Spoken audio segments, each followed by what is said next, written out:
Well, welcome to day 3 of the Top 100 Most Powerful Black Women Summit. You are here with Natalia Nicholson, your host, and all of the other hosts, these beautiful ladies around me. We have got Michelle, a little bit of stutter there. We've got Maria, we've got Cheryl, we've got Shy, and this wonderful lady is going to be kicking off the show. So she will introduce herself because we've got something really great in store for you. So it's day 3. We have had some of the most amazing speakers. You have been given the most greatest offers. We've had some brilliant discussions. We've had some great comments. It's day 3, so we really want to turn the level up on this. Okay, we have heard from some of you that, okay, why is it we've got to keep logging on? The reason why you've got to log on to get into this is just simply to make sure that everything is secure. So we've been working behind the scenes to make sure that it's super simple for you, that when you just click the join button to the summit, you're going to come straight into the live stream.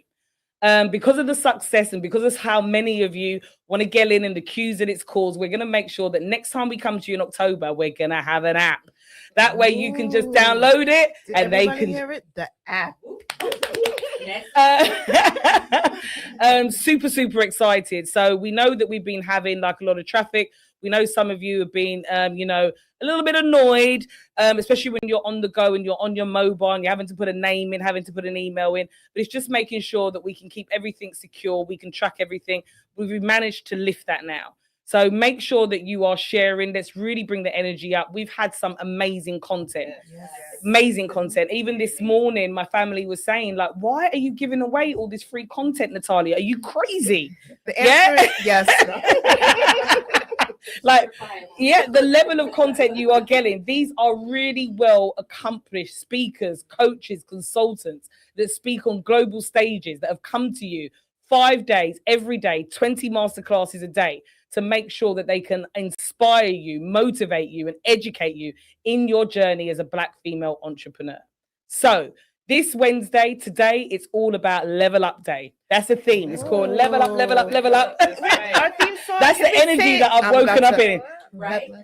Level up, level up, level up, level up, level up, level up, level up. Go CC. That's the energy. That's the vibe that I'm feeling today, and that's what we're bringing to you. All right. Okay, so we every morning this week, I can't get the words out. Just to let you know, as we go to the break, I'm going to get some caffeine, which is going to make me even more hyperactive. Every morning this week so far, we've come to you with the amazing Eminem and have just been taking us through an experience of being able to really center us and, being tuned with our inner selves, which is really, really important. So we're going to kick off this morning with another one of the experiences. Maria, please do introduce. Oh, I'm not going to introduce. I'm going to let Shantae introduce, actually. So when our engineer is ready, we can hit that video. Engineer. Hello. Welcome to day 3. You're halfway there. My name, once again, is Shantae, and this is The Garden, Melanin and Muscles, and this is our Reset series. Today, we're going to be talking about sound release. Did you know your voice is power, but only if it is free? We hold tension in our jaw, our throat, our chest. But today, our guest is going to be giving our power back. Today, our guest, Shaniqua Trotman, will be guiding us through sound activation. Humming, vocal toning, breathe to sound work. This is all that we will be learning today. Our ancestors knew the power. She is going to show us more. Welcome our guest, Shaniqua Trotman.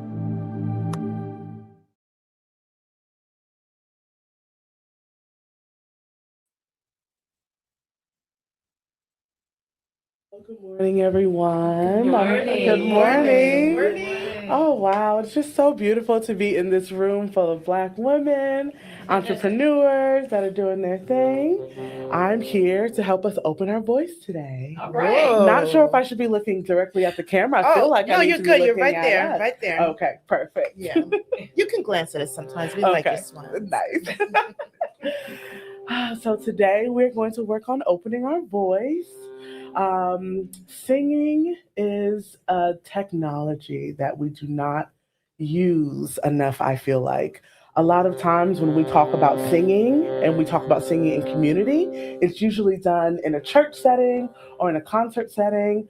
And we've lost, I feel like, in the Black community, we've lost the art of just singing together. Singing together. And so we're going to practice that today. We're going to open our voice today and do a little bit of singing. You heard that, Cheryl? I'm glad the mic is not in front of me. I think I need to stay out of that because I'm tongue deaf. You heard that? Who needs some drinks before they prepare singing, right? Too early, David. I'm sorry, we're supposed to be relaxed. I'm sorry.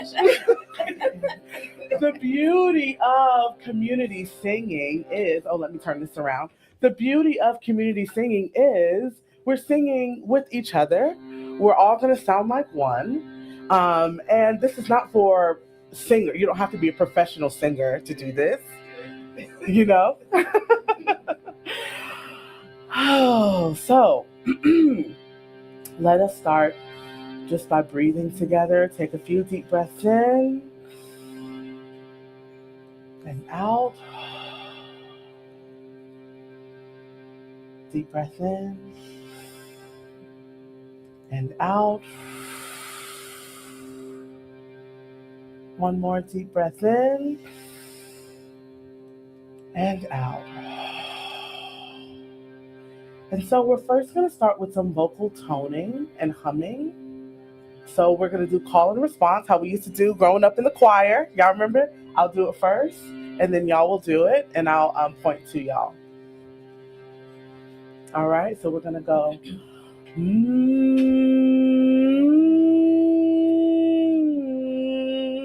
You say.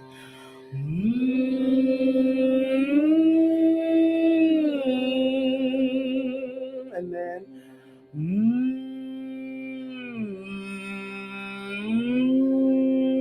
You say.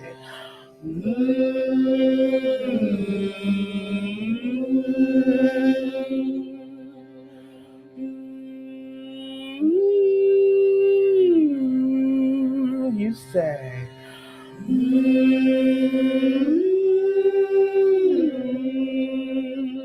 And then.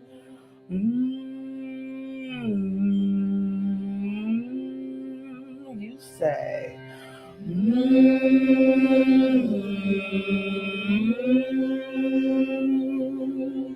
And so I'm going to teach you all a song. And this song, the words are, I release control and surrender to the flow of love that will heal me.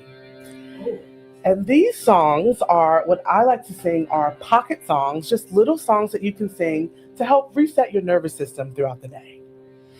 And we know we need those. Yes, ma'am. All right. And so I'm going to teach it to you again, call and response. So it goes like this. I release control. You say.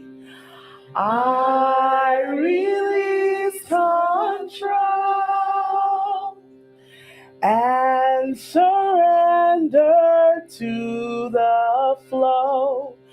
And surrender to the flow of love that will heal me. You say, of love that will heal me.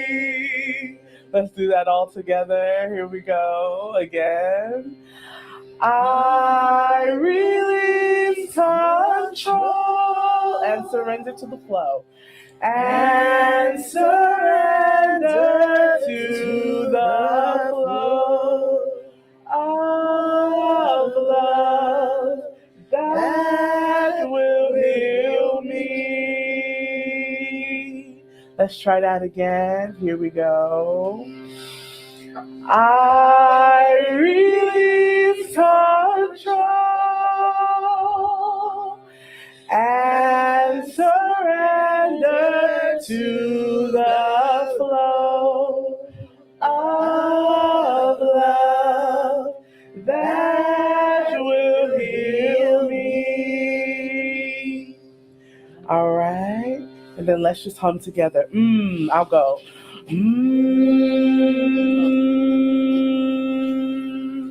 You say.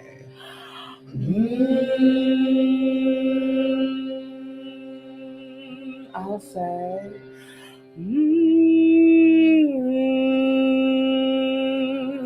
You say.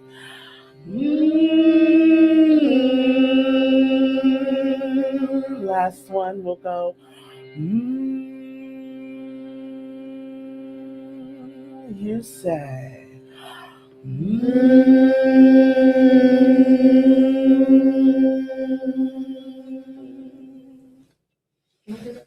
Wow. Dr. Cheryl's a singer. Thank you. I did actually enjoy that. The next time, I don't want to sit next to Beyonce. She could, because she can sing. No, it's just her imagination. It's not my imagination. She can really sing. I'm not doing this. Why was she covering her microphone? I almost lost it. I was blocked by the instruments. So I was good. This girl's got soul. Right? That was beautiful. Thank you Yes. so much. Yes. Thank That was you. good. See how music sounds, rhythm. Yeah, and it feels so good. And the one thing that Yes. I love about singing in community is feeling like one, Yeah. you know, the Yeah. togetherness Oh and my unity goodness. that you experience when you are singing. And it's really difficult, I feel like, to get caught up in your own thoughts and anxiety when you're singing in a group. So yeah, I love it. Oh man, you're right. We need more. We need more. We have to do this again another time. You're in Yeah. one profession. Guys, we're not here. I'm not. That's all I know. Maybe she should sing our theme song. Oh, me and Shaniqua and I'm- Dr. listen, Cheryl. I'm down. I'm down. So yeah, you have to tell them about the Oh, okay. So this instrument that I use is called a shruti box. Oh, It hang on is a a- second because we want you to be on camera Oh, first. on So camera. yeah. We're gonna wait for the engineer to put the camera over onto Come you. on, Yeah. engineer. Nice. It's good. It's good. So Yeah. this is called a shruti box. It is a drone instrument and extremely easy to use, which is why I use it.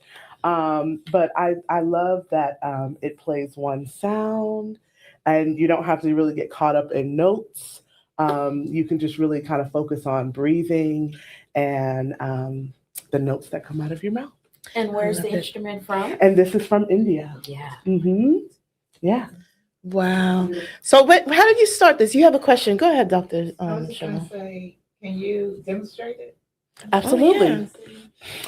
So these, I don't know like the actual parts of it, but this is how you change the notes on the instrument. And when you unlock it, it opens up. I don't know if y'all can see that. It opens up like this. And then you just kind of push it and it allows, I'll block it on the side. And it allows the sound to kind of move, the air to move. Oh, that's cool. Very similar to how organ, Right. you know, okay. An accordion too. in an right? accordion, Accordion. how it uses like that air pressure. But yeah, I love it. An Indian woman introduced me to this instrument. Mhm. And since then I've been singing and traveling with it. Oh, that's beautiful. Mhm. So when and how did you start sound therapy? Yeah. So I have been a professional singer I got to get the air out. I've been a professional singer for about 20 years. My original goal was to be on Broadway, which is why I moved to New York City from Alabama about 20 years ago. And I quickly realized that was not the life for me. Auditioning, rejection, my self-esteem was in the dumps. And so I ended up transitioning to doing background vocals for a while. I toured with Diana Ross for a little bit, which was nice. What a great gig. Oh my Oz and gowns. Beautiful. Beautiful. So I did that until I was 9 months pregnant. Yeah. And then 9 months. 9 months pregnant. Wow. There's pictures of me with a huge belly, background, doing singing. Oh yeah, still rocking it. And so after that, I had my baby. I was married to my husband, and I ended up having my baby and then transitioning into corporate America because I thought that's naturally where I'm gonna go. I'm not gonna sing anymore. And That must have been awful. I know. I was like, wow. Yeah, that's a big change.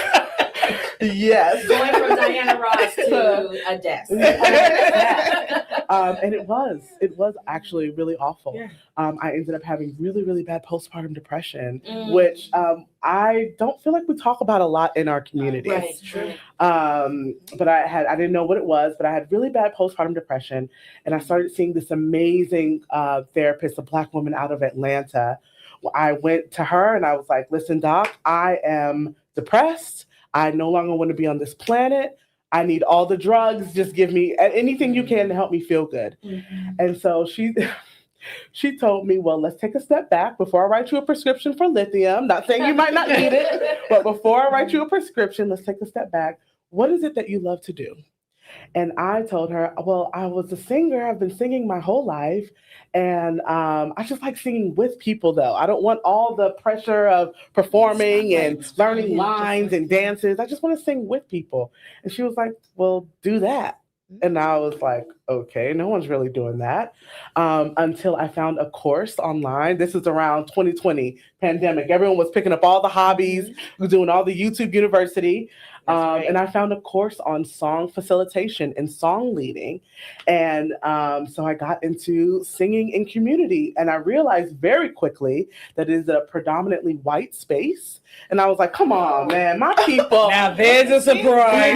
Yeah, it still is. But my goal is to bring singing and community back to our community because I feel like singing is more accessible than even yoga. Yeah. Right? Yeah. And so, and singing helps us not only feel good, but we can also process grief, through singing and making sound. And I don't think as Black people, we have enough spaces for grief work. So I can talk about it all day. It is my absolute passion, but that's how I got into singing in community. But music was our foundation. Yes, that's how we survived. That's how we got from one place to another, told our stories, so bring it back. Absolutely. And plus you have a new, instrument to introduce to us. This is wonderful. How many people have ever seen the a Shruti box? I definitely didn't know about it. Have you named your Shruti box? I name all of my instruments. Okay. Or his name. Sorry. Her name. This one, her. Tell me. it actually is a her. I call her but her name is Charlie. Charlie. Charlie. This is Charlie. I know, right? Me too. But it's I have so many instruments, and this one is Charlie. I love Charlie. Hi, Charlie. Yes. Yeah. That's nice. Anybody have any more questions? This is needed in schools. Yes. All day long. Yeah. I think communities are right. This is needed in the community. I believe it is. Yeah. I just, it just felt so good listening to everyone together. Yeah. So I was not singing the whole time. I was actually listening to Natalia covering her mic as she was and Dr. Cheryl was Just it wasn't just you. You two y'all can sing. Yeah. Them too. Yeah. It was beautiful. We all get stressed out, okay? It does something to you. Yeah. It does something. I don't know if it's the endorphins or what. Yeah. I tell you what, it did make me feel. It brought me back to the church. If I was to be honest with you, that experience, and it did. Remember, like when you watch films and you read books, it takes you back to slavery, and they might be walking down there, and and it's just like a way of releasing your soul and just releasing what's on your mind. That's how it felt for me. And the words were so powerful. Yeah. I release I release control. and surrender to the flow of love that will heal me. Sing it one more time. Absolutely. Yes. Sing it one more time. Without the shruti Without box. the shruti box. Absolutely. Without Charlie, yeah. Oh, yeah. I'm sorry, Charlie. I'm sorry, Charlie. Oh, I love y'all. This is a great crowd. I haven't heard that in years. Right. All right, the song goes like this. I release control and surrender to the flow of love that will heal me. Use that.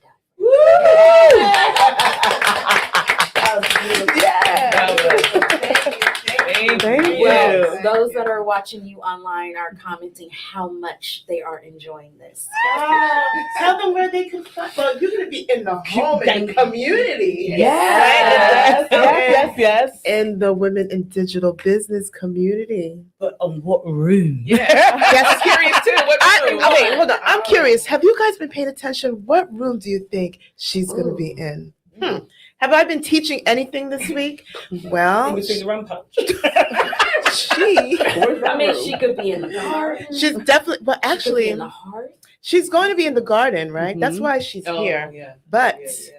ladies, she's going to be in the hearth as well. Because what is the hearth about? Community. Yes. What is the heart about? The heart. Well, the heart and the heart, they're almost similar. This is the center of it all. Look how you brought us together. Even the ones who said they are not going to be singing, they don't know anything about singing, but what were they doing? Singing. And sounding great. Yes. So please, and then tell them where you are on Instagram, please. Yes, so I'm on Instagram at _elevated expression, which Elevated Expression is my company. And I will be starting to hold community things in May at Soul Work Studio. If you find me on Instagram, I will be making more announcements there, but it will be a sliding scale pay, and I also have scholarship fund. So if you don't have money to come, I have about $1,000 saved up, where and people are donating it to it monthly. Wow. Where if you don't have access to money or resources Yeah. right now, you can still come. You can still sing. Wow. That is wonderful. Look Oh, at that's that. absolutely- Would you like to come to our networking? We're having networking. Yes, I was going to ask. I'm sorry. No, but ask her now. So she put her on the spot. That's all. Put her in front of everybody. Put her on the spot. Yeah, we're having a networking evening on Thursday, and it's just a way that we've done this, but it's virtual. Mhm. There's a way for all of us to connect in person, Mhm. and we will be honoured if you would bless us with your presence. I'm there.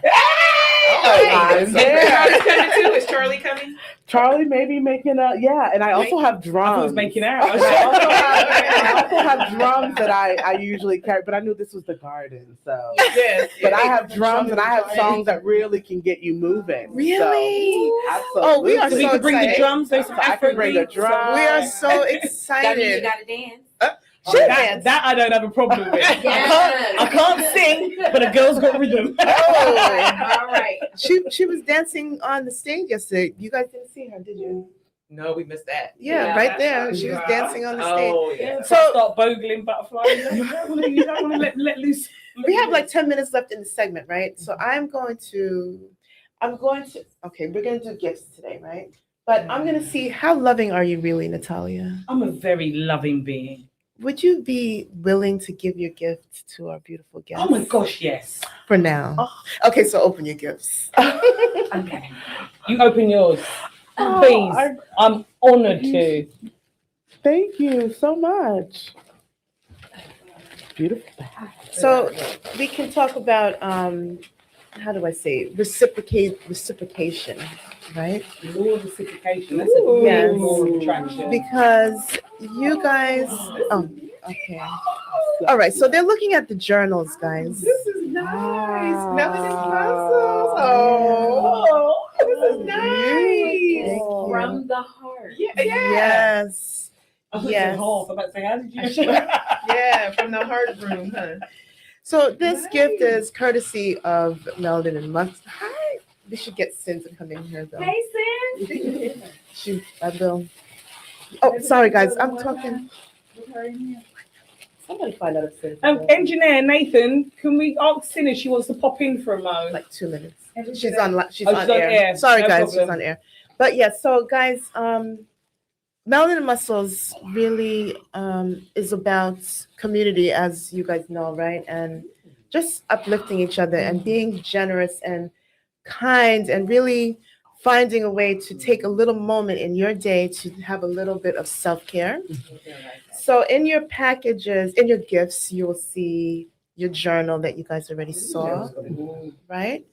And writing is also a form of release. For those who don't write, you should start writing because it's a form of release. It's a form of getting everything out of your head. And nobody's telling you penmanship has to be great or you have to sit there and write a book, but sometimes you just need to get things out of your head. That's a question. Yes. A sincere one. Yeah.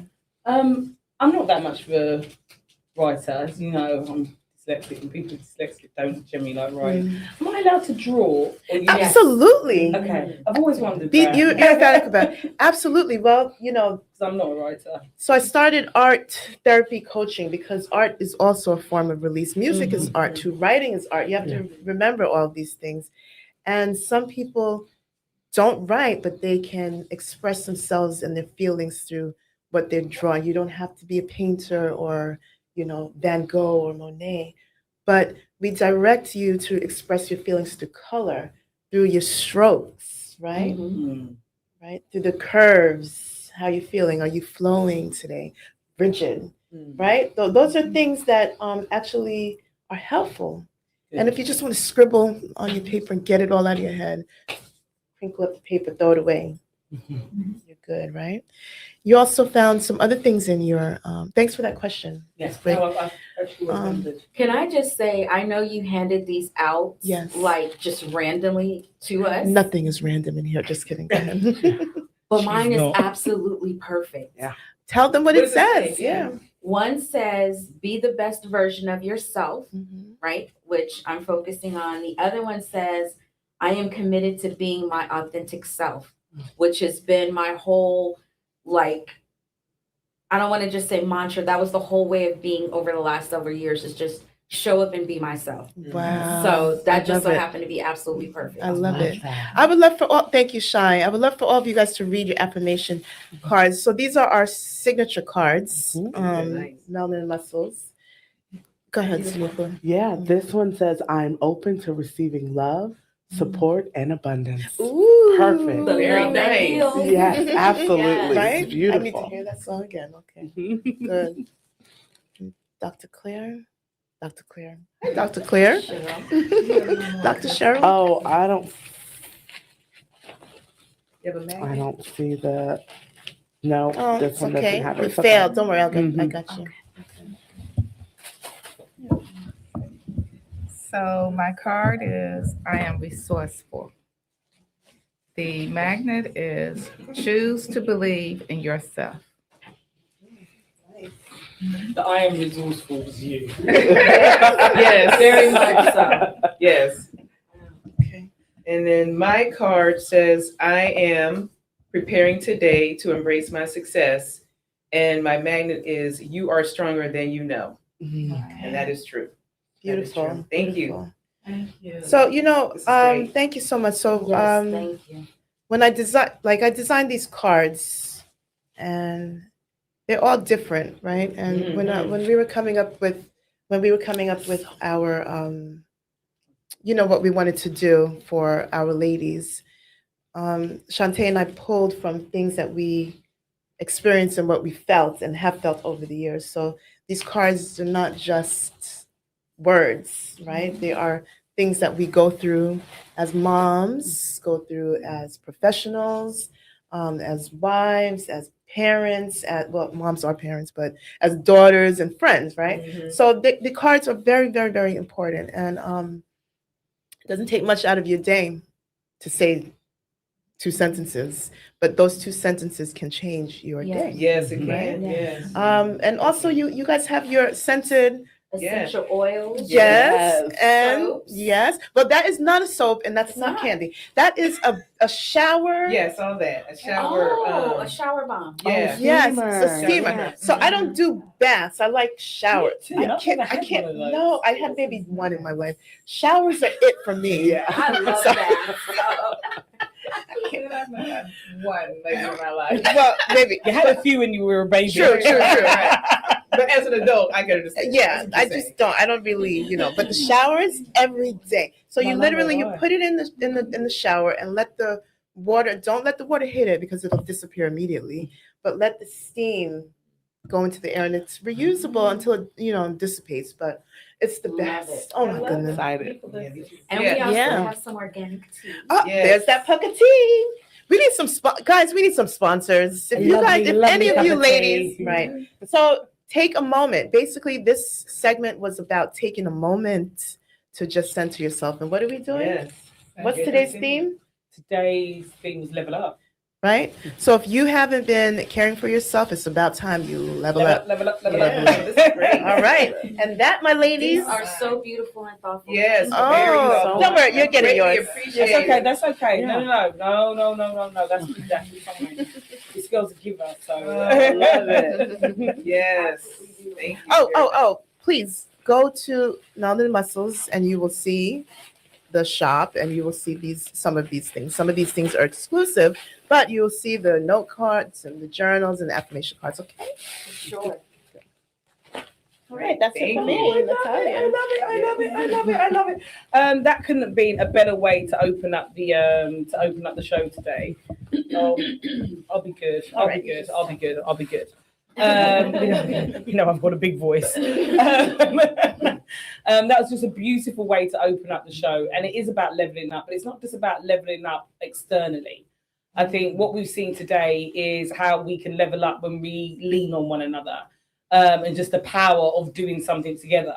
And this is why the networking event on Thursday is so important. I'm hoping that you are feeling the power, the sisterhood, the love, the unity, and the connection through technology and cameras right now, because it's just quite electrifying in this room.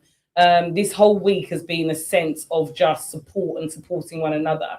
And I think today is just what you've done. You've brought everybody together and everybody listening together with the music, the singing, your energy, your soul, Your story. Yes. your amazing story. And I'm so happy for you, by the way. I'm so happy that corporate America didn't last long for you, because you're just better than that. Sounds quite We all are. Yeah, we all are. Yeah. I'm super happy for you. And I'm just really happy that you have blessed us today. Yeah. I can see the red flag going off, which means Natalia, shut up. And get out and get off. Right, so coming up, we have got the amazing Cheryl Cooper. As you know, as each speaker comes on stage, they've got their own intro video, which we're about to play. But I know I've got the red flag going off. I do want to just make a comment about Cheryl Cooper. And what I want to say about Cheryl Cooper is, as all of you know, that we put this summit on. And all of the speakers, I spoke to every single one of them personally myself. You either got this mission or you didn't. And the women that have got it have been beautiful. They've supported it. And that's how we've gotten here today. And one of the things that I want to highlight about Cheryl, there is nothing wrong, ladies, with meeting women and meeting and having partnerships where people do the similar or the same thing as you. One of the things that the Atlantic slave trade has done is that it's been very intentional to separate us. And not to get into it, but, slavery was all about divide and conquer. Yeah. And when they divided us, many a times they turned us against each other. And what I'm starting to see now is a lot of us coming back into connection with each other. And where we are similar, where we are the same. I'm Jamaican. From one people come many. And it's that's a part of the nation. Cheryl Cooper also builds funnels. I'm also known as the funnel queen. When I met Cheryl, instantly there was a connection there. Okay. And what we established is that if we come together, we can have even more success together. So I just want to give Cheryl a really warm welcome. And I also just want to remind us that when we're leveling up and when we are connecting with each other, we can support each other, whether we're doing the same, we're coming from the same place. Exactly. We are not competition. Yes. It's nothing but love. So Cheryl, I just want to give you your flowers. I want to welcome you to the stage. Cheryl is going to be talking about all things AI, all things business, how to really get visibility. And Cheryl, take it away. Engineer, if we could play Cheryl's intro video, that would be amazing. And then Cheryl is going to come to the stage. Cheryl, at the end of your session, we're going to be here as a panel just to have some discussions and ask you some questions around your session.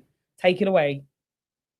There has never been a more important time in history than now for us to understand how to use technology, especially as Black women forming the future ahead of us. My name is Cheryl Cooper, and I am an AI consultant, Kajabi expert, strategic partner, and executive business coach. And I help leaders and entrepreneurs redesign how they use AI and technology in their businesses.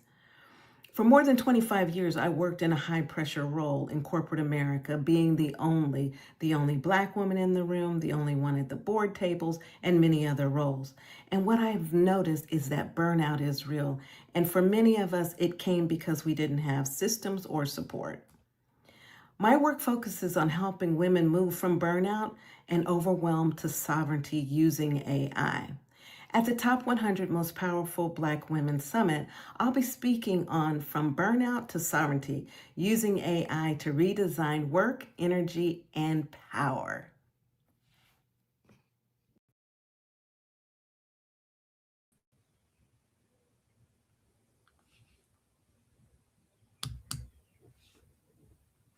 Hello, hello, hello.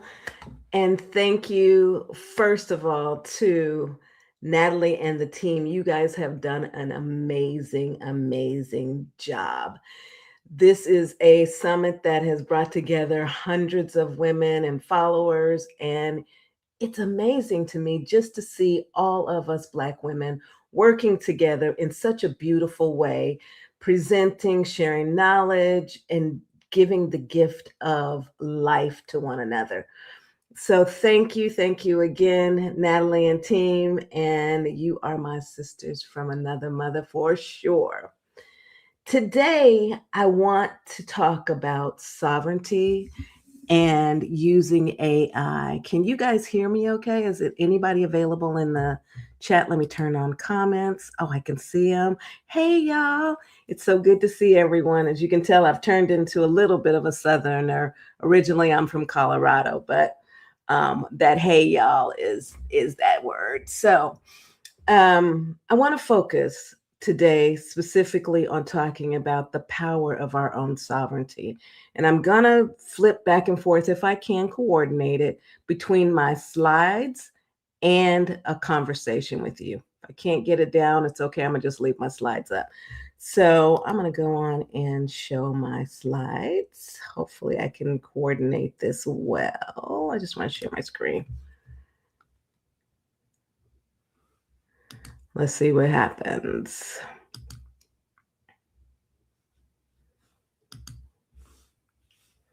It's not working. Give me a minute. Just bear with me for a second, y'all. I got to get this coordinated because I'm not used to using StreamYard. I'm so much more familiar with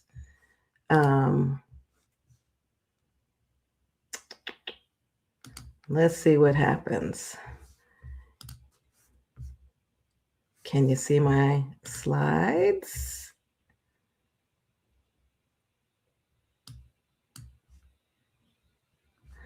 Okay. Natalie and team, are you all there? Help me with this slide presentation part. Okay. Bear with me 1 second.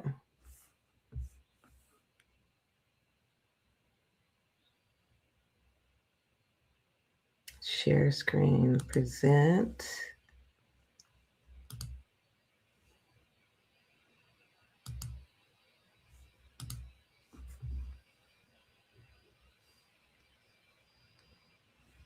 Oh, wow. I'm not sure how to share my screen, which is kind of disappointing for me, but I'm going to figure it out, you all. Just give me 1 second. I'm going to figure this out because that's who I am.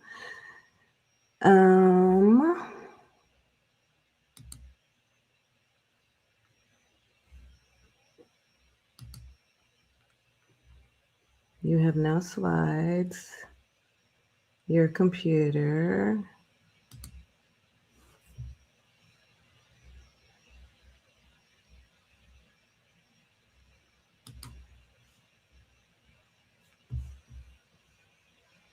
Fortunately, I did download it, and hopefully it will work the way it's supposed to. Because I want you guys to see this. They are such beautiful slides. I created them in Gamma, one of the wonderful AI tools that are available. And it's telling me that my slide deck is too big. Natalie, can you pop back in and show me how to share a slide?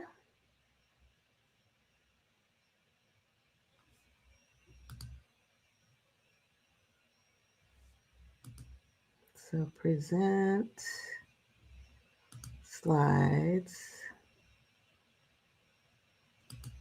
your computer, and I can't upload them. Wow. That makes me sad because I really wanted to share the slide deck with you all. That has all of the meaning behind it.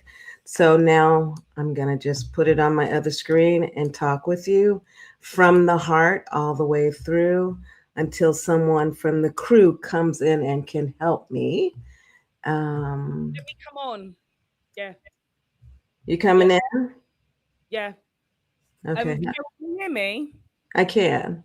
Oh, brilliant. Sorry, I wasn't sure. Speaking to the engineer. So if you add your slides to the stream, we then upload it from our end. Does that make sense? So you can, but it's all right. We've got time. Yeah, Guys, a treat. You should be able to, or what you can do is share screen. So when I click the present button, yeah, I'm assuming that's where you would share the screen. Right, so if you, I don't think, actually, I'm going to get closer to your screen because I can actually see it. So you are going to... I used to know this so well. Look at the right at the bottom of the screen, there's an icon with a screen and there's a plus sign. Yeah, it says present. So if you click on that. Yeah, it says slides and PDF. Okay, brilliant. So now the slides and PDF. Is it a PDF or PowerPoint? There is, but my PowerPoint is too big. I just want to share my screen. How do I share my screen? You should be able to go to that plus sign again. Mm-hmm. And you see a share screen. No, I see a stop screen.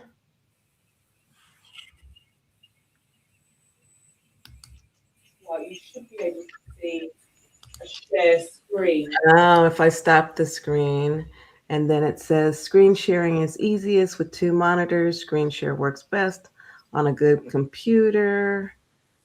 Share my screen. There we go. And then window. Perfect. Sometimes it does work. There we go. Right, Cheryl, I can see your presentation. Engineer, if you could add it on now and split the screen with Cheryl and remove us. There you go. Yay! Yay.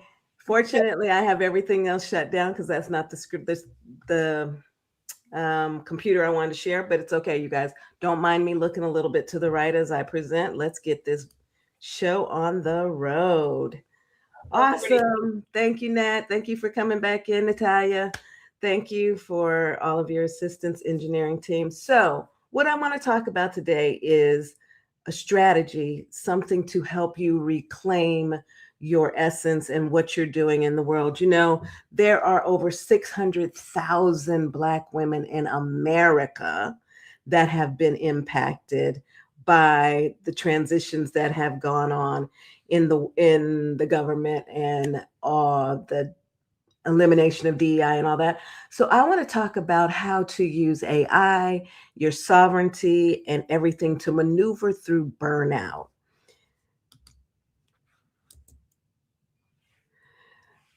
I didn't start where I'm at right now.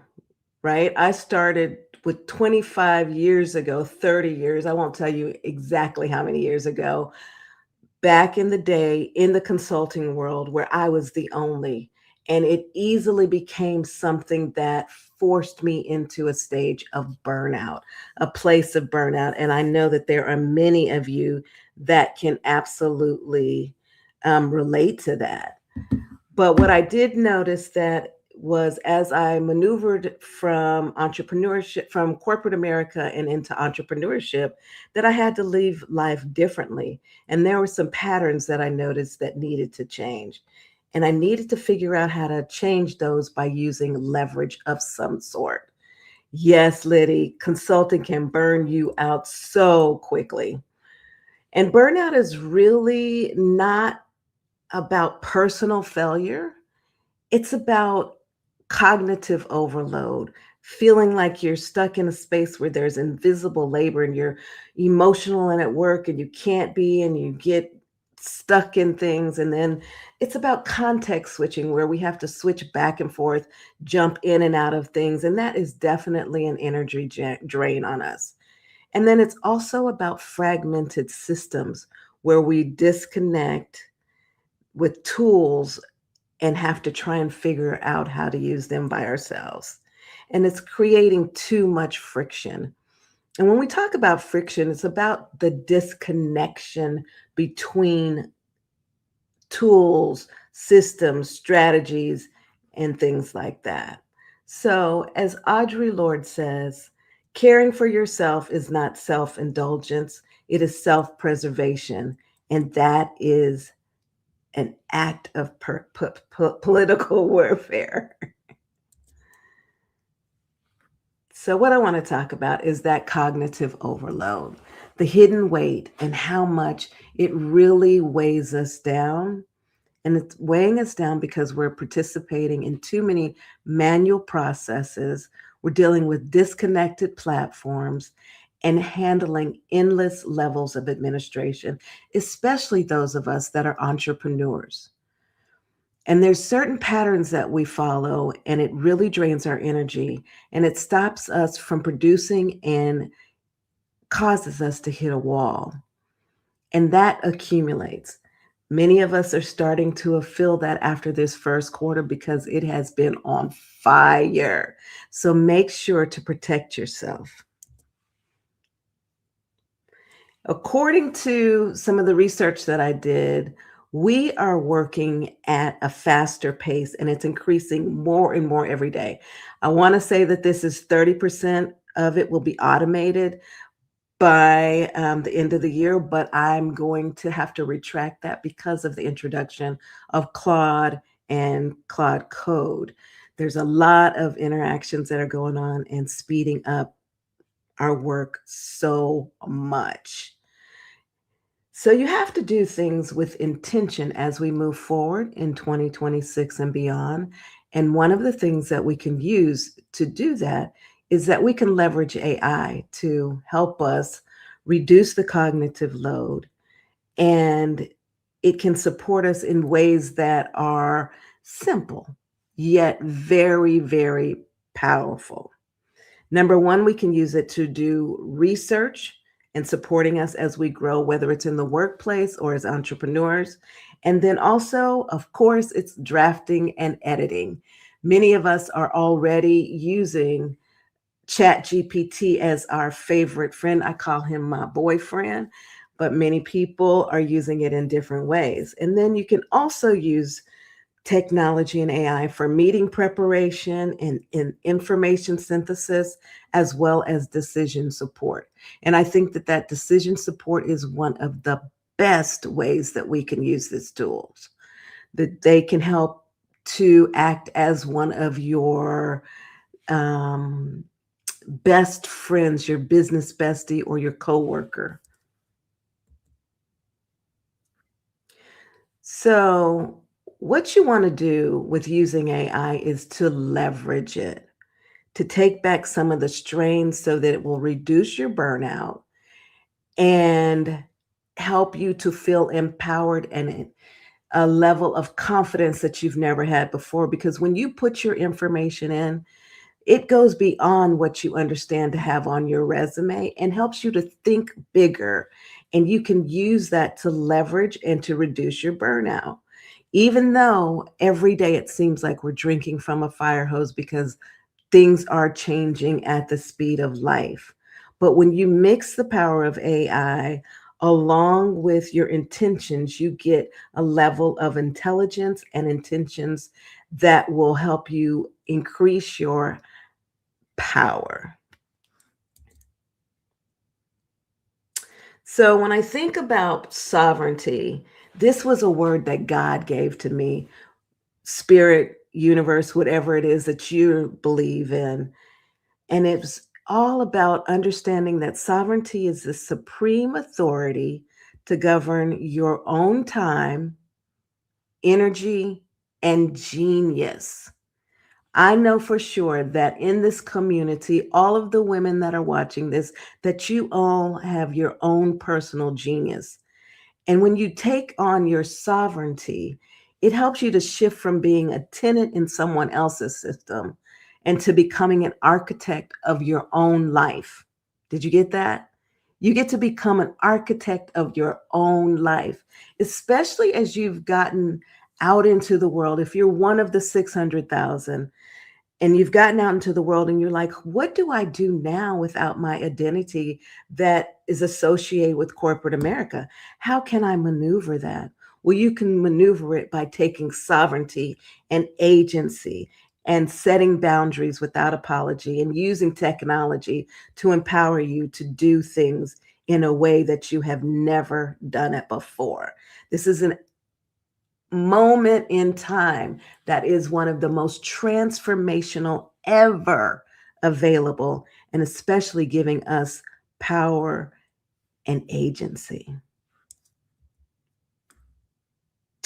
So I want every single one of you that is watching and the people that are watching on the replay, say it to yourself.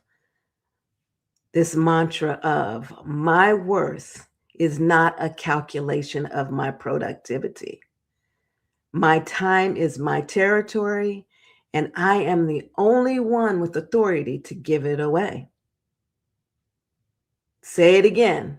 My worth is not a calculation of my productivity. Doesn't matter how much you produce any longer. It's about what you do with your time, how you go out and share it, and the authority and the territory that you take power in every day when you go out into the world and share your knowledge, your gifts. So I want you to understand that you can use sovereignty as a strategy. It's a strategy to empower you on how you work, how you use your energy, how you make decisions, which is one of the most powerful things we have available now, especially as you go out and become your own boss in the world. And you can use the sovereignty, the gut feeling, the strategy, the oomph that you have inside of you to make decisions and to practice having your own genuine agency over the things that you shape every single day.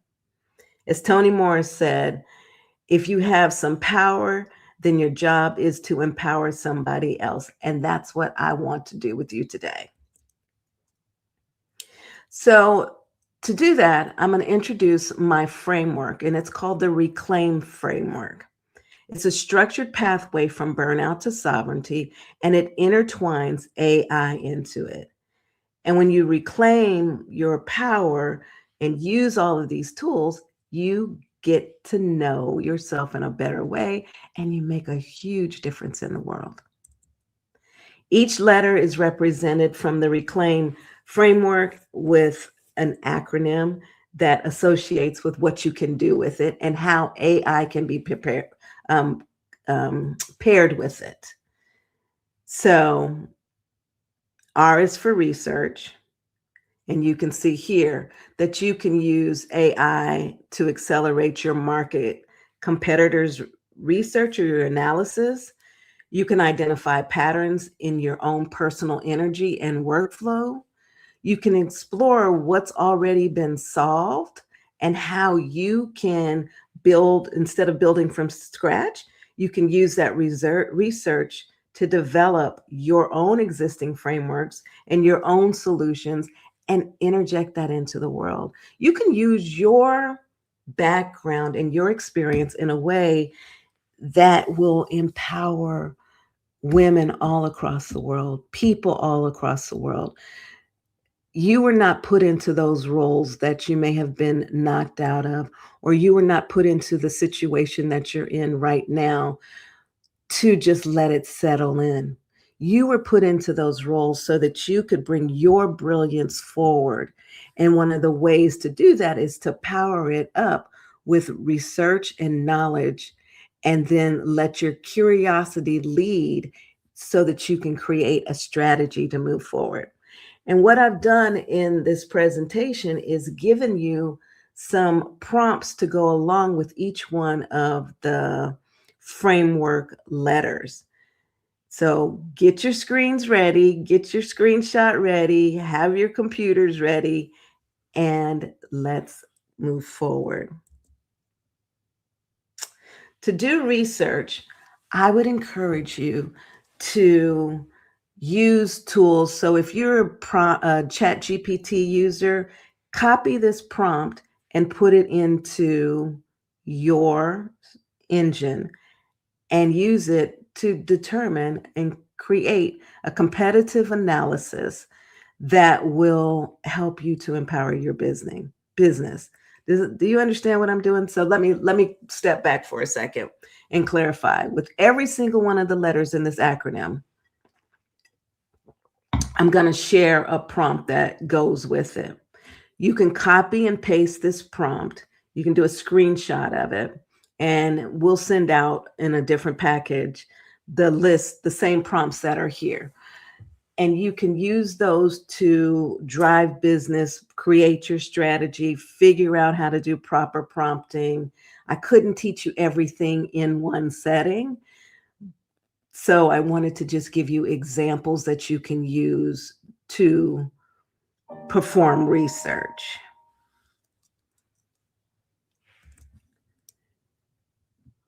The next letter in the Reclaim framework is engage. So we did R for research, E for engage. And this one, you want to use it to engage with bringing something into your presence and doing things with intention. So if you want to deepen your clients and your audience relationships, focus on engagement where you can create real value. That's one of the places that I use it the most, is engaging with creating content for my reels and post on LinkedIn, Instagram, Facebook, all of those places. And then when you use engagement strategies through AI, you can build a consistency, which then builds trust, and it doesn't cause you to overextend yourself. So if you use a prompt and create a tailored one that you can go in and change the elements in and use it over and over, you're not starting from scratch. And inside of your AI tools, so for example, in ChatGPT, if you go into your settings and give your voice and recommendations and strategies about how you're going to use it, it's locked in and it will repeat those same ideas as you create your content. And then also you can use AI to co-create and to collaborate. I use it a lot as a thinking partner. Are any of you all using it as a thinking partner? Felicia, question. For the research prompt competitors, did you upload information on those individuals? I made a selection of who it was through my research to determine if those people were in the same industry as I was, and if they were doing the same type of work that I was doing. So I did a little bit of research first, and then I added those names into it.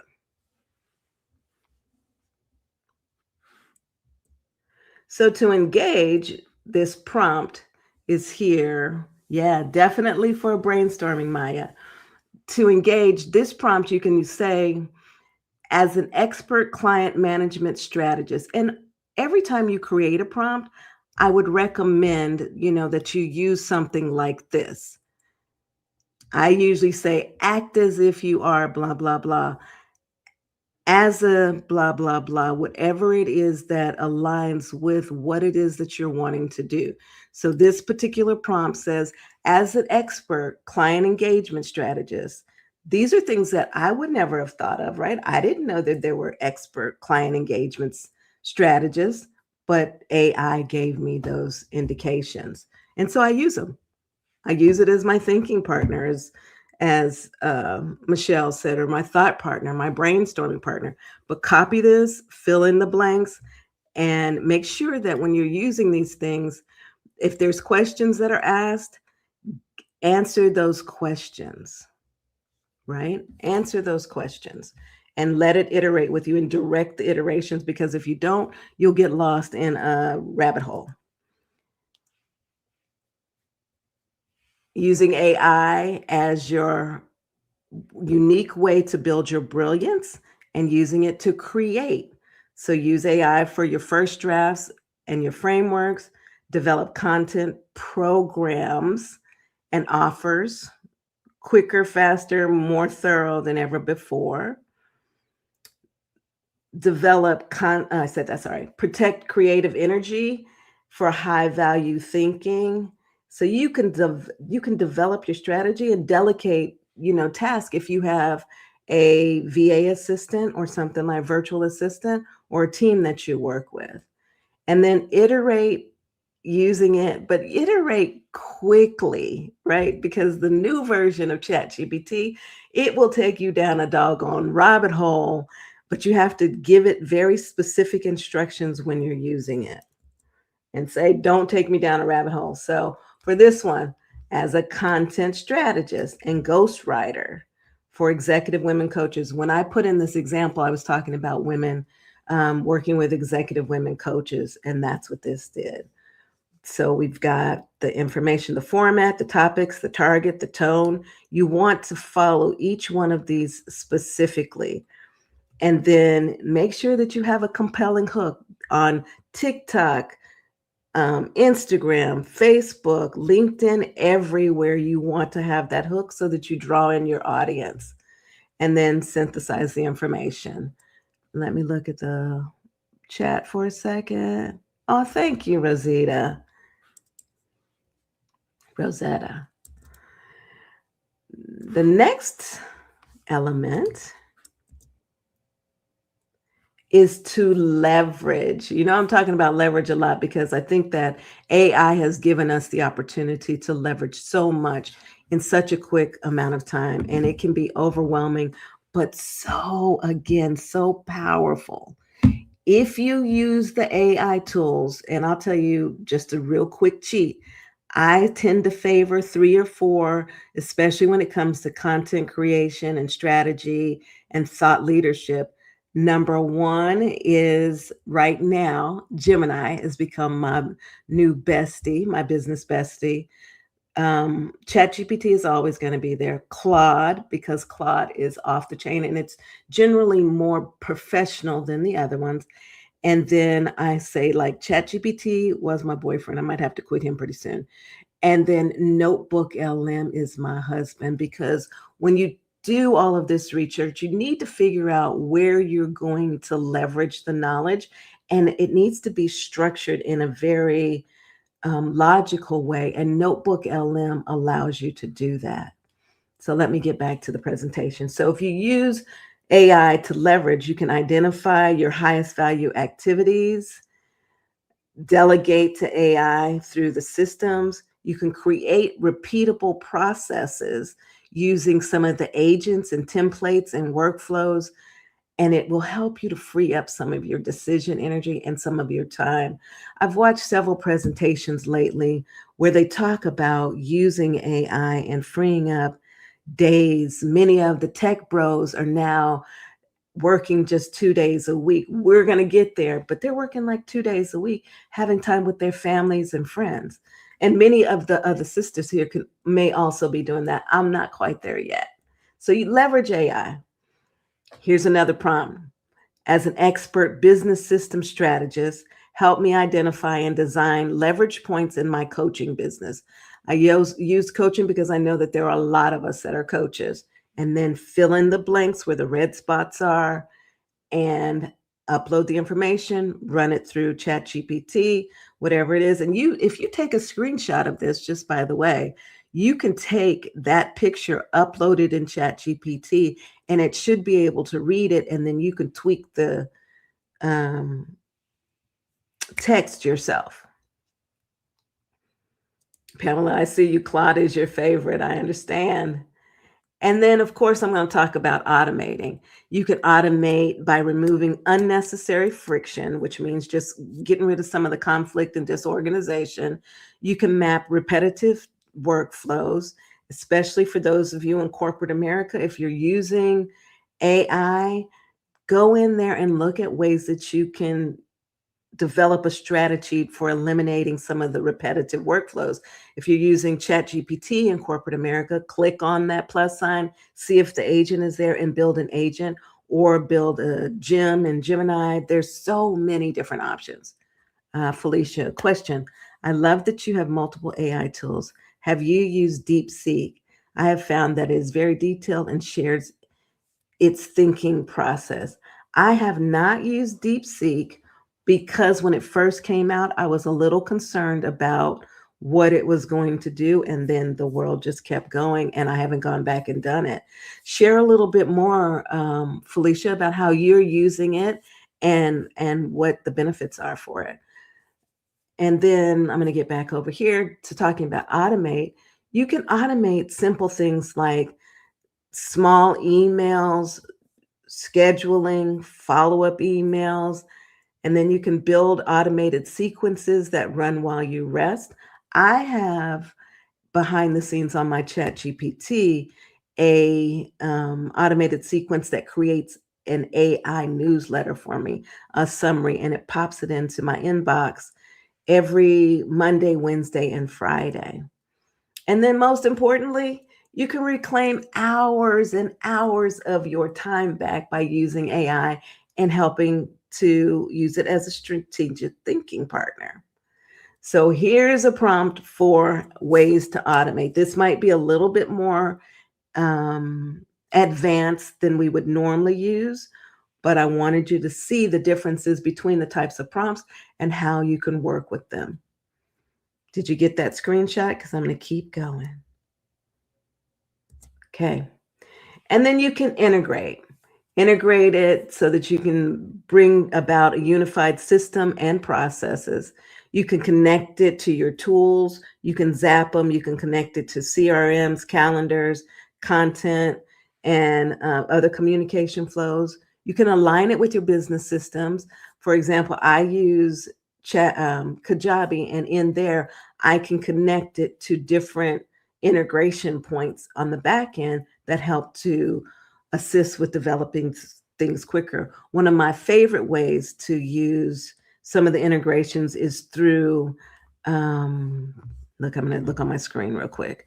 It is through using Comet, Perplexity Comet, and connected it. Like I'll have a Kajabi window up, and next to it, I will have Comet up on the Comet. Oh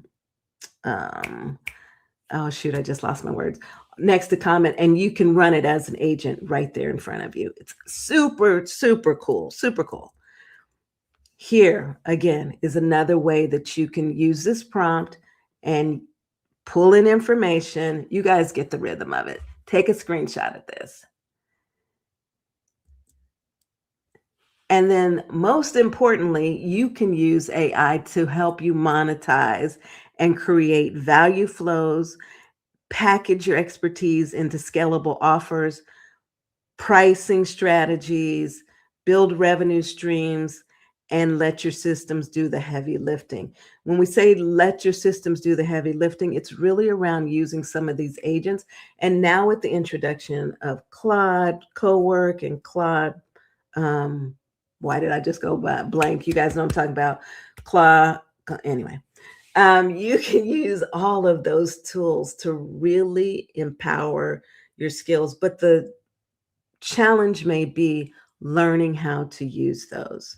And one of the best ways that I know how to learn how to use them is to come spend some time with me in one of my AI VIP sessions or workshops. Here is the prompt for monetizing. You can take a screenshot of that. I'm going to go back to the messaging for a second. Liddy says that she uses DeepSeek and Claude, slowly getting to Notebook. Depending on the content I'm working on, I'm asking another AI, am I missing anything? Cross-pollinating between AI tools is a brilliant way to do things. Number one, because each of them were designed to do different things besides being yes people, yes man. But there's like for Claude is great for professionalism. Perplexity is amazing for research. ChatGPT is great for content creation. Notebook LM is like a library, a great place to store information. Gemini is kind of just getting soulful, and it seems more humanistic to me. And then who am I missing? Another new one that's really taken the scene is the one by Meta, and it does everything for you. Kind of like the universe of Gemini. There is the integrate prompt again, Erica. But there, yes, it's easy to cross-pollinate and use this information to create your ultimate output. Erica, you got it? Oh, you do? Okay. And then Felicia's saying, when I am running a prompt, I use multiple AI tools as they all return something different. Some different results. I frequently have to ask them to be brutally honest. That's a great, great tool in your prompting. So I did monetize. So now, because I am a person that is very mindful, I want you to stop and reflect and think about the ways that you can use this philosophy, this strategy to help you grow further, faster, with more ease and grace. Think about, where am I overextending? What in my work truly requires my brilliance, and how can I bring it forward? If I value my energy as my most important resource, what would I change first? And really give yourself an opportunity to think this through and be honest with yourself.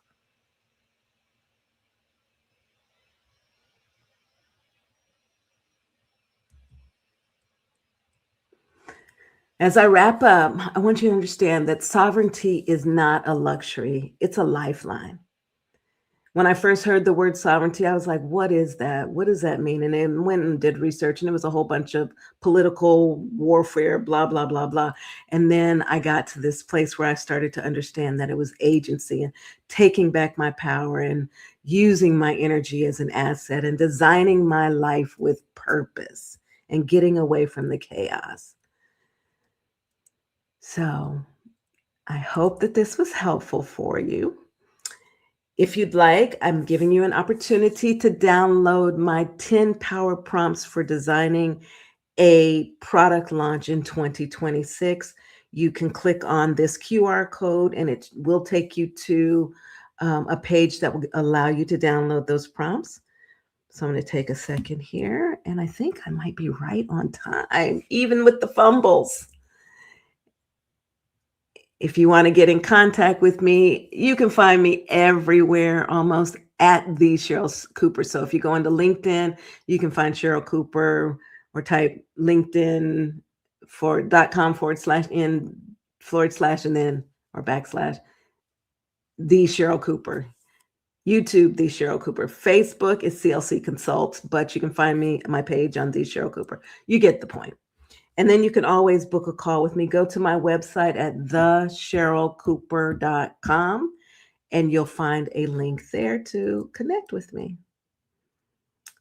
And that's a wrap. Just remember that sovereignty can be your pivot toolkit.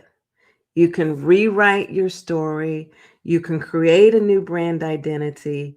You can use it to pitch clients, and all of these things can be done by using AI.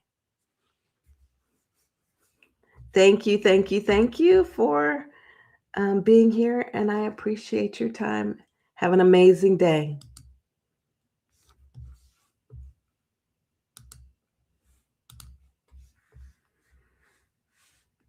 Natalia, I'm done. Hear me, okay? There we go. There we go. Hey, Cheryl, right? Ignore the whiteboard. I'm going on next. That was absolutely amazing. Engineers, what camera should I be looking at? This one here? Yes, that one. Okay. No, the other one. I need you to look over here at me. That's what I thought. That Yeah. one. Oh, there we go. There we go.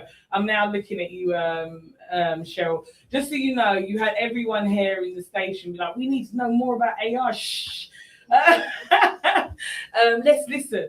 And I think that's the thing about it. I think AI has been catapulted into our life, Cheryl.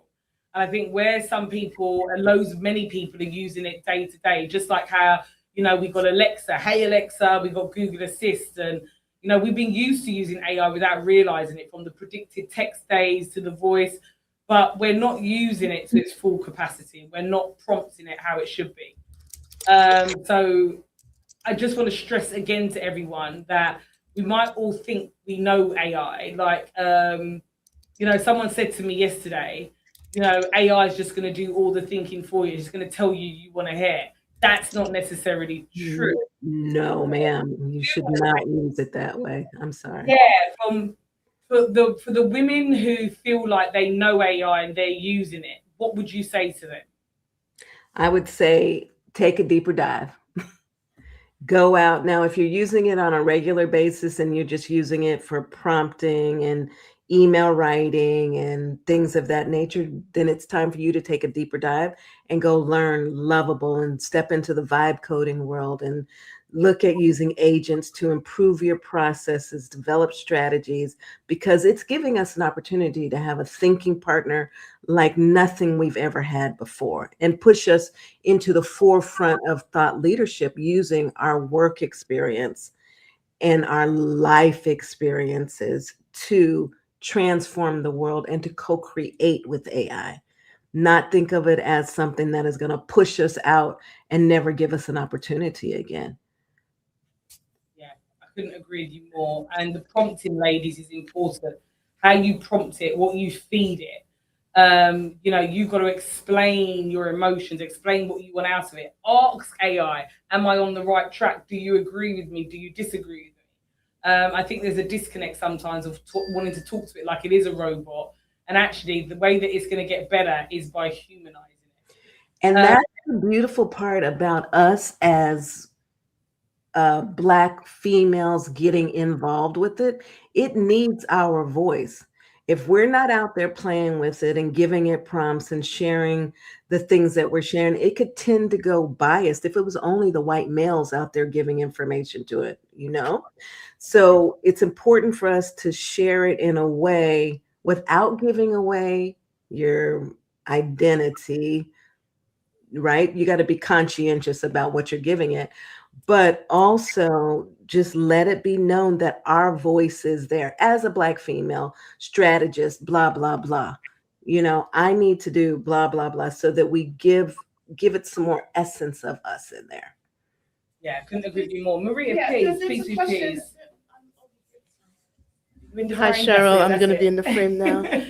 Hi. So as you saw in the chat, so many ladies are so appreciative of the information that you presented today.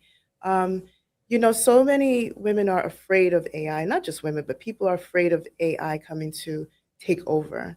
And it's important, like you just mentioned, that we have to actually give it a voice, because if we don't, we will not be included in it. Correct. Comes first, right? Afterwards. But it's also important to know that it's not, if you learn something early, if you don't learn it now, you're going to be left behind. So you That don't was, use yes. it necessarily, but you need to know it, right? What do you think? Yes, I absolutely agree. That was the whole reason why I wanted to do this presentation originally, is because we are at the forefront. Like, we can be in the top 1 to 5% of learners of AI right now if we jump in now. The way that it's going, it's like the speed of light. But this, we're in the top of, we could be at the very forefront of this evolution. So jump in now. If you don't understand how to use it, reach out to me. I am loving sharing how to use it. And I take you on a different, deeper dive than you would get in one of those online courses or something like that, because it's one-on-one. You can ask me questions and we learn it together. And then I speak to you at your level so that you can use it directly in the things that you do, right? Instead of trying to do the general public. I'm sorry. That's a beautiful thing, because we have to remember we can tailor it to our needs. So AI is a vast thing, right? It's humongous, but you don't have to use all of it if you don't need all of it. So you can take pieces of it that you need to use and implement it into your workflow, implement it into your daily lives, implement it into your self-care, actually. And Yes. it can help you just be better at what you're already good at, right? Yeah, yeah. I actually am using it to create a gluten-free cookbook because I needed it for myself, right? And I wanted it to have a little bit of soul to it, and then a little bit of bouginess to it. And so I did some wine pairings and all of that. And I don't know who it was that was sharing the essential oils. Was it you? Yeah.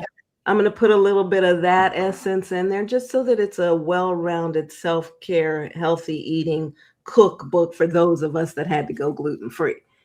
Nice. Right. Natalie, Natalie. out, right? Yeah. I keep saying Natalie. I am so tired, Natalia. Yeah, I'm tired. Just to let everybody know that I'm talking to Cheryl about, and the community director, we need to have a meeting as well with yes, Cheryl. boss. We are looking at doing some type of other event or a little mini summit, aren't we, Cheryl? That's all around the digitalization and AI. So those of you that might be listening through social media or you're streaming and you haven't come through the ticket way, please make sure you use the QR code on the screen to register for that ticket, because it means you're in our mailing list. Because at the moment, Cheryl and I, where there's so much synergy between what we do, and this is what I was saying, this is what sisterhood does. We're actually talking at the moment, and Cheryl, I know I've been a nightmare in the last week. I've been running around like a headless chicken. Do you see what you're doing? Oh my God, Natalia, you guys have been amazing. We're talking about hundreds and hundreds and thousands of Black women. I get the chills. Being brought together through the things that you have created, through the brilliance of your mind. Girl, please, you need to sit down somewhere when you're done, and then we can talk. We've been trying to make that happen, but you know, she's a little bit You're not any different. Okay. Listen to this woman. I wish I could have been there with you all. If the nightmare of the travel hadn't come up, I was on my way. Natalia, is it okay for me to drop my link in here? Yes, please do. Yeah. Okay. So this is the way for those of you that are interested in connecting with me and having one of those AI VIP sessions. It is the Cheryl Cooper /AI VIP, all one word. And I put it in the chat. I don't know how to run it across my screen because I haven't played on here in so long. And what we'll do, Cheryl, is Cheryl, we're on WhatsApp. If you just send it to me on WhatsApp, when we do our wrap up at the end of the day, we'll make sure we put the QR code up as a recap. So just also send it to me directly. If you put it in the chat now. And ladies, like seriously, I know I keep going on about it, but I really just want to stress that these women have come to this summit because we believe in a common cause. It's not just me. It's about rising one another up, okay? If there's one thing that we're going to do before we're old and grey with our walking sticks walking around, is make sure that we're able. I mean, I want to die. But sure, you know, that we are leveling up and making sure that this table, this summit, is going to create tables for all of you. It's important for the next generation to understand that they have got a whole economy that they can tap into. They don't need to be knocking on the doors of corporate. Okay, they don't need to be knocking on the doors of the conglomerate and a system that has never served us. Yeah, I said it. It's just important that you understand that these women that have come up, it's a part of a bigger mission, why they've come to make sure they want to inspire, motivate, and educate you. Can't stress that enough. So when Cheryl's giving a link out saying, hey, do you have a call with me? That's someone making sure they've taken time out to rise up the next generation and help rise Black female entrepreneurs that might have a struggle or finding something difficult in their journey, or this is something that you really need to level up. So all of these speakers are giving away free time, free services. So when you're hearing the word free, please don't for a minute devalue it. I think we can change free to complimentary, right? That's complimentary. But the thing that I just gave down there is not a free service. The one that was on the presentation was, and I'll make sure to put that in the chat as well. Yeah. But also, you know, it's important to know that we were speaking about visibility and value yesterday, right? Mm-hmm. So it's important to know that a lot of these ladies you won't see anywhere else, right?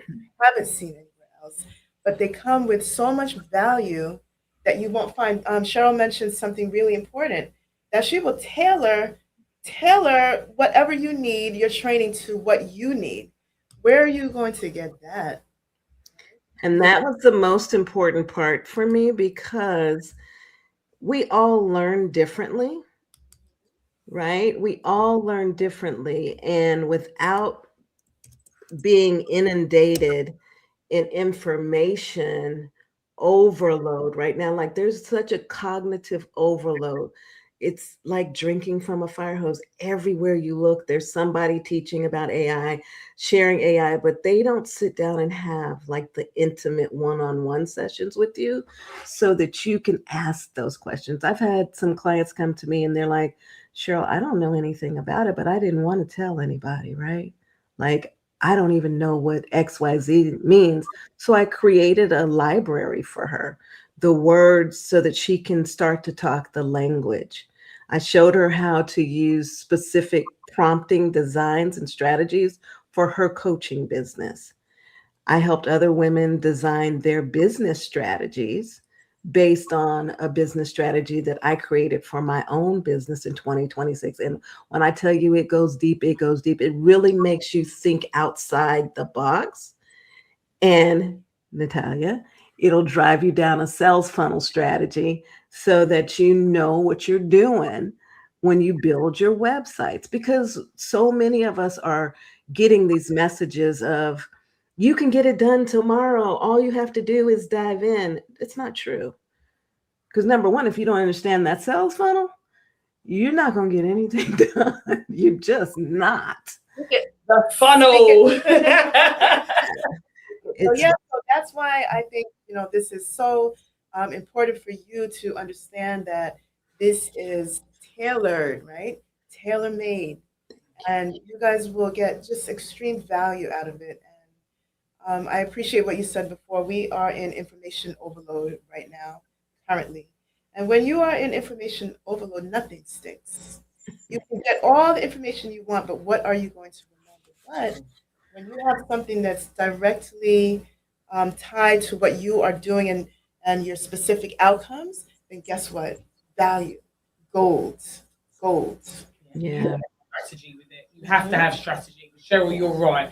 It's just information just coming at you. And if you don't know how to use it, you're just going to get lost, which is why you need that navigation that goes with it as well. But before we end today's session, I have to ask about Black ChatGPT. Oh, yeah. Oh, yeah. It came up in one of our meetings and we was talking about it. So have you tested it yet? Yeah, girl. No, let me say that. I started, but I haven't tested it that much. Tell us, Marie, about Black Chat GPT. I encourage everybody, first of all, because of Black Chat GPT, I encourage everybody to try it at least once, right? This is something what you're doing. You're building for us, because Community. before we're not first on anybody's list, to be quite honest, as far as training is concerned. So we have to make a space. Dorothy Cooper. Sorry, my mom calling. Should have had my phone off. Sorry. That alone is reason enough to at least try and support it. You can make your own, determination afterwards. But I thought it was remarkable that they were doing that, and I think it should be supported the best way that we can support it. It doesn't mean it's taking the place of any of your other tools, but it can be used in conjunction. That's my take on it. If anybody has used Black Chat GPT, please do put it in the chat. To be honest with you, I'm still testing it. If you really want me to be honest with you. Yeah. So I'm going to refrain from giving my opinion yet, because I haven't finished. Test it. You guys, like I said, you have to make your own. I'm in the middle of testing it right now. I started testing it too, but in Black Chat GPT, has anybody else been used it? Did you like it? Did you not like it? Are you thinking they're storing our information? Because let's face it, Black culture is pop culture. This is going into a whole nother conversation. Yeah, I'm going to leave the guys in the chat. So, what are you going to say? There's something, we don't have to talk about this now, but I'm going to mention it. We can talk about it later. That there are companies abroad that are creating Black social media, what do we call them? Influencers, right? And they are portraying themselves to be Black, but they are foreign companies. So you have to be careful about the digital twins that are being shown, right? And seeing if you can figure it out. Most of them talk like this, right? Most of them have this same hand motion. There's ways that you can follow the eyes. They're getting very good, but you have to be very conscientious. Right, but that's something to think about and talk about as well. So much. It's a very big world. It can be a very big and scary world, and you just need to learn how to balance it. But my take on all of AI, do not have to use it, but you should learn to use it. And my take is that you don't have to fear it. You can co-create with it, right? Like as we think about going into the future, I won't take a deep dive into that, but if we look at this from a futuristic perspective, the way that it is transforming our world is definitely something that is mind-blowing. But if we look at it from a positive lens, which is something we rarely get in our world, everything is always scary and defensive and blah, blah, blah, blah. But just think about what would happen if we only had to work 2 days a week because my business is being taken care of by my AI tools.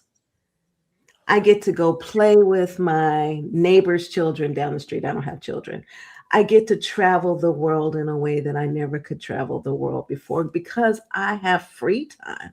I could be laying at the beach in Jamaica hanging out with y'all, right?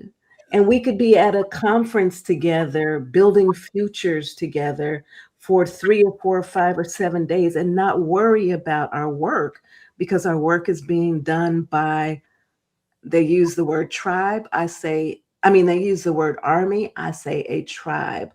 I want to say a collective of agents.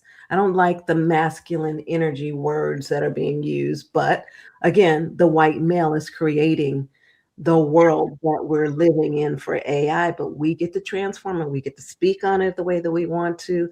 We get to get in front of audiences like this and change the mindset so that we're thinking of it as a co-creator, not like God co-creator. Let's be clear. But a thinking partner, a strategy, a team that many solopreneurs would never have. But they can put together a team of collaborators, agents that can go out and do some of the work. It's a brand new world. And it's You got to get on this boat or get left behind. Yep. You want to be on the boat, make sure you watch out for us. We're getting to you with some type of or AI workshop. So watch this space. Cheryl, as always, it's such a pleasure. Virtual hug, hug, hug, hug, hug, hug. Thank you. Thank you. Absolute pleasure. Right, we're going to take just a little bit of a 2-minute break. Well, we're not. We're going to be listening to Maria's lovely voice. We are we? We are. We're just going to be taking you through the community powered by the House of Lorraine. And then after that, I'm going to be back building out a funnel in real time. We had a lady yesterday. Do we remember her name? We did. I'll get it. Okay, cool. Because we haven't heard from her. But it's okay. Don't worry. We've got many of people that want to build their funnel out. And seriously, ladies, this is like real and live. Maria, have I prepared? Did I prepare yesterday, or did I do that at the top of my head? Do you really want to know what happened? Maria, what am I going to do? Which one am I? Well, should I do this? Should I do that? Should I do this?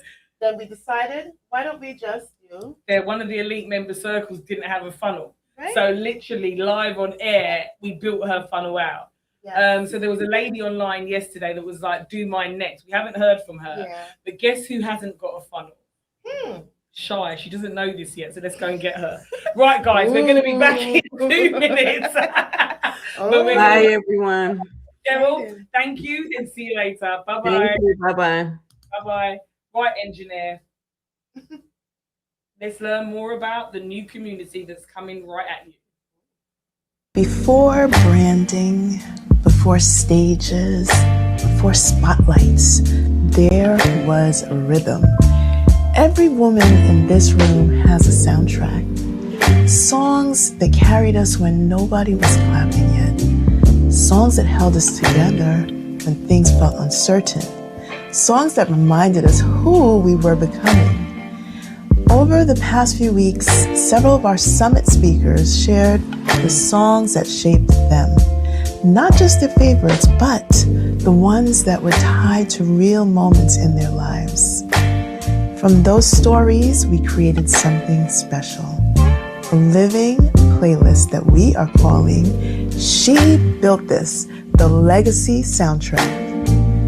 These songs now live inside the hearth of the House of Lorraine, your women in digital business community, a place where our stories, our journeys, and our voices gather.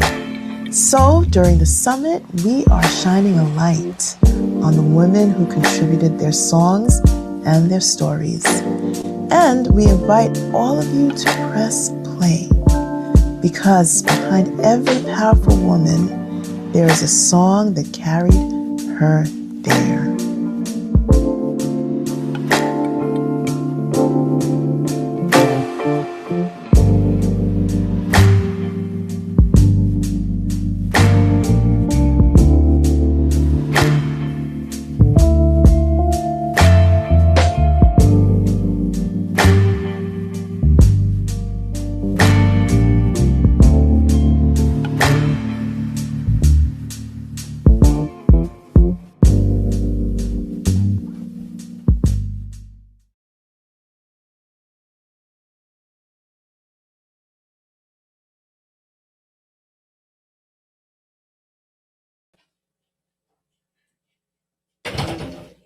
Right, we are back.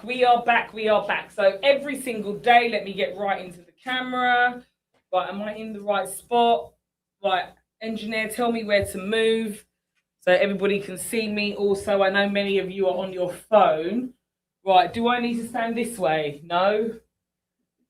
But I know if you're on desktop, you can see me absolutely fine. But hang on, where am I? Right, I need to be standing here. Okay.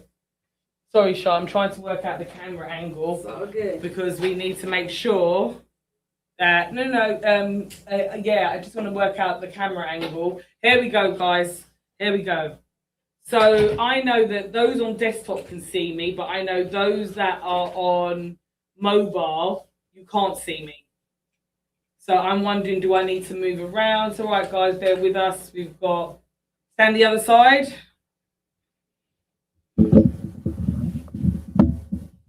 Is that better? All right, so I've got to go back. Stand right here, yeah? So I'm looking at this camera here. Right, guys, bear with me. You. Yeah, right, you've got me. You've got me. Yep, you've got me. All right, let me just not move. Freeze. I'm trying to make it smaller. Right, ladies. So every day, I'm going to be coming to you with building a funnel that live. Right, what camera am I on, by the way, engineer? This one. Perfect. I'm looking the wrong direction. Sorry. So every day, I'm going to be coming to you and building a funnel that live. And this is like real talk. This is not like I looked up on ChatGPT or I had a case study in my head. This is me raw every single day coming to you. So Monday's session, if you missed it, what I did is I took you through visibility to revenue. So I've got a system called visibility to revenue, and it really breaks down and takes you through understanding with all that content that you're putting out, where is it going? Because one of the common problems that we have as Black female entrepreneurs is that we're making ourselves visible, we're turning up, we're showing up, we're working really hard, but it's not translating into sales.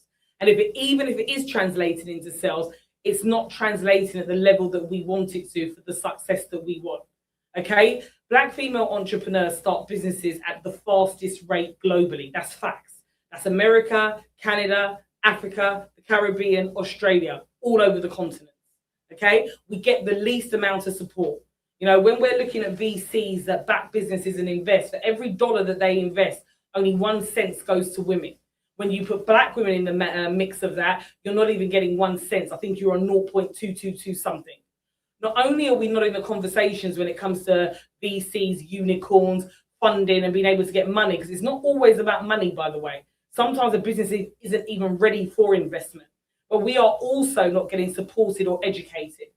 You know, I'm not going to speak for all Black female entrepreneurs, but for many of us, our blueprint doesn't come from entrepreneurialism. Yeah, the system did not allow for that, hence the Atlantic slave trade. Okay, so I know that I've been an entrepreneur since my 20s. There's no guide for me. I've had to fail my way to success. I've had to go through bankruptcy. Yeah, I've had to go through things and learn lessons. And for considering we get the least amount of support, that grit and tenacity that we have as Black women of figuring out how to take something and coming from nothing and making it into something is why we start businesses at the fastest rate. But the problem is, ladies, we hit this ceiling height and we can't break through it. So many of us stay as solo entrepreneurs. We don't break into that high end of 6 figures. Not many of us are in the 7-figure bracket at all. You know, the average business in America, Black business, they say has a profit of about $24,000. Okay, that's not a lot. So we are just surviving. We need to do more than survive. And we need to make sure that the next generation coming up, we give them the tools. We were given the tools of freedom. We were given the tools that we can operate in the way we do today. And it's our responsibility to make sure the next generation coming up has got the blueprint of entrepreneurialism installed into them so we equip them with success. Okay, so it's just really important to understand that. So one of the things that I did on the first day is just really hone in on that revenue piece. Sometimes many of us, we are creatives. We've got the most brilliant minds, the brilliant ideas. You know, we get over having to put ourselves out there. We start putting ourselves out there.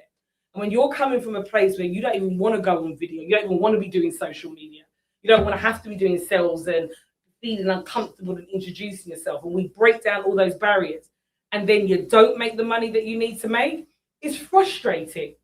It literally feels like someone's put their hand on your head and you are running to your dreams, and no matter how hard you're running and you're sweating, it feels like you're not going anywhere. So visibility to revenue is just to show you, in this digital age, with the rise of AI, the rise of digitalization, okay, the dot-com boom came in the early 2000s, okay, and we came in then and everybody said in the year 2000 the world was going to crash and it was going to be over. The world did not crash, it wasn't over, but we saw the lights and the growth of BlackBerry that came and went. Then we saw Apple, the smartphone, we saw the rise of Facebook, we saw Facebook buy Instagram, we saw Amazon break into a marketplace just selling books. Now they sell everything. We saw eBay marketplace, which opened up space for Amazon to grow even bigger, Etsy. Okay, Shopify coming into play, giving small entrepreneurs the space to be able to build their own businesses. And then we had COVID. And I'll tell you what COVID did. It put everyone's backside at home, yeah? So we had to start using the internet. Everybody was working remotely. It forced the world to have to start using technology for those that weren't the early adapters, so those that weren't adaptive. Now what happened? We've come out of COVID and now we've been slapped with AI. Okay, ladies, we need not to be left behind again. And where we always get stuck is we run in as the Black women. We're buying all the software. We're buying all the consumer programs. And then no one's educating us. We get left behind. The next thing you know, this is a repeat of the Henry Ford days and the rise of capitalism and buying goods and consumers. And we're at the forefront of the spending, but we are not at the top of the food chain with the manufacturing and making the money. Let's change that. Okay, technology, the digital world, AI is going to change that. So if you didn't get to check out Monday and the whole revenue to visibility, make sure you check that out, because that lays the foundation of a system that makes sure your hard work, oops, sorry, I'm not in the mobile view screen. It just really ensures that, you know, your hard work of what you're doing to put yourself out there, that you're going to win and you're able to turn that visibility into revenue. So once you've done that, what I did yesterday was that I built out Michelle, who's here as one of the co-hosts. We built her funnel out. And Michelle is in the midst of just finishing her website. She's figuring her marketing out, growing her business, and that was done live and raw on stage. Today, I have got with me the wonderful, the bubbly, the beautiful, the articulate, the well-presented, Shy Boston. Now, Shy's kind of built a funnel out, and I'm not privy to it. She was actually on my funnel mastery program, but since then, she's been developing the ideas of what she's learned. She's been using AI. So I'm completely blind in knowing what AI said. So this is going to be a test. So I'm under pressure right now. You got this. You got this. Okay. I'm going to do the same thing that I did yesterday. I'm just going to ask some core questions. And for any ladies that are out there that are using freelancers or agencies, pay attention. This is the part that you need to know before you outsource anything. Nobody can come along and put some advertising or marketing together for you. That's just going to, boom, make it happen for your business, because nobody understands what you want to do. Nobody understands you, your offer, and your audience. Okay, and even if you're using AI, one tip I want to give you is that you've got to educate AI about who you are, what you stand for, what do you want your goals and your KPIs to be. So, Shy, we're going to jump into it. All right, how am I going to get you into this? How am I going to get you into this view so people can see you? We might not be able to. Yes, if you as I put my hand there.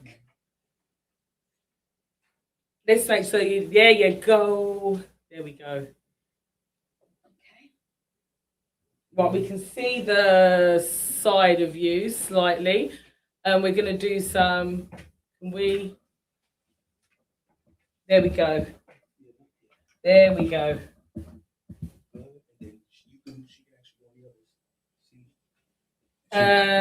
Which one? Oh, this one here. Am I? Oh, there we go. There we go. There we go. Don't worry, guys. We're getting the cameras fixed up. Yay! So we got Shy in the shot. So if I stand here, am I? No, I'm not. Okay, good. Right. So first things first, what we're going to do when you, am I hiding you? Well, I'm going to show you and hide you. Show you and hide you. Okay?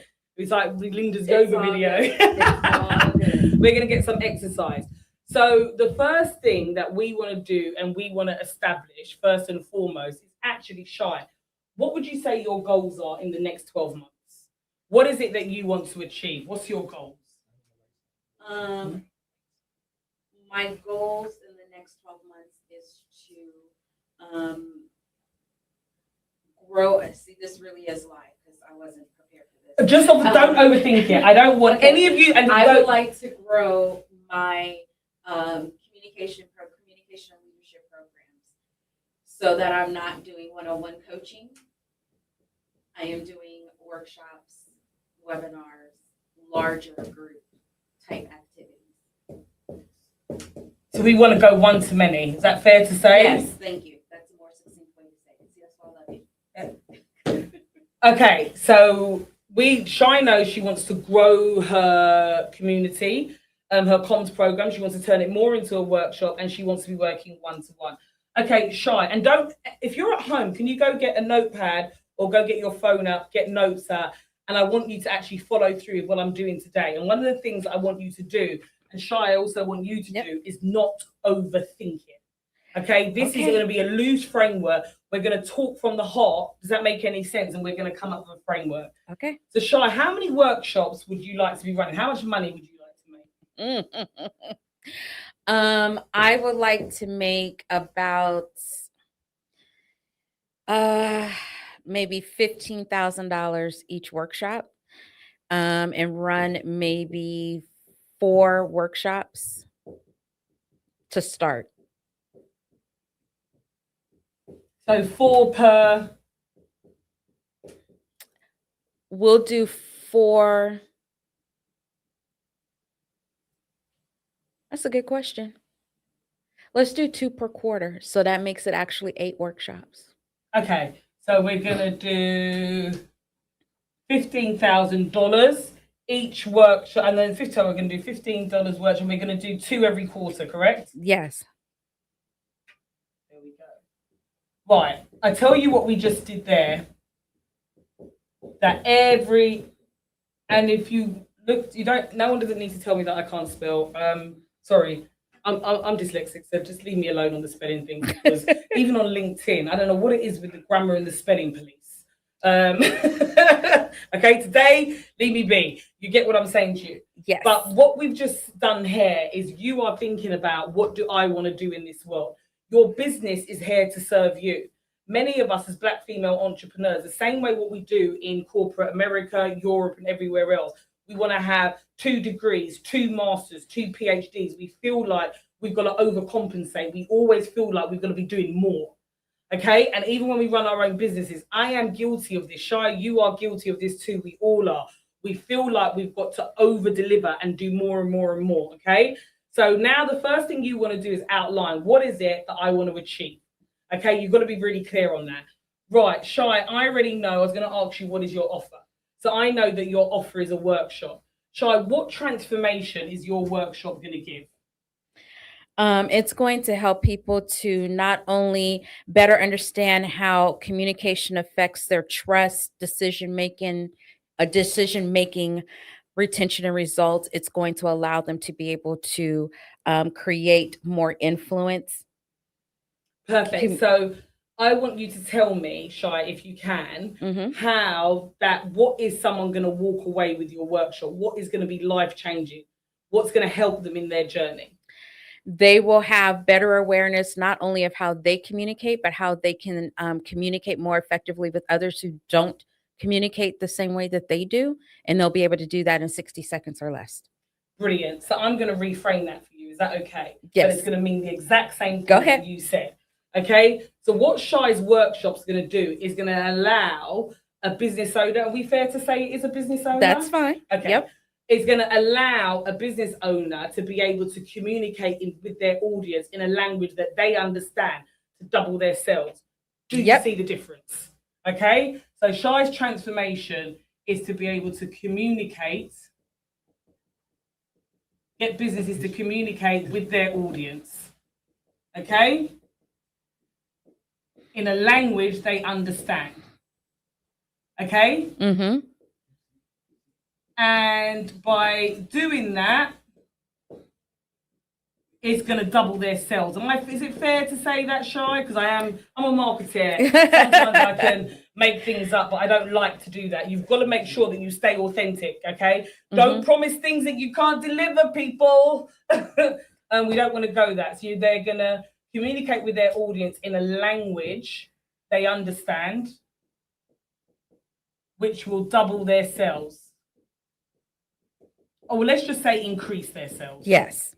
Like I said, don't make promises you can't keep.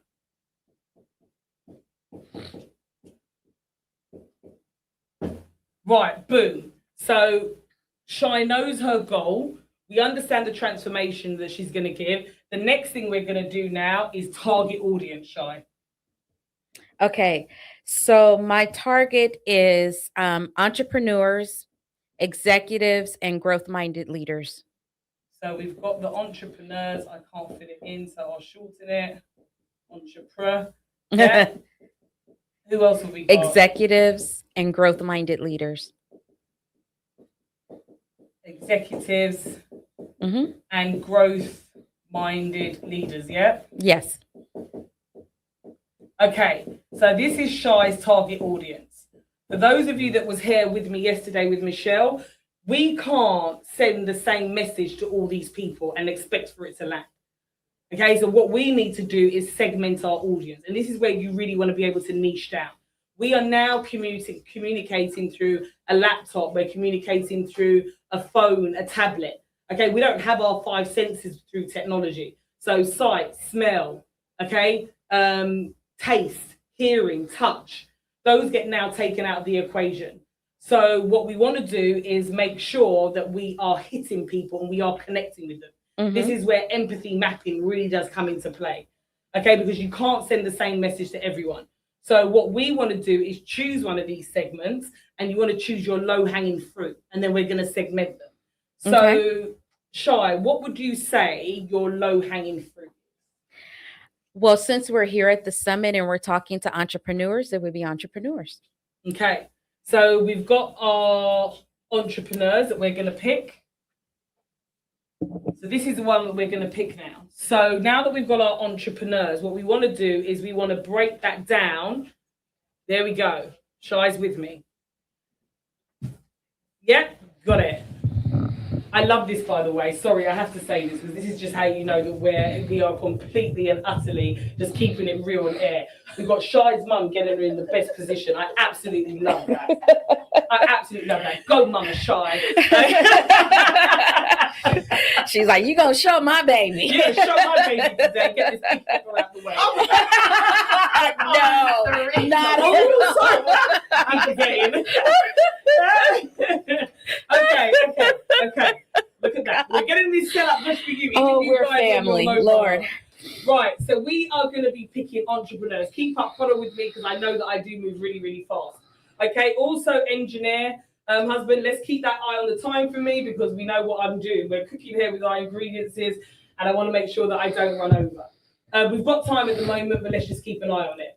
So we've got to target audiences. Let's just quick recap, just get us back on track.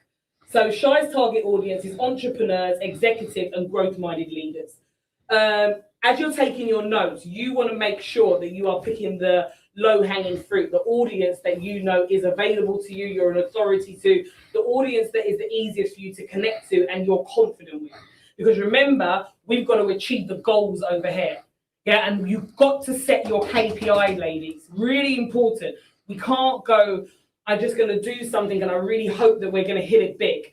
Okay, that's not how it's going to work. So we're going to go for entrepreneurs. So Shy's made a comment. As we're at the summit, we're going to go for entrepreneurs. So we're going to niche down. So we know that's Black female entrepreneurs because that's the most of the audience here because we are unapologetically Black. Okay, so we've got Black female entrepreneurs. Shy, paint me a picture of this Black entrepreneur.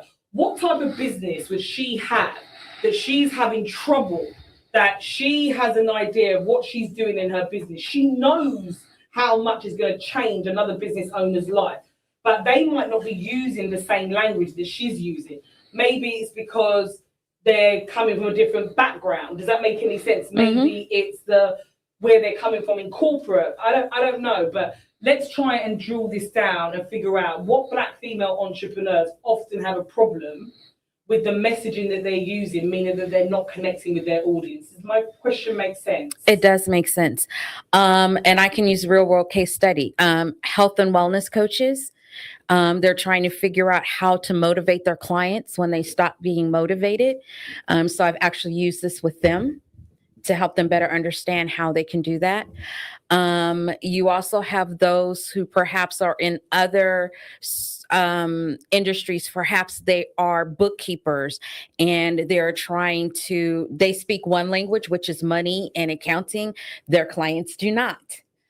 And even in the tech, we just had talk about AI and things like that. So those that are doing tech and are helping others to better understand things like social media, to understand AI and that sort of a thing, and their clients don't speak those languages. Love it. So, when we do the cookery shows and they put something in the oven and they say, here's one I prepared earlier. Okay, that's what we're about to do here now for the purpose of the exercise. So I love the industries that you just picked, but there was one, I don't know if you saw, I went, and I'll tell you which one it was. It was the bookkeepers. And I'll tell you why. Everybody's going to need bookkeepers or an accountancy firm. Yes, Lord. However, they're a very established sector that's been around for a long time. They haven't necessarily come in to the digital world, the social world. They're not even thinking, well, I've got to have a different messaging for my audience. I'm the accountant, you pay me. But the world has changed. And this is an industry that maybe hasn't necessarily always kept up. And I totally agree with you. The language that a bookkeeper would use is not the language that their client, an entrepreneur, would use. So Shy's course and workshop would be brilliant for a bookkeeper and accountancy because they want to win more entrepreneurial business. We're in a world now where people are Amazon sellers. They've got Shopify sites. Okay, we've got huge audiences of small businesses now. Okay, so with this growth of solo entrepreneurs, TikTokers, okay, social media influencers, all these people need what? A bookkeeper. But the bookkeeper does not speak the same language as his client. So somebody like Shy is now gold dust. Got it? You see what we've done here? So for the purpose of today, Shy, we are going to pick bookkeepers if that's perfect. Okay, let's go. So Black female entrepreneurs in accountancy. So that lets me know for the next summit, we need to target some more bookkeepers for you. Okay? Thank you. And I'm going to kind of show you what I mean here. So right now, and this is like a quick recipe for a funnel. It's just a demonstration. Usually there's more work that we would do. If you want to do that work, make sure that you join the revenue rooms. Engineer, please make sure the QR code for revenue rooms is on the screen. If you want to build out your funnel and have an idea and get a framework, something like I'm doing right now, make sure you join the revenue rooms. Again, it's complimentary. It's usually there's usually a fee. Make sure you go there. Right, I don't want to be thrown off by any of that. So everybody at home, your notepads and your books, you should have your goals. Your goals are actually your KPIs. What is it you want to achieve? Try to be specific with this, ladies. Put a number in. You want a metric. Okay? Transformation. You want to understand your offer. What is the transformation that you're going to give to your end user? Who is that end user? That end user is going to be one of your target audience, and you're going to segment and you're going to drill them down. For each one of your segments that you drill down in a niche, they're going to need a funnel. You're going to monetize them. Okay, so let's build out the funnel now, Shy.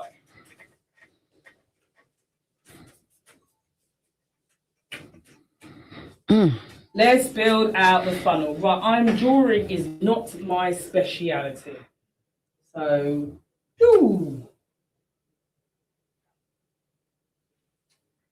what we want here is a $1 bill, y'all. So you are often going to hear people speak about top of the funnel. Okay, a lot of you might have heard that expression. A lot of you probably know what a funnel is, but sometimes the detail's missing for many people. So you hear people talk about the top of the funnel. So the top of the funnel here is where you're going to make your audience aware of you. So the segment of the audience that we're choosing today are Black female entrepreneurs that are bookkeepers. So Shy, how are we going to make those aware? And if this isn't something that you're doing at the moment, we're going to do it together right now. No, I was not targeting Black female bookkeepers. So yeah, let's do this. Let's do this. So that first stage is aware. Aware is where Shy is saying, over here, over here. So Shy needs to connect with Black female entrepreneurs, bookkeepers. So she could be connected with them here at the summit, rightly said. Right. So I'm going to put summit and I'm going to put events, because it's not just top 100 most powerful Black women that she can connect with them at. She could connect with them at whatever summits and events they attend.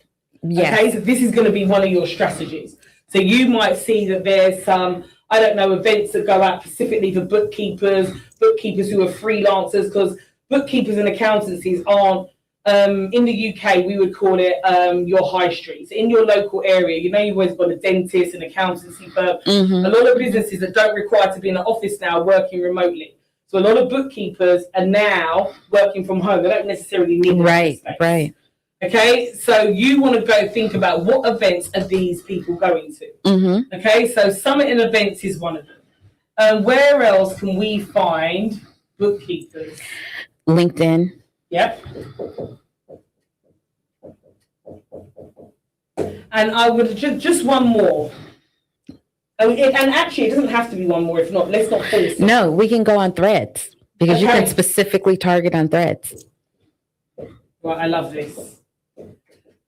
But ladies, I don't really want to go over 3. 3 is a magic number for me. If you are a small business or a solopreneur, 3 is actually a lot of work as it is. If you're going to go over 3, you're going to need to have budget and you're going to need to have a lot more resource. And for some of you, if you're thinking, oh, what's the third one? Leave it alone. It could be 1. It's best that you do one thing and you do it well and you make them aware to feed them through the funnel. Okay? Don't think that you've got to be on loads of different channels or do loads of different things. But 3 is my favorite number. 3 is the magic number for me. Okay? So we're going to make them aware of Shy Service at Summit Events, LinkedIn, and Threads. So now what we want to do is this is what's called the engagement level. And this is where we're going to nurture. And the engagement level is generally where you are going to be producing content that said that the wrong way around. You are going to be producing content that gives any objection to sell. When you are thinking about buying something, the first thing that you do is think, can I get it somewhere cheaper? Can I get it from someone that offers a better service? You know, you look to see where you're going to get something from if you are interested. You start doing some research. If I find a holiday, I want to see, can I find it cheaper somewhere? Can I maybe get a room upgrade? Is it cheaper for me to go economy or business, whatever the case may be? You start to look into it more. We live in a day and age where information is at our fingertips. So it's not all the time that you want to phone someone. Okay, once upon a time ago, it would all be about phone. Sometimes, but in some services, like I don't know if it was care homes, you want to call someone because you're leaving them with a loved one. Exactly. So it's not to say that phones died out, but you need to think to yourself, as a busy bookkeeper, do they want to be on the phone? And remember, they are not thinking, I need Shy to get my messaging straight, to get my audience, because that's probably not how they would describe their pain point.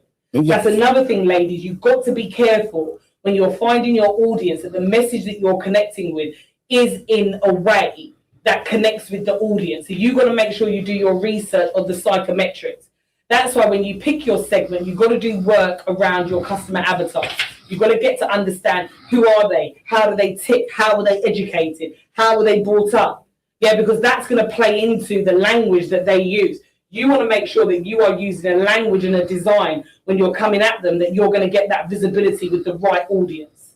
Okay, you've got to make sure that you've got a product and a service that relates directly to your customer segmentation and they're like hand to glove. That's your value proposition right there. Okay, without that, you're going to be speaking French and your potential audience is going to be speaking Japanese. Okay, we need to make, and what's beautiful about what Shy does, the very thing that she's going to teach a business is now she can bring it to her own business. Right. Exactly. She's going to make her an absolute powerhouse. Okay, so now we're going to engage in this. So now, Shy, we've got to think to ourselves, when we meet these women who are bookkeepers at a summit and event, LinkedIn, Threads, we've got to think, where are we pushing to them next? But ladies, before we go on to that, Shy, before we move on to that, we do need to think to ourselves, what are we going to do strategically to push them? So for summits and events, guess what Shy wants to do? She wants to talk, and she's a good talker. She's a talker and she's a presenter. She does it naturally and she does it flawlessly. So this is going to be a big, easy win for her.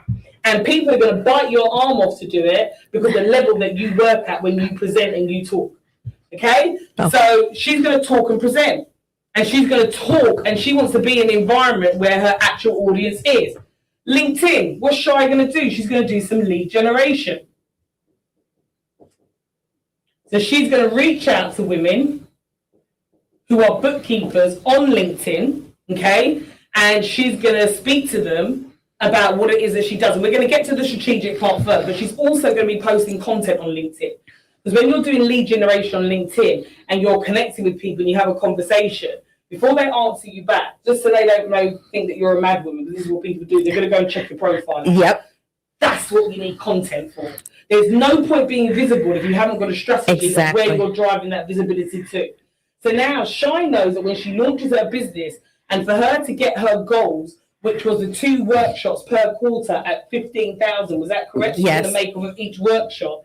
She understands and she knows what the aim is for her LinkedIn page to look at. So now, for this first year that she's going to be concentrating on bookkeeping, she's got a whole load of content and information going out to who? Black female entrepreneurs that are bookkeepers. So when they look Shy up when she messages them, they're like, oh girl, I've got someone here that is everything she does is about helping and rising up Black female entrepreneurs that are bookkeepers. They now feel connected to you because they feel like, oh my gosh, this is for me, she is for me. Okay, do you see what I mean here? We're niching down. But that doesn't mean to say that next year in Shy's marketing plan, she's going to build out another funnel. Or maybe it's you're only going to do this for 1 quarter of the year. You might switch it up and go to another audience. Okay. You've got to make sure you serve your audience. Okay. So we've got lead generation on LinkedIn. And again, we've got threads. Threads for me is about having conversations. Yes. And it's not just about having a conversation as a leader. I'm going to be honest with you, something like Threads, and I'm glad that you picked that platform because it's not necessarily one of the most popular platforms. It's about listening. So what Shy is going to do is she's going to listen to the problems and the pain points of who? Black female entrepreneurs that are bookkeepers. And she's going to contribute to what they're speaking about on Threads and give them solutions because they're going to do what? They're going to see her as an authority. So Shy's job now in the awareness stage is just in 3 areas. Okay, I think I'm having the red flag waved at me. I just saw it through the corner of my eye. Okay, I'm going to go even faster. Get the pins done. Get it done. Get it done. So now we've got to think about when Shy is talking and presenting, when Shy is having conversations and lead generating and connecting with the right audience. And remember, LinkedIn, oh my God, I wake up to about 10 messages a day on LinkedIn of people telling me how to make me a millionaire. Exactly. As a sales channel, it is just saturating. So for you to survive with lead generation, you are going to have to stand out and you're going to have authenticity.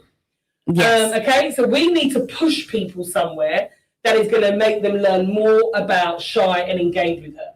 So Shy, we don't really want you to be creating any more content because this is just like too much hard work now.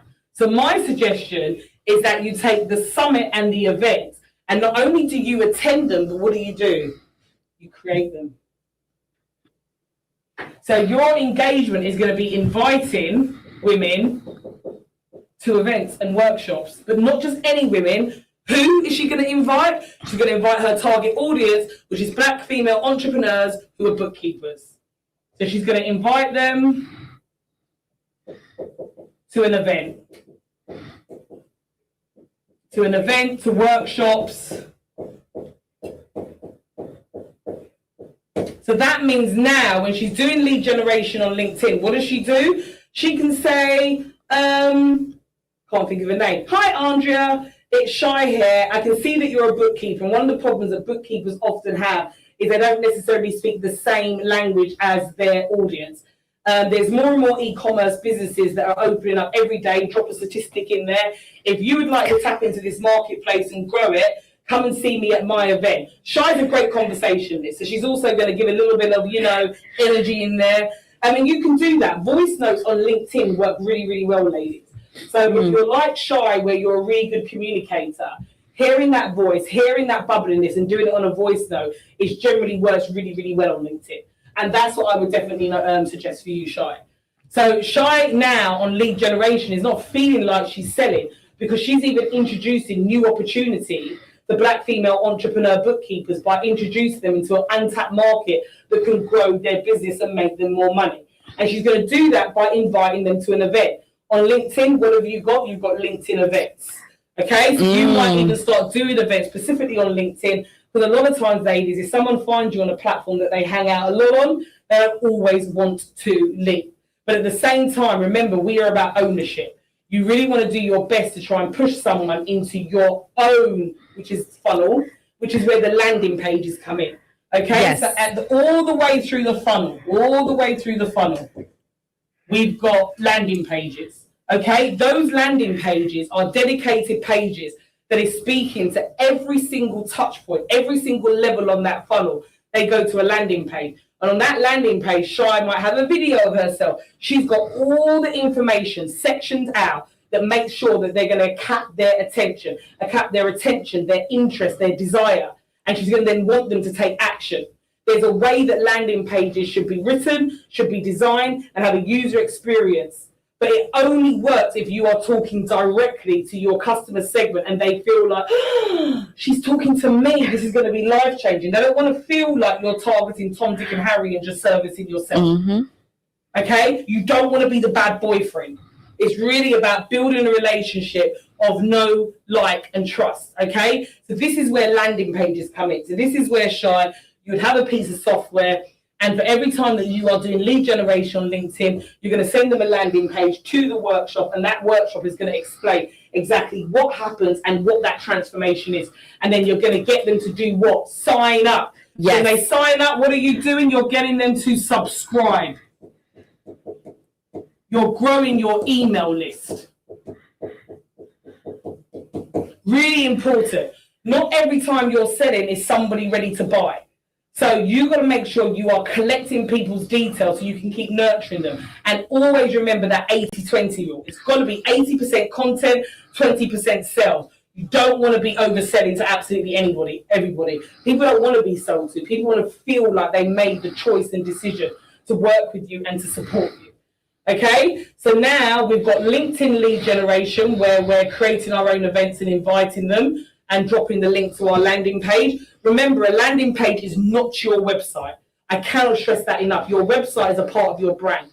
Your website is going to tell someone what you do, and it's going to cover all the audiences that Shai spoke about. The entrepreneur, the executive. Does that make sense? The landing page gives you the ability to be able to connect directly with your audience. Okay, so we've also got, what have we got? We've got the other summits and events. So when you're talking to other people's summits and events, what are you going to do? You're going to invite them to your own. Because remember, you're here at Top 100 Most Powerful Black Women Summit. There's loads of different types of audiences. They're not just bookkeepers. So this is what's called borrowed traffic. You're going to take all the bookkeepers and you want to pull them into your own community by inviting them to your event, getting them to sign up, which means now you're building your own email list. Okay? So when you are going to all these events and workshops and people inviting you to speak, you're going to take out the room all the people that are your audience. That's called borrowed traffic. Ladies, when you build a funnel, you're never, ever, ever going to have a traffic problem. Why? Because you can either buy traffic, you can run ads. But we don't want to buy ads until we've got an ecosystem that works in your business, because you're going to hemorrhage money. So stay away from that in the beginning. But you've got paid traffic, you've got borrowed traffic. What we're doing with the events, the speakers that are here now, that's borrowed traffic. That is you turning up at other events and summits and taking your audience out. And one of the things that we do here at Top 100 Most Powerful Black Women Summit is we want you to do that. In fact, we're going to help you take them out and follow you so you can build your own table. Okay? So we've now got our LinkedIn. You've got events that Shai's going to. Then you've got Threads. Now, Threads is brilliant. You get to sit there and do what you do best. You get to whoop into someone's conversation. Right? Wait a minute. You just get to step into their conversation and start giving advice and being the fabulous authority that you are.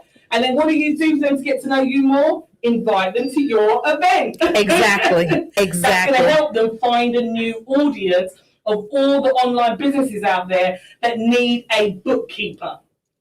Got it, ladies? Which means now your content, your visibility to revenue is by educating this audience. But now when you're putting content out, all the content that Shai's going to put out on all of her channels that people might find her on is going to be content around how bookkeeping has changed and how bookkeeping needs to step more into the digital age, the AI age. She's not going to sell. She's just going to offer content of value that's going to help them build her up as an authority. And then when they find you again, which is either in your summits, your LinkedIn and Threads, they're then going to sign up for one of your workshops, okay? Or events or summits. You can do loads of different types of events. And in the same time, A lot of people will sign up for events. Your average event is going to have a show up rate of anything from 30 to 50%. So the people that didn't turn up are in your email list, so you can nurture them. Because they'll turn up to another event, or they might just say, you know what, can we have a one-to-one? If they're in your email list, you can now offer group calls, maybe a Q&A session, because they're in your list. That nurturing part of revenue, visibility to revenue is key. So now that we've got conscribe, that's when we go to convert. Got it? Because you're going to convert at the event, you're going to convert through your email list. Okay? And then those that don't convert will always just keep staying here. And at every stage of this, you're going to have a landing page. So Shai's going to be creating a landing page for her summit and event. For each event that she might turn up to, she's going to design a landing page because it's going to speak to that audience, and that's what's going to create that deep connection. Okay, so from here, Shai might, if you're a bookkeeper, Shai could possibly sending you a landing page that says what happens after the top 100 most powerful Black women summit. They now know they met Shai there. She's now using that event and the authority of it to say, come, borrow traffic, come. You know, you've got what you needed out of that event. Let me bring you to another space that's going to really help you level up, the theme of today. Okay? So it's going to have a landing page. LinkedIn, you're speaking to people, you're inviting them places. Again, you can now have a landing page dedicated to the conversation that you was having with them through lead generation. That's now going to take them off of LinkedIn into your funnel. So when they come into your funnel, it's going to be through what? A landing page. Okay? Same thing again. Okay, once you've invited them to the event, when you're at the event, your events can be virtual because they don't have to be in your local area. So when you're inviting them to your event, at the end, what you're going to do is give them a landing page of how they can opt in to work with you with a QR code. So do you see the power of landing pages? And landing pages are what make up a funnel. Each level of your funnel is a touch point, and you're going to move your prospect. Your prospect is just your potential customer from one stage of the funnel to another, one touch point to the other. And the landing page is what gives all the information, the visuals and the copy to make sure that your potential customer moves on to the next level. So does it stop at convert? Just because you converted and you've got the numbers and you filled out one workshop, does it stop there? No, because you're going to do a second one for the quarter. Yes, we've got to keep feeding our funnel from the awareness stage, but also we want to make sure that the leads that we're collecting, we are warming and nurturing them to make sure that you fill out that next quarter. So after convert, what are we going to do? We're going to do excite. So what Shai could do for excite is the people that she's worked with on our workshop that have changed their mind, changed their businesses and transformed them. She might say, you know what, I'm going to run office hours every month. And on my office hours, I'm going to invite the businesses that use my workshop to level up and make money and make back the money they paid me for their workshop already for what I taught them. And they're going to come into office hours and they're going to talk about their experience and how well that workshop worked for them. Because remember, Shai's got an email list now. Okay, she just doesn't have to do the events up here that she's doing for engagement. She can have different types of events. And that excitement is, oh my gosh, I've now entered into Shai's community, and guess what? I can now turn up to these workshops and hear from other bookkeepers that have done her workshop and have had the results. Maybe they'll get some ideas of their business modeling. Now you're really establishing yourself as an authority. Okay, so that excitement can look like different things, ladies. And some of you might be sitting there thinking, Natalia, that doesn't really work for my business. Joan Malone gets you excited by the beautiful packaging that you get when you walk into her store. A TikToker that you might bought toilet paper off gets you excited with all the user-generated content, or people showing these big parcels of toilet paper they might get through the post. It could be that you do a survey. It could be a free gift. I used to be an Amazon seller and sell candles. Go figure, my excitement, people used to love the fact that I was sending them the candle. How many of you tried to light a candle with a lighter and you end up burning your fingers off? Okay, that lighter, that gave them excitement and made them buy from me more. You want to give away something that makes someone feel like, I'm so glad I bought off you, Shai. So my suggestion here would be maybe to run our office hours. It gets excitement. Once you've got them excited, what are you going to do? You're going to upsell. So if Shai has just taught a workshop about messaging that her audience can use and how the way that they communicate can bring them so much more customers, and also even introduce a new style of customers with e-commerce. I'm really being raised the red flag right now. You know, if that's what's going to be happening, see, you made me lose my flow with the red flag. You just added more time on. Right. So when Shy upsells here, think about what else does your customer need. So Shy, if you introduce all these customers to them by the fact that you've corrected their communication style and their messaging, maybe Shy will build them a landing page. Maybe Shy will now build out their website. Now that they've learned it, maybe they haven't got the time to do it. Okay? So think about when you're upselling. And sometimes you might think, oh, Natalia, but who's got time to be introducing other products or service? Partner with someone, because you're leaving money on the table. Stop leaving money on the table. Okay? Partnerships are really, really strong. You know, McDonald's partners with Monopoly. Think about the big boy brands and how they partner and they come together, because they don't want to leave money on the table. Okay, McDonald's doesn't want to have to come up with their own games to encourage selling Happy Meals. So why not get Cadbury's to do it? Why not get Disney to do it? Let's give away a free toy because it sells more meals. Okay, so upsell. Think about it. Fast foods do it really well. Do you want a Big Mac with a large fries and a large drink? Downsell. Do you want to get something from the saver menu? So by exciting them and making them feel like the value they've got. And one tip I will give you, ladies, always over deliver. When you over-deliver, you will lower your customer service. People will not complain because they're only going to get value. They're going to be less forgiving. Do not over-promise and under-deliver. It's a sure way to wreck your business. Okay? So this is where the upsell comes in. After the upsell, this is where you've got your brand ambassadors. This is where you want social proof to say what I do is great. Because in the digital age, that is still word of mouth. Okay? Word of mouth still exists today. And that's how you build a funnel in, I think, half an hour? Right, okay. I can see Maria saying, all right, shut up, get off. That was easier said than done. Okay. It is easier said than done, but on a real, if you want to really explore and figure out how to build a funnel around your own business, hopefully you understand the concepts of it now. Is that the right finger? No, it's this finger. QR code on the screen. Make sure that you register for revenue rooms, okay? And we're going to teach you the framework of visibility to revenue. Okay, Shy, honestly, was that helpful? Oh, extreme. Look, yes, extremely helpful. Okay, I've got one question and I'm gone, I promise. Shy, I don't know if I'm going to regret asking this question. What did AI say? AI didn't have me necessarily narrow it down specifically to a particular niche, even though my AI is very well trained and knows me well. But what it did do for me was it provided me copy for each one of my landing pages and emails and things like that. And it told me it tells the audience what's included, why it matters, and then how it works. Okay. So it added some of that in. So you gave me the framework I needed to work with. That gave me the content. So what we're going to do, we're going to come back to you at the end of the day. I want you to ask AI, based on what you search, now that you've got some more detail, I want you to ask, who do you use?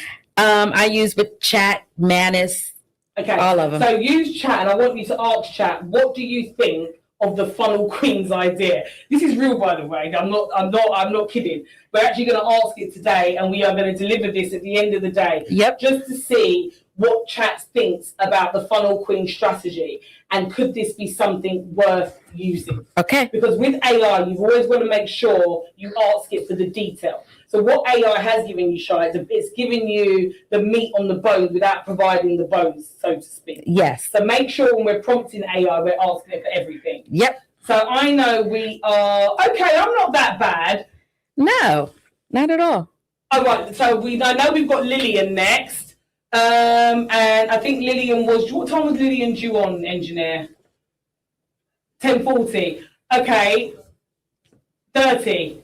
Okay, cool. So we're going to bring Lillian on stage, and after Lillian, Linda, we're going to do your workout. So for those of you that have missed Linda's workout the last couple of days, we're going to make sure we get Linda on the stage after Lillian. But Lillian, without further ado, you are really going to enjoy this. You're really up for a treat. Engineer, I don't want to waste any more time. Let's bring up Lillian's intro video. Take it away.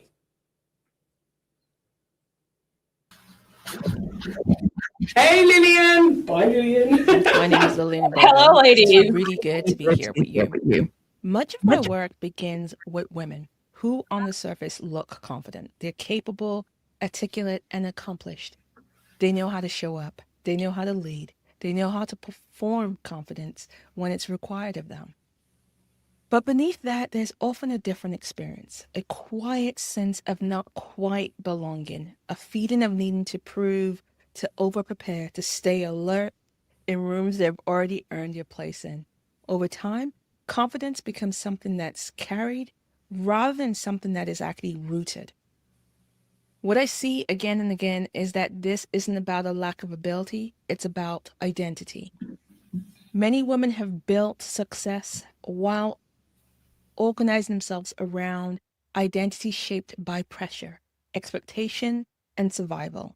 Identities formed in environments where being capable wasn't enough, where visibility came with scrutiny, where belonging often felt like it was conditional. When life grows, when responsibility expands, when women move from corporate to business, to leadership, to greater visibility, those identity patterns don't simply disappear. They start to create fiction. Imposter syndrome shows up. Perfectionism tightens its grip. Confidence feels unstable, not because it's gone, but because it was never fully anchored in who they were allowed to be. My work lives at that level. I work with women to understand how their sense of self has been shaped, compromised, or narrowed over time, and to support them in realigning their identity so that confidence no longer has to be performed. This is especially true for Black, ethnic, and mixed heritage women, who are often expected to be strong, composed, and grateful while carrying layers of visibility, cultural pressure, and unspoken expectation. The very identities that help them survive and succeed later becomes the thing that holds us back. I don't work on the surface of confidence. I work underneath it. Through my workshops, my speaking, and my private one-to-one work, I support women to re-anchor their identity so that leadership, presence, and confidence can emerge from a place that feels truly stable and sustainable. At its core, this work is about reintroducing women to themselves, not as who they've learned to be, but as who they are now. I'm honored to be part of this summit, and I'm really looking forward to the conversations we'll have together.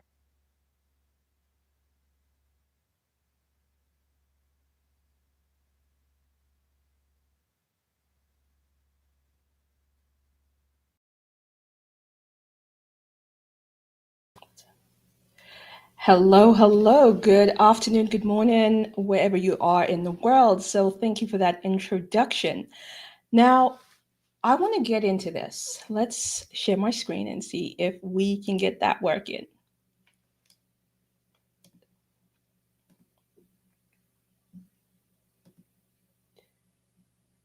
Okay, so technology is going to have us hold for a moment, but let's. Ladies, I am really, really grateful to be part of this summit. And I've given my intro, and this is not about confidence. This is not about you learning to be more. This is not about qualifications. Right now, this summit is about how do we show up? How do we be present? How do we own our identity? So let's get into this. So you've had my introduction.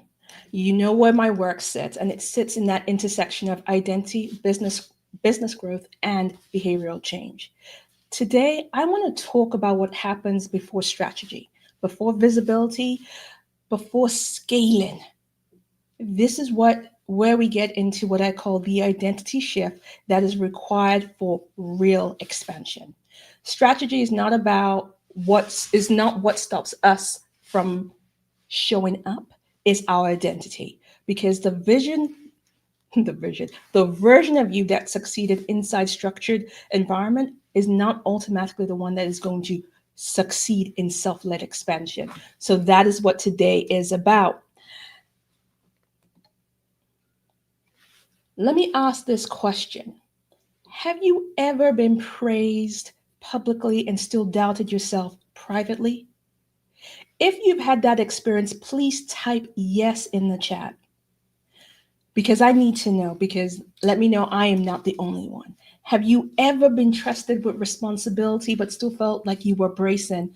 And that is not because you lacked skill, not because you weren't capable, but because something inside you hadn't fully settled. Some of us keep yo-yoing between not enough and too much. Not enough to fully claim the space that we want, but too much to comfortably fit inside the box that has been given to us. And that tension, ladies, is not about confidence. It is about identity. And the thing is, many capable women struggle. And this is not to do with your strategy, because we have strategy coming out of the ear hole. We have skills, we have certification. It's about identity mismatch. We've been shaped by systems that rewarded excellence. And we know, especially as Black women, the damage that double-edged sword called Black excellence can wreak. We've learned to be sharp. We've learned to read the room. We've learned to deliver consistently. We have learned to exceed expectations.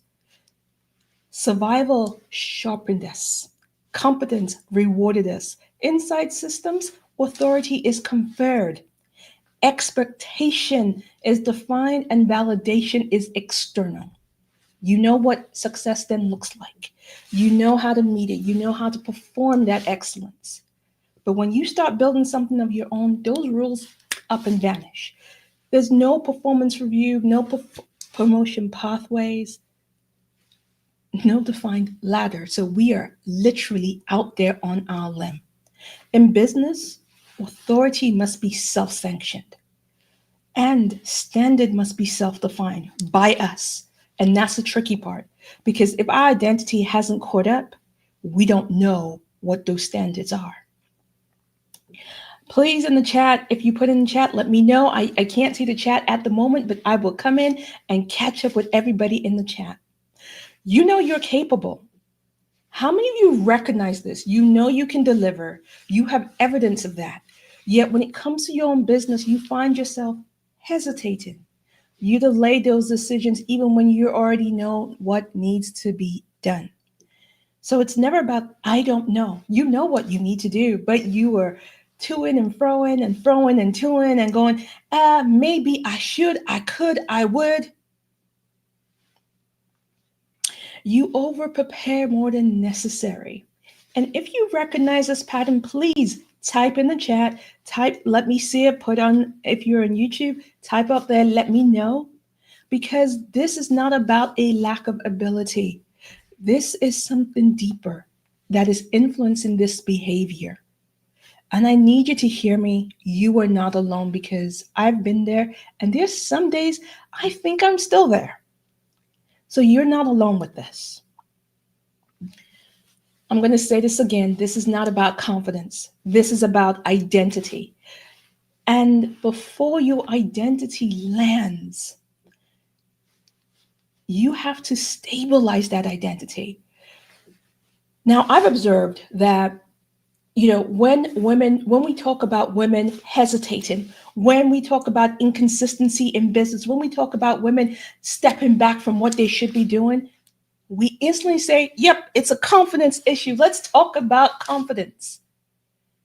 But the thing is, confidence is not the root of the problem. It is the fruit. Confidence is the fruit of that problem, because what is actually happening is an identity transition. You are shifting along the lines.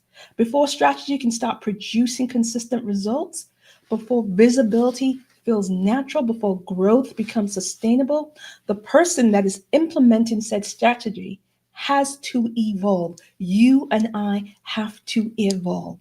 So I keep coming back to this because this conversation is not about motivation. It is about who you are becoming as you build your business.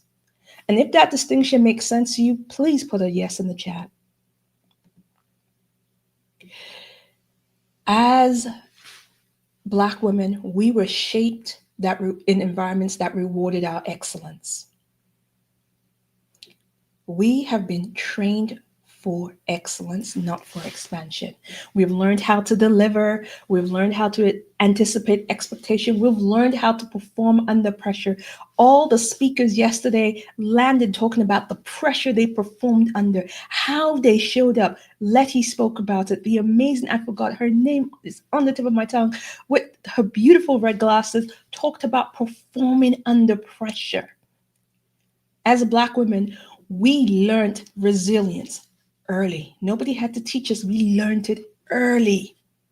We learned how to stay composed in environments that were not always designed with us in mind. We learned how to work twice as hard just to be taken seriously.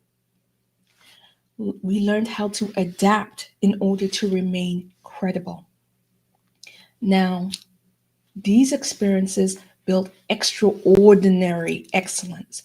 They built strength, they built discipline. But sadly, that does not prepare us for the internal leadership required to build something of our own. It does not. Because we know how to succeed inside structured environments. The rules are clear. We know that success is what it looks like. We know how to work with our teams. We know how to give the feedback. We know all of that. Now, when we are building a business, what happens is no one assigns us authority. All of a sudden, we have to be the authority. No one tells us exactly what our standards should be.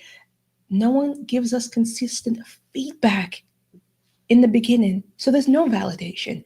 We have to validate ourselves. And this is where that friction comes in, because we have the skills, you have the intelligence, you have the work ethic.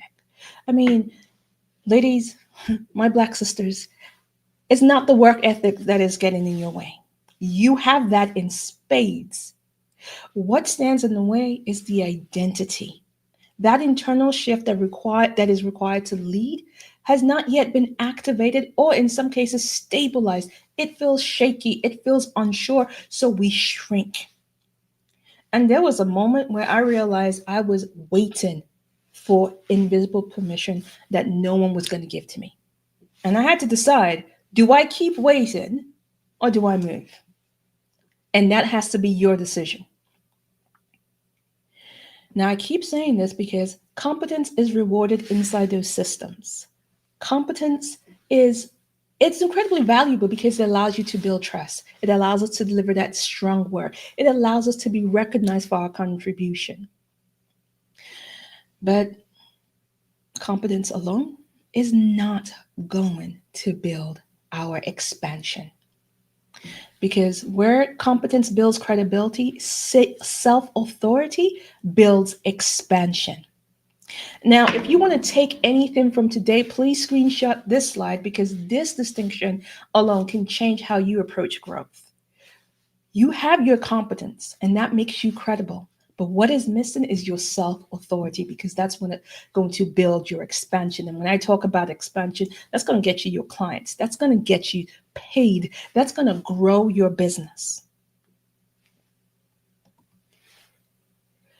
Now, I have been praised, trusted, I've delivered, and yet I'm still bracing. I'm like, today is the day they will find me out. Listen, there was a period in my own journey, I was trusted. I've had great roles. I can deliver. I will stand up. I will deliver. But every day I went into that job, I thought, today's the day they will find me out. They will figure out, I don't know what I'm talking about. They will figure out that I have fooled everybody, because I used to say, I got that job because the recruiter was drunk or the hiring manager wanted a token. I made up every reason why they hired me aside from my skill. So I will go in and embrace it, and people will say my name, and instantly I'm like, waiting, what's the problem? And then I started doing that. I realized I'm good at my job. I was getting promoted. I was getting the bonuses. I was doing all of that. And then when I started to build my own work, something happened. I was scattered. And this had nothing to do with my skill. I mean, I could run a team, but choosing a landing page heading felt like a mini breakdown. I will start to question my whole center of self. I'm like, it's just fronts. Why the drama? Because inside structure, I knew the rules. I understood it. Outside of it, I was the rule. Somebody made me the rule. And that's when I realized something uncomfortable. I built the competence, but self-authority is something I had to choose. And that's something we all must choose on a day-to-day basis. We have to choose that.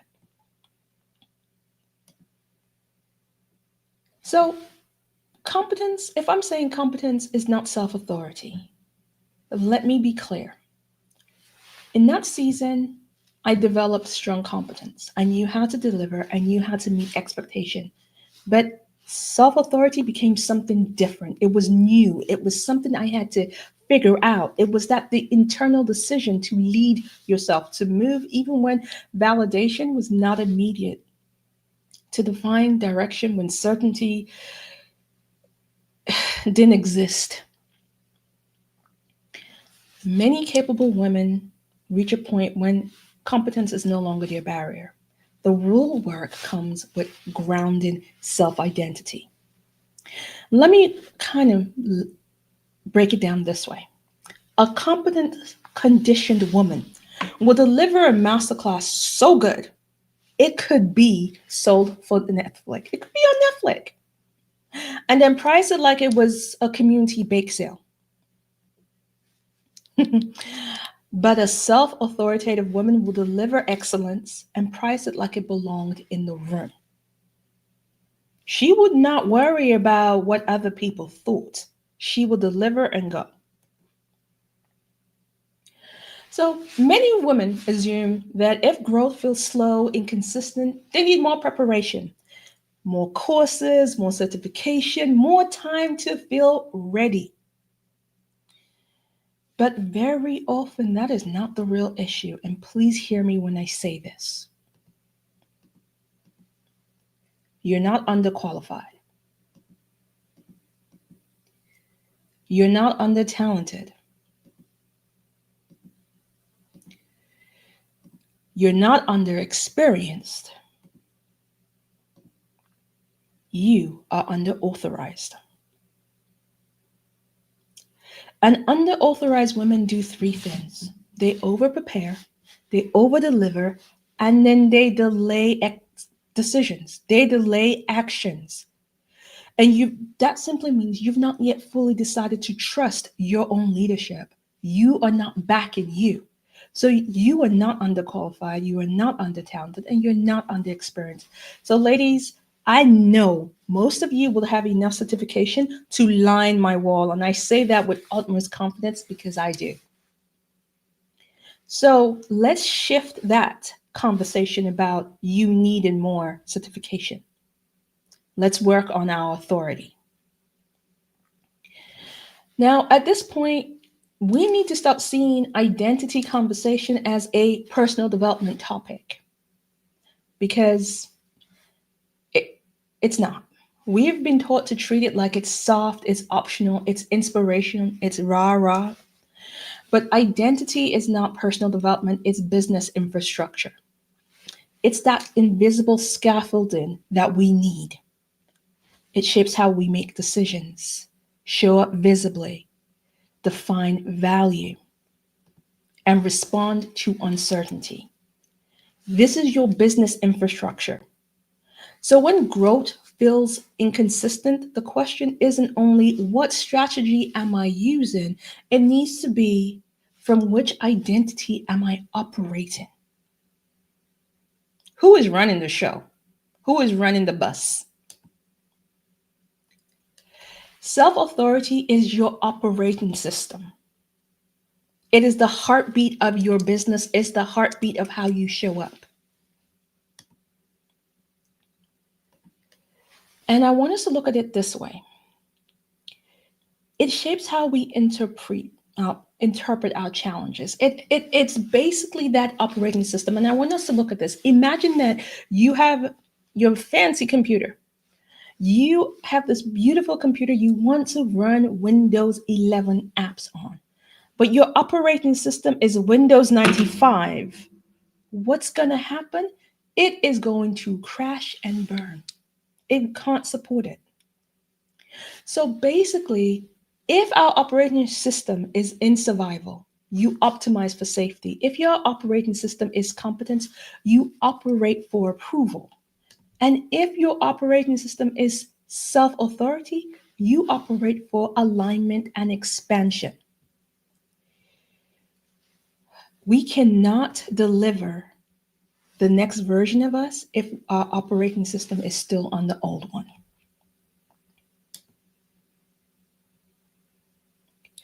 So becoming who you need next in business requires that intentional identity evolution. Now, please don't get me wrong. This is not about abandoning your competence, because that is necessary to do the work. It's about expanding beyond survival-based performance patterns. And so let's talk about these 3 identity evolutions. Expansion identity is the first one, because that is what we were never taught, especially as Black women. We were never taught that we needed expansion. And that is a crucial thing for our business, our visibility, and how we show up. Because expansion requires self-sanctioned authority, where you decide you are ready. Visibility without permission, where you stop waiting to be chosen and say, yes, you have permission, go ahead. That self-definition without structure, where you choose who you are becoming before the world tells you, because that is ownership. And every time you trade your worth for safety, your expansion delays. Here's what I say. Survival asks, is this safe? Expansion asks, is this aligned? Survival builds stability. Expansion builds legacy. You cannot build expansion from survival lens. Survival will help you maintain, but it will not help you multiply. So I'm going to ask the room, what action are you postponing until you feel completely ready? Not 5, not 10, just 1. And I want you to think about that action, and I want you at the end of my talk to go take that action. And our next identity growth we need is that self-sanctioned authority. And I've been hammering on about this because it becomes our underpinning. It becomes not a personality trait, but our daily decision. It becomes what we do. Self-authority is basically where you show up without over-explaining, where you stop polling the room and start backing and trusting yourself. Self-authority is the decisions you take in the quiet. It's not loud. It's not performative. It is not something that you hear and do on social media. It just looks like you posting the thing, you setting the standard, you following up, you actually not worrying about the validation. Because here's the thing, no one told us that entrepreneurship will require self-sanctioned authority. There was no onboarding, there was no HR, no performance review, just us and our nervous system, which we all know is shaky at best right now. So we have to choose how we show up. And that's that self-sanctioned authority. Standards over approval. Now, this is about going from overgiving to defining your value. Many capable women over-deliver to feel secure. Self-authority introduces standards, clear pricing, clear scope, clear recognition of value. Over-delivery seeks approval. Standard cultivates respect. I'm going to say this. Look at it like this. Over-delivery will say, let me just add one more bonus. Let me add one more thing. Standard says, this is it. We're good. Now, who recognizes that pattern of overgiving? So I've been talking for a while. And so I'm going to ask, what does that look like in practice? When I'm talking about all of this, when I'm talking about the self-authority, what does that look like? It means showing up even when the work is still evolving, where you are still evolving. It means making decisions without polling the WhatsApp group and doing all the action. It means continually taking the action without the applaud. It becomes that consistency becomes a discipline. So all of this, to dial it down, comes down to self-trust. Self-trust provides us that internal base. Self-authority is the behavioral decision to act from that trust that we need. It's not the absence of doubt. It is leadership in the presence of uncertainty. And let me ask you, what would you change in 30 days if you trusted yourself more?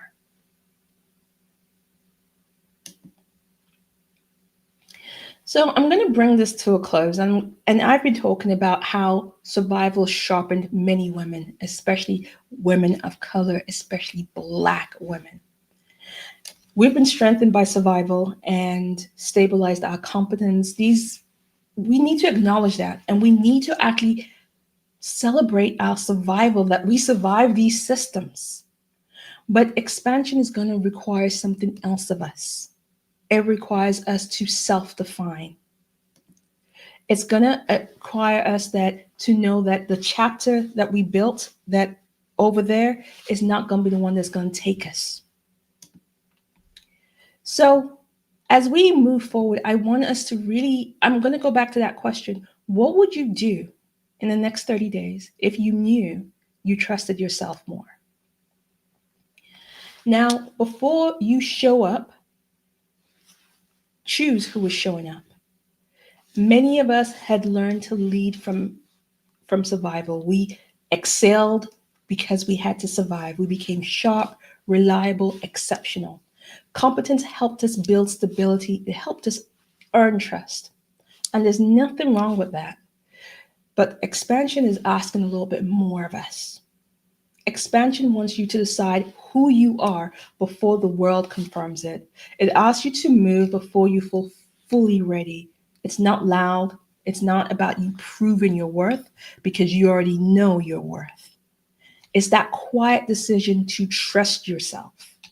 And it's that decision not to negotiate your price, your worth, how you show up with your own self. So I'm going to ask you this. Before you show up in your business next week, before you launch, before you post, before you set your next price or make your next decision, I want you to ask yourself, who is showing up? Who is standing in the room? Now, if you know exactly what I've been talking about for the last 30 minutes, I want you to self-identify yourself here. Because if you are ready to make that shift, I've created a simple starting point.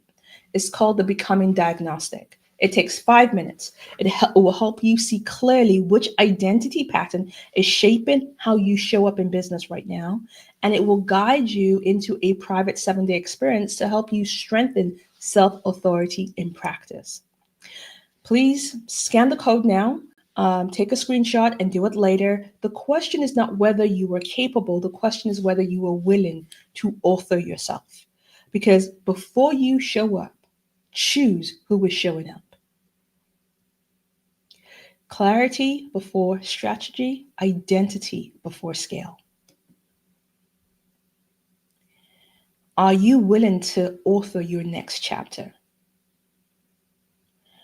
Ask yourself which version is leading for your next chapter. Is it the one who's focused on safety, the one who is focused on performance, or the one who's focused on ownership and expansion? And imagine operating from self-authority for the next 12 months. What difference it's going to make to you, your business, your community, your family, this world that we're living in. I am complete. If you have any questions, ladies, please ask. I'm here. Let's have some questions.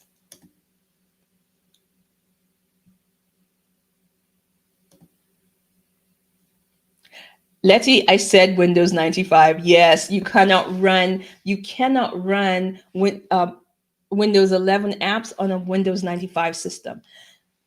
Listen, I love the comments. Yes. Oh, okay. Overgiving is something that we have been programmed as Black women to do, because it's like, let's prove our worth. Let's prove we belong in the room. We will overgive to the point of exhaustion, to the point that we break down. So, ladies, throw some questions. If you do not have any questions to throw at me immediately, you can connect with me on LinkedIn. You can connect with me on Instagram, but you'll normally find me on LinkedIn. Connect with me, ask the questions, throw it in this chat, let me know. Oh, Charlene, I like that. Yes, you now have language. And when we have language, we have the authority to claim it. When we have language, we know what we are talking about. Our identity that we are shaped, that was based on survival, our identity that we're shaped, that was based on playing small, cannot sustain the businesses that we are growing. It is impossible to do. It cannot do that. And you cannot go this journey on your own. You cannot switch identities on your own, because you're going to need people in the room who are going to help you go, I see you're playing small today. So you need communities like this, like the top 100 most powerful Black women summit. We need the spaces. Ooh, Kier, that's a good question. What is the hardest part about leaving that old operating system behind? Comfort, safety. It's what we know. You know, there's that saying that says, the devil we know is better than the angel we don't. And we take that into business. We take that into life because we are afraid of what's on the other side. So it's that, do I know what's waiting for me? Can I deal with this? What happens if I fail? Well, what happens if you fly? What happens if you actually succeed? Oh, Victoria, yep, you're spot on. That trauma passed on by our ancestors that we never dealt with. I mean, one of the other traumas that we were passed on was that we have to work hard. And I'm like, no, my ancestors have done enough hard work. Because if it was hard work alone, most of us as Black women will not be where we are right now. We need to switch our identity.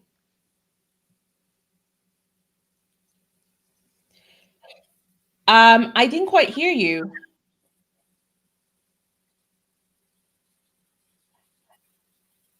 Unfortunately, I can't hear you. Okay. Oh, now I can. Can you hear us now? Yes. Okay, great. What an amazing conversation, and thank you so much. You have so many resounding messages as you just went through in the chat. Congratulations. Thank you. In addition, you was just talking about the ancestors, which is so close to my heart. And I was in transition into the room. Can you repeat that last statement? So what I was saying about our ancestors is that, you know, this whole thing about us as Black women, that we need to work hard. I'm like, no, our ancestors have already done the hard work for us. Now we need to work smart. We need to start transitioning our identity to women who work smarter. Because hard work, if it was for hard work alone, we should be very wealthy. Absolutely. Exactly. Our ancestors have done hard work. So it's not hard work. And that's why I say it's not about competence, because I don't think anybody in the room with you, anybody in the comments, anybody who is watching the summit is a competence issue. Not at all. It's the identity. And let's stop spraying, oh, it's a confidence thing. It's not confidence. Black women are the most confident women on the face of the planet. The confidence, when we say it's confidence, I say confidence is the fruit of the problem, not the root of the problem. Absolutely. It's the identity. We made basically everything that we can see. Yes. Exactly. Whether we birthed them or we created it ourselves. And we have been women who have solved some of the most difficult problems there are on this earth. Exactly. Mhm. Exactly. And so if it's not the confidence, then what is at the root of it is the identity that is kind of tripping us up. The identity that leads us to go, oh, I want to launch this program, but we will talk ourselves out of launching our own program. Yes, Mhm. that is true. It's the identity that says, oh, I want to price this. You will then go and pull all your friends in WhatsApp groups and then come back with the lowest price possible. And then you're like, but my pocket is empty. Why? Because you took the lowest price, because that's what somebody told you they were willing to pay. Do you think it has anything to do with access as well? Yes. Because the access to those rooms where we need to belong, we don't have those access most of the time. Access to conversations, until we started putting on our own, thanks to Natalia, putting on something like this, there were things that we missed. So even I'll go back to my time in corporate, not knowing that decisions are made after work, during drinks, not in meetings. Nobody told us that we had to really go for those drinks because it was important to our success. Mhm. So if we don't know, how do we bridge that gap? And please, nobody say the word mentoring in my direction. Black women do not need to be mentored. We are the most, and this is across the pond, globally, Black women are the most mentored women across the globe. We need sponsors. We need people who are going to put themselves on the line for us in spaces. So I don't want to hear anybody about let's be mentored. No, this is 2026. Don't come to me with Black women need mentoring. Get out of here. Yes, I have to snap my fingers on that one. And you are telling the truth. I agree. So how do we get in contact? Can you share with everyone how to get in contact with you? So I am on LinkedIn under my name, Lillian Obogo. So that's LILLIAN OGBOGOH. I'm on Instagram under the same name. Natalia will be pleased. I'm on Threads as well under the same name. You can find me also on my website, which is lillianobogo.com. So www.lillianobogo.com. And Letty is so kind to put the link to the diagnostic in the chat as well, so they can access it as well. Wonderful. So thank you so much. We have enjoyed your masterclass, and we look forward to seeing you in the near future. Thank you so much. Thank you, Lillian. You gave great gems. Appreciate it. Thank you. Bye. Bye. All right. So we have our guru. Hey, yes, that is. What was her name again? Linda. Yes, we have Linda, our guru yoga instructor. Yoga instructor. She's going to go ahead and give us a couple of stretches here and there. It's been a long day for most of us. So why don't we get up, get ready, and stretch those muscles. Part of my daily routine, and this is my 7-minute workout.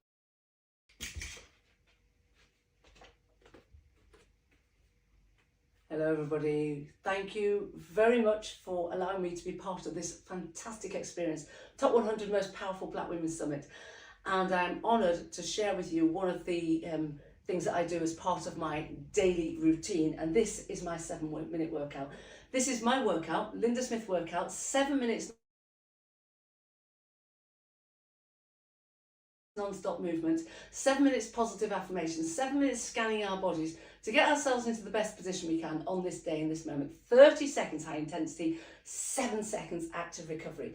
I'm Linda. I help you to find the joy in the things you do and the joy in being you. And check out my masterclass, check out all of the masterclasses in this summit, and you're going to find something that's going to help you to spark joy and see the light and the power in your life.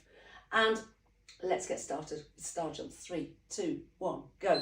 First thing, think about your alignment. So pull your belly in, pull up your pelvic floor muscles. You know you want to go to the loo for the next 7 minutes. You're not going anywhere. You're going to squeeze up and in and hold the rest of the muscles in tension. Contract them. Time under tension allows you to build, burn, tone shape, long lean muscles. Then we can think about our mindset. Remember, it's an inside out job. Whatever you're wanting out there is all on the inside, but you can manifest it on the outside if you wish. So smile, turns on the hope hormones, change, hold that thought, jogging on the spot. So we're going to come to a chair hold in 3, 2, 1. Legs, feet, hip width distance apart. Sit down as much as you can. Reach your arms forwards. Again, contract those arm muscles, belly in, pelvic open in. Palms can face towards each other, towards the mat. You can reach your arms all the way up towards the ceiling if you wish.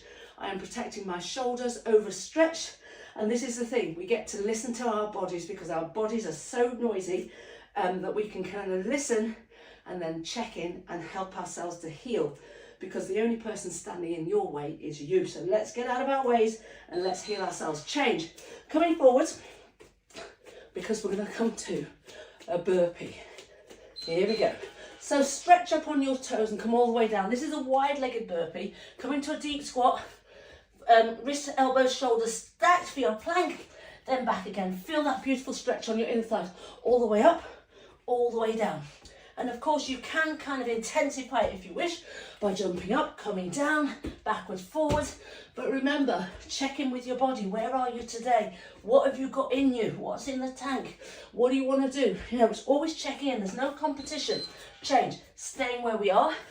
Seated knee tuck is our active recovery. We are constantly moving into a crunch. So shoulders off the mat. Contract the arm muscles and reach the arms forwards. Contract the arm muscles and keep them contracted. There's actually no movement. The movement is from the bra line.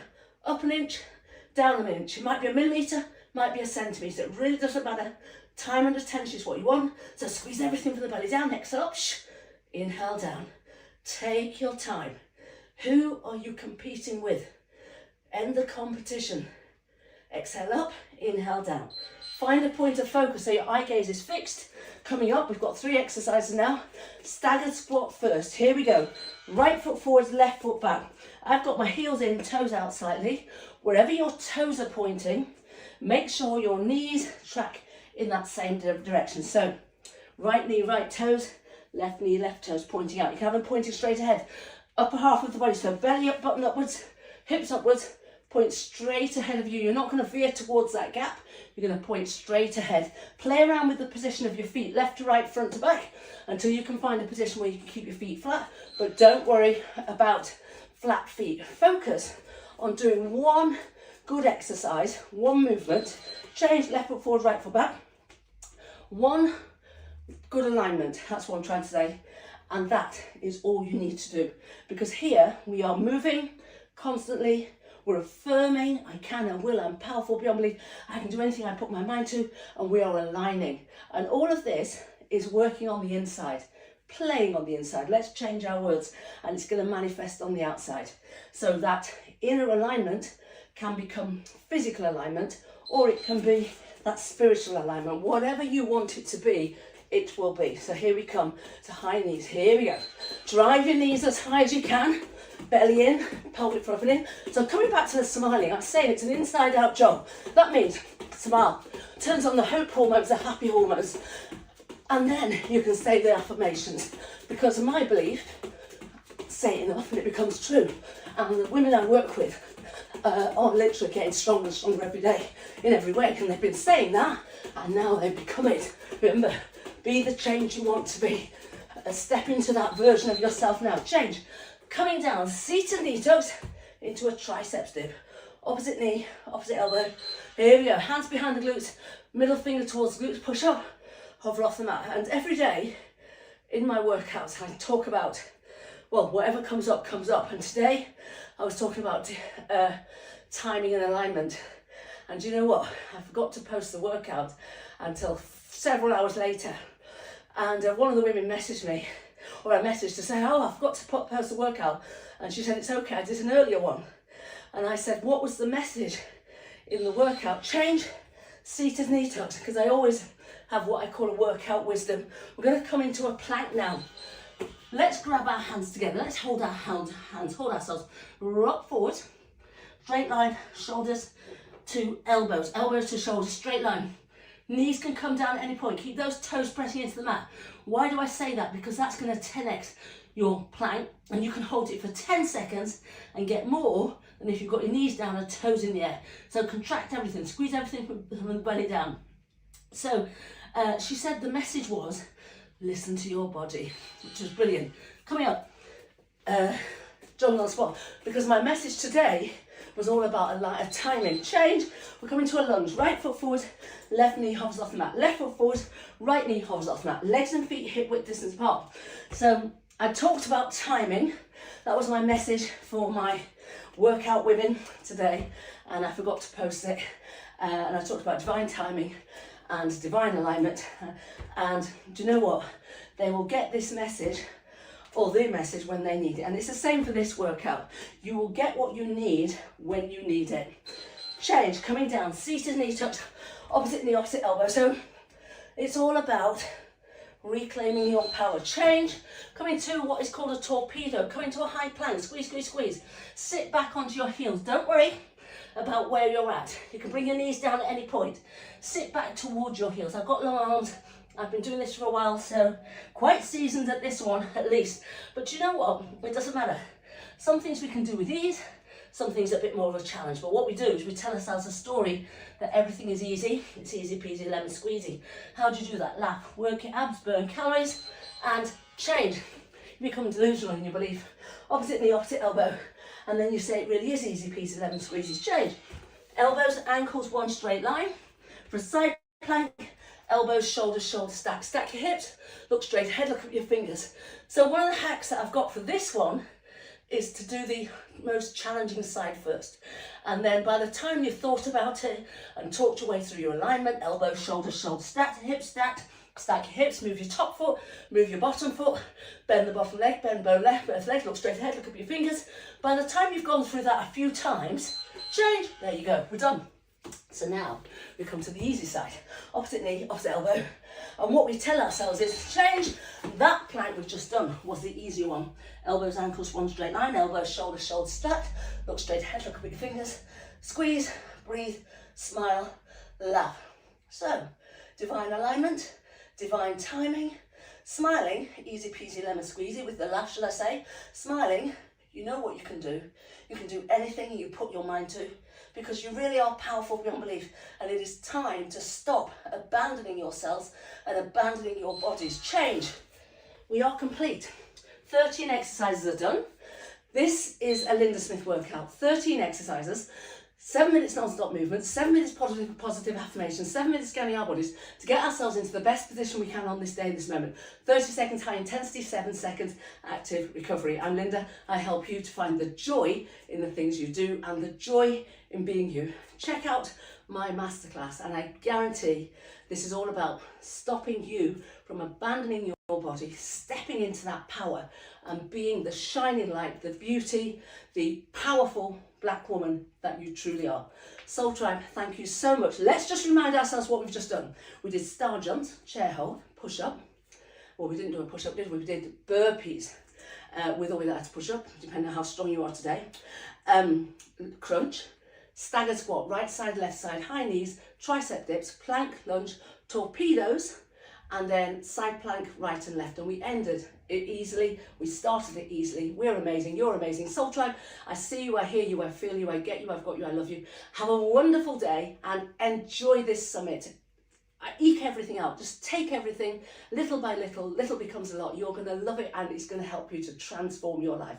Lots of love. Bye.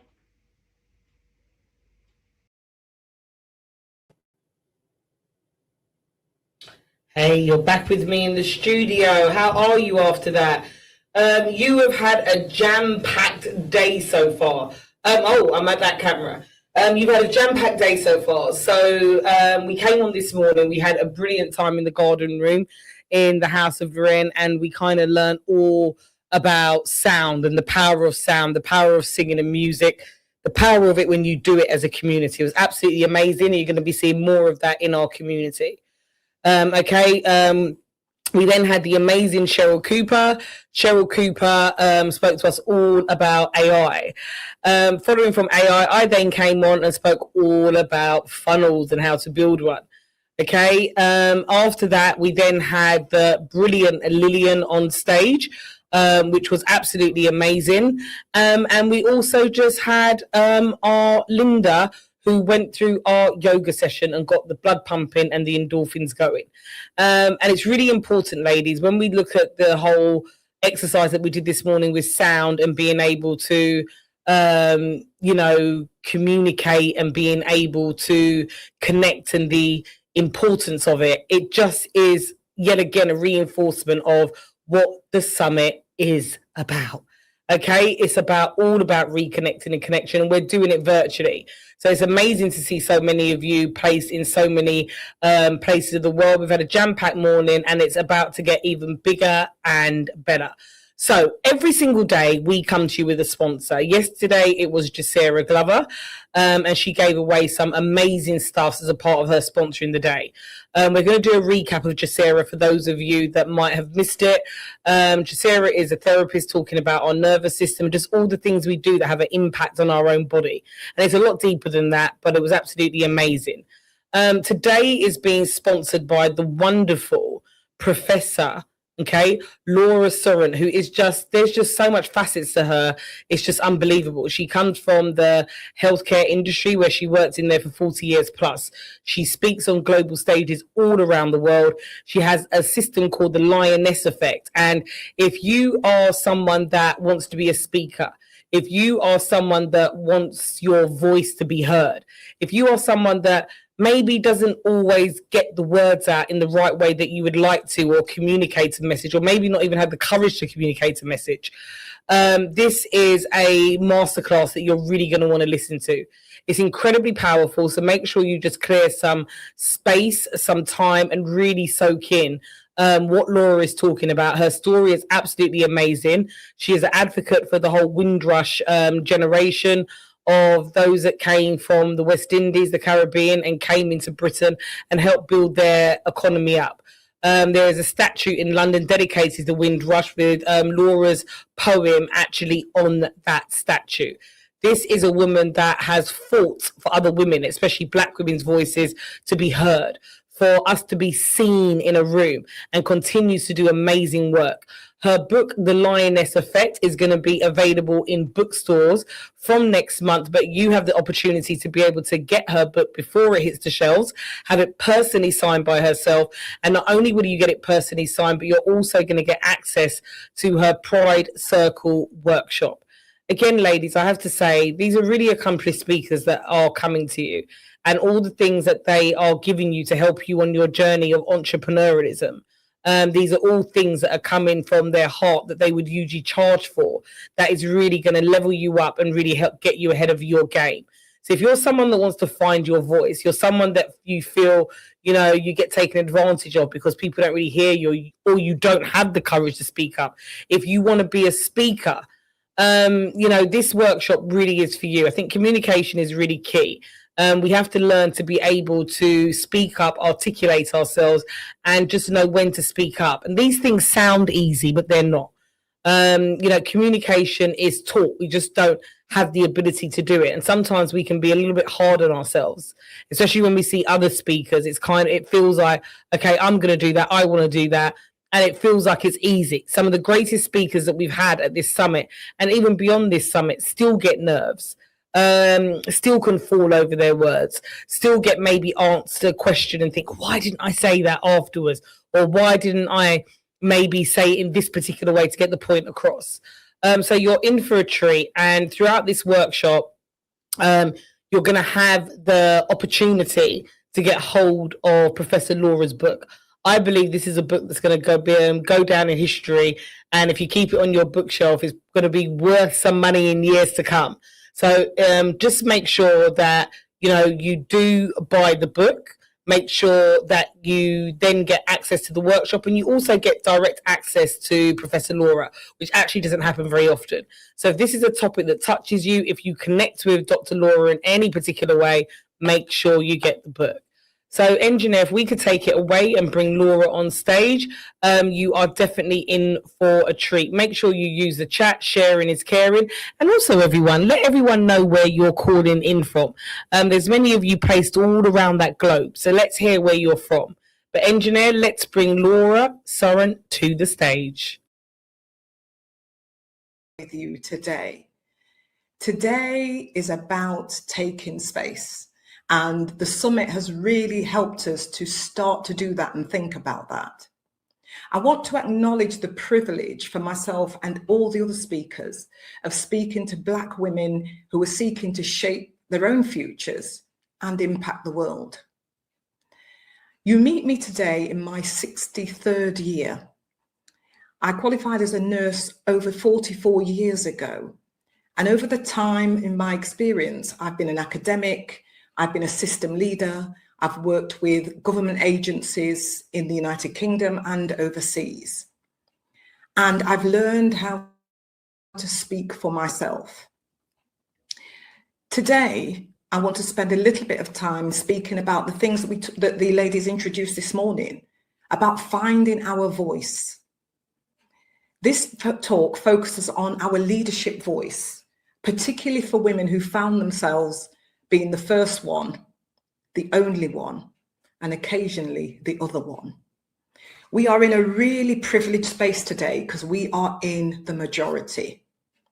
But today I want to help us see how harnessing the power of our voice and our unique identities and experience can create exceptional impact for us, for our communities, for our organizations, and for our businesses. We all come from an oral history. I learned much at my mother's knee, my grandmother's, and we've all done that. Oral history is what binds us all together. And I want you to join me in exploring the oral history and how, using poetry and prose, we can understand why using our voice, speaking as ourselves, changes everything. So, are you ready to come? Let's go. A few years ago, Glassdoor did a survey of the top 50 companies worldwide, those who were the best at attracting, retaining, and getting the best staff. And the key thing that came up over and over again was that these organizations were able to create cultures where people felt they mattered, they were seen. And that's what made people feel they were worthy, and the organization benefited from all the experience they had and from all the knowledge that they had to share. And that is an experience that we want to reveal over and over again. However, when you occupy a space as we do, a space where you are often first, only, and other, this is a different experience. Have you ever walked into a room and realized that you were the only one? I'm sure the majority of us here have been there. How do we know ourselves in a space? When we are the first one, the only one, and the other one, that very familiar leadership moment, our voice matters even more. Because using our voice is not simply about confidence or our ability to know what to say in the moment. Using our voice effectively and appropriately is about leadership, it's about influence, and it's about shaping the future. So I want to ask you a question. What do you need your voice to do in this moment, at this stage in your journey? Do you want to be a speaker? Do you want to be more confident in speaking up or speaking out? Do you want to feel able to use your voice to share your opinion with clarity? And do you want to formulate your place and legacy with pride? All of these things are questions that we need as leaders, and how we use our voice to shape our world. Where do we go from here, though? In 2016, I was a full professor. I'd been a full professor for a few years. I had a PhD. I had many doctoral students. I did work with governments around public health. And I went to a meeting with the Director of Public Health. This, in the UK, this is somebody who has leadership responsibility for the policies and procedures, which basically allow us to be who we are and help us to attract the health, the wealth, and the resources we need so that we can all have an equal chance. So a very important person. I went to his office. It's somebody that I'd known for a long time. We had met many times in other places, but it was my first time going to his office. I knew we only had a 20-minute window in which for us to do some planning because we had a paper to present to the Department of Health, the government. I arrived 10 minutes early. And when I arrived, the receptionist took my name and asked me to take a seat, which I did. The 10 minutes went past and it was the time for our meeting. And still, this person who I knew was always very punctual, the director, he did not waste time, still hadn't called me. So I went up to the desk again and said to the receptionist, I think I'm expected in a meeting. And she said, it'll only be a moment, take a seat.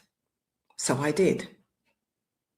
10 minutes later, 10 minutes past the hour of the meeting, and 10 minutes into the 20-minute window that we had, I still hadn't been called. I started to feel nervous. I stood up again.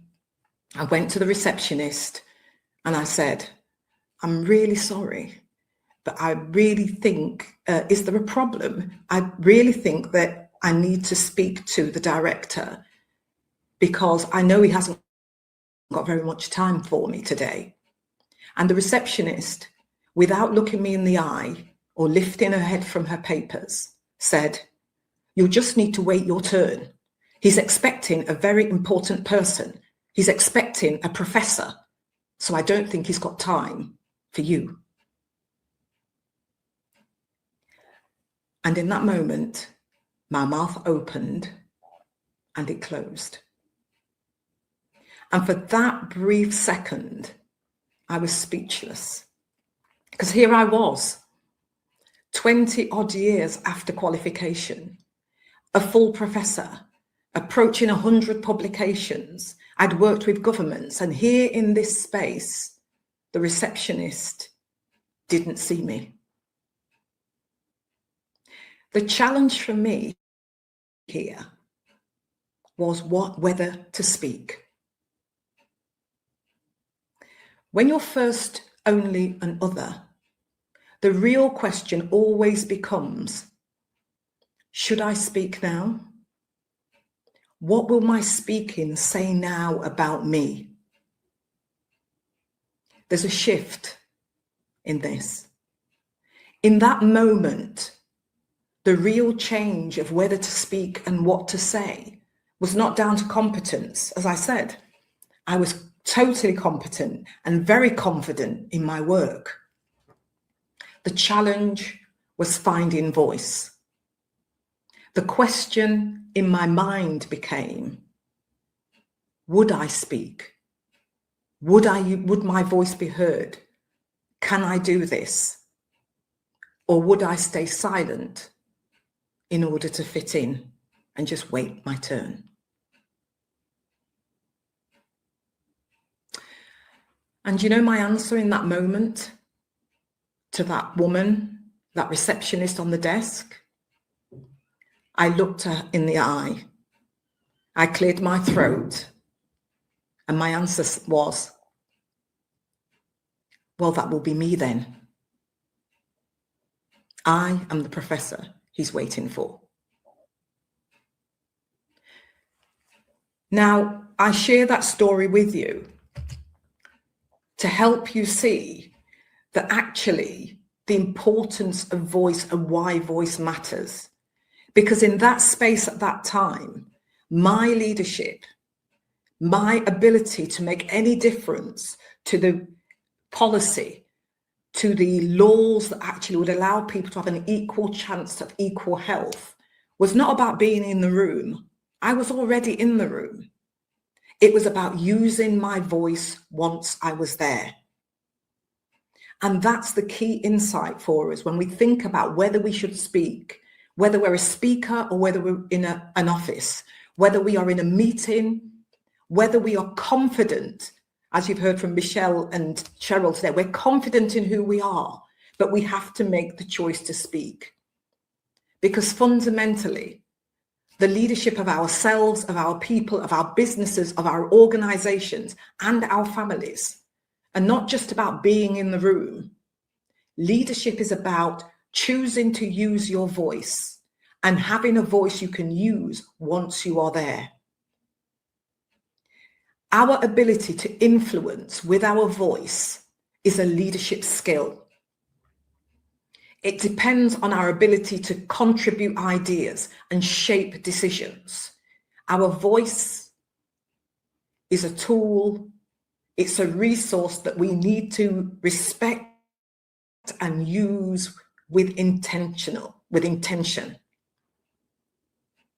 One of my real heroes during my PhD, which was well over 20 years ago, was Audre Lorde. In my work, I explored the importance of voice and silence and how we create spaces in which people are unable to speak and how that impacts on their health and their life chances. And I want to speak with you. My first poem to introduce to you are the prose and the words of Audre Lorde, trying to encourage us to speak and use our voice with intention and speak as ourselves. She says, "My silencers have not protected me, and your silencers will not protect you. What are the words that you don't have yet? What are the tyrannies you swallow day by day and attempt to make your own until you will sicken and die from them, still in silence?" We have been socialized to respect fear of speaking much more than our own need for language. Audre Lorde asks us to ask ourselves, what's the worst that will happen if we speak? And then she encourages us to push ourselves a little further than we dare. Because once we start to speak, people might yell at us. They might interrupt us. They might put you down and suggest it's personal. And the world won't end. And as she says, the speaking will get easier and easier. And you will find you have discovered your own vision, which you may never have realized you even had.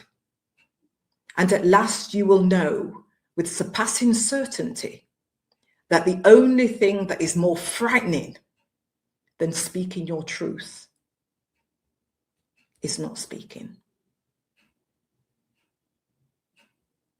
The words of Audre Lorde have sustained me through many experiences of silence. And I, like you, have carried that burden of silence many times.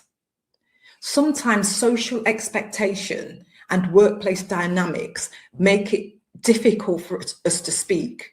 And sometimes systems and processes are set up to encourage silence rather than expression. And these are the spaces in which we move and we occupy. Many talented leaders and talented women leaders, talented Black women leaders hide their visibility because the emotional labor of speaking is so heavy. Not because they lack expertise, not because that they are not sure of who they are and what they stand for, but because they are navigating systems that were not designed for them in mind. We often, as Black women leaders, hesitate to speak publicly because visibility can feel risky. And what many of us learn very early is how to manage our visibility. We are told explicitly and quietly, don't be too loud. Don't be too confident. Don't challenge too much. and don't take up too much space. And over time, this creates something that I call professional silence. Sometimes the greatest leadership challenge we face is not finding our seat at the table. It's finding our confidence to use our voice once we arrive.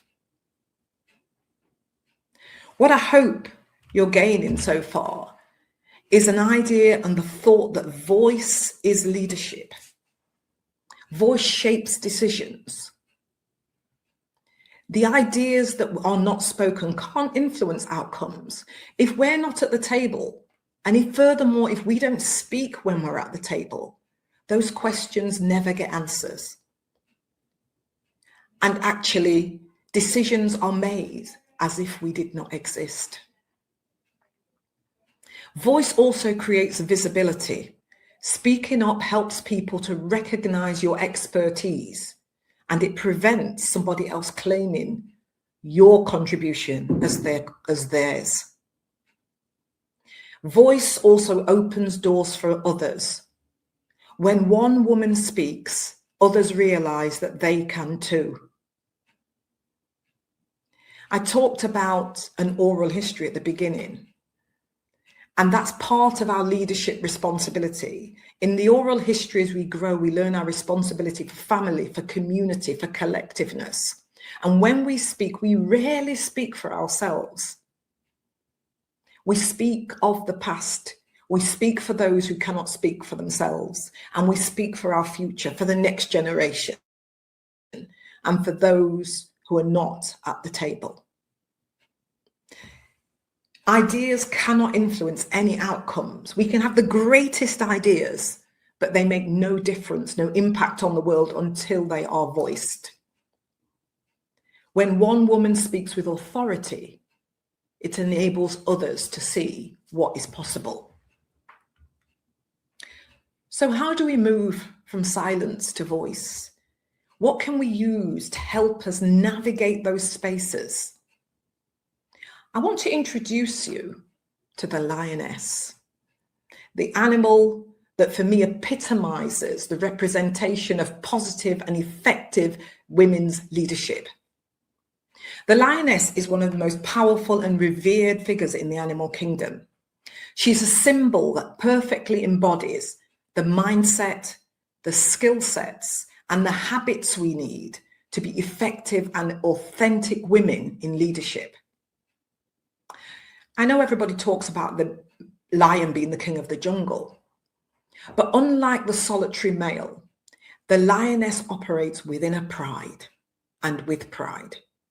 She's a nurturer, she's a protector, and a fierce hunter who leads with strength, strategy, and purpose. And I believe they are the ingredients we need to represent our leadership and its impact. It's a priceless blueprint we can use to navigate our own paths from the margins to the center. And here's the reasons why. The lessons we learned from the way the lioness leads set us up to recognize and value the power of our unique difference and use that as a fuel for our voice and our taking up space. Lionesses lead with awareness, an awareness of the future. It's the lioness who strategically looks at where we are going next. She is openly in tune with herself, with her senses, and with everything. She trusts her gut because she knows it hasn't failed her before. And she uses this with strategic precision to guide others, to know when to rest, when to speak, and when to be silent. And the collective strength of the pride is harnessed and optimized through her leadership. Lioness leadership, for me, is central to the structures and the approaches I use in my work. Lionesses do not roar constantly. They don't just make noise for the sake of making noise, but when they do, it matters. The lioness effect, as I call it, is the thing that is central to my work. And this for me is a leadership approach which is built around integrity, impact, and sustainable influence. And the purpose of lioness leadership and the lioness effect in the way we use our voices and the way we fuel and we drive and we shape our leadership is particularly to help women, especially those like us who lead from the margins, to lead in ways that are authentic, equitable, and deliberate. And most importantly, relational, while still delivering the complex results that we need in the systems we operate. Because fundamentally, our success as women, our success as family and community leaders, and our success as business owners depends on our ability to deliver results. Yesterday, I listened to a really excellent presentation with Daphne, who talked about the importance of us knowing, showing, and growing ourselves. That comes from a center of authenticity and delivering the results for ourselves because we deserve it. There are 4 pillars in the Lioness leadership system. I'm not going to go to them into great detail, but I'm just going to introduce them briefly here and speak of them in terms of the context of voice and speaking and owning the power within our voice. The first pillar is be you, and that's about empowering our essence, speaking with authenticity and not imitation. The second pillar, wholeness reimagined. It's about speaking with empathy and purpose, but seating ourselves in our humanity. Being intentional and consistent identifies the third pillar. And that's where we get to use our voices strategically towards a purpose that we have set. And the fourth pillar is about being connected. We are human beings. We are not meant to be sole workers. We are community. We are collective. And it's how we use that collective strength to nurture our pride and to elevate our voices and those of others. Using this framework of lioness leadership helps us to recognize that our voice is not just about communication, it is leadership in action. Let's take a little view of these in relation to voice. Be you. In the words of Oscar Wilde, you may as well be you. Everybody else is taken. Being you is about encouraging us as leaders to stop imitating leadership styles that aren't ours. These are styles which are built on a bullish nature, built on putting yourself first and only, rather than first and leading. We see that all over the world. In every country, we see examples over and over again in this world of leadership which is not built on authenticity and not built on strengthening voice for others. Our voice and our stories are the center of our power. We all have a voice and we all have stories to tell. But if we do not use our voice ourselves and tell our own stories, others will speak for us. And at best, if we're lucky, they will mistell our stories. And at worst, they will render us silent, obsolete, not present. So the use of voice, being you with your voice, not as an imitation of someone else, is absolutely key to your authenticity and your presence. The second pillar I introduced to you was about being human. Being human. We are human beings. We're not made to be perfect. Whichever gods you follow, that's where perfection lies. Human beings, we are perfectly imperfect. And that means that for our leadership voice, it needs to be empathetic and it needs to be built on clarity and humanity. Knowing what we do right and knowing where we need help. Knowing how we traveled alone and knowing when we came with somebody else. Empathy, courage, and connection are central to our humanity. And that's what makes us great leaders. When we forget our humanity, not only do we forget everybody else, but we forget ourselves and we do the world a disservice. Intentional and consistent is the third pillar. It's important that we recognize that using our voice strategically increases influence. We must speak with purpose, communicate with clarity, and lead with intention. Where are you journeying to at this moment in time? If you do not have a destination in mind, any road will take you there. When you speak with purpose. You speak to help yourself move closer to the goals and the dreams and the aspirations that you set for yourself. Using your voice strategically to speak, not just to talk, is really important. Because that's what increases our influence. The final pillar that I want to introduce to you in the Lioness leadership system is be connected. We need to use our voice to make connections and also to advocate, not just for ourselves, but also for other people. I talked about coming to the table, but if we don't know what we're saying and we don't know how to speak at that table, our words are lost.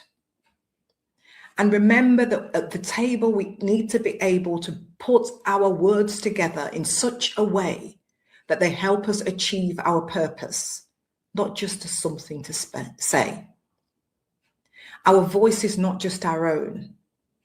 We are seated and have opportunities that our parents, our grandparents, our great-grandparents could not even have dreamt of. Our voice is built on the roots of the past and carries the wings of hope for the future. A well-repeated phrase from Maya Angelou that Oprah uses quite a lot says this: I come as one, but I stand as 10,000. I'd like to say, I speak as one, but I speak as 10,000. Our leadership voice should elevate others. How we choose to use the gift of our voice is our decision. Speaking for ourselves, speaking through ourselves, and speaking for others is so central to what we need to be able to do. I hope that you are starting to recognize the value of your own experience and knowledge, and how you articulate that experience and how you use that gift is absolutely critical to you. Your expertise matters, your perspective matters, and your voice matters. I want you to consider this. What expertise do you hold? What experiences have you had that could help other people? What perspective has the world not heard enough of? Many powerful Black women in leadership roles and running their businesses hesitate to speak publicly. And this is not about being introvert or extrovert. It's about having to speak. And many reasons, we can always find reasons not to speak. Fear of judgment, imposter syndrome, or even imposter moments. A lack of opportunity or a lack of guidance. But expertise deserves to be heard. There is a responsibility in the voice that we have been gifted. As I said earlier, if we do not speak for ourselves, others will speak for us. So what do you need to do with your speaking? I make this offer to you. I run something called Pride Circles. It's a webinar, a session, which helps people to develop their voice, confidence, and their speaking presence. Building confidence and competence in speaking for ourselves. And this is my invitation to you. There'll be a code that comes up on the screen, and I'm sure it'll be shared in the chat. And the code is to help you to step into claiming your voice. Is that what you want to do? How are you able to better use your voice to share your expertise, to step into speaking and to build influence? Your voice is not accidental. It's part of your leadership for yourself, for your family, your community, and your business. If you scan the code, you can get a copy of the book. It's here behind me. Now, this is a one-time opportunity because this book is actually not on public release yet. It doesn't go live until April next month. And certainly if you buy it from Amazon and Waterstones, where you won't have it signed. But for this summit, if you click the code and purchase the book, I will sign you a personal message just for you. But even more so, you'll get a free offer of a place at my next 2-hour Pride Circle webinar to help you speak, find your voice, build your confidence, and speak so that you could be understood and so that you can achieve the purposes that you want to. Or you can remain silent. Silence is always a choice. And the pivot point for me, all those years ago, when I walked out of that office, away from that meeting, where I felt for a moment that my decades of experience had been overlooked. When I chose then no longer to remain silent, but to use my voice at every opportunity. So before, as we come towards a close, I want to share with you a poem that I wrote myself about the importance of using voice and breaking the silences that I had placed on myself. And this poem is called When I Heard My Own Silence. When I heard my own silence, I stopped saying yes when I really meant no. When I heard my own silence, I forgave myself for staying. When I heard my own silence, I remembered I was good enough, just as I am. When I heard my own silence, I realized that the ache in my stomach was my protection, not my weakness. When I heard my own silence, I celebrated my difference. When I heard my own silence, I refused to be somebody else's action point. When I heard my own silence, I realized speaking up was a choice, my choice. When I heard my own silence, I saw the power I had and the responsibilities it held. When I heard my own silence, I slowed my breathing and I relaxed. When I heard my own silence, I used my voice, I spoke from the essence of my power, and I allowed myself to be human, perfectly imperfect me.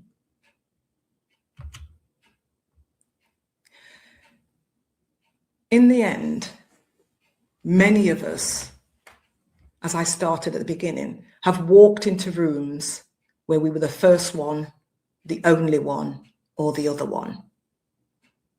But what I've discovered in my 44 years of working, of speaking, is that the real transformation happens when we choose to use the voice, our voice in those rooms and speak as ourselves. Because when Black women speak with confidence, with clarity and courage, we do more than influence conversations. We change what leadership sounds like. So my last point for you is this. Don't wait to be invited to speak. Leadership begins the moment you decide that your voice matters. Thank you for your time.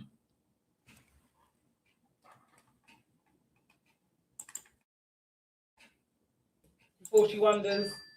Hey, Laura. Sorry, you can only see the bottom half of me. We're just trying to get the cameras up at the minute. You're going to hopefully see my face in the moment. Yay! Right, brilliant. Oh, Laura, thank you for that. That was absolutely amazing. Every one of our speakers on one of the days, some of them are sponsoring a day. For any of you that might have come halfway through that, don't worry. Laura is sponsoring tomorrow. So you're going to be able to see this again tomorrow. So any of you that missed it, brilliant. Just to let you know, engineer, I've got a little bit of a feedback coming from the mic there. No, I'm not on my laptop, but there's a feedback coming back into the room. So anybody that might have come in halfway, but Laura, thank you so much. It's a big gift that Laura's giving you, everyone. And because she is sponsoring the day tomorrow, you're actually going to be able to get that gift between today and tomorrow. So you've got a bit of an extension there. You've got 48 hours to get a signed copy of that book, which automatically gets you into the Circle of Pride workshop. There's a QR code. By the way, everybody kept pointing out to me yesterday that I kept pointing at the wrong QR code. Okay, is this the right arm now? Yes, there's a QR code above my head. I know I'm definitely, once I finish my session, going to be buying a copy of the book. So Laura, you're going to see my name come in. So please make sure that you get a copy of that book. It's not just about the book. Number one, you get the book signed. Laura's going to go down in history. A lot of us, Daphne was talking about yesterday, you know, what it looks like, you know, what would her headstone say? And for some of us, it's kind of a question you've got to pause on. What would my headstone say?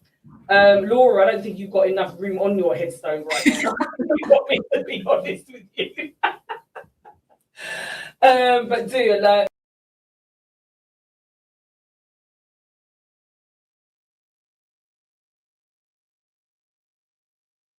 Hello, everybody. What a wonderful session that was from Laura. I know that we watched some of this. And it really did hit home. I think finding your voice isn't just about wanting to be a speaker and telling your story. There's so many times that you can be in a situation and you feel like, I wish I would have said this. Or you reflect and you look back and you just wish you would have handled the situation differently. Communication is a big thing. And being able to work with Professor Laura is a really great way for you to be able to understand that lioness in front of you. So make sure you get a copy of the book, because with the book, you get a really powerful workshop.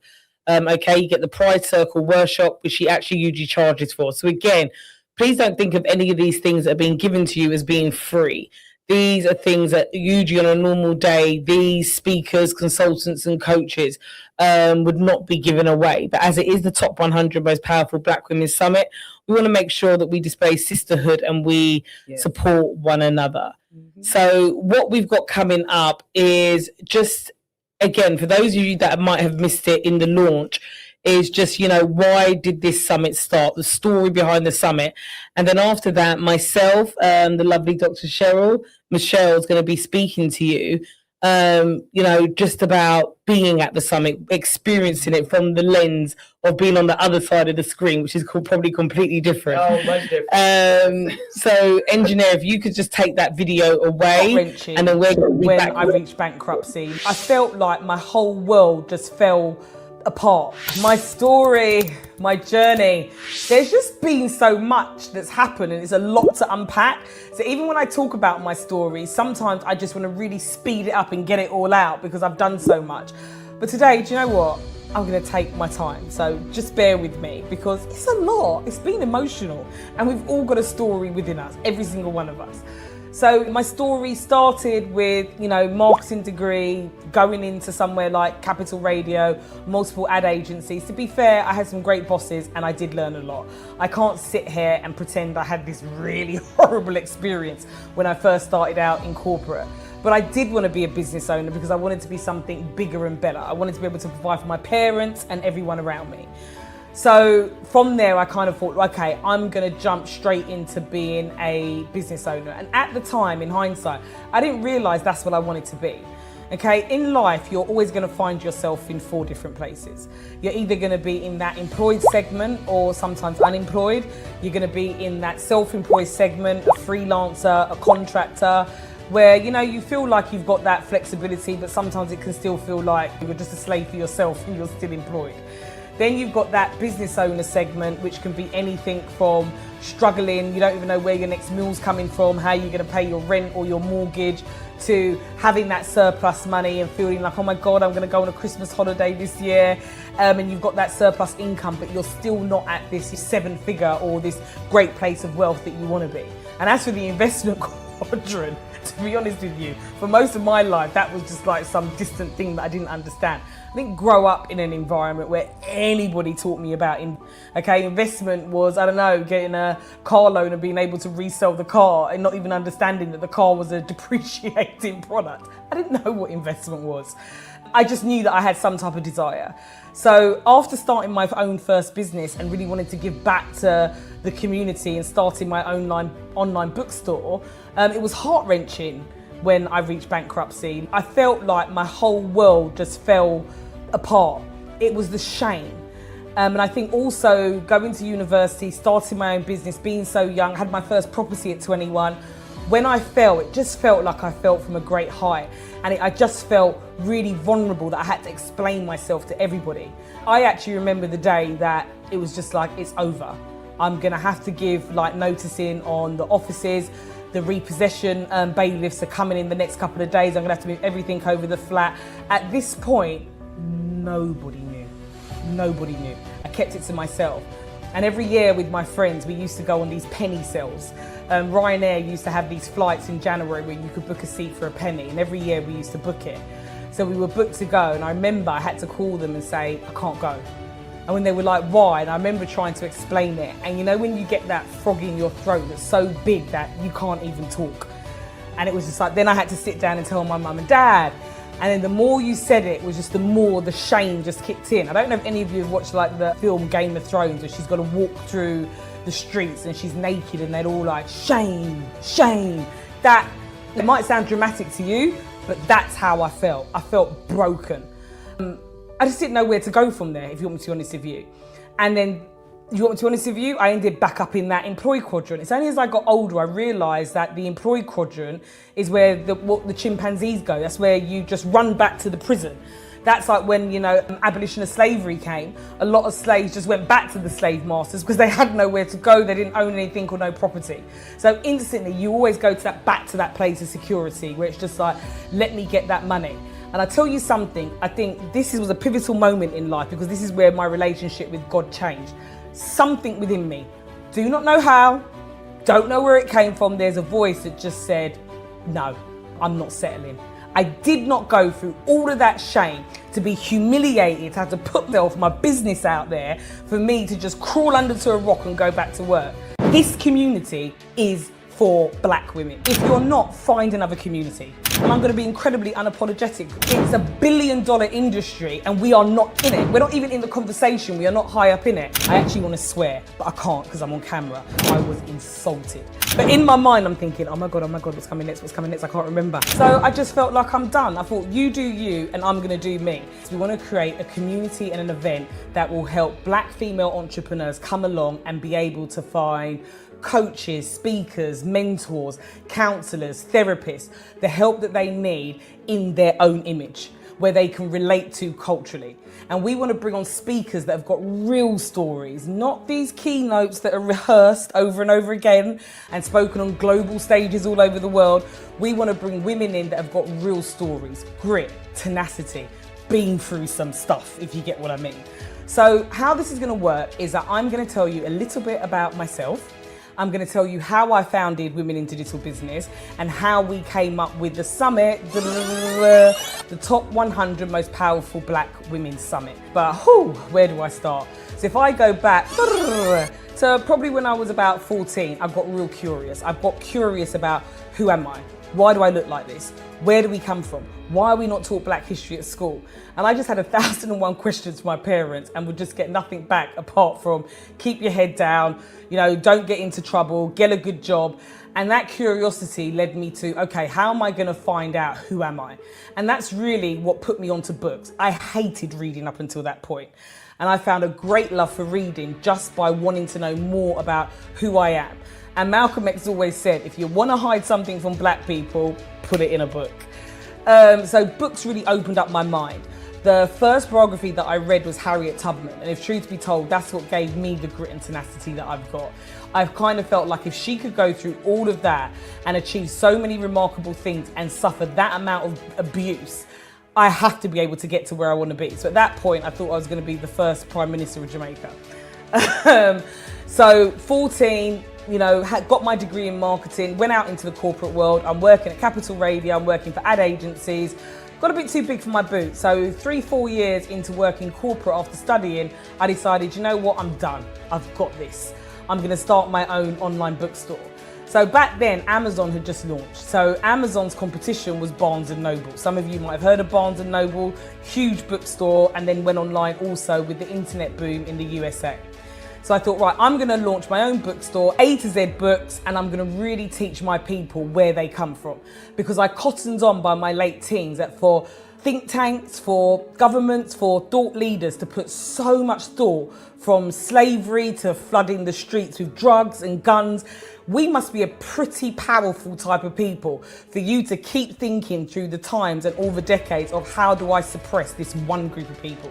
So that made me feel special, and I wanted people, my own people, to understand that knowledge so they could understand how much power they had. No one's going to hold back a whole race like how we've held back if we didn't have power. So launched my first online bookstore, Passionate, and back then there was no Wix, there was no site builders, there was no Canva, there was no drag and drop, there wasn't even cloud. If only I'd bought £500 shares in Amazon, because could you imagine where I'd be now? I saw the launch of MySpace, it then turned into Facebook. It was Arch Jeeves back then. There was no Google. I remember Google launching. So I've grown up in the digital space. I've watched it emerge and I've watched it just take off into what I could never, ever, ever imagine. So a bit too big for my boots. I'm in the corporate world and I'm thinking that running a small business is the same as coming from corporate and the institution of education. Unfortunately, it doesn't work like that. So I'm operating with this type of mindset and I end up going bankrupt. And I felt a lot of shame, a shame of failure, a shame of having to admit things to people. There were times coming towards the end, I was in complete and utter denial. I might go to a friend's house and, turn up for dinner. At that time, I didn't have any money to even buy any dinner. My house was getting repossessed. I had gotten on the property ladder by 21. So it was a real humbling experience. And at the time, I didn't understand, why am I going through this? I used to think, but I'm a good person, God. I was only trying to help my own people and lift them up. It took me a long time to really understand the why I went through that. But you know what? It was absolutely the best thing that ever happened to me. It opened up my mind. It made me become a learner. It made me challenge myself. It just made me think more three-dimensional. And from there, I had to figure out how to pay all this debt back. And that's when I actually launched a cleaning business. So I was literally picking up the phone, posh voice, hello, Essex County Cleaners. And then I would turn up to their house and start cleaning. So then I got an office job. That office job ended up speaking to someone in the office and I landed myself a retail contract, national, over the whole of the UK. And that's when I really elevated myself and I got to learn the grassroots of business, of supply and demand. But then I had children. I could not sustain running a business at that level. So I sold it for 500,000. So that was the first time that, it's like, okay, in business, I felt like, I've landed. But I think the experience of bankruptcy really is what kept me grounded and kept me humble. So then I felt like there's all these white male 50-year-olds talking about business coaching. They've never started their own business. By this time, I was on my second business. One was successful. I've been bankrupt already. I thought, that's it. I'm going to go into coaching. So I went, I got my ICF, my International Coaching Federation certificate, and I decided that I'm going to go into life coaching. Life coaching wasn't for me, way too hardcore. I'm a black girl. So when you want, you're thinking you can meet with me and I'm going to spray some magic dust on you and you're just going to poof be where you want to be. It's that expression, you can take the horse to water, but you can't force it to drink. So I realised I'm way too hardcore. I'm talking to these people like I'm a mum. They're going to start firing me soon or giving me bad reviews. So I decided, you know what? Let's go over to corporate training. So that took me into places like Dubai, where I worked for a while, and I started doing a lot of corporate training. But I just wasn't satisfied. Something was missing because I'm an entrepreneur. For those of you know, entrepreneurialism is not a choice. It's almost like an artistic form. It runs through your veins. Then I thought, okay, I'm going to go to China, I'm going to design my own range of candles, and I'm going to become an e-commerce seller. I'm going to sell on Amazon, and I'm going to build myself a Shopify site. So I did that. I'm thinking, oh, the money's going to come in. I sold nothing when I first launched. So that's what really brought me on a journey of how do I sell online? And the biggest secret that I can give you of selling online successfully and even being visible online, you've got to be able to connect. You've got to be able to understand the hardware, which is the laptop, the smartphone, your tablet. But you've got to be able to understand, how do I build real meaningful relationships through that technology? How do I actually connect with people and create a community and a tribe? How do you get them to know and trust me? But do it authentically. How many of you right now will scroll down your Instagram feed and probably 9 out of the 10 ads that you see, you feel sold to? You've seen that format before. Even down to the script people are using, you can hear there's a framework and it hasn't got that authenticity there. So, I ran it on a mission for probably about a good 7 years of software, technology, digitalization, content creation, software, automation, email, copywriting, the whole shebang. And I really managed to perfect it and became a successful e-commerce seller. Within that time, because I was in the corporate world training, I then fell into doing a lot of speaking and coaching and training for other organizations. So that was an amazing opportunity. I got to speak on stages internationally. I was speaking a lot for Google. I was doing a lot for the London Mayor's office, like local government, where there was a lot of money being pumped into upskilling small businesses and teaching them how to get online and how to be visible. And it was a great experience. A lot of bite back, if you want me to be honest with you, because a lot of things that are taught in an institution, they don't translate to a commercial world. So a lot of times I could be literally standing on stage, look at the screen behind me and think, that is not true.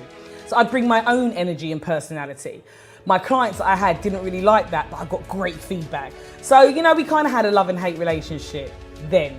Before COVID, I found out how much others were getting paid to speak and what I was getting paid. And all I'm going to say is that I was insulted.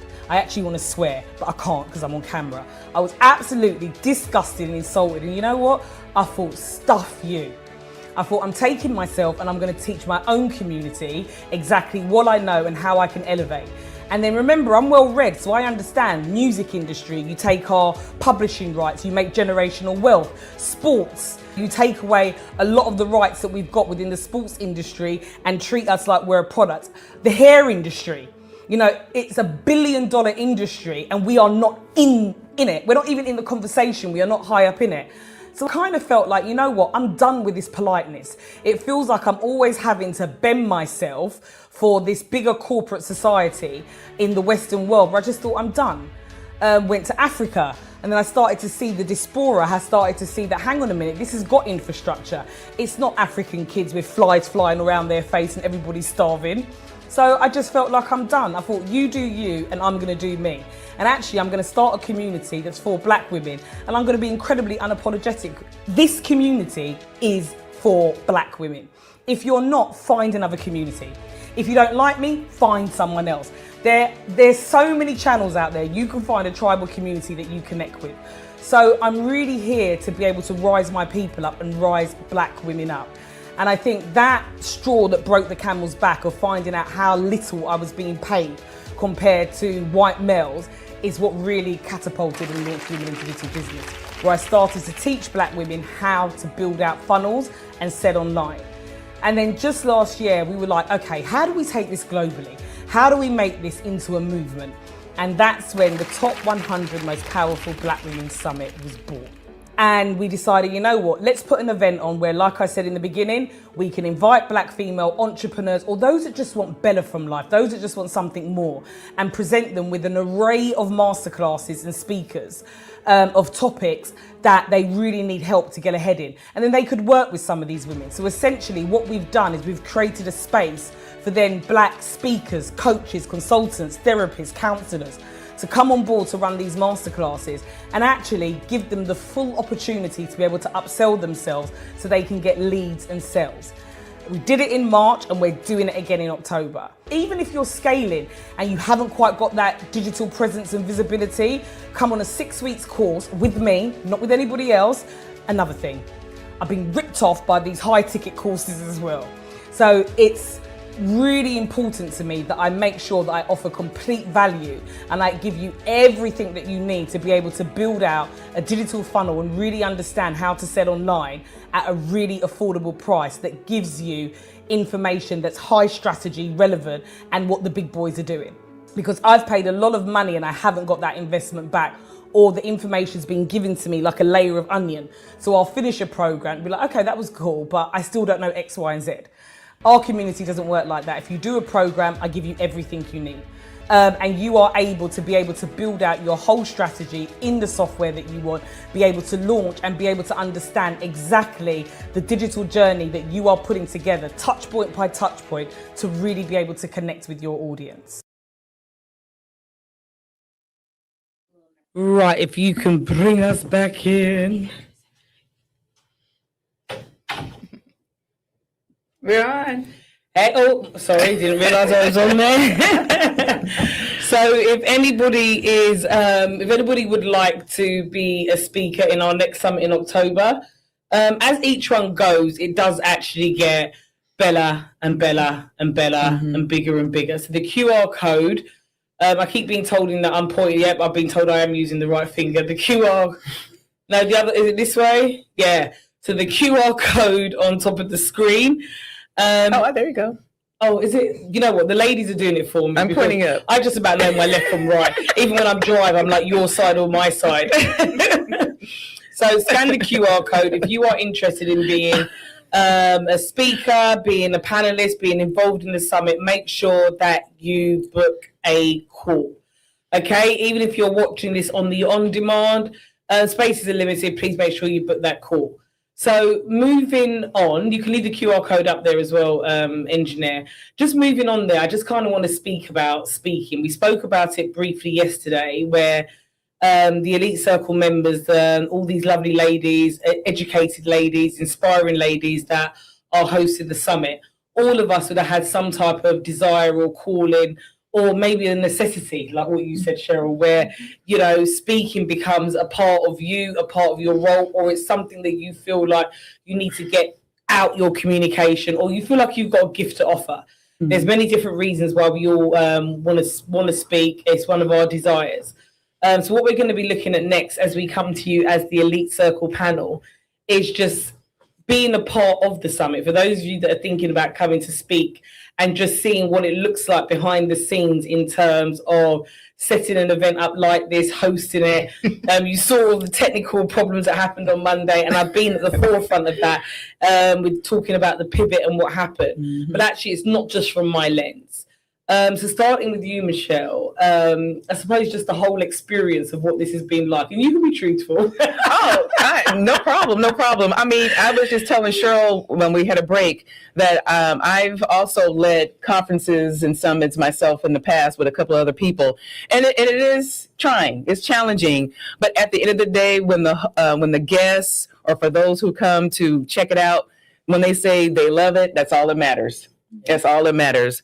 Because most of us all know, you know, in the background, there's always a lot going on. But as long as the customer is happy, that's all that matters. But when it comes to my experience with the summit, as you all know, I came a day late due to challenges with my my travels. I say for the past 48 hours, it's been great. It's been a great experience. I got to meet sisters now for the past 2 days. And again, I've never met these ladies except for virtual, but even then, we were still trying to get to know each other. And I believe these past 2 days, they are now my sisters. They're probably more sisters than a few of my relatives and some of my friends out there. And it's really, really a good experience just to meet, talk, eat, laugh, cry, run around, challenges, eat. Is just a great experience. Yes. Oh, and that was our chef. She fixed us dinner yesterday. It was really good. She did. She can go ahead and tell her story about that. But in addition to the family here, the speakers that I've listened to in these past 2 days, they have been wonderful to the point that I'm keeping a notebook of notes. There's just so many things that I've learned, and I have questions, and I want to meet with some of you all as well. But it's just been a great experience working with you all, virtually and here. And I would love to be invited again if it's possible. That makes my heart sing. It would be really, really great. Yeah. That's a hard one. I dare all of you to get me and Cheryl to cry, because I think you're gonna have a hard time. But it's been an awesome experience. It's been an awesome experience, and tomorrow's my debut with the group. So hopefully you all tune in and listen and hopefully learn from it. So, but thanks. Wow. And Cheryl, because I think for me as well, we've all connected, and it definitely feels like a sisterhood. And before passing it over to Cheryl, I think the person that surprised me the most is yourself. I did not realize how much we've got in common. Quite spooky. Really? Yeah. Yeah. From last night, huh? I would like to say this, though. It is just being here is amazing. Mm-hmm. And what I would like to see and look forward to, how things start and they begin to move. So this is like a movement. But can you imagine having 200 or 300 people, Black women, in some location, someplace, just walking around, networking together, building, creating, and just being present? Yeah. That message that's going to send. A big one, positive one too. It is. It's the vibration. It's empowerment. Of it. And I think we've all got to remember, this is one thing about Virtue and the way we've done the content. This is going to live on for the next 3 months. We're going to be marketing this. So it's going to go through thousands of thousands of women watching this. We've had thousands of registration, but obviously it's all day, every day. I know you all can't all attend that. But I hear what Cheryl said. It's the vibration if you had us all concentrated in one area. And I think I'd like to open up the chat and just ask everybody's opinion. I truly believe, Cheryl, that when we do come together physically, it should be in Africa. Oh, I'm there. That would be wonderful. I am there. I just feel like that would be wonderful. So we're going in August, and we're going to set it out. But we have a number of people that are already there, so that's going to be awesome. I just feel like it's fitting. It's the top 100 most powerful Black women, and the Atlantic slave trade is what has separated us. Like, I look at all of us, and I see family, I see tribes. Mm-hmm. Even just down to the way that we look sometimes, how our demands are. Even Princess, who's based in Nigeria, she's always telling me, you're from the Igbo tribe. She's forever telling me that. She's like, you look like them, you're entrepreneurial, you're from the Igbo tribe. How many of you have done your ancestry report? I did a treat goop on one. I did one. I don't know if it was right, though. Me too. Mine didn't make sense. Mine didn't. Like, you go first. What did you say? No, because it didn't. I didn't, take it in and remember it because it's just not. I was told I'm from the sub-Sahara desert, which made absolutely no sense to me. Didn't connect with any of my other family. A lot of my other families got Nigeria came up. Indian came up, white come up. You've all met my husband. It said that he was 70% in white, which makes absolutely no sense. Okay. So we got a cheap Groupon offer, and I think mine was a birthday gift. So cheap and a birthday gift. Now you know why you got the responses you did. Okay. But we do have to figure that out. Yeah, I think I'm going to do the ancestry.com. But that's what I had. I did 23andMe and Ancestry.com, and I'm Nigerian. 30 some odd percent Nigerian, and I forgot the rest. Oh, wow. Okay. I wanted to see how much British and French I had, because we were told that was in our end. Yeah, they're there. It's British, French, Scottish, but primarily Nigerian. We have to do that. I wonder if there's anyone that's out there that does that. There used to be a Black Ancestry, I think it was blackancestry.com. They used to do that specifically for Blacks to I wonder if any of our ladies do that. Do you? Yeah, put it in the chat. Please put it in the chat. that would be Also, let us interesting. know if there was a location that we met physical for next year as we grow this summit together. What would your preferred location be? That's a great idea. Great idea. Yeah, obviously we can all hear that I'm British, but ladies, I'm not even going to lie. I'm frightened of America. But I'm probably frightened of the UK. The way that these big powers are warring, I don't want to be there. Well, I mean, we do want to hear from you because, you know, we have some things percolating. So you just never know what's going to come to fruition. Oh, it's going to come. It's going to come. I'm with Cheryl. It's coming. It's, in my mind, it already happened. Absolutely. To be quite honest with you. I can see it too. But Cheryl, what's it been like for you being being a part of like hosting? Because one of the things that was interesting yesterday that I did learn about you was the whole speaking has come from, you're a high profile figure, whether you want to admit it or not, you are. Yes, she is. Yeah, she is. And like I said, whether you want to admit it or not. And it feels like speaking became a part of your role as opposed to you saying, I want to be a speaker.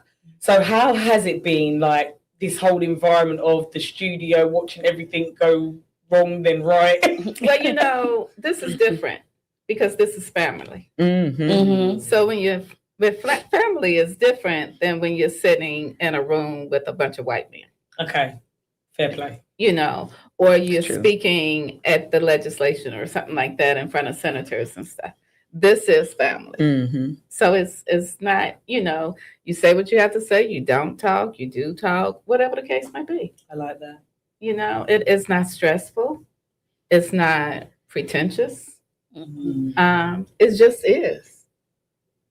Yeah. I love that because it's family. And I think as well, what I love about that the most, you've actually captured the essence of the brand that I created, which is the realness part of it. So the fact that you said that makes my heart sing. Because that's the whole idea. You're meant to come here and just be yourself, the speakers, the audience. You can just get to share your thoughts and just have a space that's carved out for you. Yeah, it's family. Yeah, so I love that. Hey. Hey, what's up, girl? Hey, I got my stuff done. I'm ready for my class. By the way, you might realize that one of us are missing still working on their class. You're being called out? Yeah,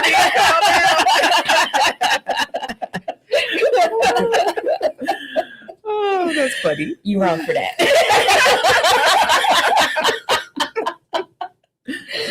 But yeah, just the whole experience of being a part of co-hosting the summit, like just from your lens, how's it been? It has been empowering in the sense of I'm seeing how things are running behind the scenes and I'm like, I'm a part of something big. Yep. And that just makes me feel good. And that makes me know that, yes, I can continue to do bigger things. It's been a little scary because we're putting ourselves out there. And anytime you're putting your authentic self out there, you can feel a little bit vulnerable sometimes. But like Cheryl said, this is family. And I know that I've said over and over that this is a genuine community. And I keep saying that because I've been a part of trying to be in different communities that we have established. And for whatever reasons, you're just not fully embraced and accepted. This is one where we fully embraced and accepted each other. Like as soon as we saw each other, it was like sisters. So if you don't know, Natalia's the baby girl. Me and Michelle are the middle children. Oh, that's so nice. Maria's second to the oldest. And then we have our beautiful older sister here. And I don't mean older in a bad way. The one with the wisdom and everything that brings it in. So we ended up balancing each other very well. We genuinely laugh with each other. We've had some good conversations. Last night was some deep conversations about love and marriage and what that looks like and how do we define that. And so those are the things you don't see while we're here per se. You see our camaraderie, but we're building a bond outside of this. So being here has told me that when I show up as my authentic self, there is room for that. There is space being held for me to be that. And I can continue to hold space for all of you and all of these women for them to do that. So I found my home. Yeah. And it is home. It's funny, as you were speaking, like even like it was yesterday when we was at the house and the video came through, and it was just like, well, just to let you know, guys, after having a long day, sorry, I have to bring this up. After having a really long day here, there's a lot of things that go down. I turn up to the house where these guys are staying, so I've got family here, so I'm also at family as well. I come to the house and they've actually got the summit on the screen. Yeah, and I'm like, we really are eat, breathing, and living this. And then I was fine with it because we was watching Dr. Laura. The minute I came on, I was like, no. We just need to turn it off now. We need to just turn it off. Enough. At least your bum didn't cover an entire camera for I don't know how long. That was kind of funny. Yeah, my mom pointed that out, like, oh my goodness. And that's one thing I would say too, is that what has really made this special is my mom is here with me. Yes, yeah, I'm sure. And she doesn't always get to see me work and to do different things. She knows I do, my podcast from home and other things, but she doesn't always get to go with me and really see me when I'm on a stage. This is the biggest stage that she's been able to see me on. And so thank you. She has commented time and again about each one of you ladies. She has adopted all of you as her daughters. You guys have they literally adopted her. They call her mom now. It's not even Miss Pat, it's mom, and you guys have checked in on her, and you made sure I checked on her during the day, which I was definitely going to do. But she has made the comment to see multiple generations that have come through to talk and to share with each other, because we have had women of all ages. Yes. So it shows that we can all learn from each other and bond with each other, and how invaluable that was and how proud she was to see that, because that's not what she had when she was breaking down barriers, and trying to make things happen. So. Yeah, that must have been so nice. Because I don't know about you ladies, I don't think my family really understand what I do. Oh no, I didn't say she understood what I did. I just said she was proud of me. Yes. Have a job. Yes. Like that Martin thing. Do you get that, Michelle? I don't really think and I'm sure she's going to hear this later, but yeah, she's like, my daughter's going to be in New York, but I don't know what she's going to be doing there. That's my mom. And there's a link, and I don't know how, but so I got all these people texting me saying, your mom said, give me this. So yes, I can relate. Yes, she knows I'm here, but really don't understand what's going on. But she's proud of her daughter here being in this group. So exactly. Yes. We've achieved more than, in some cases, more than what our parents achieved. Yeah, definitely. You've really told the truth here. And I think that's where the pride comes. Yes. I think that's where the pride comes. Yes. And it's really what we do with it. Exactly. That too. That's the big part of it, because they achieve so much. Yeah. And sometimes I feel like we have gone backwards. And this gives us a chance to pivot forward for our people, for our children. For the next generation, Exactly. I'm hoping one of the things we change as well is content, by the way. And I actually sincerely mean that. Even like I was out there before Rum Punch Cake. That's a whole nother story. Don't worry, I'm not going to go. Literally broken, right? Yes, literally. So, you know what? We're going to have to tell them now. You know those people that start laughing, they won't tell you what they're laughing about. And then it becomes really annoying. Yes. So, okay, my husband's looking at me now. And actually, it's nice you being here as well and seeing me in my mix and my environment. Because usually I've just got a bonnet and a house coat and I'm in my office all day. And you can just hear me going 10 to the dozen. So it puts it into just me. I'm looking good to compare to how I usually look at home. One of the things that I've embraced about being a Black female entrepreneur is not have to dress up and do that corporate stuff. Yes. I'm not going to lie. Yes. I'm quite comfortable just being me. But back to why we're laughing. So actually, Cheryl kind of started it with bringing in the Rum Punch yesterday. So I didn't bring the Rum Punch. That was Maria. Was that Maria? Yes. I did not realize that. Family super secret recipe. Right, okay, so we always drank most of it. I didn't realize.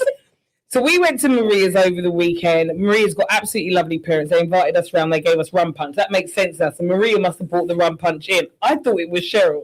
Anywho, my husband sees a rum punch, and because he's a perfectionist and thinks he's the best at everything, and because everybody generally loves his rum punch, he's now gone home. So before we came to yours, this man, as soon as we got in, was like, right, let's go to the liquor store to get all the ingredients because I'm going to make a rum punch.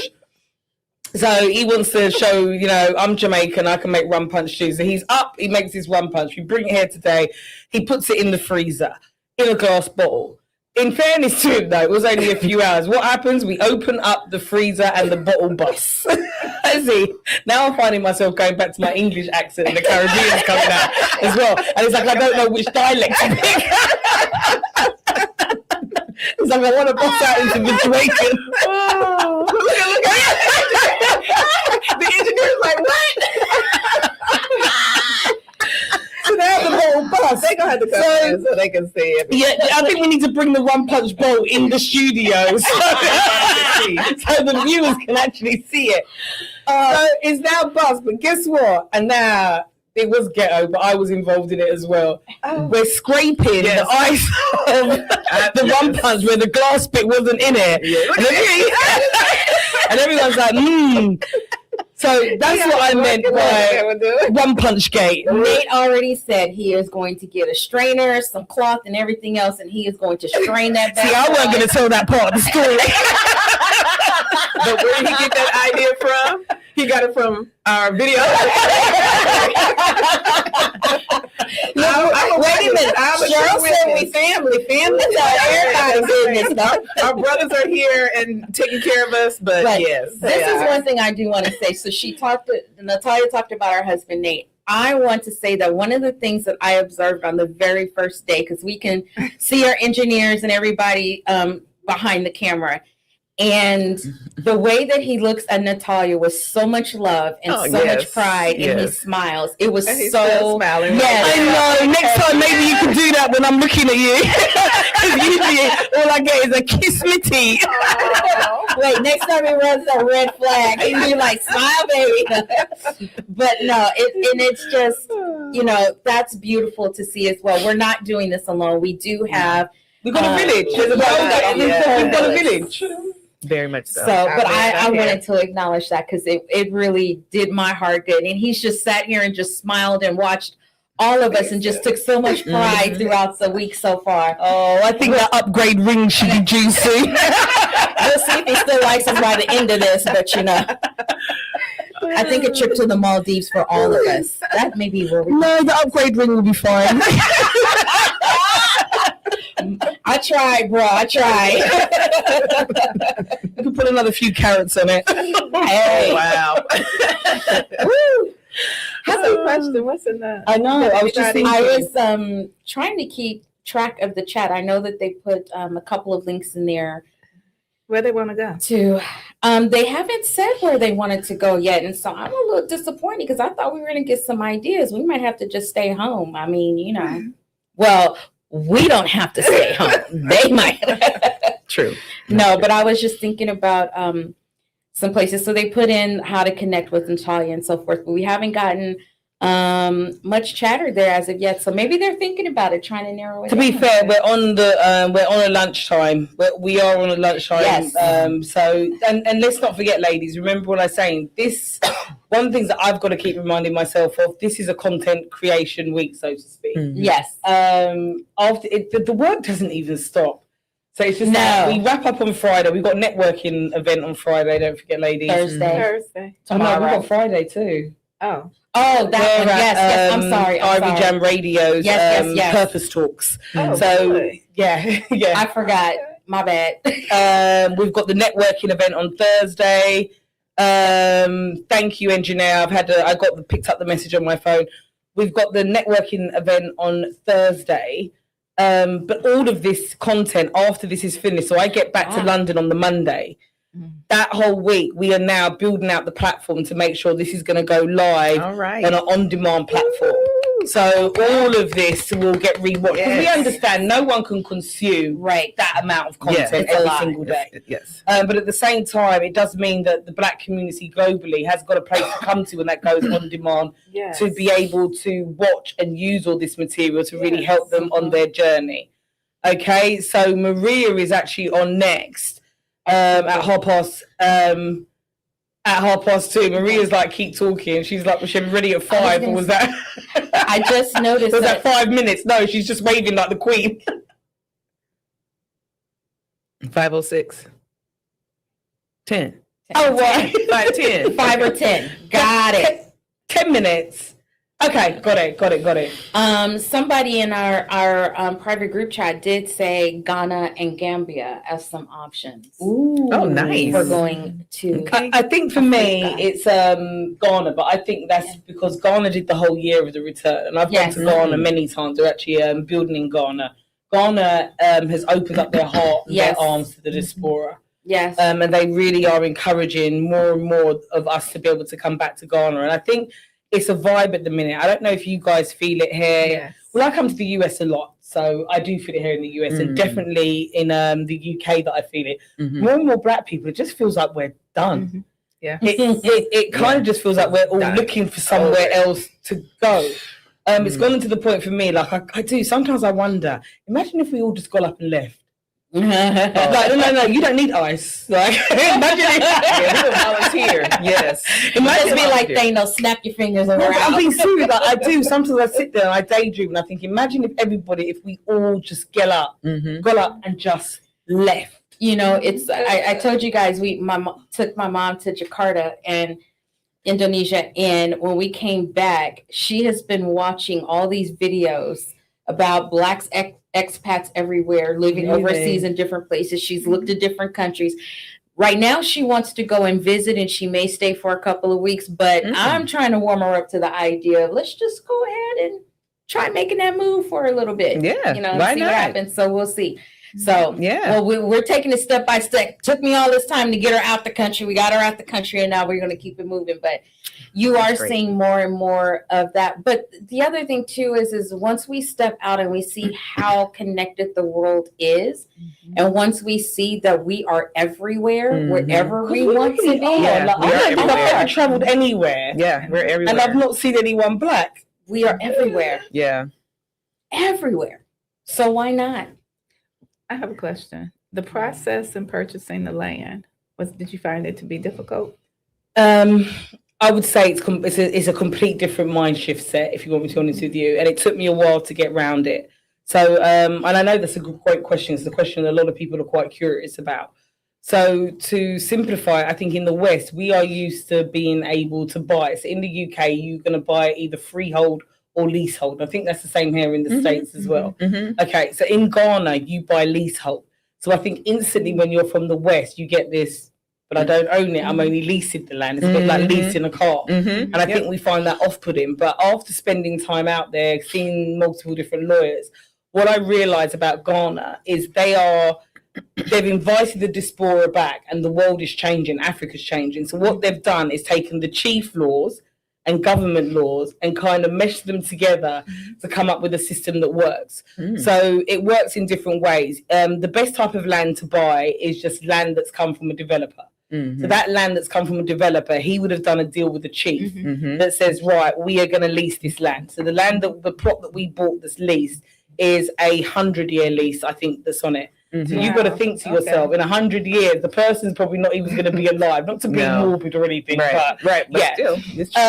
And you've got to renew it. And just like in any lease, you just want to make sure legally that you've covered yourself, that there's a break clause for you, that if you're going to renew it, you're renewing it at a rate where someone can't just charge you whatever price that they want. Right. So be careful when you're buying the land, because the stipulations that can come with it, if you're buying directly from the chief, he might have a clause in there that says when you go to renew it, they can name whatever price that you want. You want to be able to renew it, and it's done in line with inflation. So when you do buy land and you lease it, you do need to understand who are you passing it on to. Because when that lease expires, and the leases will range from anything from 65 years to 100 years. You want to try and get 100 years. Wow. You want to try and get your residency in Ghana, because You don't want to be buying land in a country that you're not a resident. Which makes sense. Which makes sense. Yep. Right. Makes sense. Yep. So you want to make sure. So I think it takes a while to get your head around it. But I think what we need to remember from the diaspora is that what the West says doesn't go. So just because we're used to how we do things in the West, that does not mean to say that that's the way or the right way to do it. Every place that you buy land and property from is going to have its nuances. Yeah. But I think just be sensible like anywhere else. Buy from a developer. We bought from a developer called Kingdom Hall. So even if you look them up on YouTube, there's plenty of videos that they do. They will even give you the contractors and help. I can see something being said to me. I'm not sure what it is. I should actually be. I'm not sure. Maybe He's scrambling. Yeah, maybe my husband's probably telling me that I'm giving advertising to Kingdom Hall. This is my problem: giving away free information. Oh, Royal Kingdom. Yeah, Royal Kingdom are the developers. No, he wasn't telling me off for giving away free information. Do you know what it is? I just don't believe in gatekeeping anyway, because we want to build ourselves up. Exactly. But you can buy from chiefs directly, and there's nothing wrong with that. But if you did, get a lawyer and just make sure that any of the clauses and the legalities in there, you know, that you are fully covered. But one thing I would say is that Ghana land is based on legacy. So if you haven't got anyone to buy it from, you will end up losing it. It's just like anything. Yeah. Me and Maria from the islands, right now, Jamaica stands to get back so much land from people that didn't register their land. So we've got family land, 10 acres of land.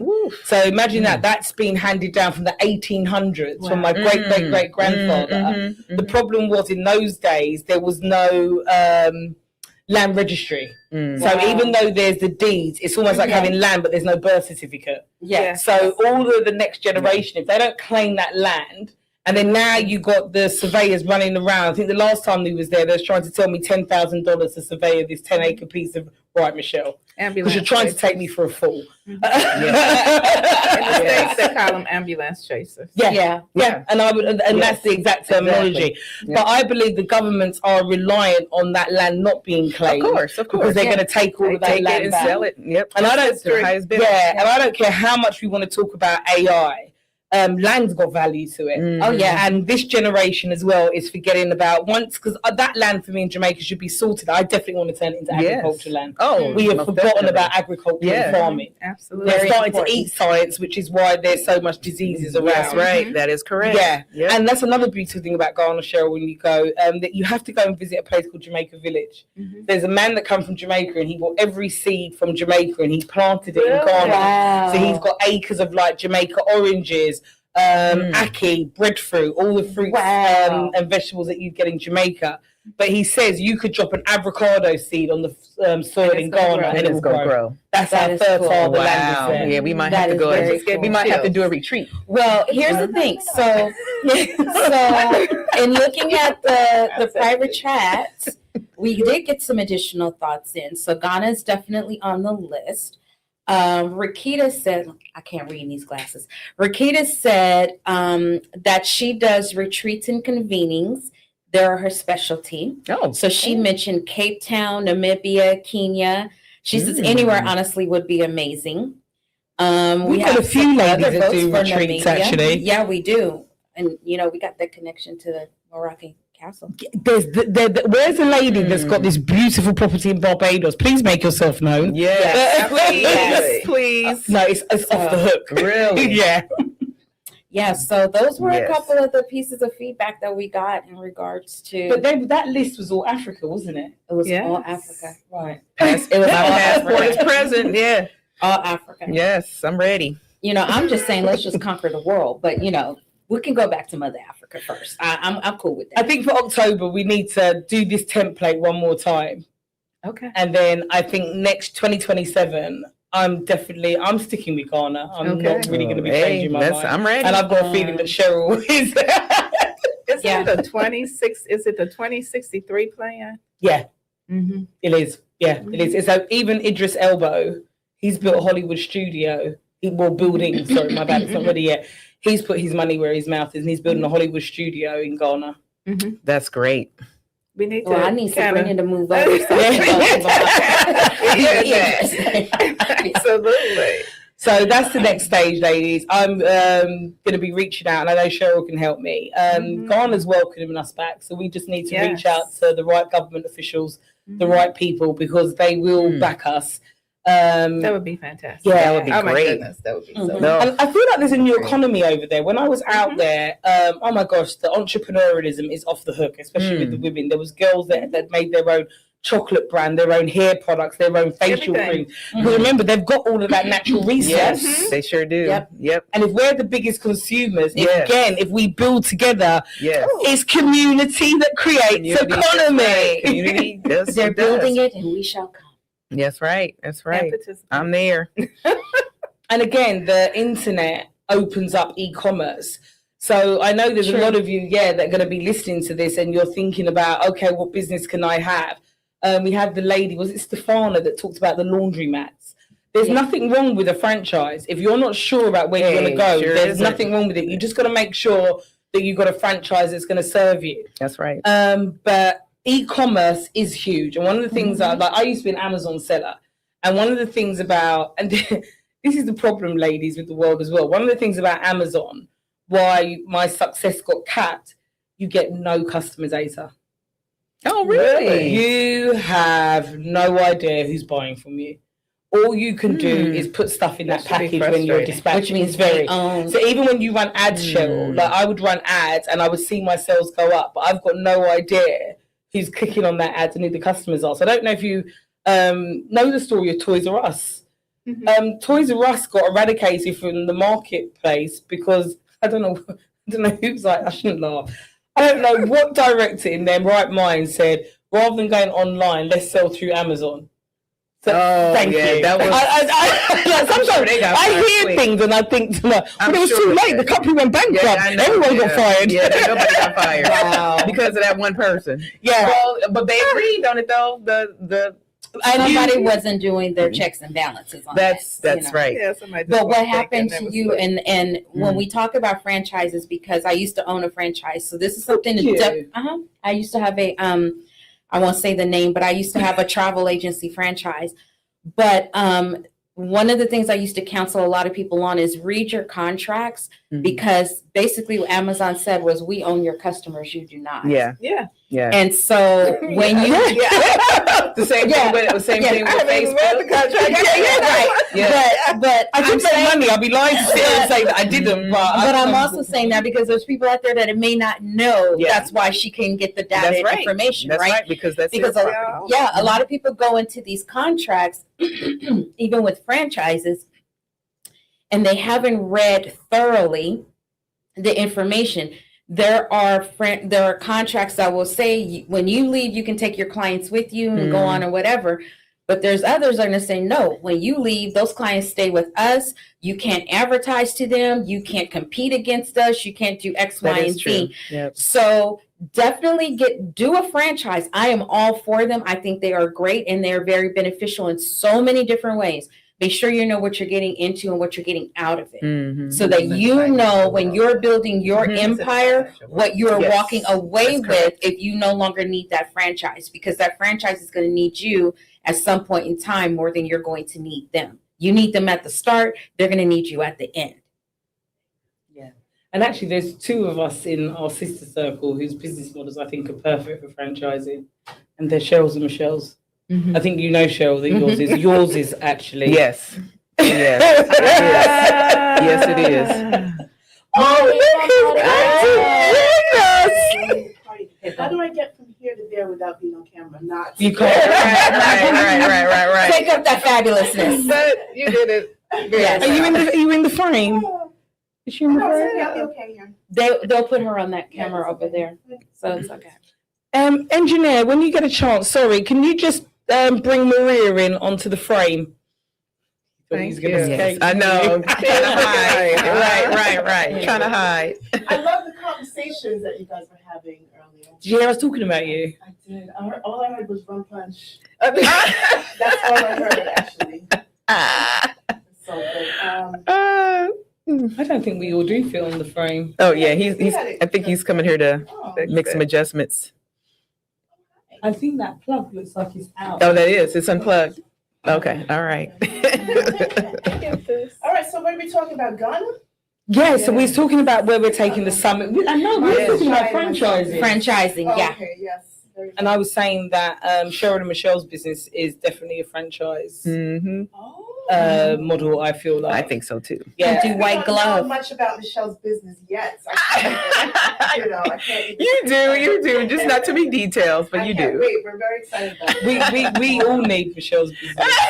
We But all you need know Michelle's what? advice. Every single If you need somebody to help you to set up the white glove service for Train the Trainer, Oh, yes, right. That's right. Fractional My girl from training Oakland, right? we'll let you slide from Valley Joe down. Yes, right. That's what we're going to do I mean, together. but Yes, on a right. real, the reason even talking about franchises, many of you might want to start business, and I know even for me, it took me a while to figure out like my gift. Believe it or Right. not. Yes. Yes. Like I knew I wanted Yes. to coach, I knew I wanted to speak, I Same knew I here. wanted to impact and change people's lives. My first business was the online books that went bankrupt from, so I also knew that I wanted to serve our people. But I definitely went through a lot of different things. We all have. Yeah, to kind of Transformation. figure it out. But in that time, ladies, there's nothing wrong with freelancing, selling digital products, Nope. franchising. You just want to keep in that area of entrepreneurialism. Like, don't beat yourself up thinking, I don't know what it's going to be, because there are so many different options. You bring out a very valid point, because I had been in the travel industry for so long and working at a cruise line that when I left, that everybody was like, oh, you should go and become a travel agent. And I was thinking, yes, I'll become a travel agent. And they're like, it's going to be so easy for you. Well, it's not easy when everybody you're connected with is connected to someone in the travel industry or whatever, right? Yeah. But the other thing was, I opened up my franchise. I went through the whole shebang. I asked for mentoring. I never owned a business. That all did not happen. So I'm floundering, trying to figure out how to run this business. They supplied the marketing and all these other things. But then I sat down one day and I was like, I don't like planning other people's vacations. I will plan my own, but I don't like planning. It's too many nuanced details, too many phone calls in the middle of the night, too many issues going on, and this person now doesn't want to room with this person because of whatever. It was a lot, and it wasn't for me. I enjoyed talking to people about the destinations. In fact, I was having a conversation with Nate yesterday, telling him about cruise ships and how they're built and why some are, better maintained than others and that kind of thing. I enjoyed the educational part. And then I said, I need to be back in a classroom. And then I was like, I'll go back in the classroom doing travel, which I do still do that. In fact, I have a client I'm going to do that with in a couple of weeks. But then I was like, there's so much more I could be doing. So you just continue to transition and transform. We don't always know. We didn't know, at 18 necessarily what we were going to be doing in our 30s, 40s, 50s, and beyond. It's okay to change. It is. It is. Saying that it's okay to change. I saw my daughter, my oldest daughter is very she has a lot of gifts and talents, and she has a hard She's got to share your mic. Oh, that's right. That's okay. We just sit here talking like we by the fireplace. So my oldest daughter, she has a lot of gifts and talents, but she has a very difficult time trying to settle in on one thing. So I told her all the time, just because society tells you pick a thing, you don't necessarily have to pick a thing. You can do many things. Yes. And that's what I appreciate about now with the digital era. You can learn so much. I'm so glad that you don't have to. You've encouraged her to do that. It's a big, it's a big, wide world, and of you've got to try information. different things. What about you though? Because I know growing up for me, we come from similar heritage. My dad did always used to tell me, "You're going to be a jack of all trades and a master of nothing."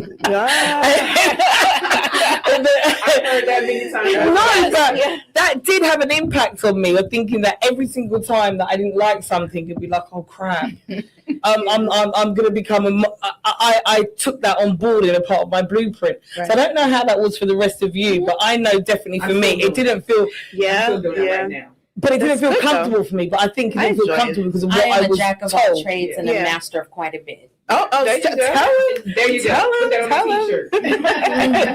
But I enjoyed learning a lot about everything. So ask me about changing a tire, ask me about changing oil, ask me about drawing, ask me about it's only about you would painting. know how to change Thank a you, tire Dad. and Thank the you, oil. Daddy. Yeah. And my husband my too. stepfather taught me that. Yep. My husband, right? Okay, watch my personality come out. My dad tried to teach me, and I was And like, what you say? I know, I don't need to know that. Why do I want to know that for? Because when you're traveling to Ghana and you're by yourself and you need to know how to change your tire. Yep. Yeah. Well, you know what? In harmony with what you're saying about being open and learning and experiencing a variety of things, there was a book that I read several years ago because I thought I was weird. This was before I knew I had ADHD, but I thought I was weird because I was like, oh, that piques my interest. Let me go learn that. Oh, that piques my interest. Let me go work and do that. And it was a book called Managing Your Career Success, I think is what it was called. But anyway, it said, careers these days should not be a career ladder straight up and down. It should be a career lattice. Yes. I agree with that. Go Yes, and learn. I totally agree with that. The more skills and things that I learned in areas that I did not know about, the better I became. Yes. And the more I had to offer and Well-rounded, could position myself and could talk about things. Yes, well-rounded. Yeah. And also, you don't like everything, or sometimes you think you're going to be good at something, you're not. Yes. So I want to know what was everybody has done, who has done something and actually didn't like it and wasn't that good at it. And I'm going to start because I'm going to surprise you on my one. Life coaching. Oh yeah. I neither liked it nor was good at it. I could just sing and tell you like, I don't have time for this today. A little something on that. She had to start first on that. Can you tell us more? I really thought that I wanted to help people. I really did. Like I did the whole ICF, the International Coaching Federation. I thought, you know, went through all of that. All of that shit, all of that money. And I really thought that my purpose on this world was to help other people. And she got on her first call, I was like, nope. I think that's my first call. It's not even a joke. And I remember thinking, you ain't got problems. And then by the second, I think about the seventh call. I don't even think we got to 10. I was just like, these people need a fairy godmother. They are. We need some sound effects. Right. It just wasn't for me, and I don't know if that's because of my background, if that makes any sense. Like I just felt like a lot of people made it some tough love. Or maybe it wasn't my tribe I was coaching. But all I knew was that I remember sitting there many times thinking, you don't have problems. You just need to get up and do something. That's amazing because it feels like you coach all day long. Right. You know, Yeah, but there's a difference between a life coach. Yeah, and Yes, what she's a she coach. loves. It's a difference. but I still think that she's changing lives. Oh yes, So she is. maybe so it's a different way. Maybe I had but the it's wrong still- guy. Yes, you're right. She's helping, guiding people with her, you know, with the funnels and helping us. And I see. But maybe it's because I found my tribe and my community show, because That these is so. women that I was, they didn't have problems. That was part of it. They didn't. I mean, and don't get it twisted. I would love a therapist. I would love to sit on the couch every week and then just have a good old venting session. But I don't know. And also as well, when you do your ICF, they just remind you so much about, you know, you're not a therapist, you're not a counselor. Make sure you don't step into that. As a Black woman, I don't know about that. All I know is about leading from a place of love, and maybe some things are tough love. Like I had one of those parents, if you dropped and fall down, my dad would tell me to get up and stop bawling and get on with it. So that plays out. But yeah, life coaching wasn't for me. When I was 18, 19, I stumbled into being a traffic school instructor. Oh wow. How did that happen? That must have been in California. It was California. They were advertising for people to come and teach traffic school. It was. And the big mistake was I wasn't a good traffic school instructor. But then they decided that traffic school instructor. Oh, I'm sorry. So when people get tickets, when they drive or whatever, and they get a ticket, they would accumulate points. So they could go to traffic school where they have to relearn the laws of the road and things like that. It's an 8-hour program. They have to relearn the laws of the road and different things like that. And then they can get points knocked off and so forth. So I was the one, nobody wants to go to traffic school. They do it so they don't get the points. So yeah, I was the little 18, 19-year-old bopping into the room and teaching them. And then they made the mistake of throwing me into a comedy traffic school. What's a comedy traffic school? We're gonna make traffic school funny for you. It was horrible. Yeah, They have it was online. legit. They have them online. Yeah, but it was legit. You would buy them pizza and all that kind of stuff. And you still got the points taken off. Yeah, if you went on, they had to be there all day for 8 hours. And when people were rude and didn't want to talk to me, I was a deaf culture minor in college. I said, well, I can teach it all in sign language, and I would just teach it in sign language. I was like, as long as I teach, I'm getting paid. So I needed my little $11 an hour. I'm getting paid. Y'all can sit there and not learn it if you want to. But yeah, I was like, I can't do this. I did not need to be a traffic school instructor. I did not need to do traffic school. Go. A comedy traffic. They had, because they, whatever it was going to take for people to come and enjoy. There were some people really good at it that were like hilarious in teaching traffic school. And then there were others like me that was just like, I just want to get through the day. And they were like, so do we. Yeah, And 8 hours. 8 hours on a Saturday morning. And okay, you beat me hands down. Cheryl, have you ever had a job that you've not liked? I just can't imagine it. Thinking, Me too. I'm trying to think. I mean, there's some that were okay, but not like. I mean,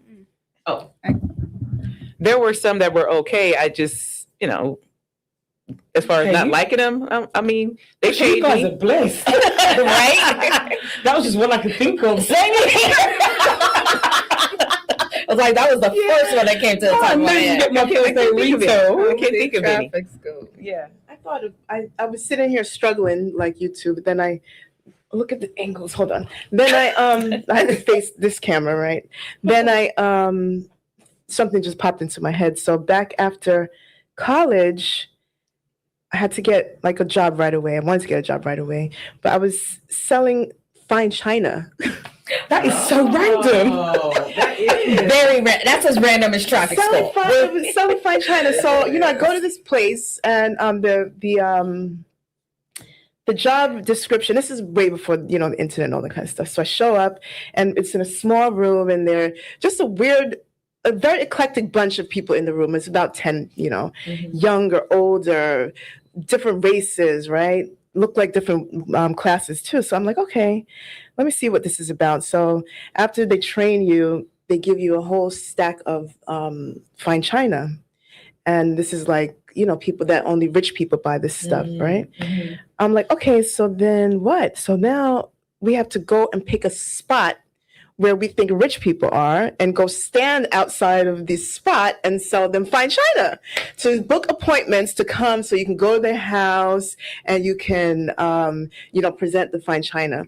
And it was I was partnered with another beautiful young Black woman. We were pretty much the same age. I wish I knew who she was now and remember. Reach out to her. Yeah. But we were both saying, this is just not for us at all. And I think we did it for a week, and that was just it. It was like not it at all. Those are the days of like knocking on doors and sales, like the salad master, the Kirby. Yes, I did. I sold two. Did you save any? No, I couldn't afford that. No, I couldn't afford that. You sold two. I sold two. All right. in that 1 week. In the week, yeah. I made two appointments. I booked 2 appointments, sold 2 sets. Must have been really good. It was nice. I wish I did have the china right now, but there's some fine china that my grandmother has, gold rim from England. So it's in her china cabinet right now. And I said, don't leave me anything else. I just want one of those plates. It's just so beautiful. One of those plates, Speaking of fine china. Right. Yeah. That's beautiful. Yeah. And I think I had another job where I was, well, I don't want to talk about job. Never mind. Yes, share that No, I one. can't. I'm in the public. No, it's a good job, but I don't want to talk about it now. So, But you know, we all did what we had to do that allowed us to get to where we are today. Well, it's not that kind of job. But I wasn't saying that. I'm just saying the jobs that we took and we did to help us to get to where we are. I used to be at a daycare. I used to be a daycare assistant, right, for years while I was Hell in no. school. I worked. I couldn't think of anything. My father, right? My father is so funny because these kids were like, they were sort of bad. They were sort of bad. They were just like energetic. Yeah, they're babies and stuff and toddlers and young Hell kids. no. My father's like, oh, you're coming from the rat college. That's what he would call it. I'm the The rat university. Wow. Oh, but like you said, no, Shy, seriously though, you do what you have to do to get where you need to be. And I think my entrepreneurial journey started when I was in school, when I was very young, because I did a lot of stuff. I used to make crafted baskets and go to craft fairs and sell them and all that kind of stuff. And my daughters all do the same. Like some make jewelry, some make cupcakes, cookies, and they make their little money. So it's a good It's thing. funny you say that Yeah. because if I don't say this, my husband's going to kill me. I was the gum hustler in high school. Oh, you have a son. Yes, I was. So no, in high school. Don't be looking at me, Nate.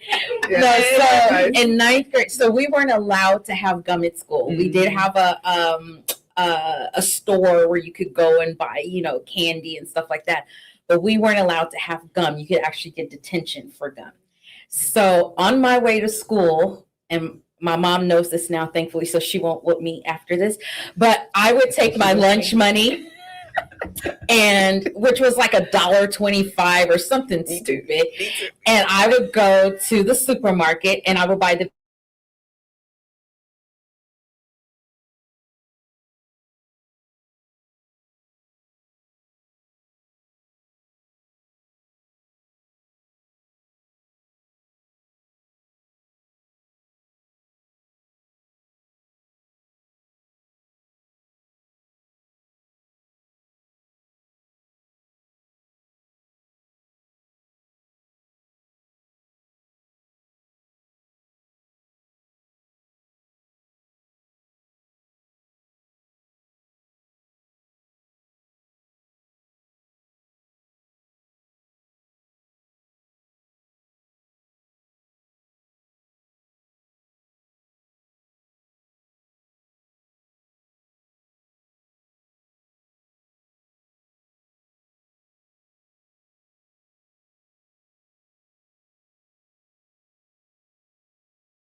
but I don't think they can give it to you. Okay, go ahead.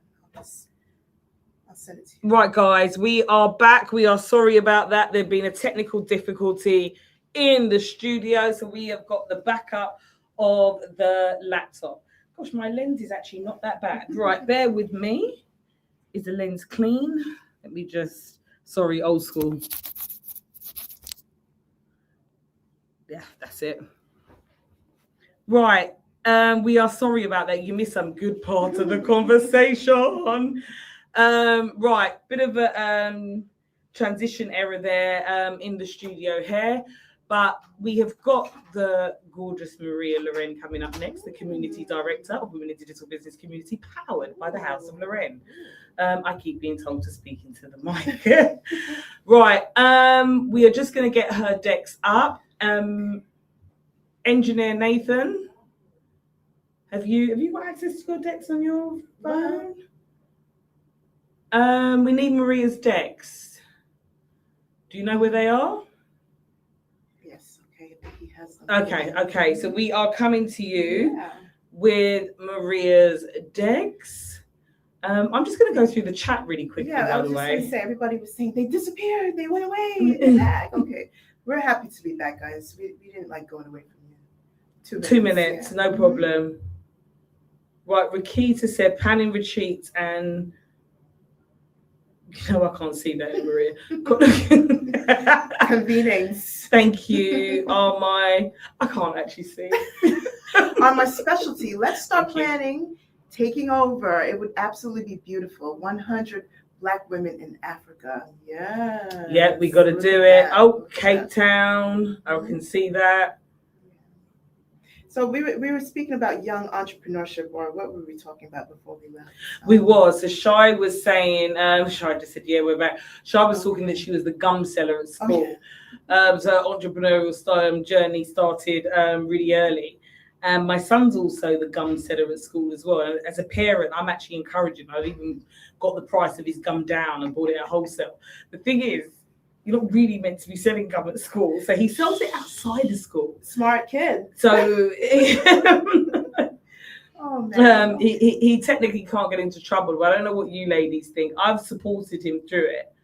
And I'm sitting here thinking, should I meant to be the parent? I don't know. To tell him off? She's going to say, kid, that was a great job behind the scenes. But in front of the scenes, why did you sell gum at school? Right? Naughty Noah.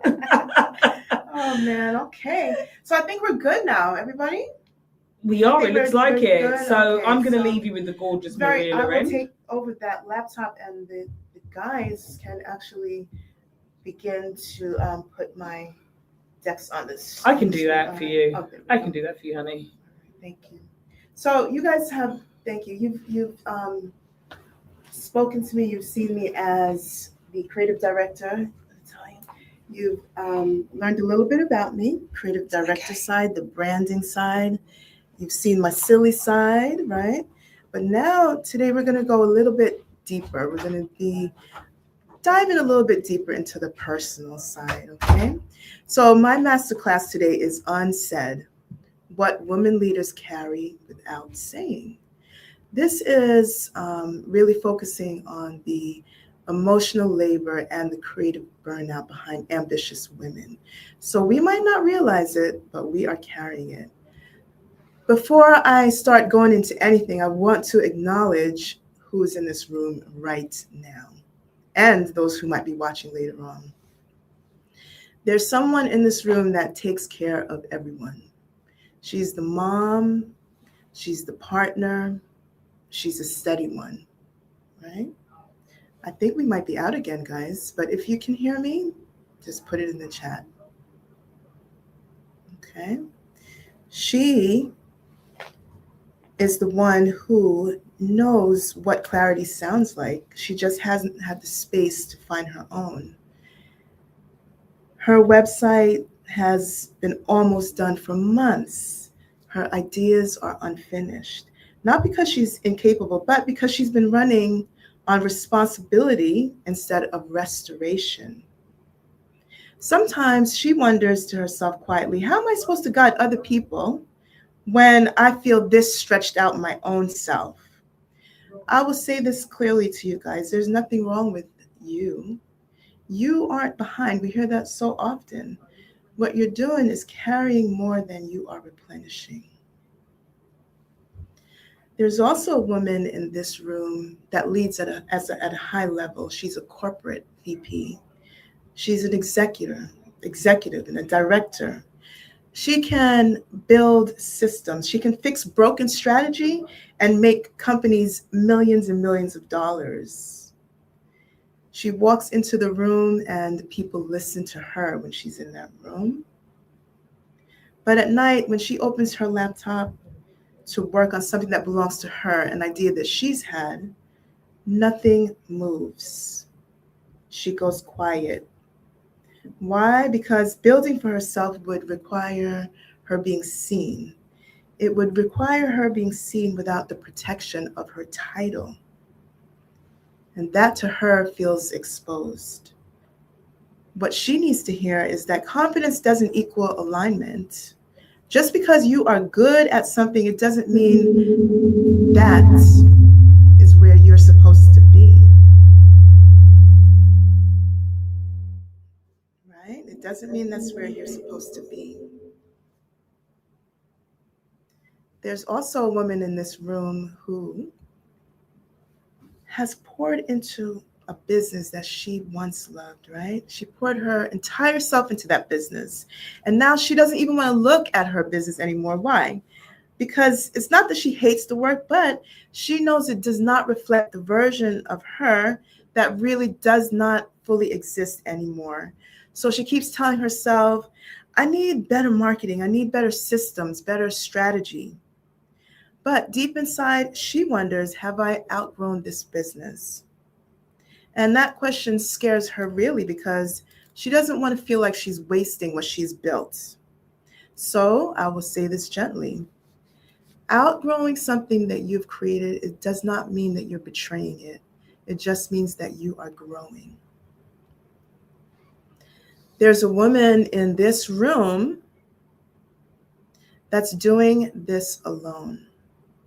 Her friends do not understand her. They don't know what this level of ambition is. Her partner tries to understand, but he doesn't fully get it, right? She's the visionary and she executes it. She's the worker. She's a decision maker. The doubt, the responsibility, she carries all on her own. And sometimes she thinks to herself, why does this have to feel so lonely? She doesn't need the applause. She's not here for the applause. What she needs is support. Because if you have leadership without support, it's always going to be heavier than it needs to be. Then there's a woman in this room that has ideas that just will not let her sleep. She wakes up in the morning, head spinning with ideas. She goes to bed, head spinning with ideas, big ideas, layered ideas, but she sees what's possible before anybody else sees it. But when she tries to explain it, people blink, give her the crazy stare. So she tries to simplify it and she tones it down and she makes it easier for people to understand. And slowly her brand becomes smaller than her vision. She starts shrinking. So I'm going to protect her for a minute. If you're misunderstood, it does not mean that you necessarily are unclear. Sometimes it just means that you're a little bit too early. So what do we have here, guys? We have different lives, different roles. I'm going to ask you, what emotional cost are you really paying? Too often we prioritize productivity and success, but we fail to acknowledge what is really going on internally. I'll ask you, what are you carrying silently? Are you carrying the weight of responsibility? Are you carrying unspoken pain and burnout? Are you the one who tries to maintain perfection at all costs? It's suffering in silence. You're carrying the load of your responsibilities. It's not good, ladies. What have you been carrying that's unsaid? What are the burdens or the emotions that you've kept hidden? What is it costing you to keep these things all pushed down inside? As I mentioned before, guys, you guys are growing, you're evolving, you're becoming. That's a very popular word that people like to use these days, right? You're becoming. It just means that your capacity is expanded and you're shifting.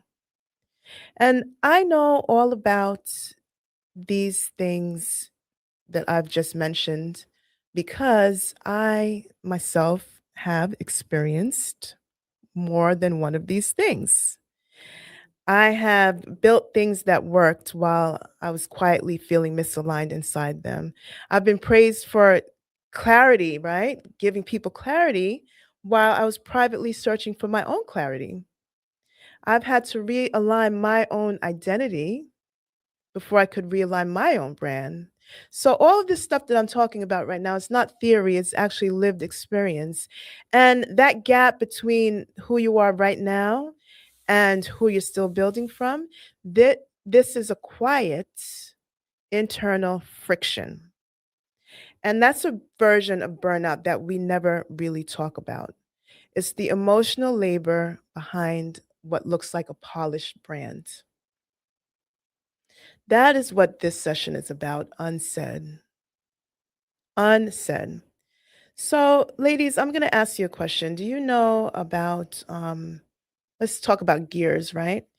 The gears, if they are not aligned properly, what's going to happen to these gears? It's going to cause friction, right?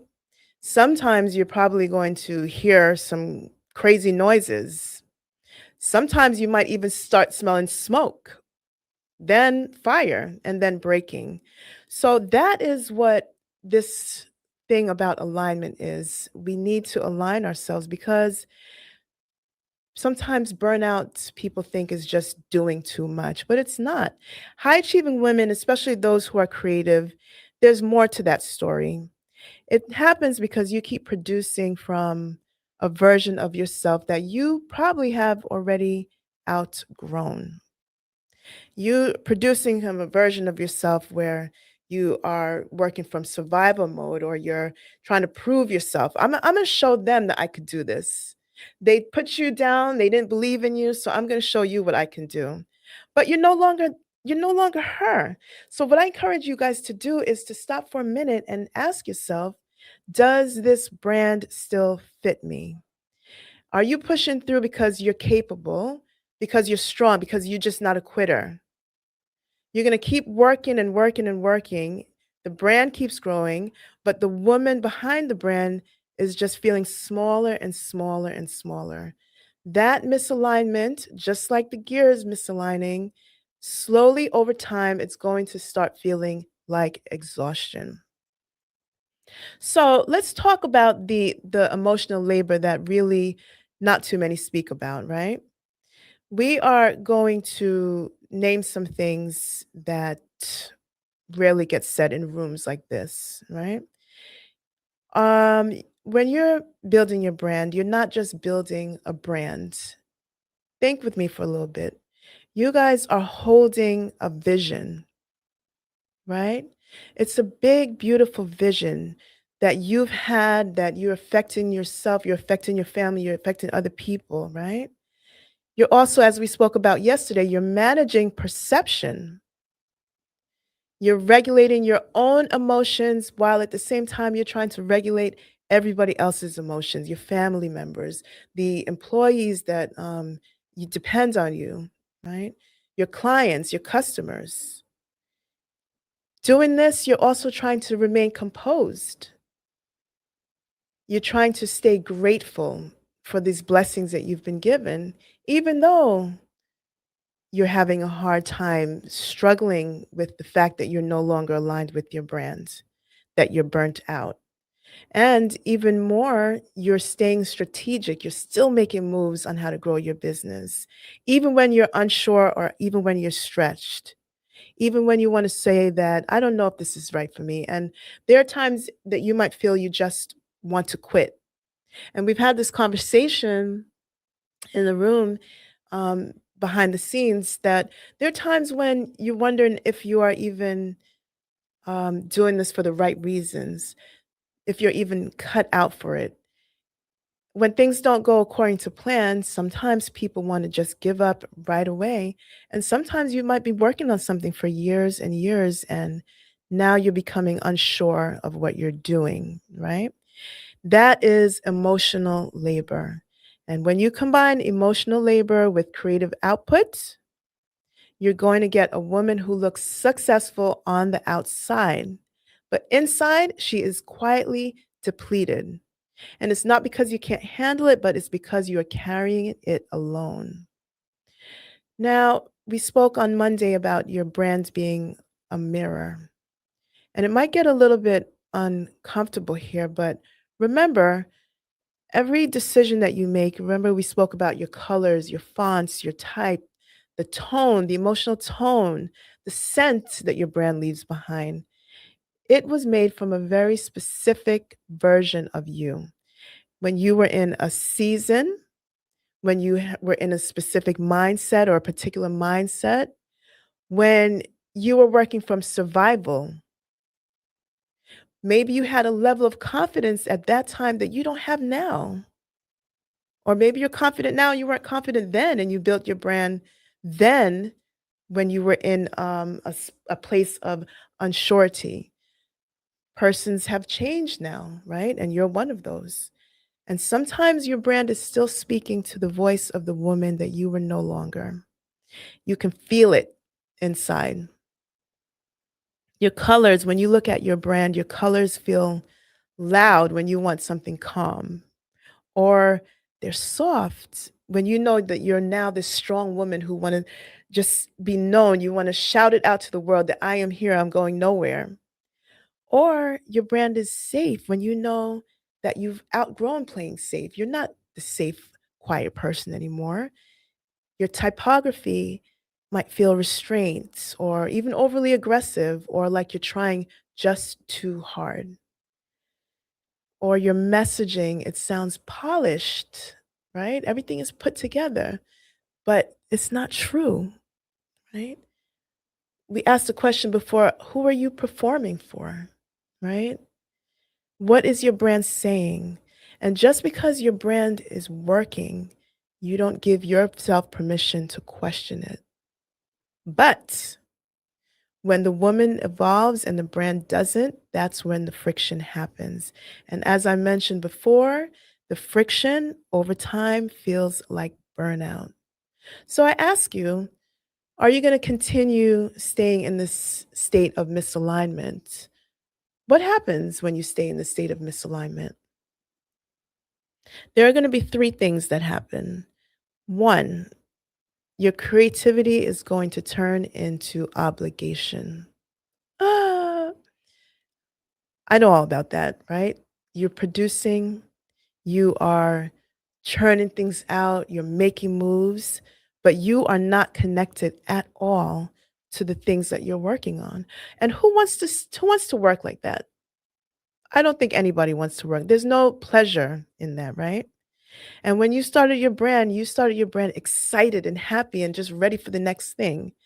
But the second thing that starts to happen is really interesting. It's when success starts feeling heavy. What excited you before now is draining. You prayed for success for all these years. Please, please let me get these clients.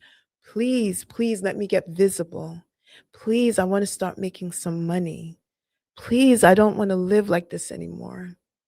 You prayed for all of those things. Now you have them. And then what?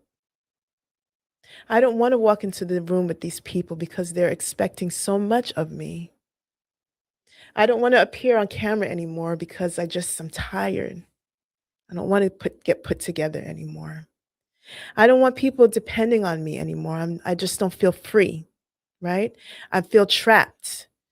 So what happens now is you start to feel the heavy burdens of your success. That causes misalignment. Third, as I mentioned before, the things that you prayed for, you start resenting. You sacrificed for these things. You built for these things. You even cried for some of these things. And if you feel differently, it does not mean that you failed. It doesn't mean that you're unsuccessful. It just means you grew. So growth is not dangerous. We are created to grow. Everything grows, right? So that's not the danger. The danger is pretending that you have not changed. And some of us like to feel that we are the same person, right? Oh, I'm good. I'm the same person. But no, because we have experiences in life and different things that change us. We might not like to admit it, but these things shape the way we think, they shape the way we move, they shape the decisions that we make. So the danger is pretending that we have not changed. So now let's talk about realigning, right? Realignment is not a rebrand. So we were speaking about rebranding where you change your colors, you change your logo, you change your whole entire brand. You coming out as a fresh new person. It's not scrapping the old thing. It's not starting everything over. Realignment is actually asking yourself, being very real in the mirror, who am I right now? Right now. Who or what do I value right now? What kind of energy do I want to lead from right now? And then after you ask those questions, then you have to have the courage to say, okay, that's who I am, and that's what I'm going to make sure that my brand reflects, right? So when you started your business, if you're like me, you want to keep your prices low, low, low, low, low, so that everybody can access your services, right? You're doing a favor, you're doing a good service.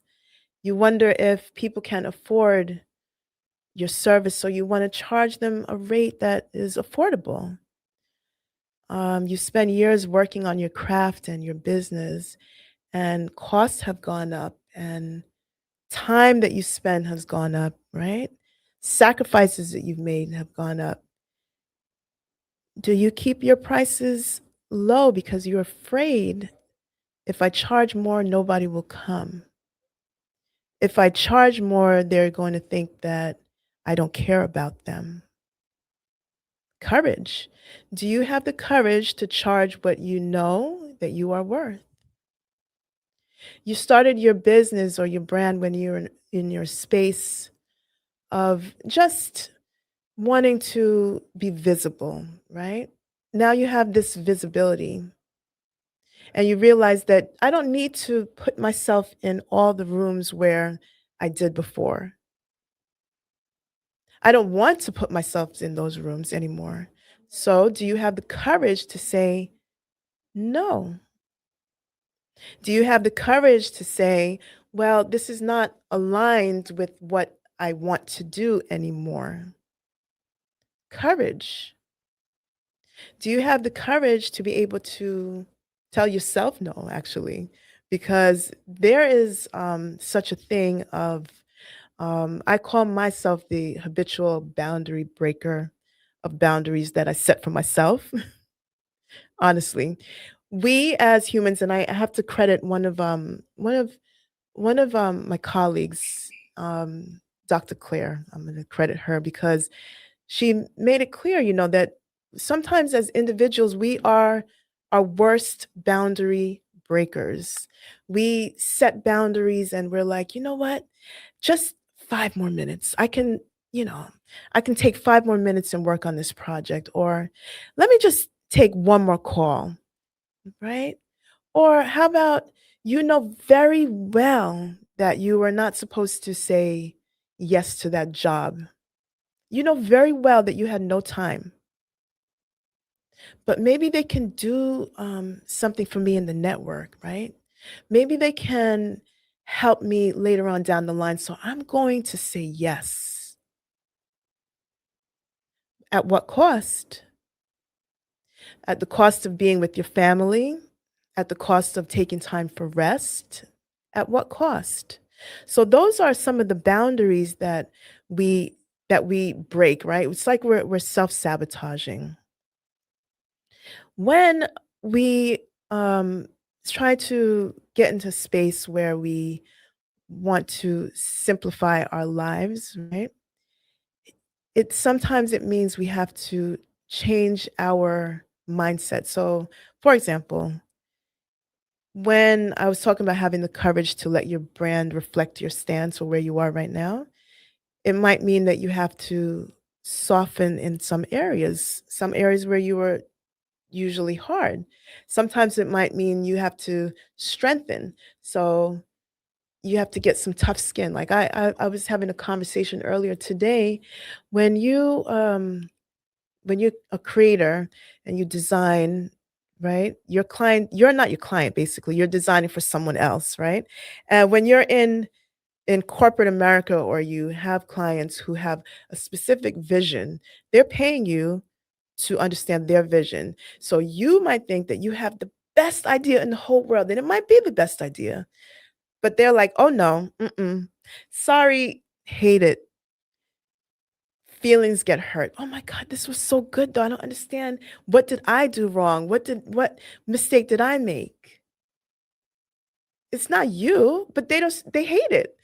And you're not working for yourself, you're working for them actually. So toughen up. You have to get some strength, right? And I had to learn that lesson very, very early in my career because my feelings were hurt a lot when I thought I was putting out some good stuff, right? But sometimes it means it means taking up space. And I know some of the ladies on the chats and in some of the master classes have spoken about this before, shrinking. So I'm in this chair right here, and I know I fit in this chair. I mean, the hips are here, but I fit in this chair pretty well. I belong in this chair. Do you belong in the room that you're in? Do you? You know you do because you're qualified, you have accolades, you have degrees, you have experience, but you're in the room that you belong in that feels very comfortable for you, but you decide that you do not really want to be seen. So you run to the back of the room. You're over in the corner because you just are second guessing yourself. But why? Why are you shrinking when you know you belong in this room? So, ladies, that is a matter of alignment.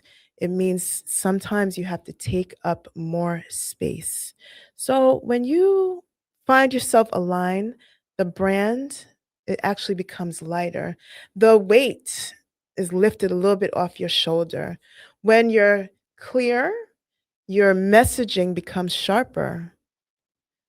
When you're well, and that's why we talk, to you guys with melanin and muscles, because when you are well and you're working from a healthy space, your work now becomes sustainable. I don't just build brands, I build the women behind them. Because as I mentioned to you, if you're misaligned, no strategy is going to save your brand. But if you are aligned, the brand will definitely follow. So some of you are really not tired of your business. You're tired of being the version of yourself that your business still requires. You're not confused. You're just changing. You're evolving. You're growing. You're not failing. You're waking up. And the most radical thing that you can actually do next is not to push harder, it's to pause. Pause for a minute and ask yourself, if I built this brand today from who I am right now, what would change? It's not a threat to what you've built at all. It's just an invitation. It's it's an invitation to create something from truth, right? To lead without disappearing. That is what unsaid is. And if it's something that you heard here today felt good or made you feel seen. It's not a coincidence. Actually, it's just clarity knocking on your door. I can't knock on anything right now. I'll try, but it's clarity knocking on your door. So sit in that for a little bit and decide what, if needed, needs to shift in your business or your life so that you can start working from alignment and not misalignment. And on that note, ladies, we're going to ask our engineer to bring up the next slide. Thank you so much. This right here, this statement is a very powerful statement. And this statement is realign yourself before burnout decides for you. Can you all repeat it with me? Realign yourself before burnout decides for you. Because what happens when you can no longer go? What happens when you can no longer do? What happens when you can no longer speak? Those are all the horrible side effects of burnout. And when you are a leader that's responsible for many, and you do not hold yourself accountable to make sure that you are good, you're doing everybody, including yourself, a disservice. So when I speak about these things, I like to tell everybody that I work with that I'm not speaking from a place of telling you what to do. I'm speaking from a place of me trying to do what I'm telling you to do as well. Because no journey is straight and we are all going to falter sometimes, right? But as long as you keep trying, I love the word putting forth effort. I love the word trying to a degree because, well, actually, let me change that. I was once told that trying is not a good word. The best word to say is doing, right? So I love doing what I say that I'm attempting to do because as long as you put forth the effort, then it means that you're making some type of progress. You're not always going to win and you're not always going to be successful. You're not always going to get it right, but you're taking steps. And in order for you to get from point A to point B, you have to take one step at a time. So ask yourself, what do I need to change in my life to realign myself before burnout decides for you? Before burnout lays you flat on your back where you're able to do nothing. So, guys, I have for you the $1 Billion Boundaries Reset Bundle. Here's a QR code. Please scan it. You're not going to regret scanning it. You've built your success by showing up for everyone else. Now it's time to show up for yourself. This bundle is your calm reset. It's a blend of strategy, softness, and self-respect, right? Inside. You're going to find the Transformative Boundaries is a $1 Billion Strategy ebook, which is a really great ebook. It's actually a combination of book and workbook and prompting and journaling. So it's a really great book. And if you go online and see it, you might be able to get a free chapter. I think I still have it up there. But this is a great tool to have because sometimes you don't feel like you have anybody to talk to or want to talk to anybody because as we mentioned in our previous slides, some of us feel like we're building alone and no one understands our journey. Write it down. We spoke about journaling this morning. Journaling is really, really important. You don't have to write an essay. You don't have to really write a novel. You might just need to write a sentence or two just to get it out of your brain, right? Out of your head so you can move. You'll also get the guided voice-led session. It's a gift to help you guys start, right? And these sessions are only like 3 to 5 minutes and you can play them daily. But sometimes it's just a nice voice in your ear that you need to hear that will help you go on the right direction, right? Help you start. And the other thing you get in here is the 5-day overwhelm reset voice-led program. And this is an amazing program. I actually I created it because a lot of people, for some strange reason, a lot of people say they enjoy listening to my voice, and I understand that. So thank you so much, very much. But sometimes we are just stuck on, I think we were speaking, who were we speaking about this with before? I can't remember. We just have too much information. Yeah, with Cheryl. I think it was Cheryl. We have too much information. We're bombarded with information day in, day out. And sometimes we just need to take a pause and hear something. And when you hear something, it triggers something inside neurologically. And sometimes that voice in your ear is all that's needed to get you through your day. So that's a 5-day reset.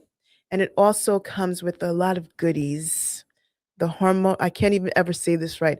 The hormonal harmony workbook. Our hormones affect the way we operate. And I'm sure there's going to be a speaker or two that will be discussing this very topic. And if we are at a certain age, I think they told you I'm the second oldest in the room in the room. But if we're of a certain age, hormones start to come. Well, actually, as women, hormones just play a role in our lives, from youth, right? But there comes a time when we need to realize that maybe we have to change some habits around what's going on in our bodies, right? How much sleep we get, what kinds of food we eat, what we listen to, how much physical activity that we take on. And I'm still working on that currently myself.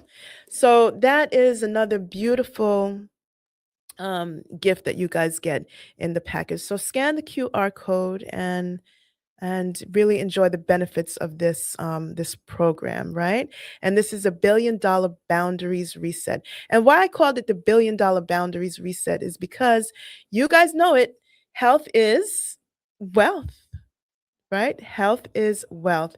So if you're not healthy and you don't have boundaries, and you really feel like you're going to be burning out, then it's time for you to make a change before burnout makes that change for you.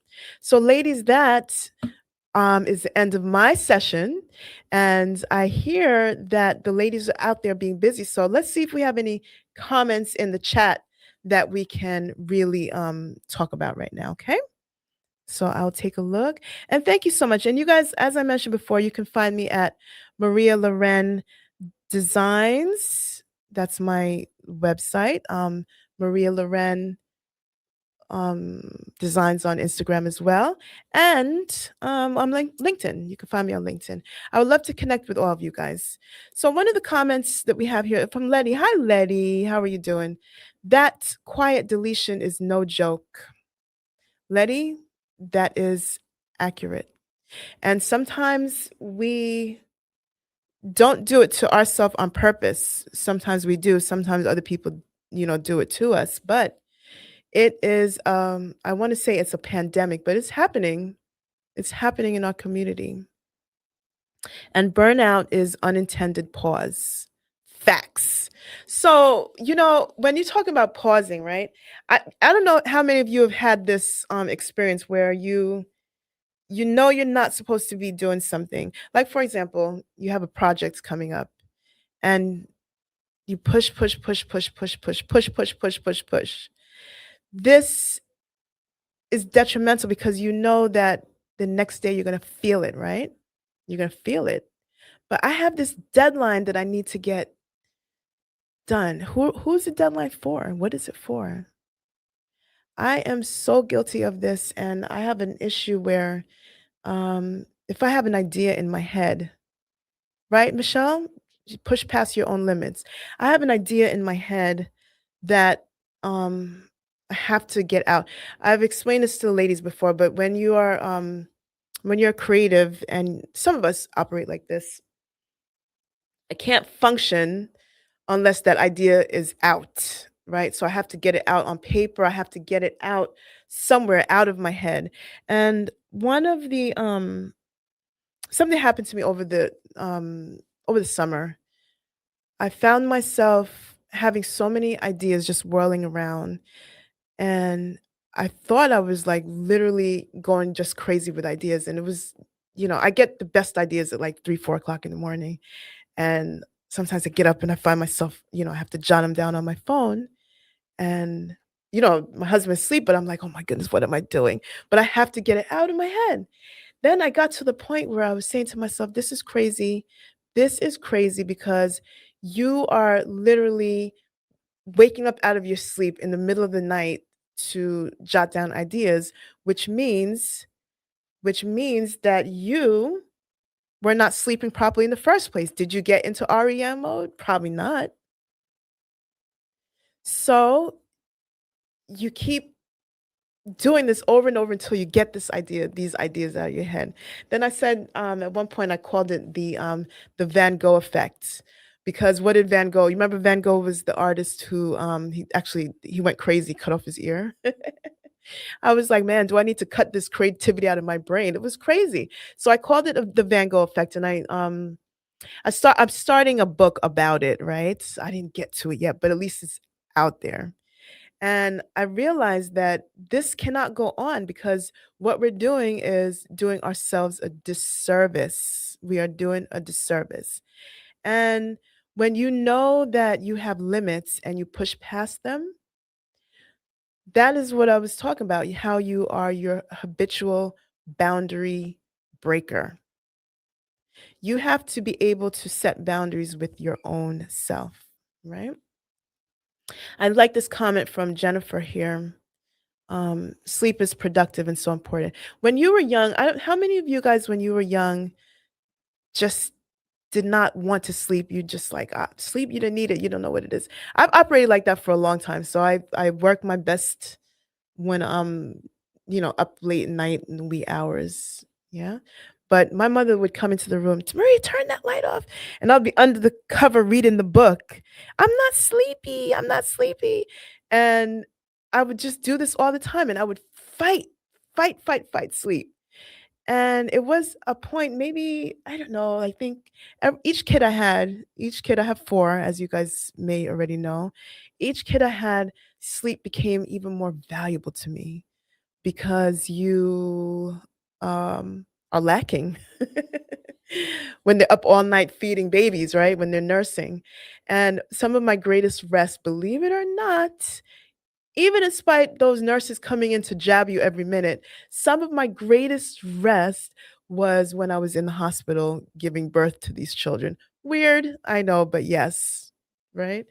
And I didn't realize until later how sleep is vital because it helps your body to rejuvenate, your cells to rejuvenate.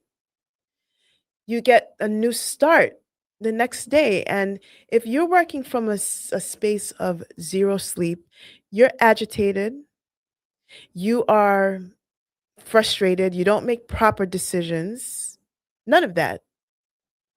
So it's important to work from a place where you have plenty rest. Okay? So thank you, Jennifer, for that. And Candace, I appreciate your comment as well. It says, this is speaking to me so much. I took a pause from my job at the beginning of February as her nervous system was unregulated. She's had a beautiful time aligning with self on so many. I love that. Aligning with so many aligning with self on so many levels. And sometimes we get an unintended pause. Someone mentioned that earlier. I think it was Letty. Sometimes we're forced to stop. And when we stop and realize how good that stop is, what? Oh my goodness. Really, you realize, what have I been doing this whole time? So you have to really get a taste of pause. And it's important, as Black women, right, that we understand that it's not always let me do this, I'm good, or I can push through. It's not always that way. we have to realize that there comes a time when we have to slow down because it was not always like this, and this system is not built for us. It's not built for us. And Michelle, I hear you. You're addicted to action. Mm-hmm. Yes. A lot of us are addicted to action. I have a mom who just actually Natalia, are you hearing me? Okay, you're addicted to action too. Nathan is agreeing. There's some of us who do not know how to sit down and sit still and be. I don't know if you guys noticed this, but yesterday when we were doing one of the the early morning sessions, and the breathing session, and Natalia was over there. Natalia couldn't sit still for a second, and I was cracking up in her ear. No, see, Candace noticed it. Can't listen. So Natalia couldn't sit still for a minute, and I said to her, I said, I know this is burning you up. I know this is burning you up because she has to be doing something, right? And my mom is like that. My mom says she'll sit down when her body tells her to sit down. But sometimes your body will deceive you, and sometimes your body will tell you, but you just choose to ignore it. So, ladies, take a long pause, as Candace said. Take a long pause. And it's okay to take a nap. I haven't gotten there yet. I'm not a napper, but I heard that it's very important and very good to be able to take naps, short naps. Right? Okay, my lovely. So I'm going to call in my next speaker, which is wonderful Shy Boston, but we're going to give her a minute. But I just want to tell you, it's been a pleasure being on here with you guys today, going a little bit deeper. And while I'm waiting for Shy, I just want to talk for a brief second about the importance of having a good community. Right? Do you see that slide right there? Never walk alone in your journey. It's important to have people behind you that will push you, people that behind you that will support you, people in front of you that will pull you, people next to you that you could lean on. Because this journey is not an easy one. And if somebody told you that it was, they were lying to you. I have a great friend, Deb, lifelong friend, Deborah, who I call her, she's my forever business partner because as many ideas as I have, she has as well. But Deb is the kind of friend that will be there for you without you even asking, right? Finish your sentence, business, personal, whatever the case may be. Finish your sentence before even knowing what it is. The kind of friend who knows you need support without even asking for support, right? You don't have to say a word. My husband has a song, so you don't have to say one thing. You don't have to say a word. Your actions speak louder, right? You need community and you need support.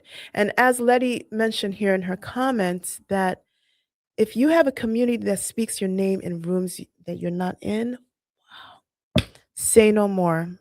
Someone said that to me. Someone found me. I don't know how she found me actually, but I was so impressed and I was just so like, I don't know, I was just happy about it. But she found me and she admired everything what I was doing. And oh, that's what it was. Someone else told her about me. And I was just so happy that, she found me because it was a wonderful person. But she then went and like recommended me to someone else. And I was like, oh my goodness, that's amazing. She's like, no, listen to me. Your room, when your name is being spoken in rooms that you know nothing about, that is when you win.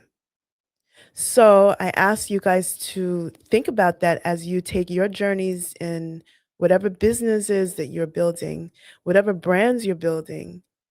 Ensure that your name is spoken about in rooms that you are not in. And believe me, when that happens, beautiful things happen.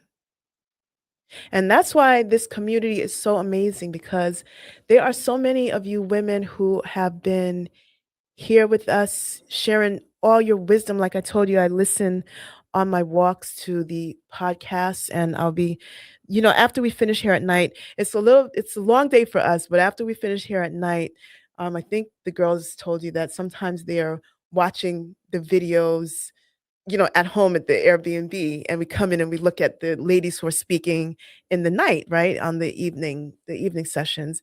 And man, I'm telling you how empowering that is to see the community, the support, right? Some of you ladies go on late at night, but they can't watch now, but they got you on the chat, and they'll tell you they'll watch you on the replay.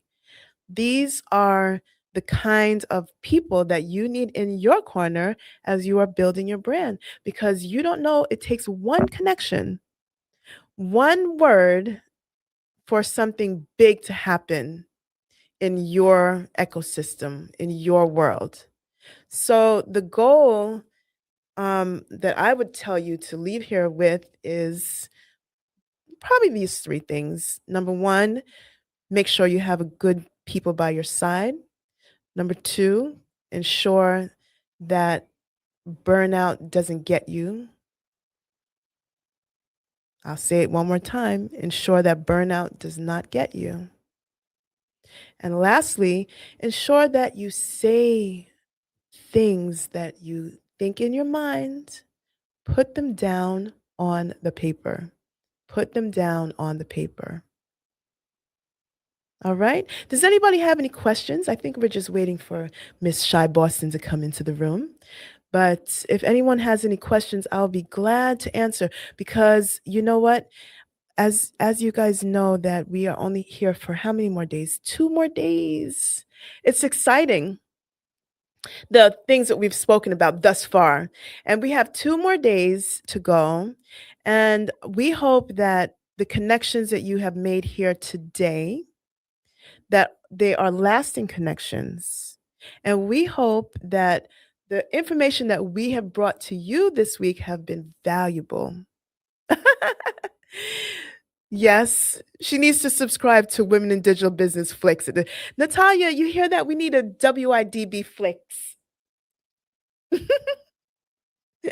She says she's on the case. We have some great things. You know what also happened? We've had some impromptu brainstorming sessions while you guys have been listening to masterclasses, and we're back there working. No, I don't have any Candace, I don't have any meditation session. Maybe I should think about it. I need to learn to meditate my own self, really. But we've had these amazing, thank you for that, amazing, what do you call it? Brainstorming sessions where we're just coming up with ideas. And we would love if you guys have ideas of your own that you want us to explore as a community. Please feel free, because that is what we're going to be doing also in the Hearth. Okay, so that is the digital women in digital business community, the House of Loren, and we're going to be doing that in the Hearth. And I wonder if our producers have any videos for us to put up of the Nate, are you there? Do you want to put up the Hearth on the Women in Digital Business House of Loren page? Do you have that? Okay. 1 second, Lee. Oh, guess what? Shy's almost here. All right. Oh, look at that. Look, ladies, she's coming in the room. Nice. Hello. Hello. Yeah, you're gonna sit right here. All righty. I was just talking to my laptop and these beautiful ladies here. Guys, so that really was the end of my session. And like I said, it was just beautiful being here with you. In person and live. And there are different facets of Maria, as you see.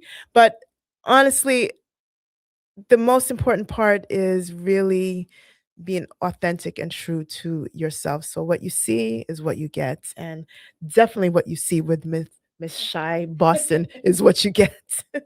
So Shy, would you like to take it over from here? Shall I introduce you? Sure, if you would like to. Can I have the name of your thing, please? Let me see. Yeah, what is the name of my I don't even have it right here.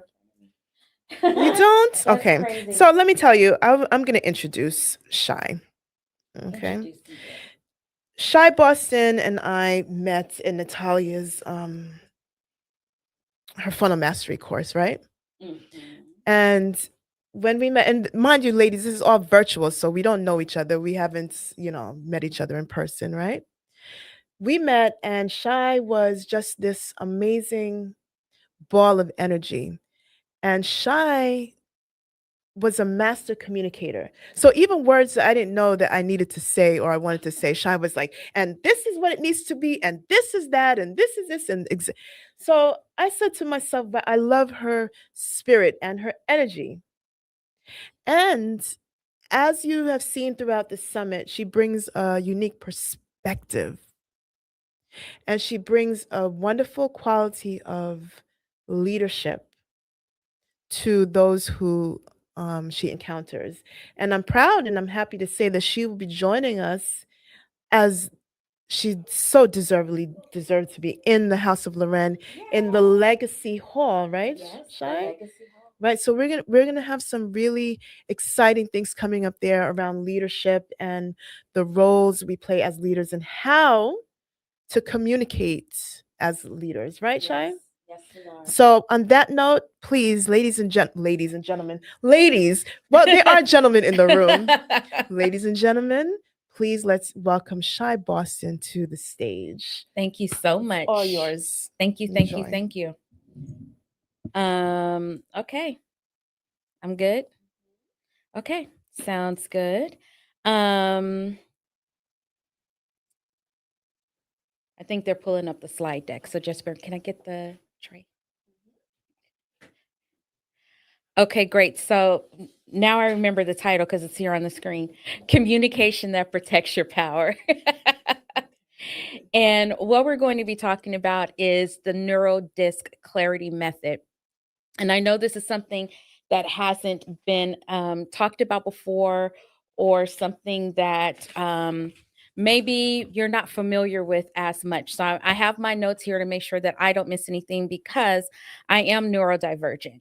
And so what that means is I have ADHD along with some other letters up in there, as my mom likes to call them, the elemental P of the alphabet.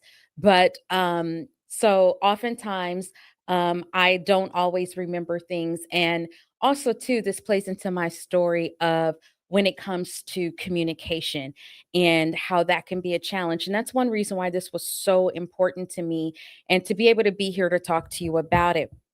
I want you to take a moment, though, and I want you to think about how many times have you yourself repeated yourself to a client who didn't understand what you needed them to do next?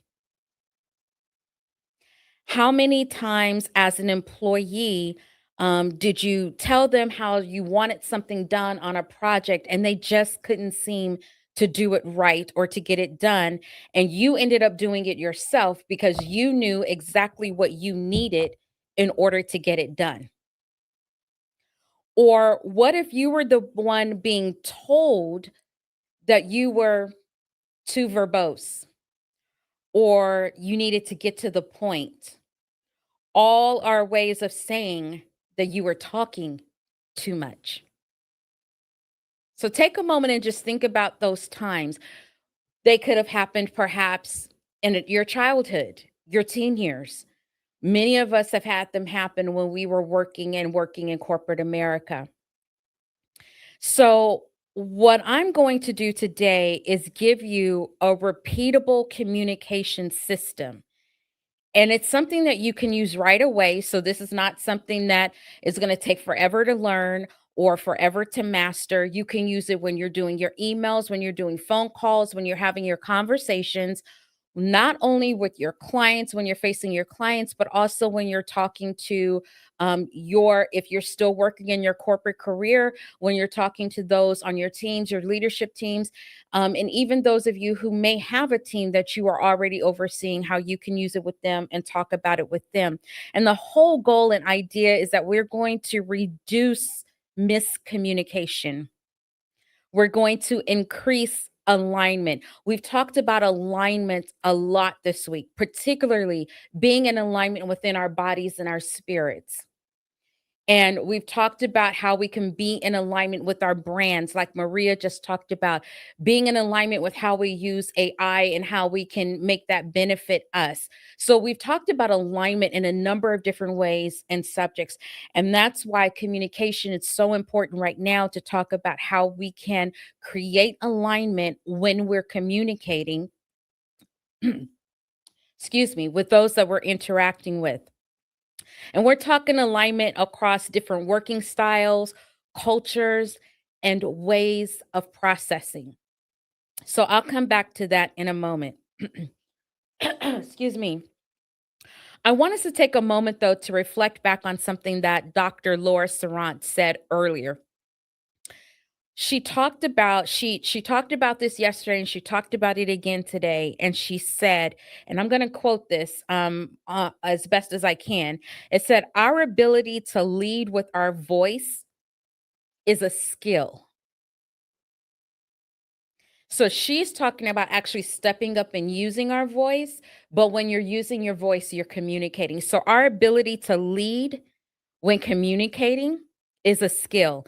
And our strongest challenge, she went on to say, is not to use our voice to get a seat at the table. It's having the confidence to use it once you arrive. And again, that involves communicating, because we all have a voice. We all have a voice. We all have something that we can say. You heard me say earlier in the week that once you know why the caged bird sings, you will sing too. So we all have a voice. But what are the words to your song? And how does it come across to others? And how do you get others to come with you and to connect with you and align with you so that it reduces friction and work? So our goal to get today is definitely to reframe communication as a clarity system. And I'm going to repeat that. We're going to reframe communication as a clarity system. I will make reference to the DISC personality test, is what a lot of people call it. It's not a personality test, not when it's used properly and done properly. DISC is a way of identifying how you communicate, the behaviors around those communication skills, and analyzing where you're strong and where you need to make where you can have areas of opportunity. I'm not going to say make adjustments. I'm going to say where you have areas of opportunity for growth. So that helps us to have clarity. I am a DISC behavioral analyst in addition to being a certified professional in talent development. What does that mean to you? That means, as far as my CPTD, I've earned the highest level of training and education you can get, basically a PhD in my field as a talent development person, if you will, as a trainer, facilitator. That's just one aspect of what I do. But I also have done training to become a DISC certified behavioral analyst. So I can analyze your communication, your behavior, and I do it from the perspective of leadership and so forth. So we're going to establish this method so that it's going to protect your brilliance. It's going to ensure that your directives travel to where they need to go to, from point A to point B, with precision. Doesn't matter who's going to be receiving it, doesn't matter who you're talking to. So basically, we are moving from guesswork to a strategic framework. Those are all buzzwords, right? Strategic framework. Basically, we're going to make sure that when you use your words, that they're going to be viewed as the high capital value that they are. So let's talk about the problems that we're going to solve. Okay. And so we're operating in a communication tax.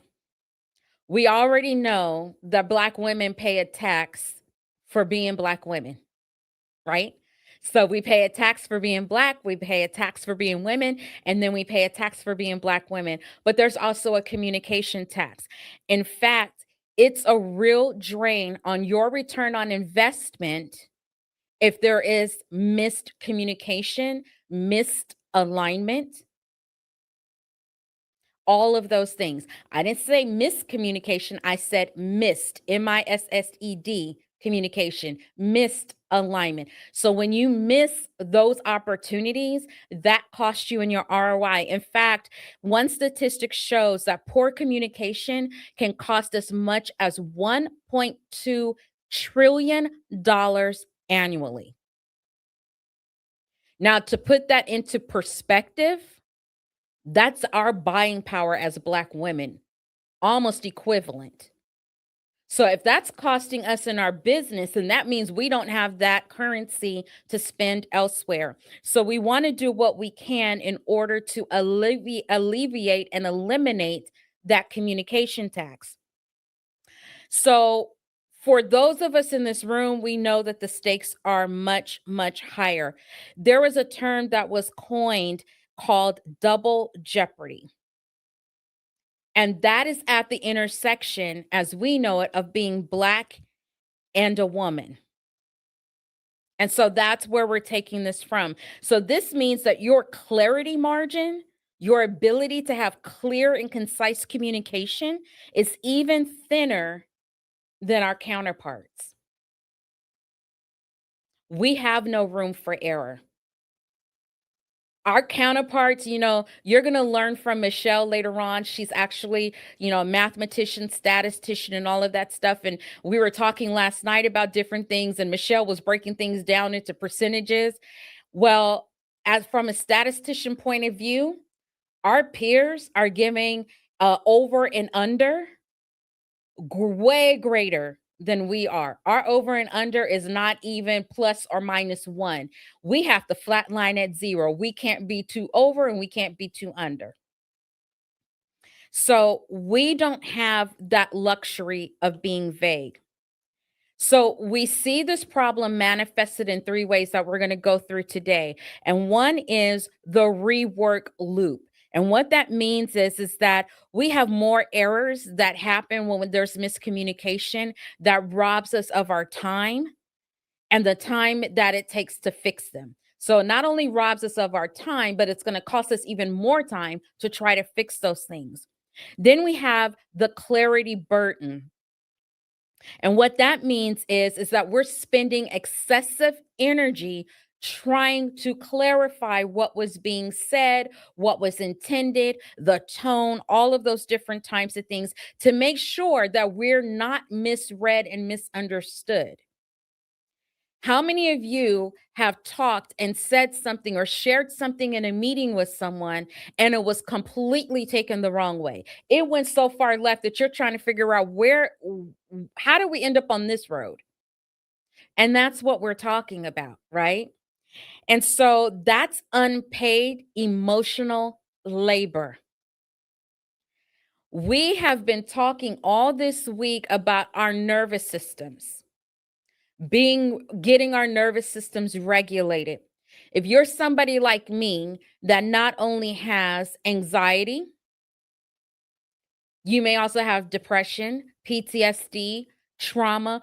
All of those things impacts our ability to communicate effectively, and all of that costs us emotional labor, especially when we're misunderstood. So we're going to talk about that a little bit more.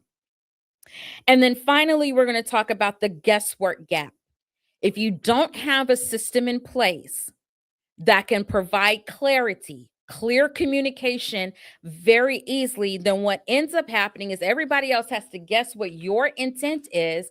And as they guess what your intent is, they're just filling in whatever they think the gaps are, whatever they understood or didn't understand. And what ends up happening is you lose the protection of your time, your systems, and all of that. So we're going to talk about a framework that will protect your time, protect your systems, including your nervous system, and beat that guesswork every single time.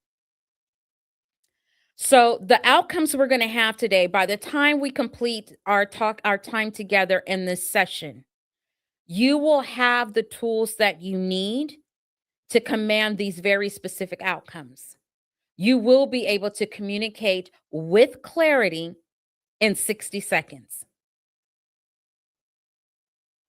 Did you hear that? Was that communicated clearly? You will be able to communicate clearly in 60 seconds. You will be able to start reducing misinterpretation and friction. And what that means is that as you're talking, you're neutralizing all of that could potentially happen. There will not be much room for error. I'm not going to say there will never be room for error, because you can't control other people's receptions and perceptions, but you can control what you say and how you convey it. And one of the things I'd like to make clear, this is not about code switching. This is not about using words that will allow you to assimilate into a different environment. There are times and places for that, and that can be important, especially when you're coming from a cultural nuance perspective. What we're talking about is making sure that you, as the leader you are, because we are all leaders, and whether you use this for work or at home, but you will be able to make sure you are communicating in a way that is clear and that reaches the other person, and they should be able to receive it in the way that is best for them. You may not always know that, but we'll get into that a little bit more later. And they are sitting here drinking some rum punch and tearing up. I think that's some chicken. I'm glad I was able to have a little lunch, because I'd be going through this glass window right now. They're tearing it up, going to town. Anyway, so let's go ahead and keep moving forward. These are not soft skills that we're talking about by any means. They're not soft skills. We're talking about protocols that is going to protect your 3 most valuable assets. One more time, we're talking about your time, your energy, physical, mental, emotional, and one other thing, your credibility. How many of us have found that our credibility was often called into question because of miscommunication? Drop into the chat if you've ever felt like your credibility or your thoughts or your words were called into question because there was a miscommunication. People thought it was one thing when it was another. So that's what we're going to work on today. Let's keep moving forward, shall we? And please, as we go along, don't hesitate to drop your questions, your thoughts, anything. If you have a situation that you might want some assistance with, I will do everything that I can to assist you, okay? So let's talk about the 4 communication patterns that are primarily identified with DISC. First of all, type the word DISC into the chat if you are familiar with DISC already or have done a DISC assessment of some sort. I'd like to see how many out there may have already done that. And as you're doing that, I'm going to keep going on. So in every relationship, every boardroom, no matter where we are, these are pretty much the 4 communication traits and behaviors that are associated with our various communication styles. It doesn't mean that one is better than another. Some of us may think we identify one way, and then we do an assessment, and then you have someone like me that comes in and helps to review your assessment and help you to better understand it, and you might realize you actually identify a different way. So I see so far, Candace says that she's done DISC. Great, Candace. And I would love to hear your experience with that and how this relates to you when we're done. And Tony's also done DISC as well. Great. So, oh, Victoria says she's DISC certified. Okay. Oh, you're DISC certified. And see, let me tell you something. Okay, so Natalia's raising her hand with a mouthful of chicken and a rum punch glass in another hand, and gonna say, I'm DISC certified. But she didn't want to be a life coach, remember? She didn't want to do all of that, but that's okay. But that's why she's a good communicator as well. And so we're going to talk about this. So let's get into this. So the D in DISC stands for dominant. Normally, this person is, yes, you are, Natalia, very much so. Normally, this person speaks very quickly. They are results oriented. They are the ones that want to get to the bottom line. When you go in to talk to them, they want you to just tell me what I need to know. Is this a yes or a no? Are we a go or a not? Okay. So Candace said this is the first time she's heard of this. Got it. Well, you're definitely going to be interested in this. And then stay tuned at the end so you can see how you can learn more. So when someone is dominant, they are very, very strong. They generally are going to be the ones that are going to be, sometimes they're going to be a little bit more outspoken. Sometimes they're the ones that are also quiet because they want you to get to the point. And once they say what they have to say, that's it. The I is influencing. And what this means is this person is really energized. They have tons of ideas. They're super, super excited, all these different things. And honestly, they're the ones that are going to get the party started. They're the center of attention.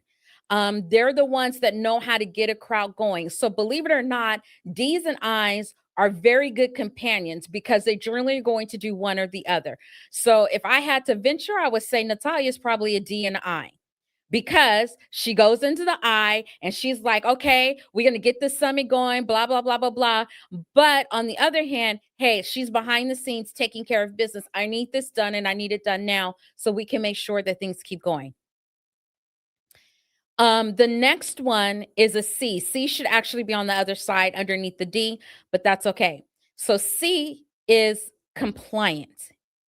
These are the ones that we like to call, they're very precise. They're the ones that are going to make sure all the T's are crossed, all the I's are dotted, you don't miss anything. These are the ones that are sitting in a meeting and will call you out if you missed an agenda point.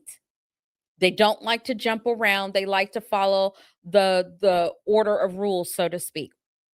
Okay. Victoria said that she has no patience. So she must be a D. Love that.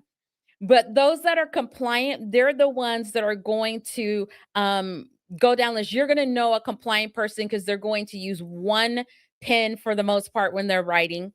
It's going to be, they're not going to use multiple colors or something like that. If they do, they're going to use two. They're going to use bullet points, all that kind of stuff. The next one is steady. That's the S.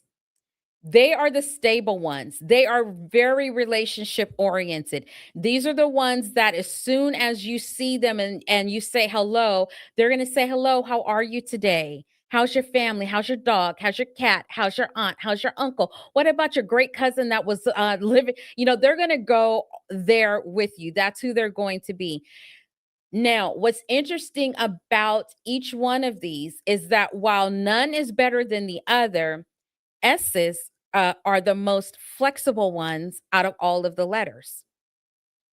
They are the ones that learn to be, for lack of a better term, people pleasers. We will adjust accordingly. And I share that because as we talk about this a little bit more and we start talking about communication, you may start to recognize where you might fall in line when it comes to communication, which will also help you to understand why there are times when your communication is or is not heard or received in the way that you would like. So when we look at the wheel or look at the template on the screen, usually D's and I's can work together. D's and C's normally are on the same side. So C would normally be where the S is. So I mixed that up a little bit, but that's okay. It is hard for a D to go to an S, to be a relationship person. It's a rare person that can do that. It is normally hard for an influencing person to communicate and work with somebody who is compliant because they're so harried. They just want to go, go, go, go, go. And I've got this idea and that idea. And this is the one, you know, if you've got that one girlfriend that calls you up at like 11 o'clock at night and be like, girl, I have the best idea. Let's just rent a car. No, no, no. In fact, let's just take my car and we're going to drive cross country. That's what we're going to do. Let's do it right now. That's the impulsive person, okay? The influencing. So it's normally hard for them to go across the spectrum. And this is one reason why communication ends up in a jammed log for so many, because they're trying to communicate with somebody that does not communicate like them, and they're only communicating in the way that they know how to communicate. So if I'm a D and I want to get straight to the point, I'm going to be really frustrated talking to an S who wants to sit there and talk about how blue the sky is today. Is that understandable to everyone, how those all work? So there's something further that comes into this, and I alluded to it, and I'm going to go ahead and take our attention there now. And that is the cognitive aspects of communication. So when I speak about cognitive differences, I'm also talking about including neurodiversion. We're all neurodivergent, by the way. Don't get it twisted, because no one person's brain is the same as someone else's brain. Okay. But for all intents and purposes, humans are divided into two categories: neurotypical, which means most people do the same thing the same way, and those of us that are neurodivergent. We think and process differently.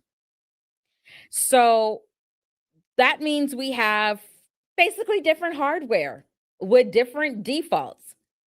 You know, we can all buy the same. I'm a Samsung girl, so I'm not going to even reference that other phone that I could eat. But we can all buy the same Android phone. But I guarantee you, if you open it up, we've all got it set up differently. My husband has 11 different types of tabs, and there's like one app on each tab. My mom's tabs are all over the place. I don't know what she has going on. My tabs are neat and organized and in folders. And one of the guys at the store was like, "Ma'am, you have so many apps on your phone." I was like, "I didn't ask you that. Just change my phone over and so I can get out of here." But that's a story for another day. But the point is, we all have ways that our brains function and operate, and they're all differently. Some of us operate more for speed. If you were to see Natalia in action, Natalia is a spitfire. She's going, going, going. Some of us are more depth. So that would be someone, if you were looking at someone on our panel, that would be someone like Cheryl, who's going to stop. She's really going to think deeply about things before she speaks or says something. Some of us are all about connection. That would be me and Maria, basically. We're there as the bond and the connection.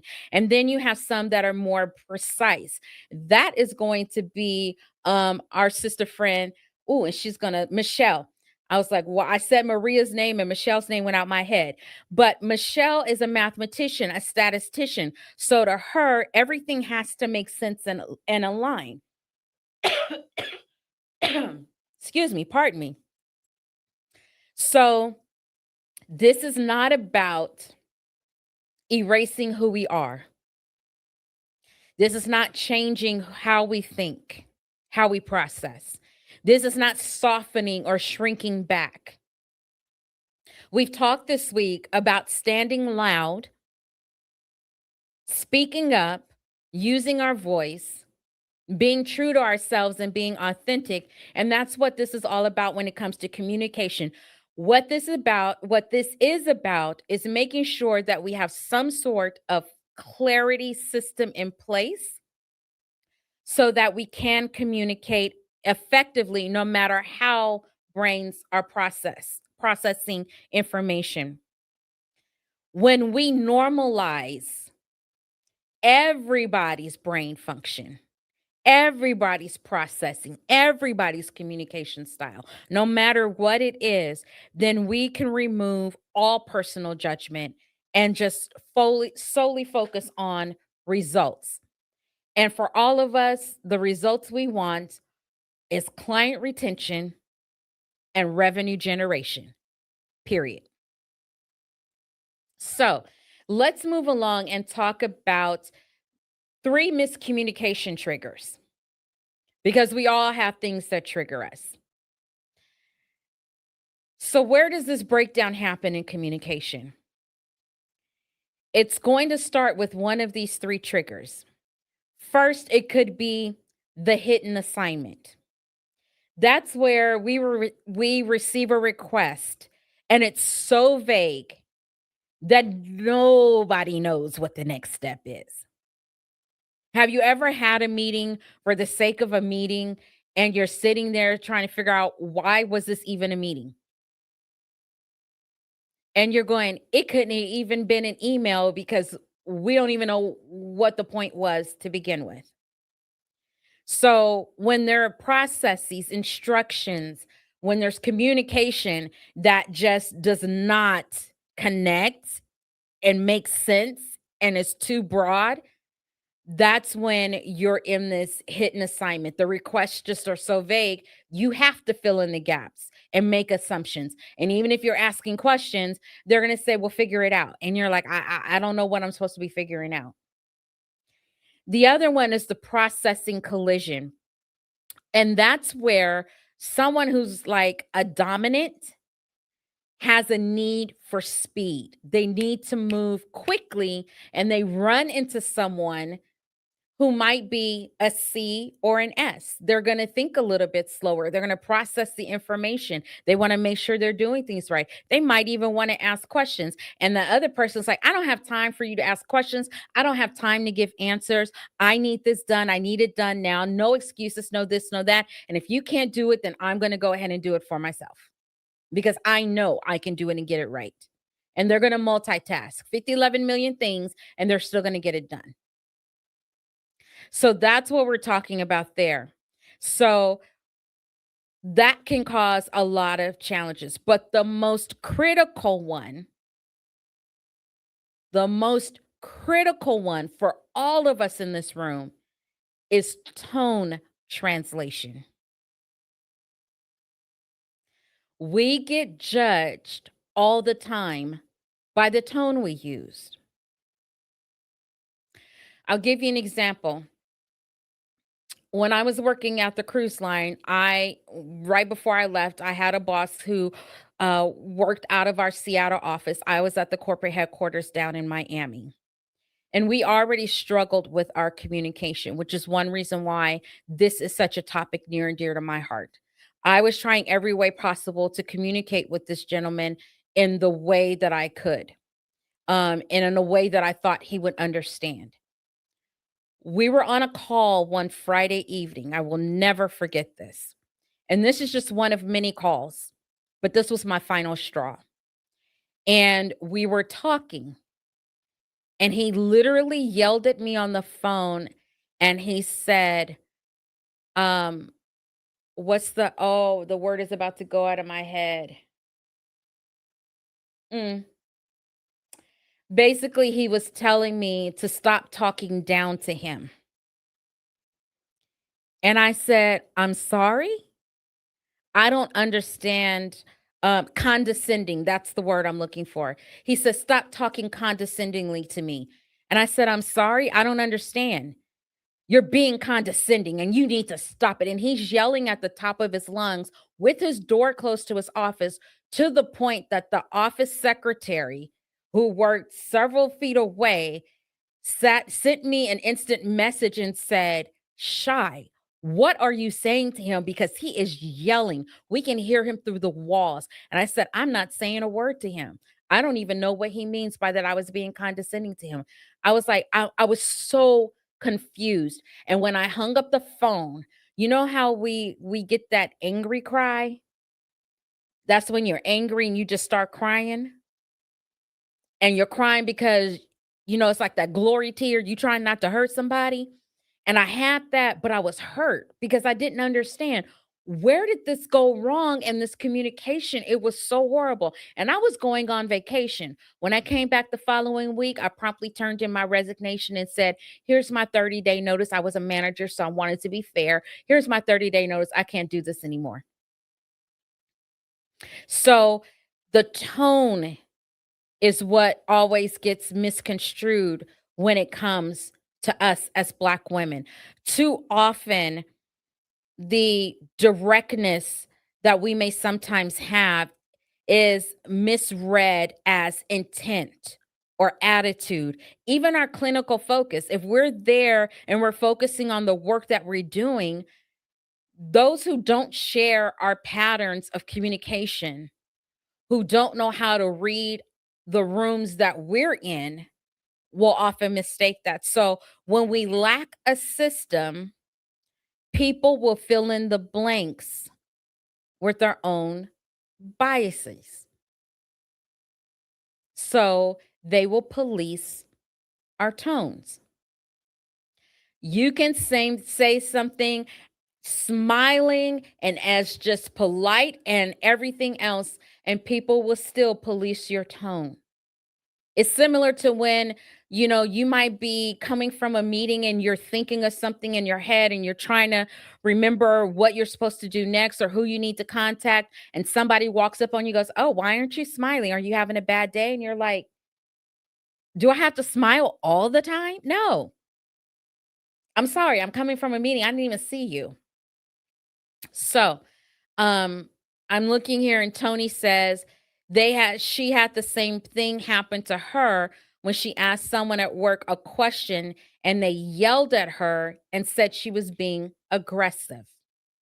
That is tone translation, tone policing.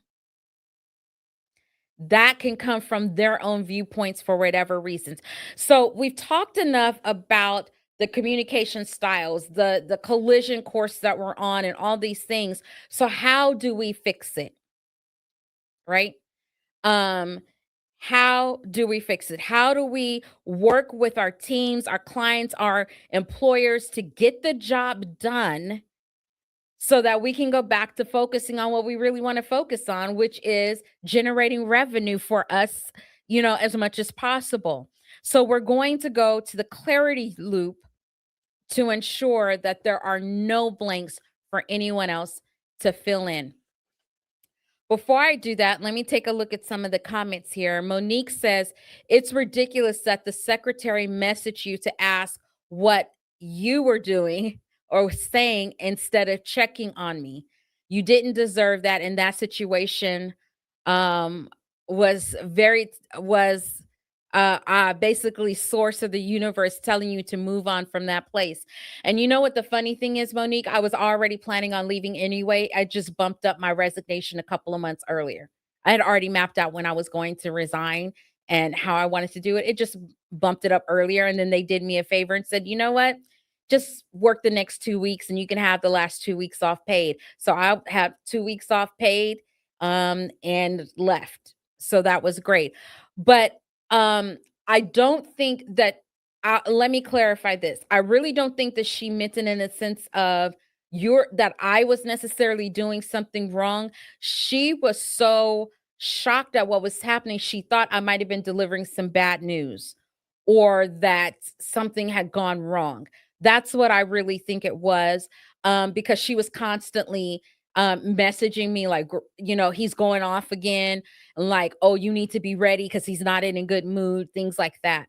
So I don't think it was necessarily her checking me, but I could be wrong.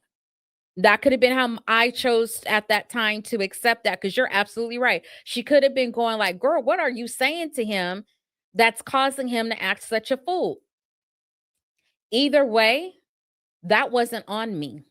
That was how he was receiving the communication. And again, even though I thought I was communicating clearly, and I wish I had a recording of the conversation because I don't think I said more than just a few words. The reality is, you're meeting somebody where they are, and we never know where that person is.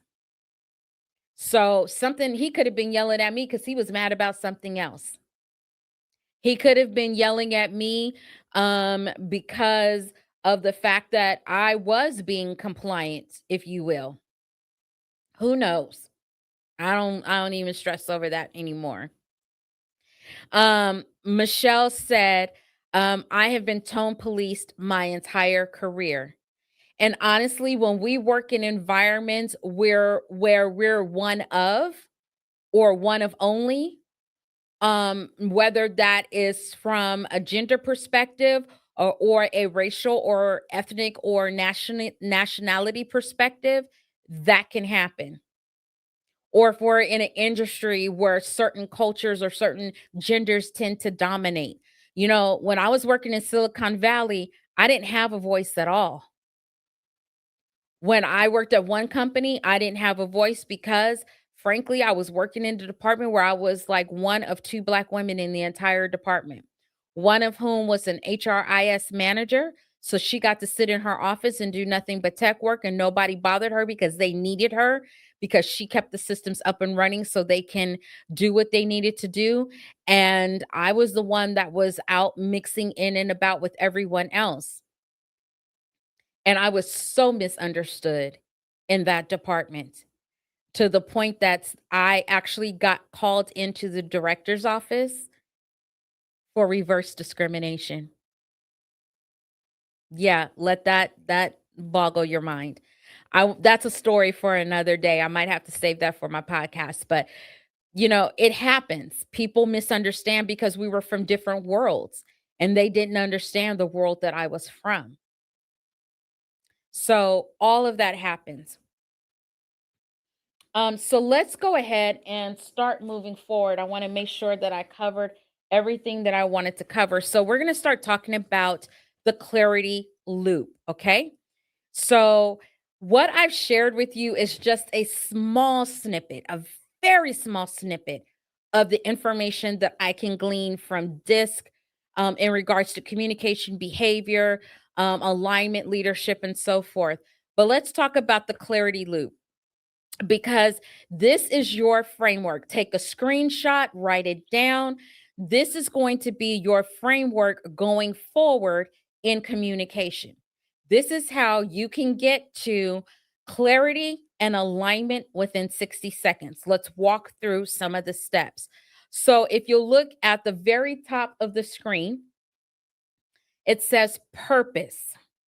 So state what exactly you're talking about. What is the topic? What is the point? What are we trying to get to? So we'll have some examples in a moment, but just think about that. So when we talk about purpose, this is about blank. Next is the priority. You want to define the very specific outcome. I always say, what's the end game? What's the end result? What's the goal? What are we trying to achieve? What is the expected outcome for this conversation or for the statement that we're about to make? Next after that is preferences. So this means, what is the format? Dictate to the person you're speaking to the format you want to receive this in. Do you want a 5-minute call? Do you want a quick 3-bullet point update? Do you need a full-on formal document or a report? Don't let the other person choose or have the opportunity to choose the wrong form because you've left that gap open. And what you really wanted was 3 quick bullets. And what they decided to do was to call a 30-minute meeting. Okay. Next is the proof. So this is kind of like an audit, right? You're going to say to them or ask them, what is your first step?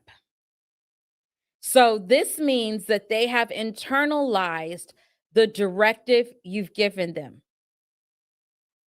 This means that you have communicated what your expectations are, and you are checking for alignment. The last one is define what exactly is due, and most importantly, what done looks like. So this eliminates the whole rework loop. Now we've got to go back and do something again, or it actually also eliminates you having to go back and do the work, because I know what I wanted to begin with and I can do it right and I can do it faster. So you want to establish what exactly does it look like when the directive is followed. So what does this look like in real time? Let's go to some examples. So let's say that you're talking to someone giving you some authority statements. The first statement is, handle this ASAP. And you're like, can I get a please? Can you ask me if I can handle this ASAP? But that's a directive. So that is an invitation for a processing collision and a hidden assignment to come crashing into your space, because they haven't really given you any directive on what needs to be handled, how they want it handled, what the timeline looks like, what done looks like when it's done, and you're ready to give it back to them or you fulfilled the request. So that is a challenge. The next one is the keep me posted.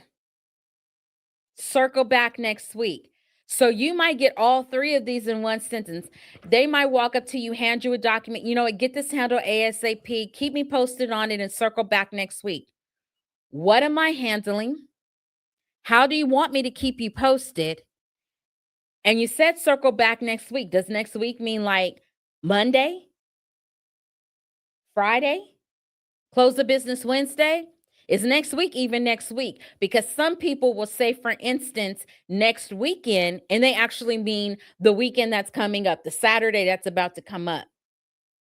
See, when I say next weekend, I'm not talking about this upcoming weekend. I'm talking about the following weekend, right? There's lots of arguments out there about bi-weekly. And what does that really mean? So that's the whole point. Those are allowing gaps to take place. And when you have gaps, that's when you have people filling them in and miscommunication happens. So let's take these same words, handle this ASAP, keep me posted, circle back next week, and let's see how we can use the clarity loop to fix this. So handle this ASAP. Our purpose is, this is about the Q3 client audit. That's what we would say. This is about the Q3 client audit. I need the final budget variance report. So that's what handle this ASAP means.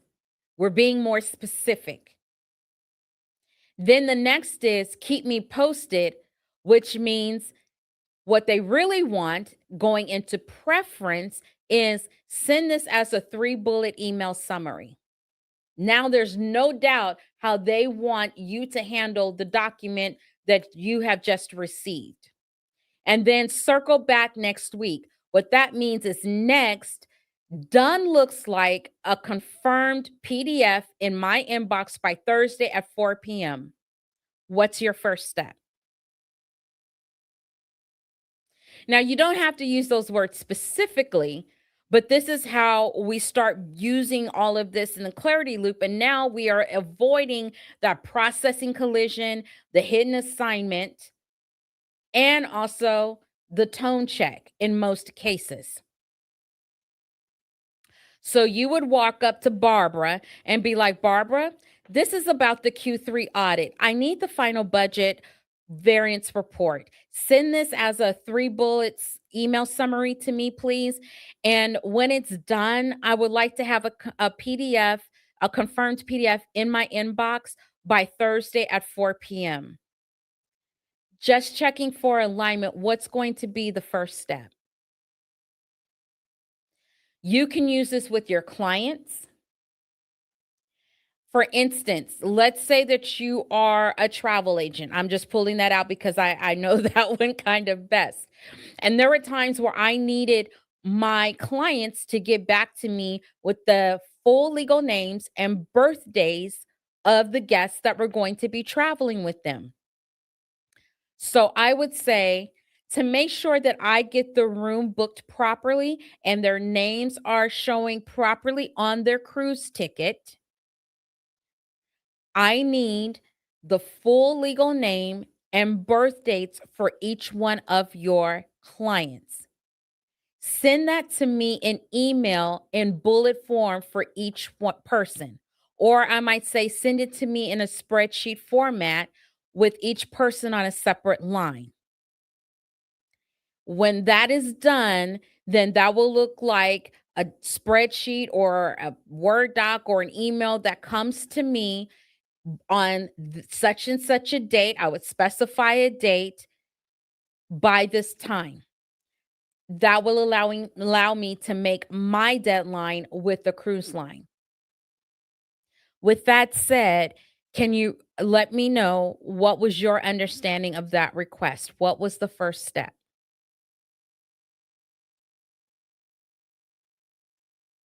Some still might take it as it being a directive. That's okay. You can choose your wording, and I don't go into it here, but I do talk about it when I talk to ones about DISC. I talk about word choices and how to use certain word choices. And I talk about how to assess where the other person is on the DISC spectrum so that you are able to connect to them and use the words that will allow them to receive the message. But the point is, do you see the difference between handle this ASAP, keep me posted, and circle back with me next week? And this is about the Q3 client audit. I need the final budget variance report. Send this as a 3-bullet email survey. Done looks like a confirmed PDF in my inbox by Thursday, about 4 o'clock. What's your first step? If you see the difference, you're getting the point. If you don't see the difference, then I would encourage you to walk back through the clarity loop steps again and to talk it out and say it out loud. Even record yourself if you have to. Use your voice recorder on your cell phone just so you can determine, how am I saying this? Is this coming across clear? Am I making sure I'm not leaving room for gaps for others to fill in with their own biases, their own intentions, their own everything? So remember the steps that we talked about. We are going to use purpose and outcome and make sure that they are stated clearly. We're going to make sure that the steps are listed in bullet. We're going to say what done defined is, and it's going to have a deadline. And then the first step, and then the ETA requested. So that's what we did in the previous rewrite. Now what I'm going to do is just take a moment and go over some examples. So let's go through a couple of examples, and I would love for you to pop into the chat your thoughts on how you would rewrite these statements. And here's an example for you on the screen of how you can follow this, okay? And check all the check boxes. So here's one scenario. You receive a Slack message. This is a corporate environment you're working in. You receive a Slack message. We need this ASAP. Keep me posted. Now, that should be relatively easy for you to do, considering we just went through that. How would you rewrite that so that you could reword it differently and avoid having any gaps in clarity? So take your time and let's see what we come up with.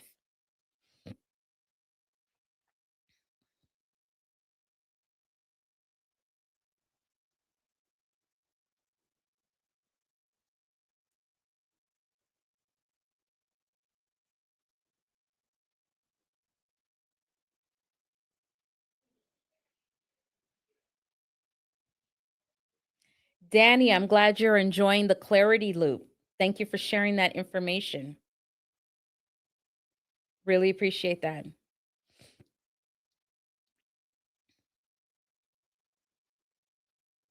So while you guys are working through this, perhaps you're writing down some thoughts and ideas. Let's talk about this one again. So the corporate prompt is, we need this ASAP, keep me posted. And we used an example of that. Victoria is responding. Let me see if I can get your. She says, Thank you for this inquiry. For clarity, that's always a good way to start. If someone is approaching you, definitely rephrase your understanding of their request. If you're the one making the request, you can say, this is about the project deadline. The outcome is a status update on the hiring phase. Send me 3 bullets by 5 p.m. today. To ensure we're aligned, what's your first move on this? That sounds super direct, but you can use the words that you're comfortable with. But the point is to stick to the formula of stating what the purpose is, because people want to know the why. If I'm going to bump something else, why am I bumping this? They want to know what the outcome is supposed to be. State that clearly. What are the steps? How do you want them to send it to you? How do you want the information received?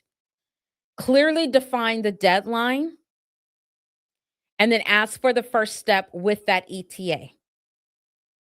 So this way, all the bases are covered. So here's the next one to think about. Now, let's say that you are talking and you're talking with the client, and the client asks you this question.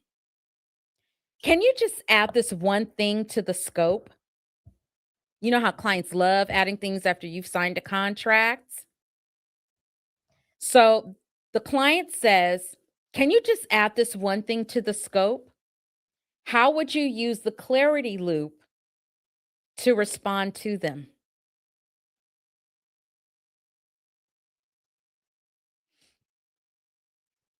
I'll give you a couple of minutes to think about that.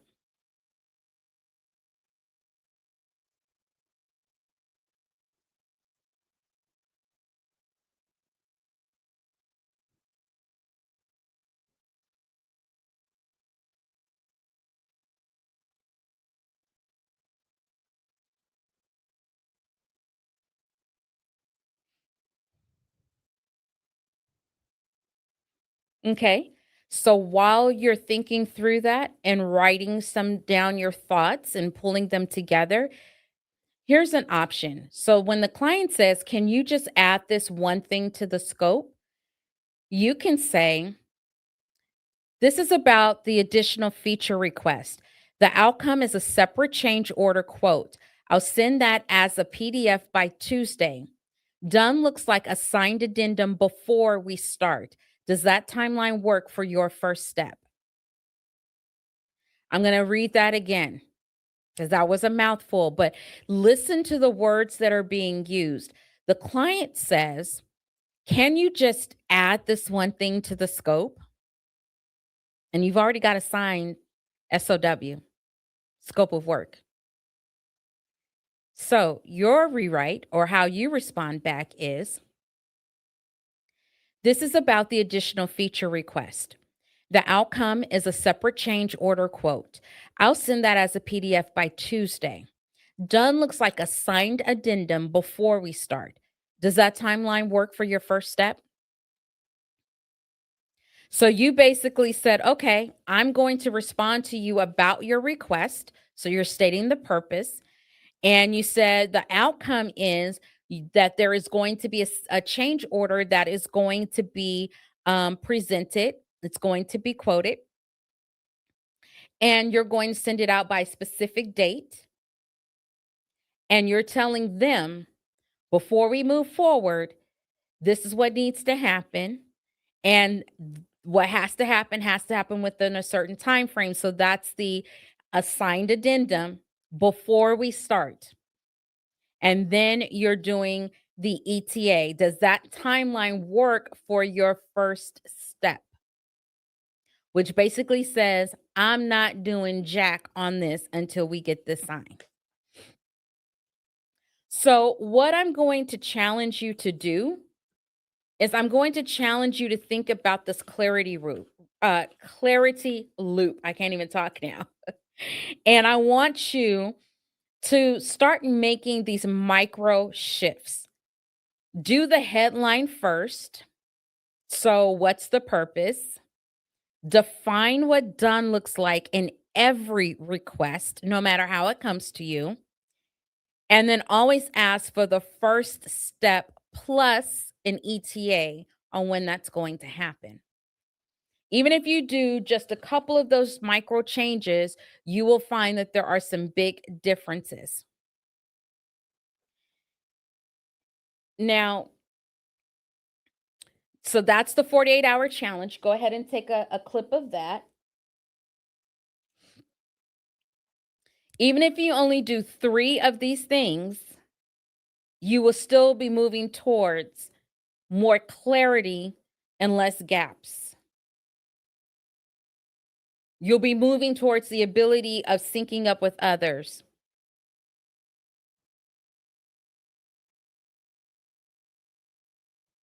So what I'm going to do now, I have a couple of minutes left. I'm willing to take, not willing, I'm open to receiving any of the questions that you have, whether it's your hard questions, anything like that. Let me know what questions you have regarding difficult stakeholders or those that are recurring tone translation issues, things of that nature. I'm willing to take those. I am looking in the chat windows and in our WhatsApp groups for those. And after that, we'll talk about some other things just briefly.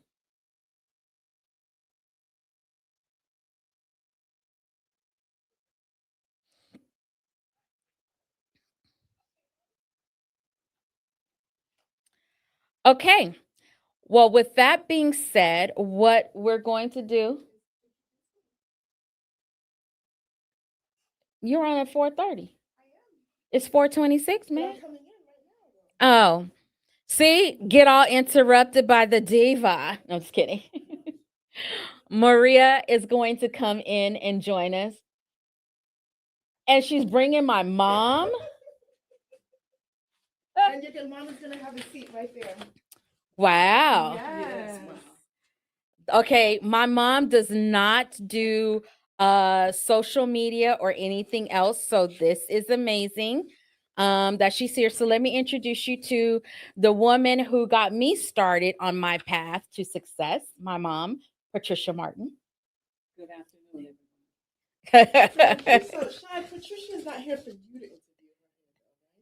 Do you know why she's here? No, why? She's here to tell you what, Miss Pat. Miss Pat?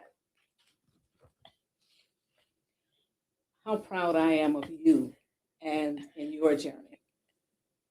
And especially how this week has really brought you to a great level with the rest of these beautiful young women that I have met this week.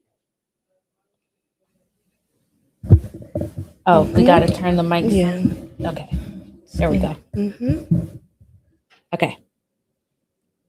So this is why I'm here, is to share, as I said, how proud I am of you, how proud I am of what you have become and what you will yet do, and how you beautiful women this week have shared this journey. And especially because you're meeting for the first time, it's something unheard of. So it just topped off everything the way this week has been, and you and your life. And I'm not going to let you say anything because I know I'm getting emotional, guys. But the reason we were having a conversation back in the conference room, and Miss Pat told us something so interesting, that when you were a baby, what did she like doing? What did she like doing, Miss Pat? I enjoy listening to her starting out trying to talk. I listened to the sounds she was making as a baby. And I thought that was the most exciting thing in my life. I couldn't wait to hear what she had to say. I knew she had something to say. And I just thought, one day I'm going to know what these sounds are. And that's what I lived for. And then one day she did.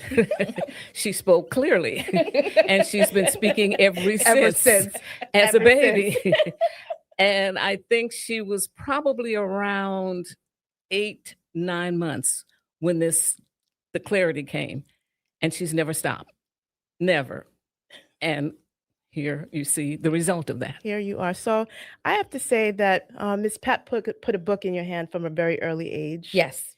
And she said that you just were a constant learner. Yes. And it was just so beautiful that she said that she was so excited to hear the words come out of your mouth after all the babbling that you did. I was trying to get my thoughts together. Exactly. So we were in there. We were saying, I wonder when Shai's going to finish. Pat said, "Oh, she's going to go right up until the very end." So that's why I was cracking up when I told you I was coming in. You're like, "Well, I have until 4:30. It's 4:28." I told her we know how to tell time and that you were going right up to that moment. So your mom knows you well. Normally I go over, so Oh, I was really goodness. working hard to stay under. That is so funny. But you know what? The real, and I thank you so much, because as Shai said, Miss Pat doesn't do this, and No. At all. She told us why. But we had some beautiful advice from Dr. Cheryl back there, and I think Dr. Cheryl was so right. People who are watching this, they need to see and they need to hear this, because so many don't have moms that they can have in their corner to support them. Mm-hmm. Some of our friends, our moms, are not here to support them, to look at them with such pride. When you were talking, mom was right there front and center, right? Front and center. And it's a beautiful thing for us as members of this panel to have you supporting Shai, because community is not just one generation. Community extends from past generations to future generations. And you two embody that so beautifully. And we all told you you raised a beautiful daughter, and we stand by that. Thank you. And you have a beautiful mom. Thank you. You have a beautiful Thank you. mom. I appreciate Do that. you have anything you need to say to mom? Yeah, now that I got to wrap up. No. Yes. No. Like I said, my mom knows how much I love her. I've told her that. I was so happy she could be here with me on this journey. And I think Patricia here online summed it up best. She's like, not here, crying face. And she goes, Miss Pat is a vessel for all of our mothers. Okay. And I think that's one of the things that has been missing out of our communities a lot of times. We need women of all ages to be there and to be a part of our lives and our journeys. We learn from each other. And we've had multiple generations already. So that's really, really important. And that is what helps us to continue to get clarity in our own lives in a variety of ways. I'm only talking about communication. Maria talked about branding. Others talked about, our health and things like that. So when we are there to support each other, when we have our mothers, our spiritual mothers, the mothers we adopt, whatever family we choose to have around us, that's what makes all of this worthwhile. My mom and my husband have been my biggest cheerleaders. I can't leave him out as well. He'd be right there with Nathan, or Nate. I keep saying Nathan, but yeah. So I do know that I'm blessed, and I'm grateful to be blessed with that. And Danny says, great to see moms supporting. Yes, moms are the best. That's right. I did want to ask, before we go on and introduce our next speaker, I want to say, first of all, thank you all for being with me. Our gentleman, oh shoot. Is that engineer? Yes, our engineers. Do you have my QR code up? No. Okay. They're going to put it up in a second, so I can also, if you want to even just put up my slide, I just wanted to talk about what I have available. So for all of you that are here with me, this is a QR code you can scan. If you want to do a deeper dive for yourself and learn more about your communication and behavioral style and how you connect with the rest of the world, I'm offering a clarity snapshot and coaching debrief. It's for $197. Or if you're choosing not to do that, you can join my priority mailing list, which gives you first notifications of all of my webinars, my courses, things like that, and discounts as well for taking those. So you can sign up for that. I promise you I will not spam you, because I hate being spammed. I will email you only when absolutely necessary and to keep you informed. But I hope that you will join me for diving deeper and learning more about yourself and how you communicate. how this can impact your leadership and what type of leader you are. I analyze all of that. We talk about that, and we set up a plan for how you can move forward in this new framework and information that you now have about yourself. So feel free to go ahead and scan that information, the QR codes on the screen. And I want to thank you all for being here. And I want to thank my mom, who supported me from day one on this journey. And I do have to throw a shout out there to my husband, who's at home. Thank you for supporting me as well. Very nice. And thank you so much, Miss Pat, for blessing the community with your smile and your kind words and words of wisdom. Thank you. There's nothing like love and family. And when you can love the family that you have, that's the greatest thing we can have. You heard it here first. So, Yes. ladies, thank you. Would you Thank like to introduce our next speaker? Or I can if you. Who's our next speaker? Our next speaker is Tosh. She's our keynote speaker, and she is ready and waiting for us. Hey, Tosh, how are you? Tosh. Hello, Shai. I've just heard everything you've said. Hello to Mama Pat. Okay, I hold think on. it's so good. We need to hear you first. We need that excitement. Hold on. Oh, sorry, you can't hear me. Apologies. Now we got you. Now we got you. I would say greetings to everybody, and I'm so happy to see you, Shai, and your mom, Mommy Pat. We love you. Thank you for pouring into Shai's life, because I would never know the greatness that she is if you had not placed those seeds in her. So I really appreciate you for that, because sometimes we need to stop and clap and applaud and salute the women that have gone before, because it's because of you this is happening. So I just give God praise for your life, and thank you for everything you're doing. Couldn't have said it any better. We love that, is Tosh. amazing. Thank you. Thank you. So Tosh we is are ready amazing. for you, Tosh, to go ahead and bless us with your wonderful keynote presentation today. Okay, then thank you so much. Good morning, good afternoon, good evening, and good night if this is your first time watching it in real life. And if it is your replay time, I just want to say hello and welcome to my keynote today called Protect Your Head. I am Tash Pennant. I run Tash Pennant Consultancy. I hope you can see my screen. I hope you can see my screen. Yes, you can. That's very good. And so in terms of Tash Pennant Consultancy, what I do is I speak, I host, I advise, I connect people to information and opportunity. And what that looks like for people is that they call me and they get connected into rooms where there's leaders of nations, leaders of government, but even more so connected to business opportunities and connections like that. One thing that I would say as I go into this keynote, I know you've had a lot of speakers on over the course of the past 3 days. Professor Laura Sarant, she's been on. I know that Lillian has been on as well. Some people from the US and the UK. And I want to speak to you about the protecting your head, and you're going to see me use a prop tonight, but if you are still on with us in the UK and the US, I'm so happy that you're here. And so protect your head is my journey of why I wore a crown to work every day. And I appreciate for some of you, you're just thinking, what do you mean you wore a crown to work every day? I'm going to take you through the journey of how I need to protect my head, my mental health, and my resilience to keep going whilst I was on a journey of leaving my employer. A lot of you here have already gone into business, or some of you are contemplating stepping into entrepreneurship. But in the journey, sometimes you need to make sure that you have your crown on and making sure you're looking after your mental health and resilience. So as I said, I'm a speaker. So I speak on the power of networking because relationships matter. I found my business has grown because of good relationships. I found that other people have been connected into opportunities because of speaking on the tips that I share in my other keynote there.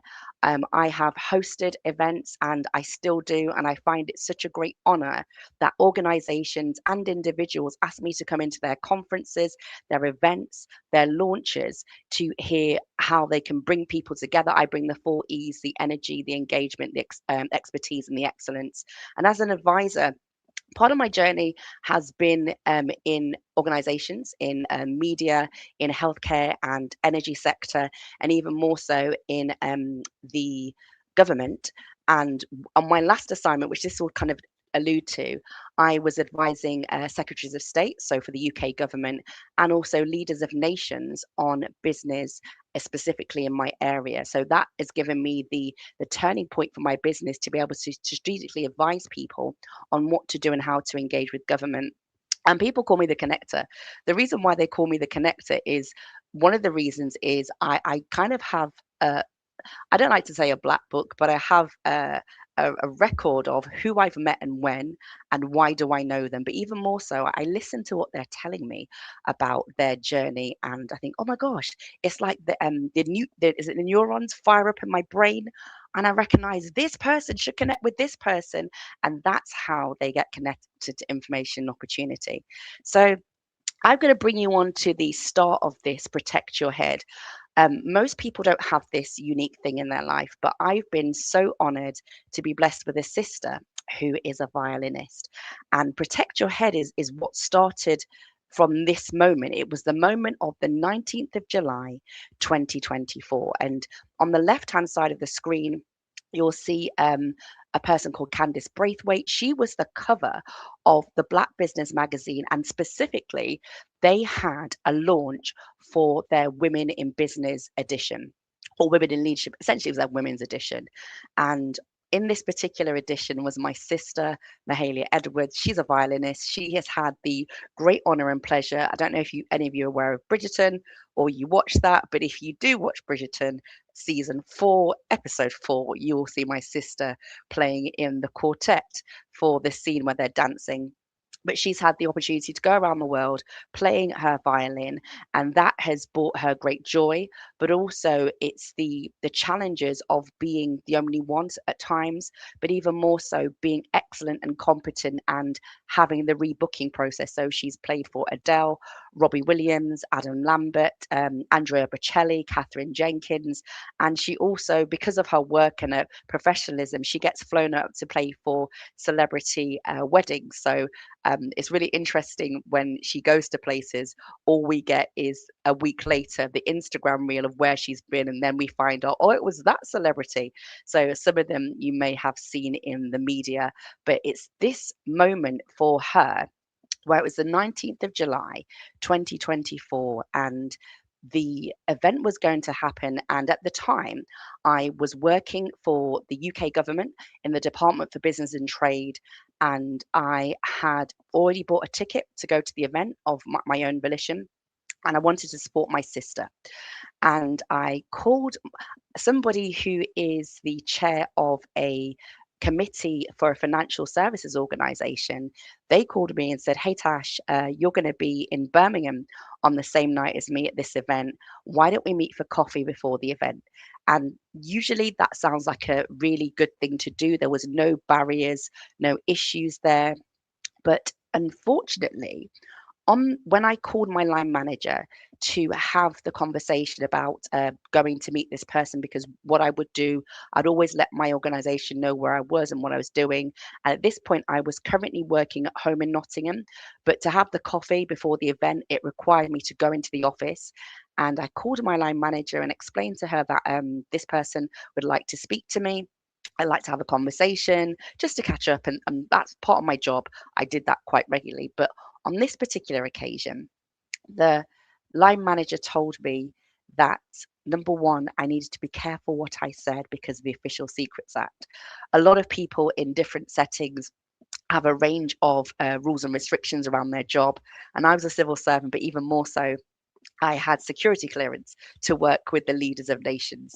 And I found that really odd. But secondly, I was told that they needed to know where I was at all times. And thirdly, that I need draft lines to take. I should preface and go back a step. This is the 19th of July. On the 1st of July, 2024, I'd given in my notice to my employer. And then by the 4th of July, there was a general election, which meant there was a swing from one political party to another, and they formed the majority government. And by the 5th of July, there was a new government in place with a new political party leading that. Well, the 19th of July, I was essentially set to go and support my sister. You can see on screen, she's featured there. So go to her website, check her out. But that was the moment where I realized, oh my gosh, I'm trusted to do my job. But the minute I want to do something outside of work, which you think may be contentious, which it wasn't, you want to tell me that I need to be careful because of what I say, because of the Official Secrets Act. At no time have I been censured. At this point in my journey, I was at a place where I was being recognized and rewarded for my work, specifically to support women in business and Black businesses. So I felt a lot of pressure. I felt the pressure because, number one, I'd done nothing wrong. I wanted to go and support my sister. I also felt the pressure because in the past, when I've been delivering my job before I gave him my notice, this was encouraged to go and speak to people, to engage, to be out and about, all with discretionary effort. And sometimes, as women, as Black women, as a Black woman in a corporate organization, the pressure to be almost perfect and to be always on top of things, I felt that. Alongside that, I was also going through a health journey. So I do disclose this, and it's not a secret. I was told I have multiple sclerosis on the 19th of February 2010. And what that looks like and how it feels to some people, I think it almost seems like they're like, I can't believe you got this thing. I'm thinking, well, yeah. However, we still keep going. And at this point in my life, I was in my second year, about to start my second year of a form of chemotherapy to treat MS because unfortunately the disease had been progressing and had been a bit active. And so the doctors and my consultants and the team said, you know what, Tash, we want to help you a little bit more. So I was journeying, preparing for that. And in the midst of it, there was also people that were kind of jealous, I would say, of my progress and my ability to connect the dots. Because before I became a civil servant, I ran Tash Pennant Consultancy.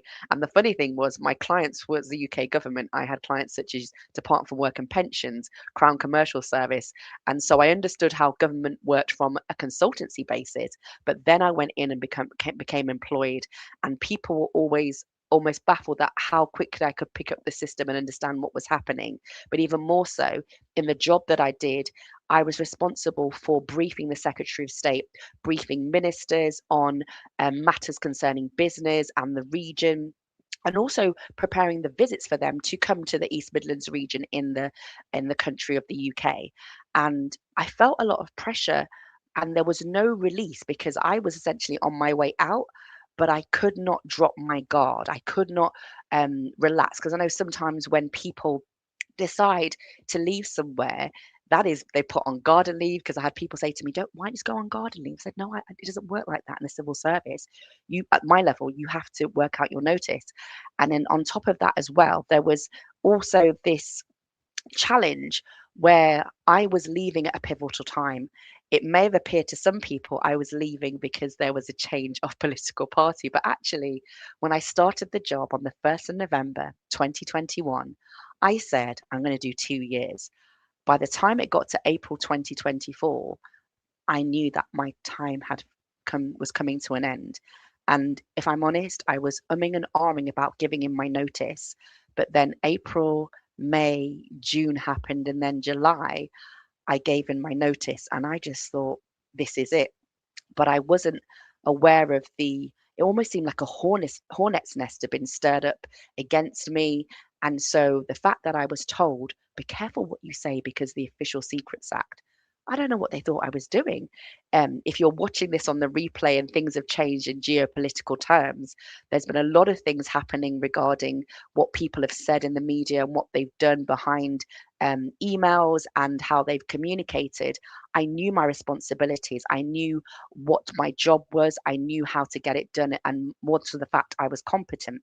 So this was the point where, after my sister had her great night, it was my sister's night on the 19th of July, the magazine was launched. The very next day, I did this. I made the decision to wear the crown. And I don't know if you can see this, but I've decided to show you the crown that represents everywhere I am me. I self-identify as a queen. And what happened, I want to take it off for a second. What happened between the 19th of July and the 30th of September? Every day I went to work, on every call, in every corridor, in every office, from the minute I left home to the time I got to the office, whether it was in my local area of Nottingham, in the Birmingham office, in the London office, I was wearing my crown, to the point where the security guards would say to me, if I didn't have it on when I walked into one of the buildings, "Hey Tash, where's your crown?" And for me, it was a turning point because I needed to protect my head. I felt like I was under attack from my organization because I said I wanted to leave. But even more so, I needed to use what I had. And appreciate some of you might think it's very weird to go into a corporate setting where you're advising government ministers and you're around people that are essentially the big cheeses and those in charge. But I thought, hold on a minute. I feel like because I've made a decision to choose myself and say I want to go back into business, I want to be successful on my own terms, the way that I was being treated, I needed to have protection. And so what I did was, some people may have this in their organizations, larger ones or even in smaller ones. They had something called the intranet, which was the internal internet, and it might be being phased out even now because you've got Slack, you've got different channels and different products within companies. But they had this bit where you had to essentially have your little bio and your picture, and the picture there on the right hand side of the screen. I'm laughing because I put that as my picture. So when people met me, they said, "Oh, you really do wear the crown?" I said, "Yes, I do." And then they had this thing about pronouns. And I said, "Oh, yes, I self identify as a queen." So I changed my pronoun on the system to queen. At this point, there was nothing they could do because the challenge that they had was the Equality Act 2010 in the UK gives people rights and responsibilities, but also gives employers rights and responsibilities as well as employees. And I was very clear that I'm in a position now where I'm leaving and I'm being put under pressure to draft lines to take about why I'm leaving. I am going to I self-identify as a queen. So I'll be wearing my crown to every single meeting, on every call. And I know some of you are thinking in the chat, "Tasha, you lost it." It's like, no, no, no. I needed to protect myself. And I want to speak to you and share with you what the crown represents. And I appreciate some people in different countries don't have a monarchy. I know in the US it's a republic and other places are a republic. But the crown to me represented that I had authority. I was taking authority every time I walked into every building. I was telling myself that I was entitled to live and be respected, and I'd done nothing wrong. The crown for me was also a sign of protection because it let me know that my head was covered. Everywhere I was walking with authority and that my head was covered. Even more so, it sounds like an odd thing to do, but I felt like I needed like a psychological manifestation of something to protect myself from the negative energy, from the and you might have experienced this in your life or journey where people think you're too much or you've got who do you think you are? I knew who I was because I've been doing the job for all this time, and the minute I said I wanted to leave, I became part of psychological storm, increased scrutiny, unexpected restrictions, and a growing sense that my professionalism was being questioned simply because I'd chosen to move on. I know in the journey of life and business, when you make decisions that other people don't agree with, one of the things they can try to do is to become like an obstacle. So I don't know if you have Gladiators wherever you are in the world, but Gladiators is a program, I think it's possibly been in America, but I know it's here in the UK, it's been had a restoration. And one of the things that they have as their I guess it's their games for the contestants is they have to run the gauntlet. And for me, whilst I was finishing my my notice period, it felt like every day I was running the gauntlet, but every day I was protected because every time there was an email asking me where I was, bear in mind for the whole journey of my entire career whilst I've been there, because of lockdown and hybrid working, we were filling in spreadsheets and documents saying this is where we're going to be for the week. But at this point, I felt so unguarded. I felt like I didn't have backup, and it wasn't a physical thing, it was more psychological. With, for example, at one point I was told they needed to sign off my sick leave during the last few days, the last towards the end of my working there, whilst I started my former chemotherapy treatment on the first week of September. And what was really interesting was that being told that they need to sign off my sick leave, they forgot that in 2024 I'd done the same treatment. So it was a 2-year treatment. And I thought, Tash, you have to protect yourself. You have to go in there knowing your rights, knowing your authority. And when you're wearing the crown, it says you sit on the seat of authority. You're going in there knowing who you are. But even more so, a crown, I don't know if I just put this back in shot again. I don't know if you see that. This is not a gold crown. Do not be fooled. It's not that time. But a crown in itself has got very intricate pieces in it. And when you look at the pieces of a crown, it will have gold, which is a precious metal, which has to be mined. It will have diamonds in it and have all sorts of rubies and sapphires and a range of things. You can imagine what a crown has in there. So it means that you are expensive and you are worth a lot because you are who you are. But even more so, you are wearing something that signifies to other people that this person must be taken notice of. And I was going out with a bang. There was nothing that I'd done wrong. So I was just happy and gleeful and joyful. And this seemed to really irritate people, that I would come to work every day smiling, being on calls and making sure my camera was on at every time. Oh, yeah, I was here for this because I wanted to hear someone say to me, you're not allowed to do that. I was thinking, I'm not allowed to wear a crown to work. Let me remind you how this started. And some people knew why I was doing it, but I think other people were absolutely baffled that I would choose to do something which was causing other people to have an absolute meltdown about who does she think she is walking into work. This is a government department. You can't do that. You have people wearing all sorts to work. And you want to tell me that I can't wear a crown? I wish you all the best with that. And so, with regards to protecting your head, I know that some of you in business have gone through the worst situations in your business. You've had clients that don't pay, clients that don't return your calls. You've also had people in your circle that may be saying to you, I don't know who you think you are to be running this business. You don't have the skills, the time, the attention, the abilities to be able to do what you're doing. And this is where I think there is this whole perception of what do other people think. And you have the inner critic and you have the outer critics, but sometimes you have to dig deep and say to yourself, my head is really important. I know people say feel in your gut, but based on what I was doing with the crown and how I was protecting my head, I needed to make sure my unit, and some people wear wigs, I wear wigs, I have natural hair, but I need to make sure my head was protected from all of the noise that was happening around me. It was the sly looks, it was the Teams chats that I was being sent saying, did you see what they said about you? Do you know they can see you wearing your crown? I thought, yeah, I can. I have bought my crown to work. It's like if people bought a special jacket or wore a new suit. For me, it was part of the armor. And the head is really important because that is where a lot of the work is done in your business. It's where a lot of the work is done in your life. If you haven't got your head in a position where it's able to function right, everything's falling apart. And at this point, for me, with protecting my head, I knew that I was having multiple things happen for me. Like, remember, I referred to the gauntlet for gladiators. I was leaving at a time when there was a lot of change about to happen. I remember on the 5th of July, I was stood in a government corridor in the corridors of power in Whitehall Corridor. And I was stood there clapping in the new Secretary of State at the time. And bear in mind, they were not considering that I'd worked for three. That'd be my third Secretary of State. The first one was a lady called Anne-Marie Trevelyan. The second one is one that is some people have deemed controversial, but she was the Secretary of State. Her name is Kemi Badenoch. And the third one was Jonathan Reynolds. I'd worked with ministers that had come to my region. And I had to essentially pull rabbits out of hats all the time. I had late night calls saying, Tash, can you make a visit happen within 24 to 48 hours? Or could you arrange for this thing to happen?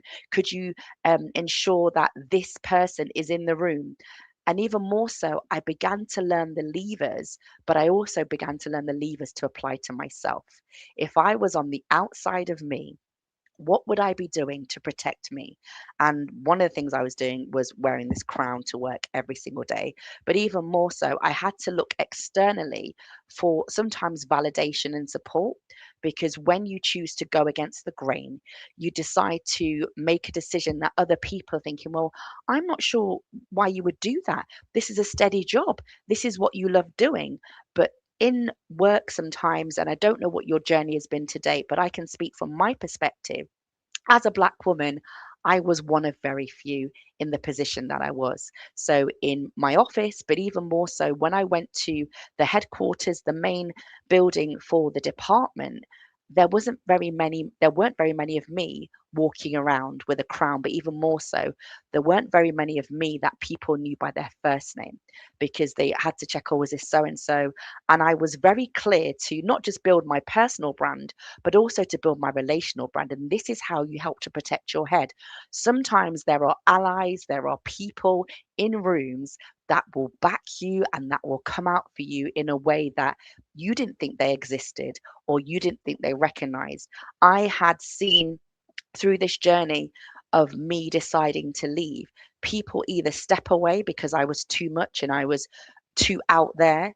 But it wasn't like I was wearing some weird clothing. And by weird clothing, I mean, so today I think I've got the blue one today, same as in the picture. But I wasn't wearing outlandish wings, or I wasn't wearing a cape, or is it a cape you call it when you have what's the thing that the queen or the king has? It's a cape. I'm going to choose to call it a cape or a shawl or something. You throw it over your shoulder. I wasn't walking around like that, but I wasn't causing anybody any harm. When I went on the trains, I had people smiling. I even had a little girl come up to me and say, "Are you a princess?" Oh, I wore this crown to the supermarket. I didn't feel anyway. Once I had it on, I was on this thing because I recognized that I had to step into character. I had to step into the fullness of me. Robe. Thank you, Michelle. The reason why I couldn't think of the right word because my brain wasn't functioning. It was saying cape, but it's a robe. And I want to encourage you, if you are ever in a point where you don't know what to do, you have to remember to keep your head, because the head is where most of the emotions and thoughts are happening. But also, the head is where it's your mind is, and your brain is thinking, how do I process all the thoughts that are happening internally, and then have to deal with the other people saying, well, what is this? And is this a new part of your belief system? I was like, no. I just self-identify as a queen, which I appreciate for a lot of people. If they don't believe you're born from royal blood, I'm like, no.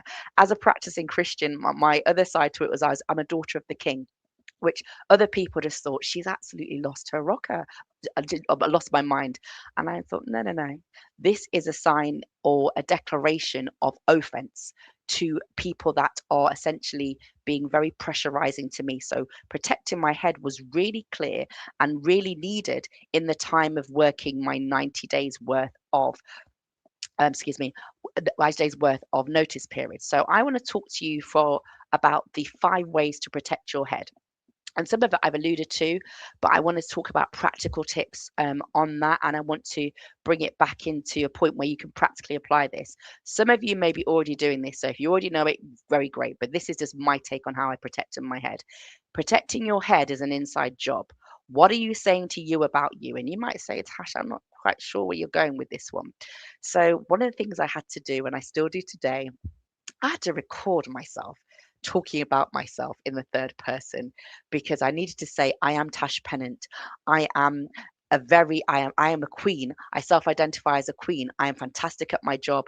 I had to do some self-talk and record it into my phone and then play it back to myself nearly every day. When I do my morning walk along the river, I need to be hearing my own voice speak to me, because there were so many other voices, so many other pressures coming in to say, well, how dare you think that you can come to work and decide to do that? I knew who I was. So I encourage you, if you have the time and attention to give to yourself, which you should do, but sometimes you have to hear it from somebody else. What are you saying to you about you? It's really important that you fill yourself up with good words, positive words about you. One of the things that I would be doing is praying, but also reading the Bible. But even more so, I had to record my own voice so I could hear myself say to myself, Tash, you've got it. You can do this today. When I do other keynotes in real time, one of my things I do, and other people might find this strange, depending on what the keynote is or depending on what the event book to do is, sometimes you might catch me in the toilet jumping up and down on the spot saying, come on, Tash, come on, Tash, come on, Tash. And I imagine it's like a balloon. And I'm pumping myself up because I know that in literally 10 minutes or 5 minutes, I'm going to have to run on stage or going to hear my walk on music. And then I'm going to have to go. And sometimes you don't always feel like that, but you've got to hear your own voice say to you, you are great. You're doing a good job. You can make it. And then another thing, another point I'd like to share with you is you need to lean into what you believe. I didn't have a crisis of faith at any point in this, but I needed to dig deeper into what I did believe, because at this point I felt like the pressure was such that I didn't have many choices. And when you feel that you haven't got any choices, it almost feels like all the cards are taken off the table, your back's against the wall, and you haven't got any aces to pull out. I had to remind myself, Tash, you say you believe in this God, like you need to dig into that. You need to lean into what your values are. My values throughout the job that I was doing was I spoke to everybody. I spoke to the cleaners. I spoke to the security guards. I spoke to the permanent secretary. I spoke to director generals. I spoke to directors. I spoke to everybody. And at that point, it made me feel like I wanted to shrink back, because one, I was deciding to wear a crown to work to let them know that you're not getting me down. But number two, I thought, but Tash, you've always been this way. Why would you change now that you're leaving? Just because there's a psychological type of hemming in of you, you have to lean into what you believe. And if you believe that you should say good morning, good afternoon, good night to people, still keep doing that. I don't know about you, but during the pandemic, I know that for me, what I experienced was hot desking had been a thing before the pandemic, and it was a thing that we did. You turn up to a desk, or you book the desk, you sit there. But what I found was people would not acknowledge each other in the morning or acknowledge another human being. And I had chats with people, because I'm that kind of person. And I found that sometimes the only person that would be speaking to them would be people at work. And even then, I think the challenge that you had then was some people were afraid to use their voice to say good morning, to say hi, how are you? I spoke to everyone and felt no way, because number one, I got dressed to come to work. I was mandated to be in the office. You were going to see me, but even more so, I had my crown on, and it became a talking point. And I believe that you should acknowledge people, because I know sometimes other colleagues with different values and beliefs wanted to be left alone. But here's the thing, and I noticed this. I don't know if you've ever been in a situation where you've been in a corporate setting and you have to fill out a form if somebody falls down or has an accident. I knew that the cleaners and the security guards will probably be the ones to save my life, because other colleagues would say, oh, no, I'm not trained to do that. I can't help you. We need to fill out a form. So I was very clear to spread my joy across the whole building floors. I was in the basement at times. I was on the top floor. I didn't care, because I knew that I had a job to do, and the job that I had to do was connecting people to information and opportunity. But even more so, there were things that other people had that I couldn't get unless I went to them. So I had to lead into my beliefs of speak to everyone, be kind to people, acknowledge people, say good morning. My grandma said, have manners to everybody, have manners to people, will take you around the world. And that has been a testament. I would also say, know who you are. Are you a morning bird or a night owl? I know for me, I'm a morning bird. And this is where the strategy comes in. Before this crown was made, somebody made a decision to put it on the production line and, keep pumping it out. But here's the thing about preparation. Before I needed the diamonds in here, they were already in the ground, that they could be mined. And so on that basis, I needed to prepare. And if it meant in the morning was my focus time before I went to work. But I know for some people, they are night owls. Literally, I have a friend, and he literally is a night person. So when I'm going to bed, it's like, oh, hey, Tash, I'm like, I can't talk to you. I am literally tired. And it's how do you have those different types of understanding of your rhythms of life? And it's okay to have different rhythms compared to other people. But what I would say is be prepared. Sharpen your skills, your wisdom, your knowledge at the right time for you. Sometimes people have all these life hacks about what's good for them. Like, work out what's good for you. I'm a morning person and I'm okay with that. If you're a night owl, one of my mentors said tomorrow starts the night before. And so for some people, it's laying out their clothes. For me, my crown was always on my bedside table, because I knew I needed to put it on. I could not leave the house without it. And the fourth thing is smile, laugh, and strut. And you're thinking, okay, Tash, what makes you think that you have to smile, laugh, and strut? Most people aren't aware that living with MS can be really challenging. It can sometimes have been, for me, I struggled to walk one time, I had a really tough relapse, but also it can be lots of fatigue. So I realized that there are some in society that everything they're going through, you see it on them. And if I'm honest, in this journey of protect your head, did I want to walk around with a glum face? Yeah. Did I not want to speak to people? Yeah. Did I feel like I was being picked on and put in a box? Yes, I did. But you know what? I made a decision every day to wear the brightest clothes, to the point where I think it was actually annoying people that I refused to shrink into a box of, I can't fight my way out of a paper bag.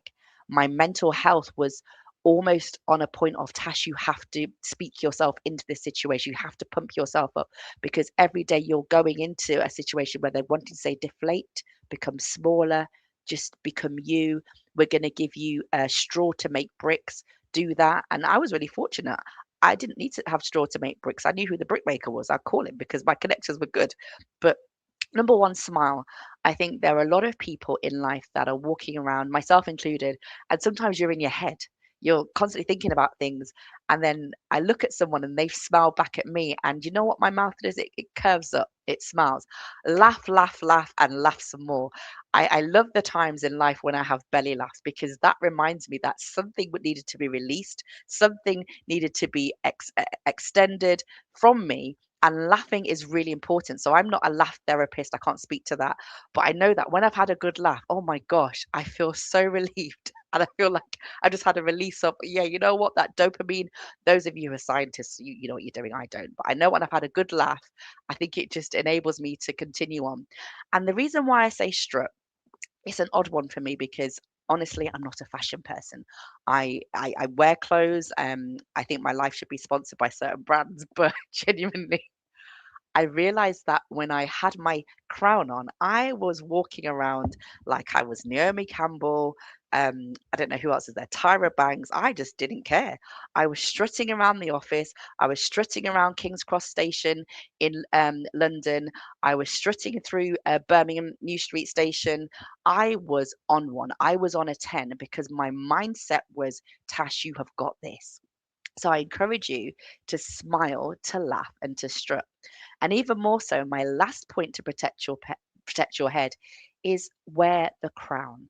I know it seems like it's been a really high energy talk to you today, but you need to wear your own crown. Sometimes it's not actually going to be anything like this. I think when I look back on what I was doing, if I'm honest, I think I was just a radical. I was a radical because the moment when I was told, be careful what you say because of the Official Secrets Act, you need to tell us where you are at every point, and you need to draft lines to take about me leaving the civil service. You know what that let me know? Notices are only given out about people that matter. So wearing my crown let them know that somebody here is different. Somebody here is standing out. Somebody here is choosing to step into the fullness of who they are. And if I'm honest, I did care. I cared a lot. I cared what people thought. I cared what my line manager was going through. I cared about what previous line managers are thinking, because they're thinking, Tash, we know your tricks. And I've always been the person, if I'm going to do something, I'll tell you I'm going to do it. And so there have been times when things had happened in my career and people said, yeah, that's Tash. We knew we actually know she'd have done that. And it wasn't to be rude or antagonistic. I just knew that I was me. And so wearing your crown could be almost like your personality, whether it's introverted, extroverted, but be who you are. Do not forget to remember that you're the only one of you. You are a unique, unless you're a twin or a triplet. Please don't, anybody who's a geneticist, all that kind of stuff, please don't come for me on this one. But there's only one of you. And wear you wherever you are, be you wherever you are. But even more so, if it means you have to wear bright colors to give yourself that energy boost, that mindset boost to go in to deliver that keynote, to deliver that contract, go and do it. Do not feel afraid, because there's others out there that are mediocre. They're mediocre in their jobs, they're mediocre in their delivery to clients, they're mediocre in the services that they're offering, but they are out there on every single social platform telling you, I am great, I am amazing, look at what I can do. And then when you essentially, if you look at a microwave versus an oven, I found that some situations can be not fully cooked in the middle, because I don't know about you, but when you put things in the microwave and sometimes you find that it's not quite cooked in the middle. Whereas if you have an oven situation, you have to make sure it's cooked from the outside, from the bone to the edge of the meat. And so I encourage you to wear your crown wherever you are. If you have a religious belief, as myself as a Christian, I say I'm a daughter of the king, that's why I wear my crown. But even more so with my pronouns, my pronoun was queen. And people think, why would you think that you can go around saying you're a queen? Well, other people say a range of things about themselves. I am deciding to wear my crown every day, all day, and on time. So there are 5 ways to protect your head. I'm going to leave time for questions and answers, but I just want to quickly share with you, this was my last day in the office. And so what you can't see with this picture is this is where when leaders of nations and governments and basically the high in society or high up in business would come to see the Secretary of State. On the left hand side to that picture is the Secretary of State's office in the Churchill room. And so when I took this picture, actually, no, I think it was one of the directors for, I think it was CBRE. He came to see me on my last day, and I was wearing this crown out around the whole building because I knew that it was going to be my last day in the office. But even more so, I actually didn't care. I'd come from the 19th of July to I think the 24th, 25th of September, and I was ready. I was ready to go. And this picture signifies the end of a chapter where I now am speaking and doing keynotes on Protect Your Head, because whilst it might seem like an act of defiance or an act of offense, for me, it was saying that I finished strong. And not everybody can finish strong with the crown on their head. And sometimes I had to keep adjusting the crown because it kept falling forward or falling back or falling to the side. But I was very committed to wearing that crown every single day whilst I was in the office, because I'd been told, be careful of what you say because the Official Secrets Act. You can't speak to this person. You need to draft lines to take, and we need to know where you are at all times. If you're wearing a crown, it's quite hard to say, well, we don't know where Tash is. Yeah, just look for the crown, you'll see her. So with regards to what I've done since, I have worked with clients such as Brown Jacobson, the law firm, and the Police and Crime Commissioner for my city. I've hosted events for women's groups. I've introduced people of note as a host. But even more so, I've had the great privilege of meeting even more people, connecting people to information and opportunity. And I know on these calls, one of my friends I've seen in the chat, Professor Laura Serrant, CBE, if you don't know about her, please go and look up her book, The Lioness Effect. It is out, I believe, on the something in April. You can pre-order from Amazon. No, she's not paying me to say that. I just know that other people have been talking about that, and I saw her yesterday.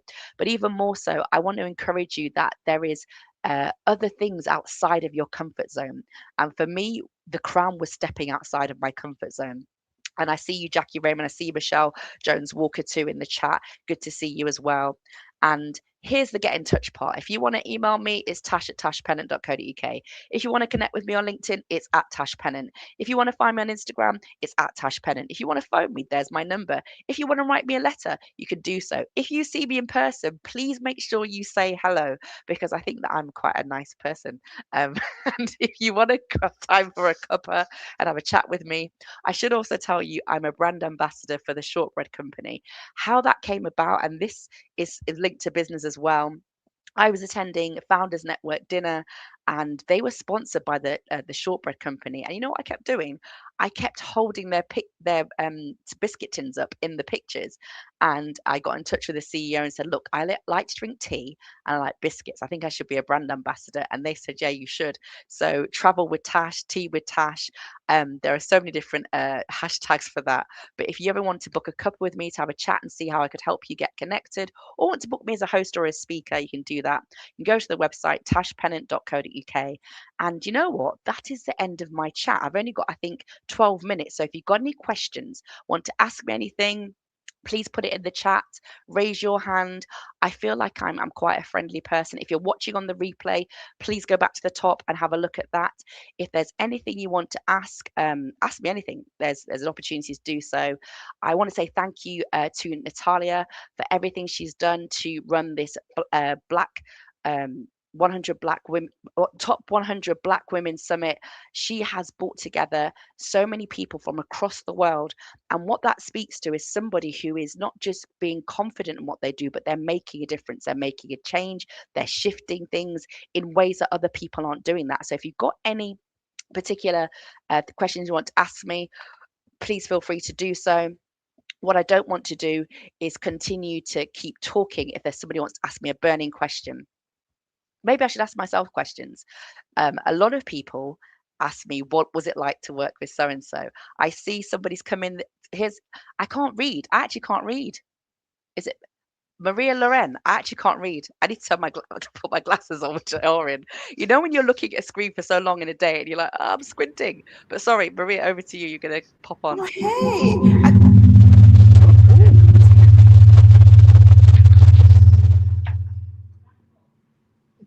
The laptop. The laptop. Oh, no. I'm not sure. You know what it is? I love it when people do sign language because I'm thinking, I don't know. Say it again. Say it again. 1 minute. Okay. First word. I love it. So sometimes when you're trying to get something across, sign language works. So I remember playing, some people call it charades or charades. Some people call it, what do they call it? What's the other thing? I feel we've got the main stage. Yes. Okay. Close down. It's good. It's that right. So we're good now, right? Can you hear me now, Tosh? I can hear you. I can hear you. Awesome, Everybody's Tosh. in now. Welcome. Yeah. Thank you so much. So glad that you were here today. Thank you so much for sharing your insights. I was taking notes up the storm. I'm going to go out and get me a crown. I'm sure my mom doesn't want to hear that, nor does my husband, but I'm getting me one. Do it. You shared a lot of really wonderful things. So let me start by just saying, because we'll look through the comments in just a moment. One of the things you said that was so profound, that a lot of people may not think about is you said, know your rights and your authority. Yes. Know your rights and your authority.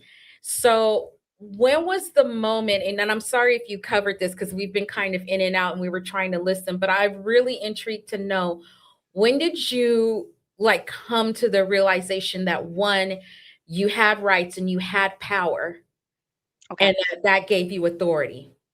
So there's two ways to share on that one. One thing I always say to people is you need to be a reader. And the reason why you need to be a reader is sometimes you're going into situations. So I don't know how many of you have ever had a flat pack kind of, I don't know, table from, I don't know if you have IKEA in the States or some kind of company where you have to build it yourself. And I'm the kind of person, being transparent, I'm not reading the instructions because I know what I'm doing. And then I end up with all the bits on the side because I haven't done it correctly. And what gave me authority and gave me the ability to know my rights was I read the policies. I read about what HR was supposed to do. I read what I could self-identify as. But even more so, I happened to read the Equality Act 2010. So I never was on a point of feeling like, if I do this, will I be disciplined? I was like, let's go. You want to tell me I can't wear a crown to work? I think you're treading on a bit of shaky ground there because you've got all these other people self-identifying as, a tree, and we let them come to work. So I think I should be allowed to come to work wearing a crown. I heard that. Was there a time in your life prior to that where you felt empowered enough that you're like, I know what my rights are, I'm feeling empowered to exercise them? The time that I would say I felt empowered to exercise them was when I was told that I had multiple sclerosis.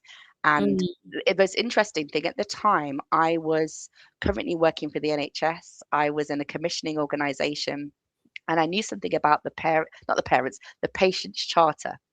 And the way to diagnosis of MS was I was collapsing and walking into things and dropping things. And I kept going back to the doctor saying, I don't feel well. And on that particular day of the MRI scan, I ran from the office down to the local hospital, and then they brought me into the neurology area. At this point, I'd just been given a new mentor. This mentor was the chief exec of my local hospital, and it's a teaching hospital, huge hospital. And he said to me, because I said to him, I can't be mentored by you because I've just had this news, and I was very discombobulated. And he said to me, what do you want me to do? And I said, nothing. And he said, are you sure? At this point, I knew he had one of the best MS consultants in the world in his trust. And I knew that I could transfer my care to where I've been told of the news to his trust. Mm. And I think it's at that point, there was an empowering moment of, I don't need to get the head honcho to tell people to treat me. I knew that I had a voice that I could activate and that I could say, I'd like to be treated here, please. Thank you. So that was that one. Yeah. So, and I bring that up because so many times we as women don't always recognize the moments where we've had our power or the moments where we might have first exercised our power. And so I just want to encourage everyone out there who is watching us and listening to this to just think about those moments where you had your power, you exercised it, and how it made you feel. And to keep carrying that forward, just like Tosh did. You also said something else that really struck me. And you said that one way that we protect our head is thinking about what are you saying to you about you? Record yourself. Yeah. Yeah, I don't think many of us really want to record what we really say to ourselves. Because honestly, we don't realize how our inner talk and our verbal talk to and about ourselves really affects us. You know, we drop stuff and we say, God, you're so clumsy, you're so stupid. And you don't think that stuff impacts you, but it does, you know? And so I thought that was really powerful when you said record yourself. And I was like, ooh. Can I give you a hack on that one? So this year I used AI to write me a script, a 30-second script and a 1-minute script. And I recorded it and I play it back to myself every day. And I would liken it to, as a Black woman, one of the things that I believe is part of the DNA of how we behave is that we moisturize our skin daily, 2-3 times a day. Imagine if you didn't put any sort of just protective cream on your skin every day once you got out of the shower. Imagine what your skin will be saying to you. It'll be saying, hello, you look ashy. And imagine the ashiness of your mind and your brain if you're not saying anything to yourself, if you're not actively applying it to yourself. It's really important that it feels really kind of crunchy and really uncomfortable at first, but then it becomes a point where this is nourishing me. Hearing myself say that I am blessed or that I am highly favored, or even more so, I can do this. It becomes a point where you're hearing yourself and your mind, your body, your spirit is resonating. And actually, I can do this. It gives you a boost that sometimes hearing other people say it, but when you say it to yourself and you believe it, then that's the change. Exactly. Exactly. And before we wrap up, one last thing that you said that I thought was beautiful was in wearing our crown, it really symbolizes being who you are. Who would you say, if you had to sum up, besides Queen, if you had to sum up Tosh today, what word or words would you use to sum up who you are today? Who I am today, I would say that I am powerful. I would say that I'm at peace at 43 years old. It sounds like an odd thing to say, but the life journey has been such where I feel like I've come to a peaceful state. There is peace on every side.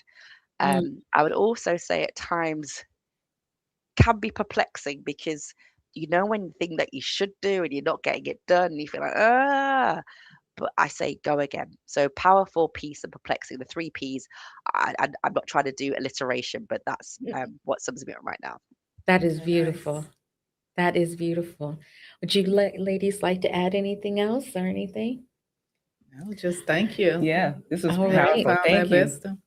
Yeah. You guys need to all make sure you go and get a crown. Yes, ma'am. Yes. Do it. Order it on Yeah, order one on for any Michael, brand you want. my own, too. There you go. I think I love that. That's We right. creating our own tables, create our own crowns. That's right. Create our own There's crown. nothing wrong with that. That is phenomenal. Absolutely beautiful. Thank you so much for Thank you, encouraging Sharon. us. And it's a reminder to keep our heads up so our crowns can stay up as That's well. right. That's right. That's right. Great All right. analogy. Thank you, ladies. Have a wonderful evening. Thank Good you, night, Tosh. everybody. Take care. Night. Bye-bye. Night. So we'll invite our next speaker to the stage, and she's actually already here. Oh, look at that. And that is Ms. Maria Lorenz Engineers. Okay, there we go. Okay. Um, Very good. I think we're good. Yeah, so I'm gonna need my slides up on the Engineers, can we get the slides up, please, for us? So while they're doing that, right? Yesterday we looked in the mirror. Well, actually, we looked in the mirror on Monday. Mm-hmm. Then we spoke about clarity and fragmentation, Mm-hmm. right? After that. And now today we're going to speak about building a perimeter, right? A container. We're going to speak about it in two different ways. One is the fact that sometimes when we have boundaries, people think that boundaries are to, keep people, right? But they're also a protection. Yes. They're also protection. So today we're going to talk about stability, right? Because clarity without structure, you're going to have your things collapse. I've been preaching that all week. So we're going to let that sit for a minute, right? You don't need more visibility. What you need is structural readiness. Mhm. So ladies, are you sticking in here for this or are you guys going out there? That's I'm up good to either you. way. Yeah, whatever you like. You want to Keep me company. Okay, Why not? okay, sure. Right? And I'll take Stop notes. me anytime you want, okay? Add to my notebook. So Yeah, I got my other side. good. The stability before scale method. And today, guess what room we are in? Who can tell me? Stability before scale. Structure, stability, scaling. What room are we in today? I'll tell you. It's the inner room today. Okay. Remember, the foundations are set in the inner room. Structure and clarity are in the inner room of the House of Loren. So we're going to talk about the fact that high capacity women, they don't struggle with being ambitious. Do any of you guys have that problem? Right? You are ambitious, so nobody has to tell you what to do or to get up and go and do something. But what the problem is that we actually, as Claude and Chat GPT told me, do too much. I'm still offended, really. I'm still offended. Doing too much. But we carry too much, we decide too much, we fix too much. And then we have the nerve to call it leadership. Ooh. Right? But there are actually 4 systems that every woman should learn how to stabilize. Right? So that is what we are going to speak about today. But my slide doesn't want to move, guys. Uh-oh. I think the engineers have to. Engineers, can we get assistance with moving the slides? Engineers. Engineers. Our engineers are in a very wonderful conversation. The slides are not moving, so I'm not sure what you. Yeah. Perfect. Thank you. Beautiful. Perfect. All right. Okay, so we're going to speak about the 4 systems that every woman must stabilize. There are things that we have to do as business owners to stabilize our, how do you want to say, our structure, right? So it's not 47, it's not a whole course, it's just 4 systems that you have to get in check. And we're going to go through them quickly. One is the decision system. Can you make decisions without your emotional baggage or overprocessing? Yes. Some of us can, some of us cannot. Yes. Michelle, you can. Yes. Okay, Shai, what do you think? I have learned. I'm still working on it. What about you? It depends. Right. I lean more on the emotional side, but you have to learn, as Shai said, you have to learn to make decisions without, sometimes without that emotional lens, right? Because as we know, emotions can cause you to do good things and bad things. So you don't want that to cloud. You don't want that to cloud your judgment, right? So, and another thing is some of us suffer from over processing, overthinking. I cannot tell. I'm not an overthinker at all. I go off of instinct. But I have people very close to me in my life, in business and life, who overthink. Yes. And that could be a great thing because it can prevent you from making bad decisions. But From making any decision. Say that one more time. It can keep you from making any decision. It can keep you from making any decision. Yes, and that's where the problem lies, right? Yes. Because isn't it better to have some type of movement than none at all? Yes. Yes. All right, so that's number 1. Number 2 is your information system. what you consume, what you ignore, and how it shapes your thinking. We are living in a world of just way too much information. Mm-hmm. Sometimes we get bogged down with things that we don't even need to be paying attention to, Mm-hmm. right? You're trying to learn for your business. You're trying to gather as much as you can so you can get better. But what if you're consuming the wrong type of information? Mm-hmm. What if you are spending too much time on social media? And Natalia was talking about doom scrolling before. Mhm. You're spending so much time on social media, and it's not about, social stuff. You're actually doing business things on social media, but you hear, 5 ways to get $1 million in 30 days, or 7 tactics so you can be the best speaker in the industry. Just things like that that you are bombarded with on a regular basis. And then you say to yourself, who do I listen to? Right. Who do I follow? So you have to monitor your intake, monitor how Absolutely. you take in this information and what you take in. If I could just interrupt you, Yes. there can be a time when you take in too much negative Mhm. information as well. And we're Mhm. seeing a lot of that in the news and even from talking to people sometimes. Mhm. Yes. I love it. And when we come down to information, we're all also going to take it back to business, right? But all of this is tied to business. So if someone asks you about a process or a system in your business, or even ask you, where does something live, or where do I find that? If it relies or resides only in your head, what good is it doing? Not much. Do you have SOP? If you hire Yes. interns or people and assistants, right? If they always have to come to you to solve a problem, who is the problem? You. And your time and effort is really decreasing. Right? So that is simply meaning that you're the bottleneck in your business at this point. So we cannot blame anybody else if we have to keep everything here. And we think that people are going to be just like that, knowing what we want or what we that's a very good assistant, but is that fair for them to try to read your minds? No. No, right? No. So that's another thing about information and information systems that we have to think about. So what's important too, something as simple as priorities this week. What are they? Metrics. What are they? Offer structure. What is it? Would you have to go digging for this information and come back? I'll get back to you maybe next week. Or do you know where these things reside? So it's not only about what we take in, but what can we put out, and what kind of information can we provide to the people who need it? Okay.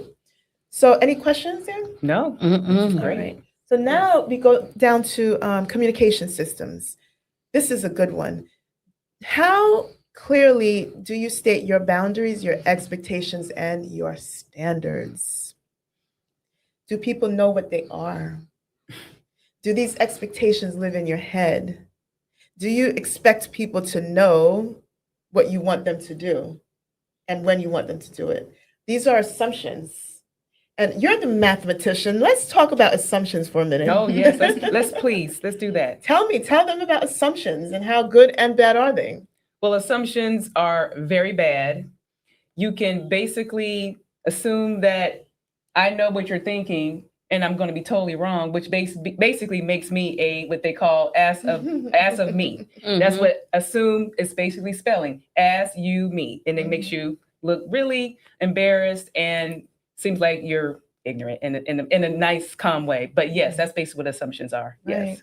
And, so we can't leave it to people to assume some things when it comes to our business. Okay. So, and that's including boundaries. We spoke about boundaries earlier today, but please, if you have boundaries, you make sure people know what they are. Yes. Make sure you know what your own boundaries are, as a matter of fact. That was scary to say. Yes. As a matter of fact, right? Mm-hmm. Okay. Because if you don't know, guess what? They're going to walk all over you.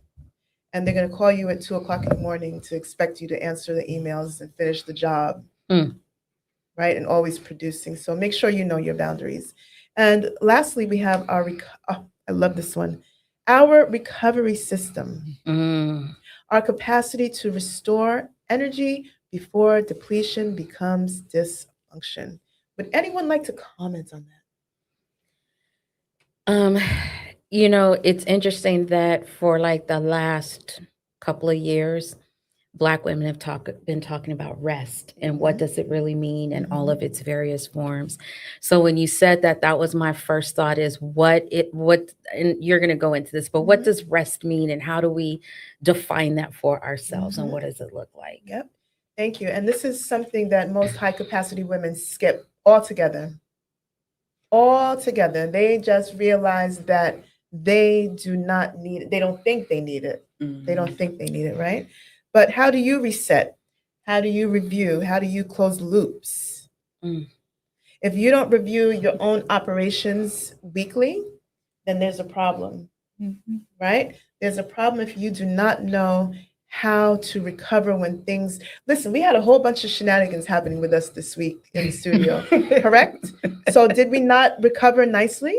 Yes, we did. Right? Yes, we did. We pivoted. So we had our recovery system in place, even though there was no recovery system in place because we had each other. Yeah. Yes. Right? Mhm. So you might not think your community is a system, but it is a system. Yes.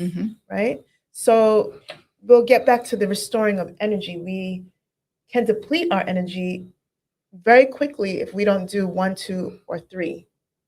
I was just getting ready to say that. Exactly. You got to do all 3 to recover. Yeah. You have to do all 3 to recover. Yes. And if not, when can you recover without making a decision or getting the information and communicating?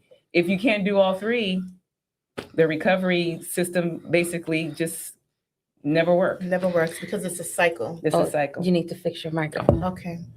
I was just going to say, you have when I talked about communication earlier, this is what I'm talking about. It's not what you're saying, it's how you're saying it. You are telling us, get your life together is such a sweet and nice way. Goodness. Like you gently snatch those edges, If that's how put we it in a put it. protective style.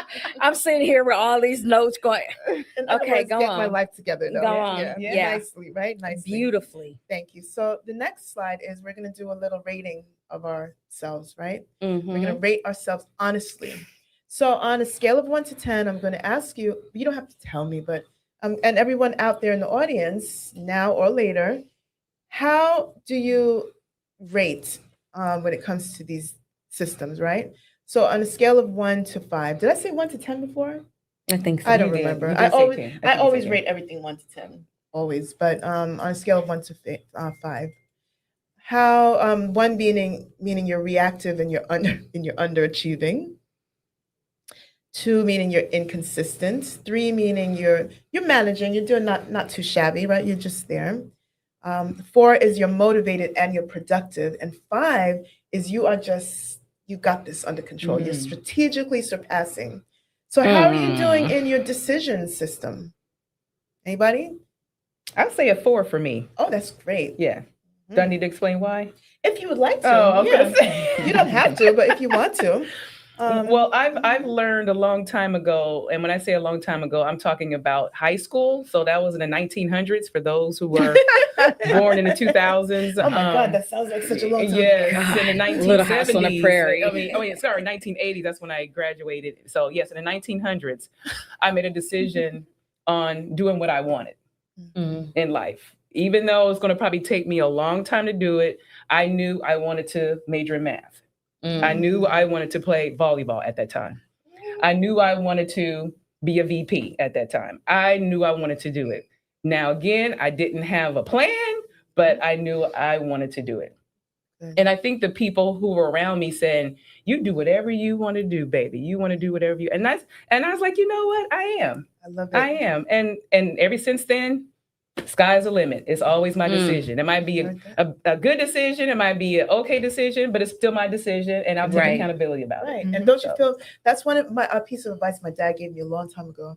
We raise you well, you make your decision. Whatever decision you make, you live with it, good or bad. Right? And best advice ever. Yes. Just took everything off my shoulder, right? So what about information system? How good are you at receiving and giving information?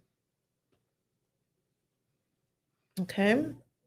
I rate. I don't know. I'm a conundrum because I give information very well, and I also like to take information very well. I'm an avid learner, but I've been told I work in a bubble, and I have things going on in my head that, and I've been told this multiple times that people don't know what's going on until I put it out. And people, you can't. If you have a team, you can't function that way at all. Right. So I've had to learn to really share before I feel like sharing, if that makes sense. Yeah. Oh yeah. Yeah. Especially being a perfectionist. All right, and communication system. Right? Who here is? Well, I think Shy is number 5 on this. I don't know. She's strategically surpassing everybody on this one here. Good. Interesting. And recovery system. How are you guys doing on recovery? 4. Oh, 4.5, I that's say. fabulous. Yeah. That's fabulous. Yeah, I'll say a 4.5. And again, what happened on Sunday? Yeah. That's a great And she still came in smiling and happy, Still came right? in smiling because Yes. all 1, 2, and 3 came together, Oh, which love it. made a 4.5 for me on Sunday. So that's why when you Wow. mentioned all 3 are basically 4, I was like, yes, I can relate to that. Wow, I Yes. love it. And see, now I'm not very good at the recovery system. I have to do better at the recovery system. But if you calculated all your scores together, and everybody out there, if you actually scored, on the lower end of the spectrum, right, you have work to do. I cannot tell you what work you have to do. You have to determine that for your own self. But notice that you have work to do, okay? So now we have 3 systems that the high capacity women are missing. Okay. So it's not productivity as we discussed. We can work, right? Especially as Black women, we know how to work. It's not ambition and it's not infrastructure right now because we have the top 100 Black women, powerful Black women. But it's your offer clarity system. Who on earth is your offer for? My patois is coming out. Who is your offer for? If you don't know and you cannot articulate who it's for, what it solves, and how it transforms, visibility will dilute you. Hi, you coming to join the convo? Hey. Oh, I love it. Hello. Thanks to the children. So guess what? Her communication system was fine. Wonderful. Okay. All right. We're talking about the 3 systems that high capacity women are missing. And one, just in time, it's offer clarity. If you can't articulate what, who, and what it is and what it does, you have a problem. Yeah, for real. Right? Uh-oh. I need to go back to my slides, ladies and gentlemen. Thank you. All right. No, you want to speak about that? Yeah. Go Sorry. ahead. Bring me in again. Offer clarity system. If you do not have an offer clarity system, you have a problem, right? Yeah, because it's the root, it's the foundation.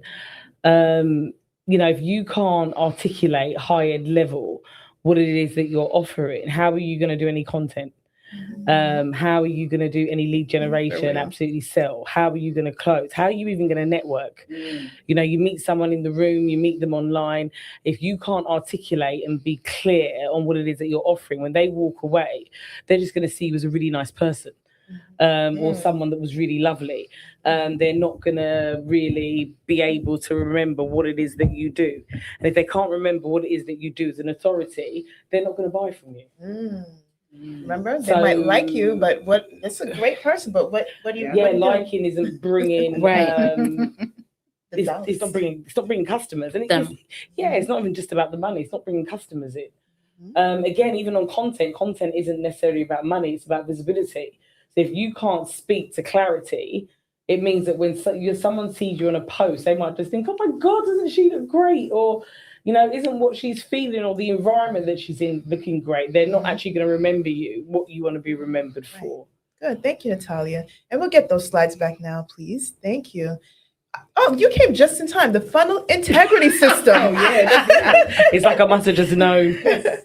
If you have gotten this visibility, people love you, they like you, and they genuinely trust you, but they have nowhere to go, then what? They don't know where they're going. What? They're just going to move on to, that was the actual irony of what you just said, Maria. Do you know what happens? You just prepare them for someone else. Oh my goodness. You just prepare them for somebody else's funnel. Oh yeah. That's what you did.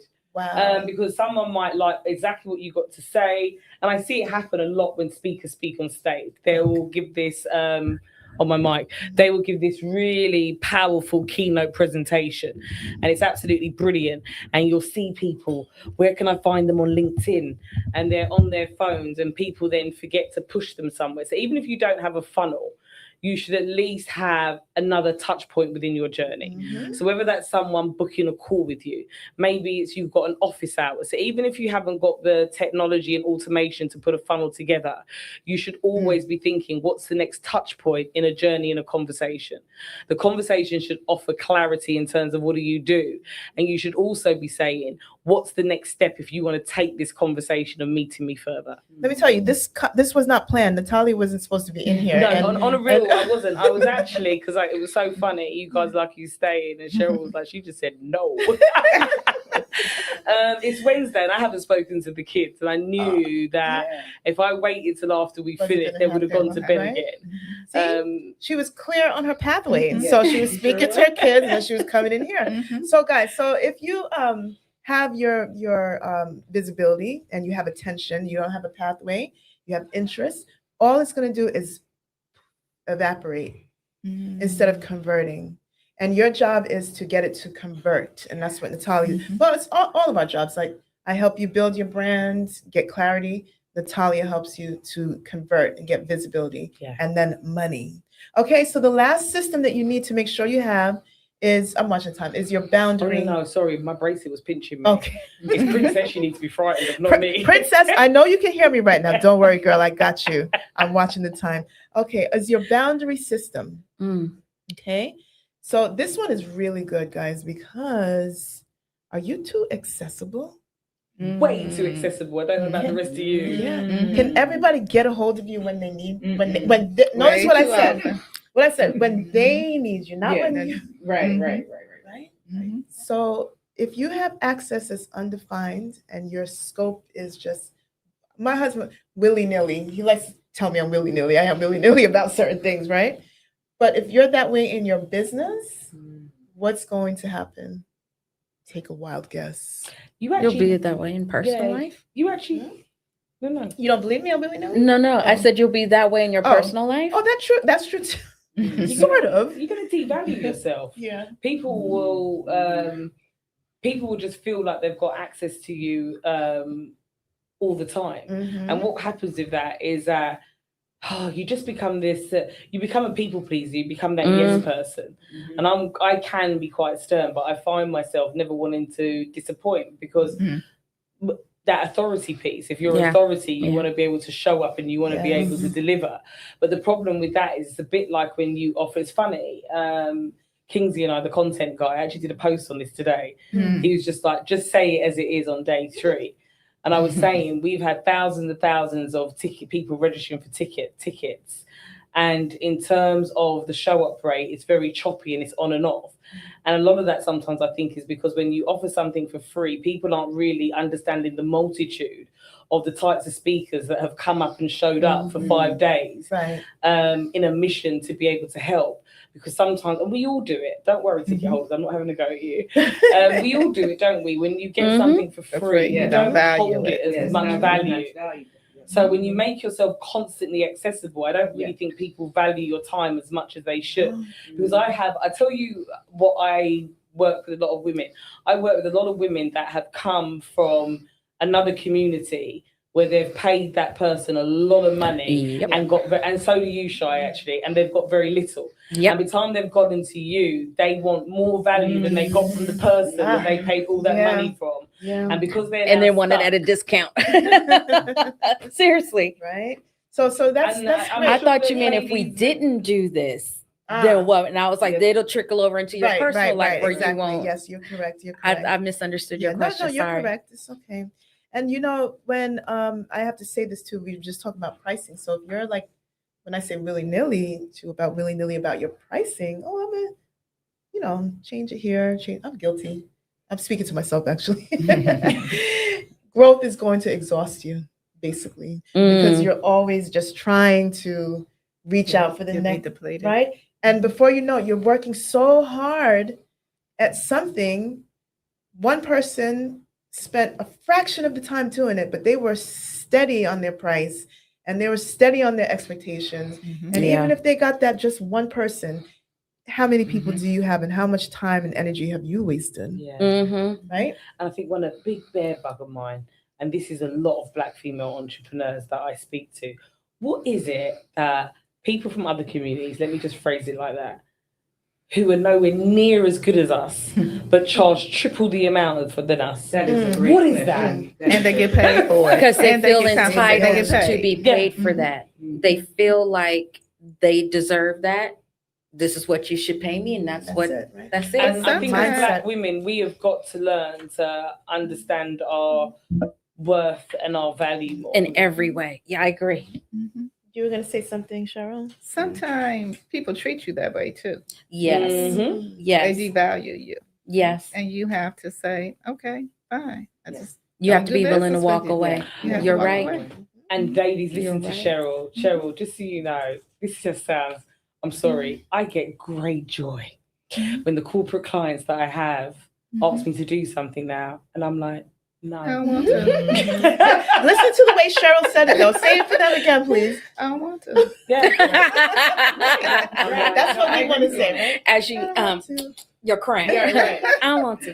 Right. You heard that, Tosh? Just in that crown, she said the queen is not. I call her Queen Cheryl, by the way. So that's a very appropriate. Very Yes. appropriate. Okay, we're gonna go to our next slide because we have about 5 minutes left. Oh. All right. So growth amplifies instability. So if you are growing and things are running amok, that means you need some stabilization. So you need to go back to our first slide and this slide right here. Okay. So now we're setting boundaries as a strategy. You're going to see where your systems are leaking. If your boundaries are weak, success is going to exhaust you.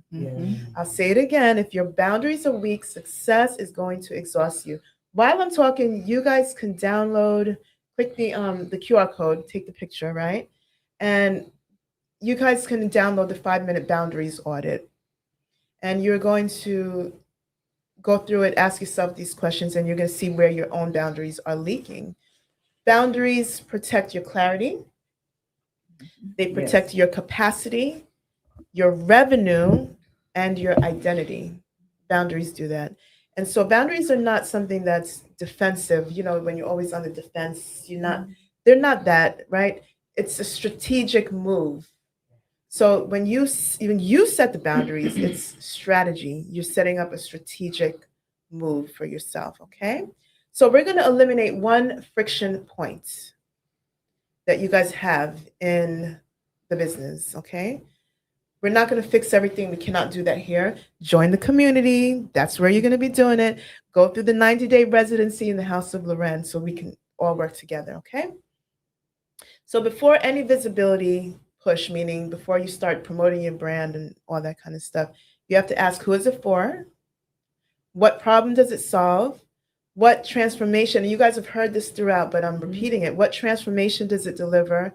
And the furniture. I'm giving you a test. Who knows what the furniture in the room is? That is your container for your offer. Okay? The furniture in the room is the container for the offer. So where and how does your offer look and where does it reside in your system? So if you cannot answer any of these things cleanly, notice it does not go public. So it really doesn't. Do not put it out there. Do not put it out there because it is. Do you know how many dead things are in my computer right now? Meaning that I've done them, created them, and they're sitting here because I have yet to finish answering these questions. Right? Okay. So that's a method of establishing boundaries for your own self. And sometimes you need people to rein you in, like Natalia. Does that mean I'm going to be reined in? No, you have to rein me in. Because what did you tell? Remember. Sorry, I'm tired. What have I done? No. When I say you need people to rein you in, that means Natalia reins me in because you need one offer, guys. Yes. One. Yeah, okay, I'm a stickler for You're that. very good Yeah. with that. Yeah. Yeah. Yeah. I mean, you can have multiple, but you need to have your one first that, you know. Yeah. My one just happens to, I got away with murder though. My one happens to contain many rooms. So Do you see what she did? Uh-huh. I made her took an offer. So it says she built a house. it's an offer. I'm offering you the house, but the house has many rooms in it. Yep. So You're just imitating the Lord. okay, and we can go back to the slide now. Thank you so much. And we are actually talking about the inner room. We have 1 minute to get through this. The inner room is where this becomes structured. Clarity, systems, boundaries, visibility, revenue, in that order. So in the inner room, we refine your offer until it's undeniable. We build systems that stabilize your capacity, not anybody else's capacity, your capacity. We protect your time with strategic boundaries. We figure out what is holding you back, or what boundaries do you have to set so that you can advance and grow. We prepare you for visibility without fragmentation. We also get you funnel ready so that you can convert from clarity and not chaos, right? You don't scale noise, you scale structure. So please meet us in the inner room. Scan the QR code. Please do that, ladies. And I think that's the end. As Natalia says, lovely. Thank you. And guess what time it is, Princess? It's 6 o'clock on the dot, girl. Boom. Right. Boom. Drop the mic. Hey. Yes. So thank you so much for joining us today. It was a good day today, Ooh, right? it was Filled. I'm gonna turn the mic over and the camera to Natalia, who could close us out. Oh, okay. I was sitting there getting all chilled up. Can they hear me okay, Mr. Engineer? So I'm going to try and look at the camera. Because when I look at the mic, all you see is scalp.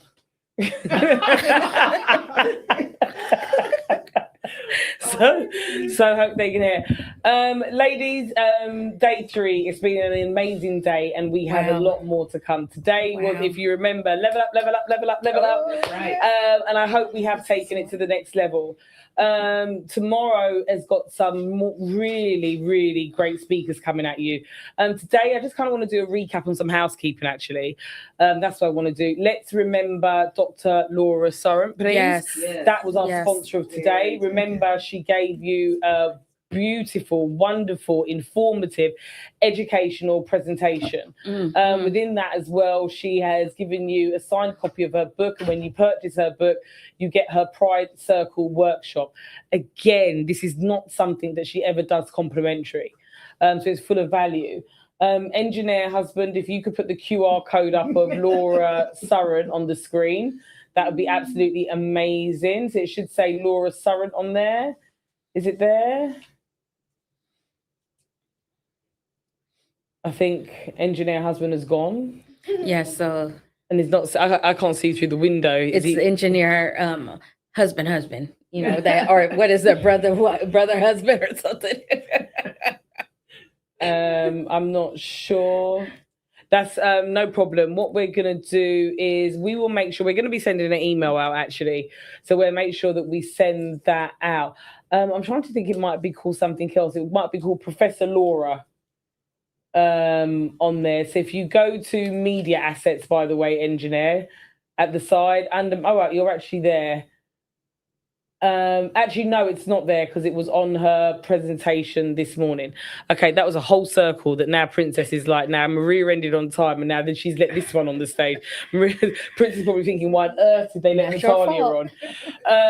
But yeah, we're going to get an email out to you anyway. But we just want to give a special thanks to Dr. Laura. Yes. That was really hard hitting. Yeah, so I want to give a big shout out to her, please. Do you know what Dr. Laura put her photo of herself in her crown in the chat? Yes, I wish she we did. could put that up tomorrow or something. What, right now? Yeah. Oh, brilliant. Nice. Oh, Dr. Laura, absolutely brilliant. If you're there, would you mind dropping a link in the chat? That would be absolutely amazing. I love that Dr. Professor Laura, she's got so many great titles. I never know which one to pick. Do you know what I mean? We don't know which one to pick. But if you are in the chat and you are there, please do drop a link in. And you know what, ladies, I will drop a link in after we finish, because I know that I have got access to it. So that's my number one. Number two thing is, do not forget, we have got the networking evening tomorrow, ladies. We still got some in-person spaces. Those of you that are accessible to New York City, it would really be nice to see you. The magic that's happened between us and the other hosts, it's just been electrical. So to be able to have you guys there in person, make sure that please you sign up for that. All of this, we're going to send an email out to. So what I would say, by the way, could you please make sure that if hello@Women in Digital Business is not in your address book, make sure you put it in your address book, because we've had a few emails of people saying, I didn't know how to get on, when emails, when we checked, were actually sent but are living in your junk folder. So please make sure, all of you that are tuned in and listening, please make sure you just save our email address, hello@Women in Digital Business, and we're going to make sure that we send you a link to the networking event. And actually, Husband Engineering is back, so I've just seen him walk in. And my mouth's really big, and I know at the other end of this screen, we know that the whole studio can hear me. What we would like to do is, have you still got access to Dr. Laura's link or QR code? If we could, it should be, if you could upload it for us, we would really appreciate that. You've got a little bit of time. Princess, I promise you, just a few more minutes. And also the networking event. We want to be able to see that. And I think the networking event you can actually put on the screen. So those are my main two housekeeping bits. If you want to come and meet us, hang out with us, hear some speakers, eat some food, drink some drinks, please make sure that you get your tickets.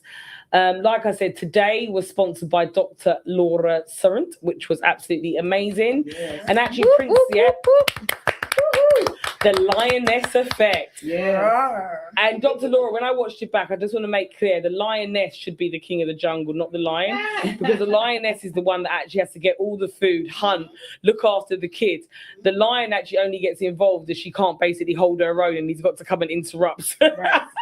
So let's give the lioness some respect on her name. That's what I'm saying. So I think that's our wrap up, but day 4 is just as exciting as all the other days.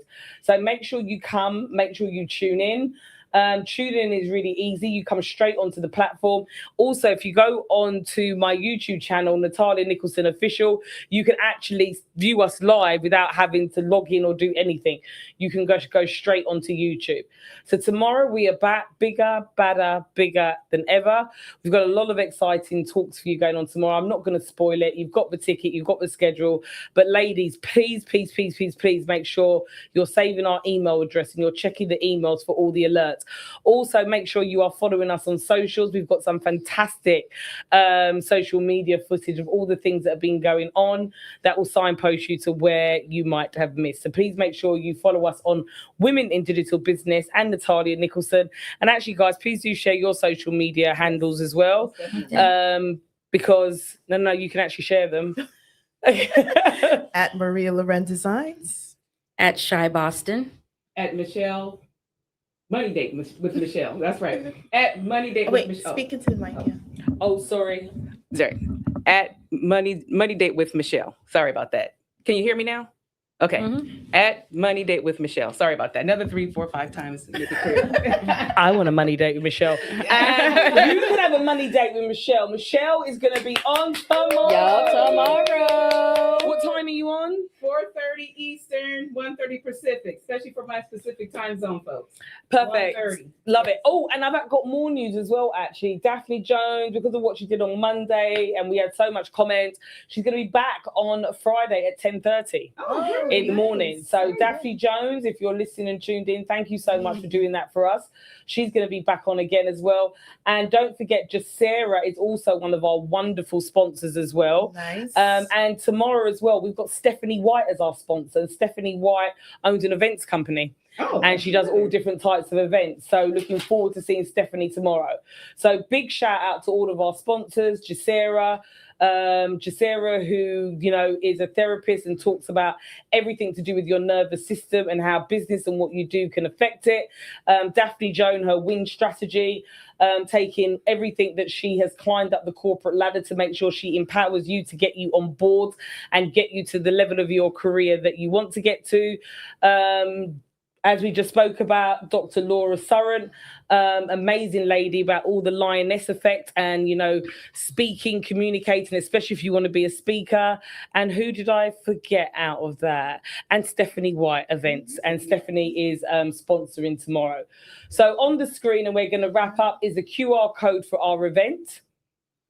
So loving it, loving it, loving it. So make sure you take a picture, you scan it, use Google Lens, but you've got about 5 seconds before Princess just flies from Nigeria and pulls out the lead on us Right. to get me off the stage. So you've got the QR code. When the QR code comes up, it is a flyer. Make sure that you scroll to the bottom of the flyer and you click the click here, which will take you to a payment gateway, and your price includes everything you need. You won't have to spend any more money. Super affordable. It's a beautiful venue, good food, good drinks, good company, more inspiration and education. So I think that's it from us today. I will put the link into Dr. Laura's book as soon as we log off here now. And yeah, stay blessed, and we will see you tomorrow, bright and early, 9 a.m. Eastern time. Woo-hoo. Take care. Alrighty. See ya. Bye, Felicia. I like that. Oh my goodness. Somebody out there says, I'm putting it out to the universe that our crowns will be created by a wonderful Black business. Oh, okay. Yes. Put it out there in the universe. I thought you were going to say wonderful Black man. The way That would be even better. No. Right. So we don't have to do the work. No. Right. See what happens behind the scenes? And then someone else I'm says, sure we're still live. when the UK lot meet up, I think crowns should be mandatory dress code. Oh. Crowns, Sing it. crowns, That's tees, Tash, and isn't it? crumpets. I'm not sure who. Oh, Michelle Jones Walker. Go, Michelle. I'm up for that. Oh my gosh, yes, definitely. Michelle. We got a boozy old lunch waiting for us. Yep. Yep. Oh my goodness. And then, Tosh was like, Queens assemble, crowns on. Nice. Mhm. Very nice. Yeah. Yeah.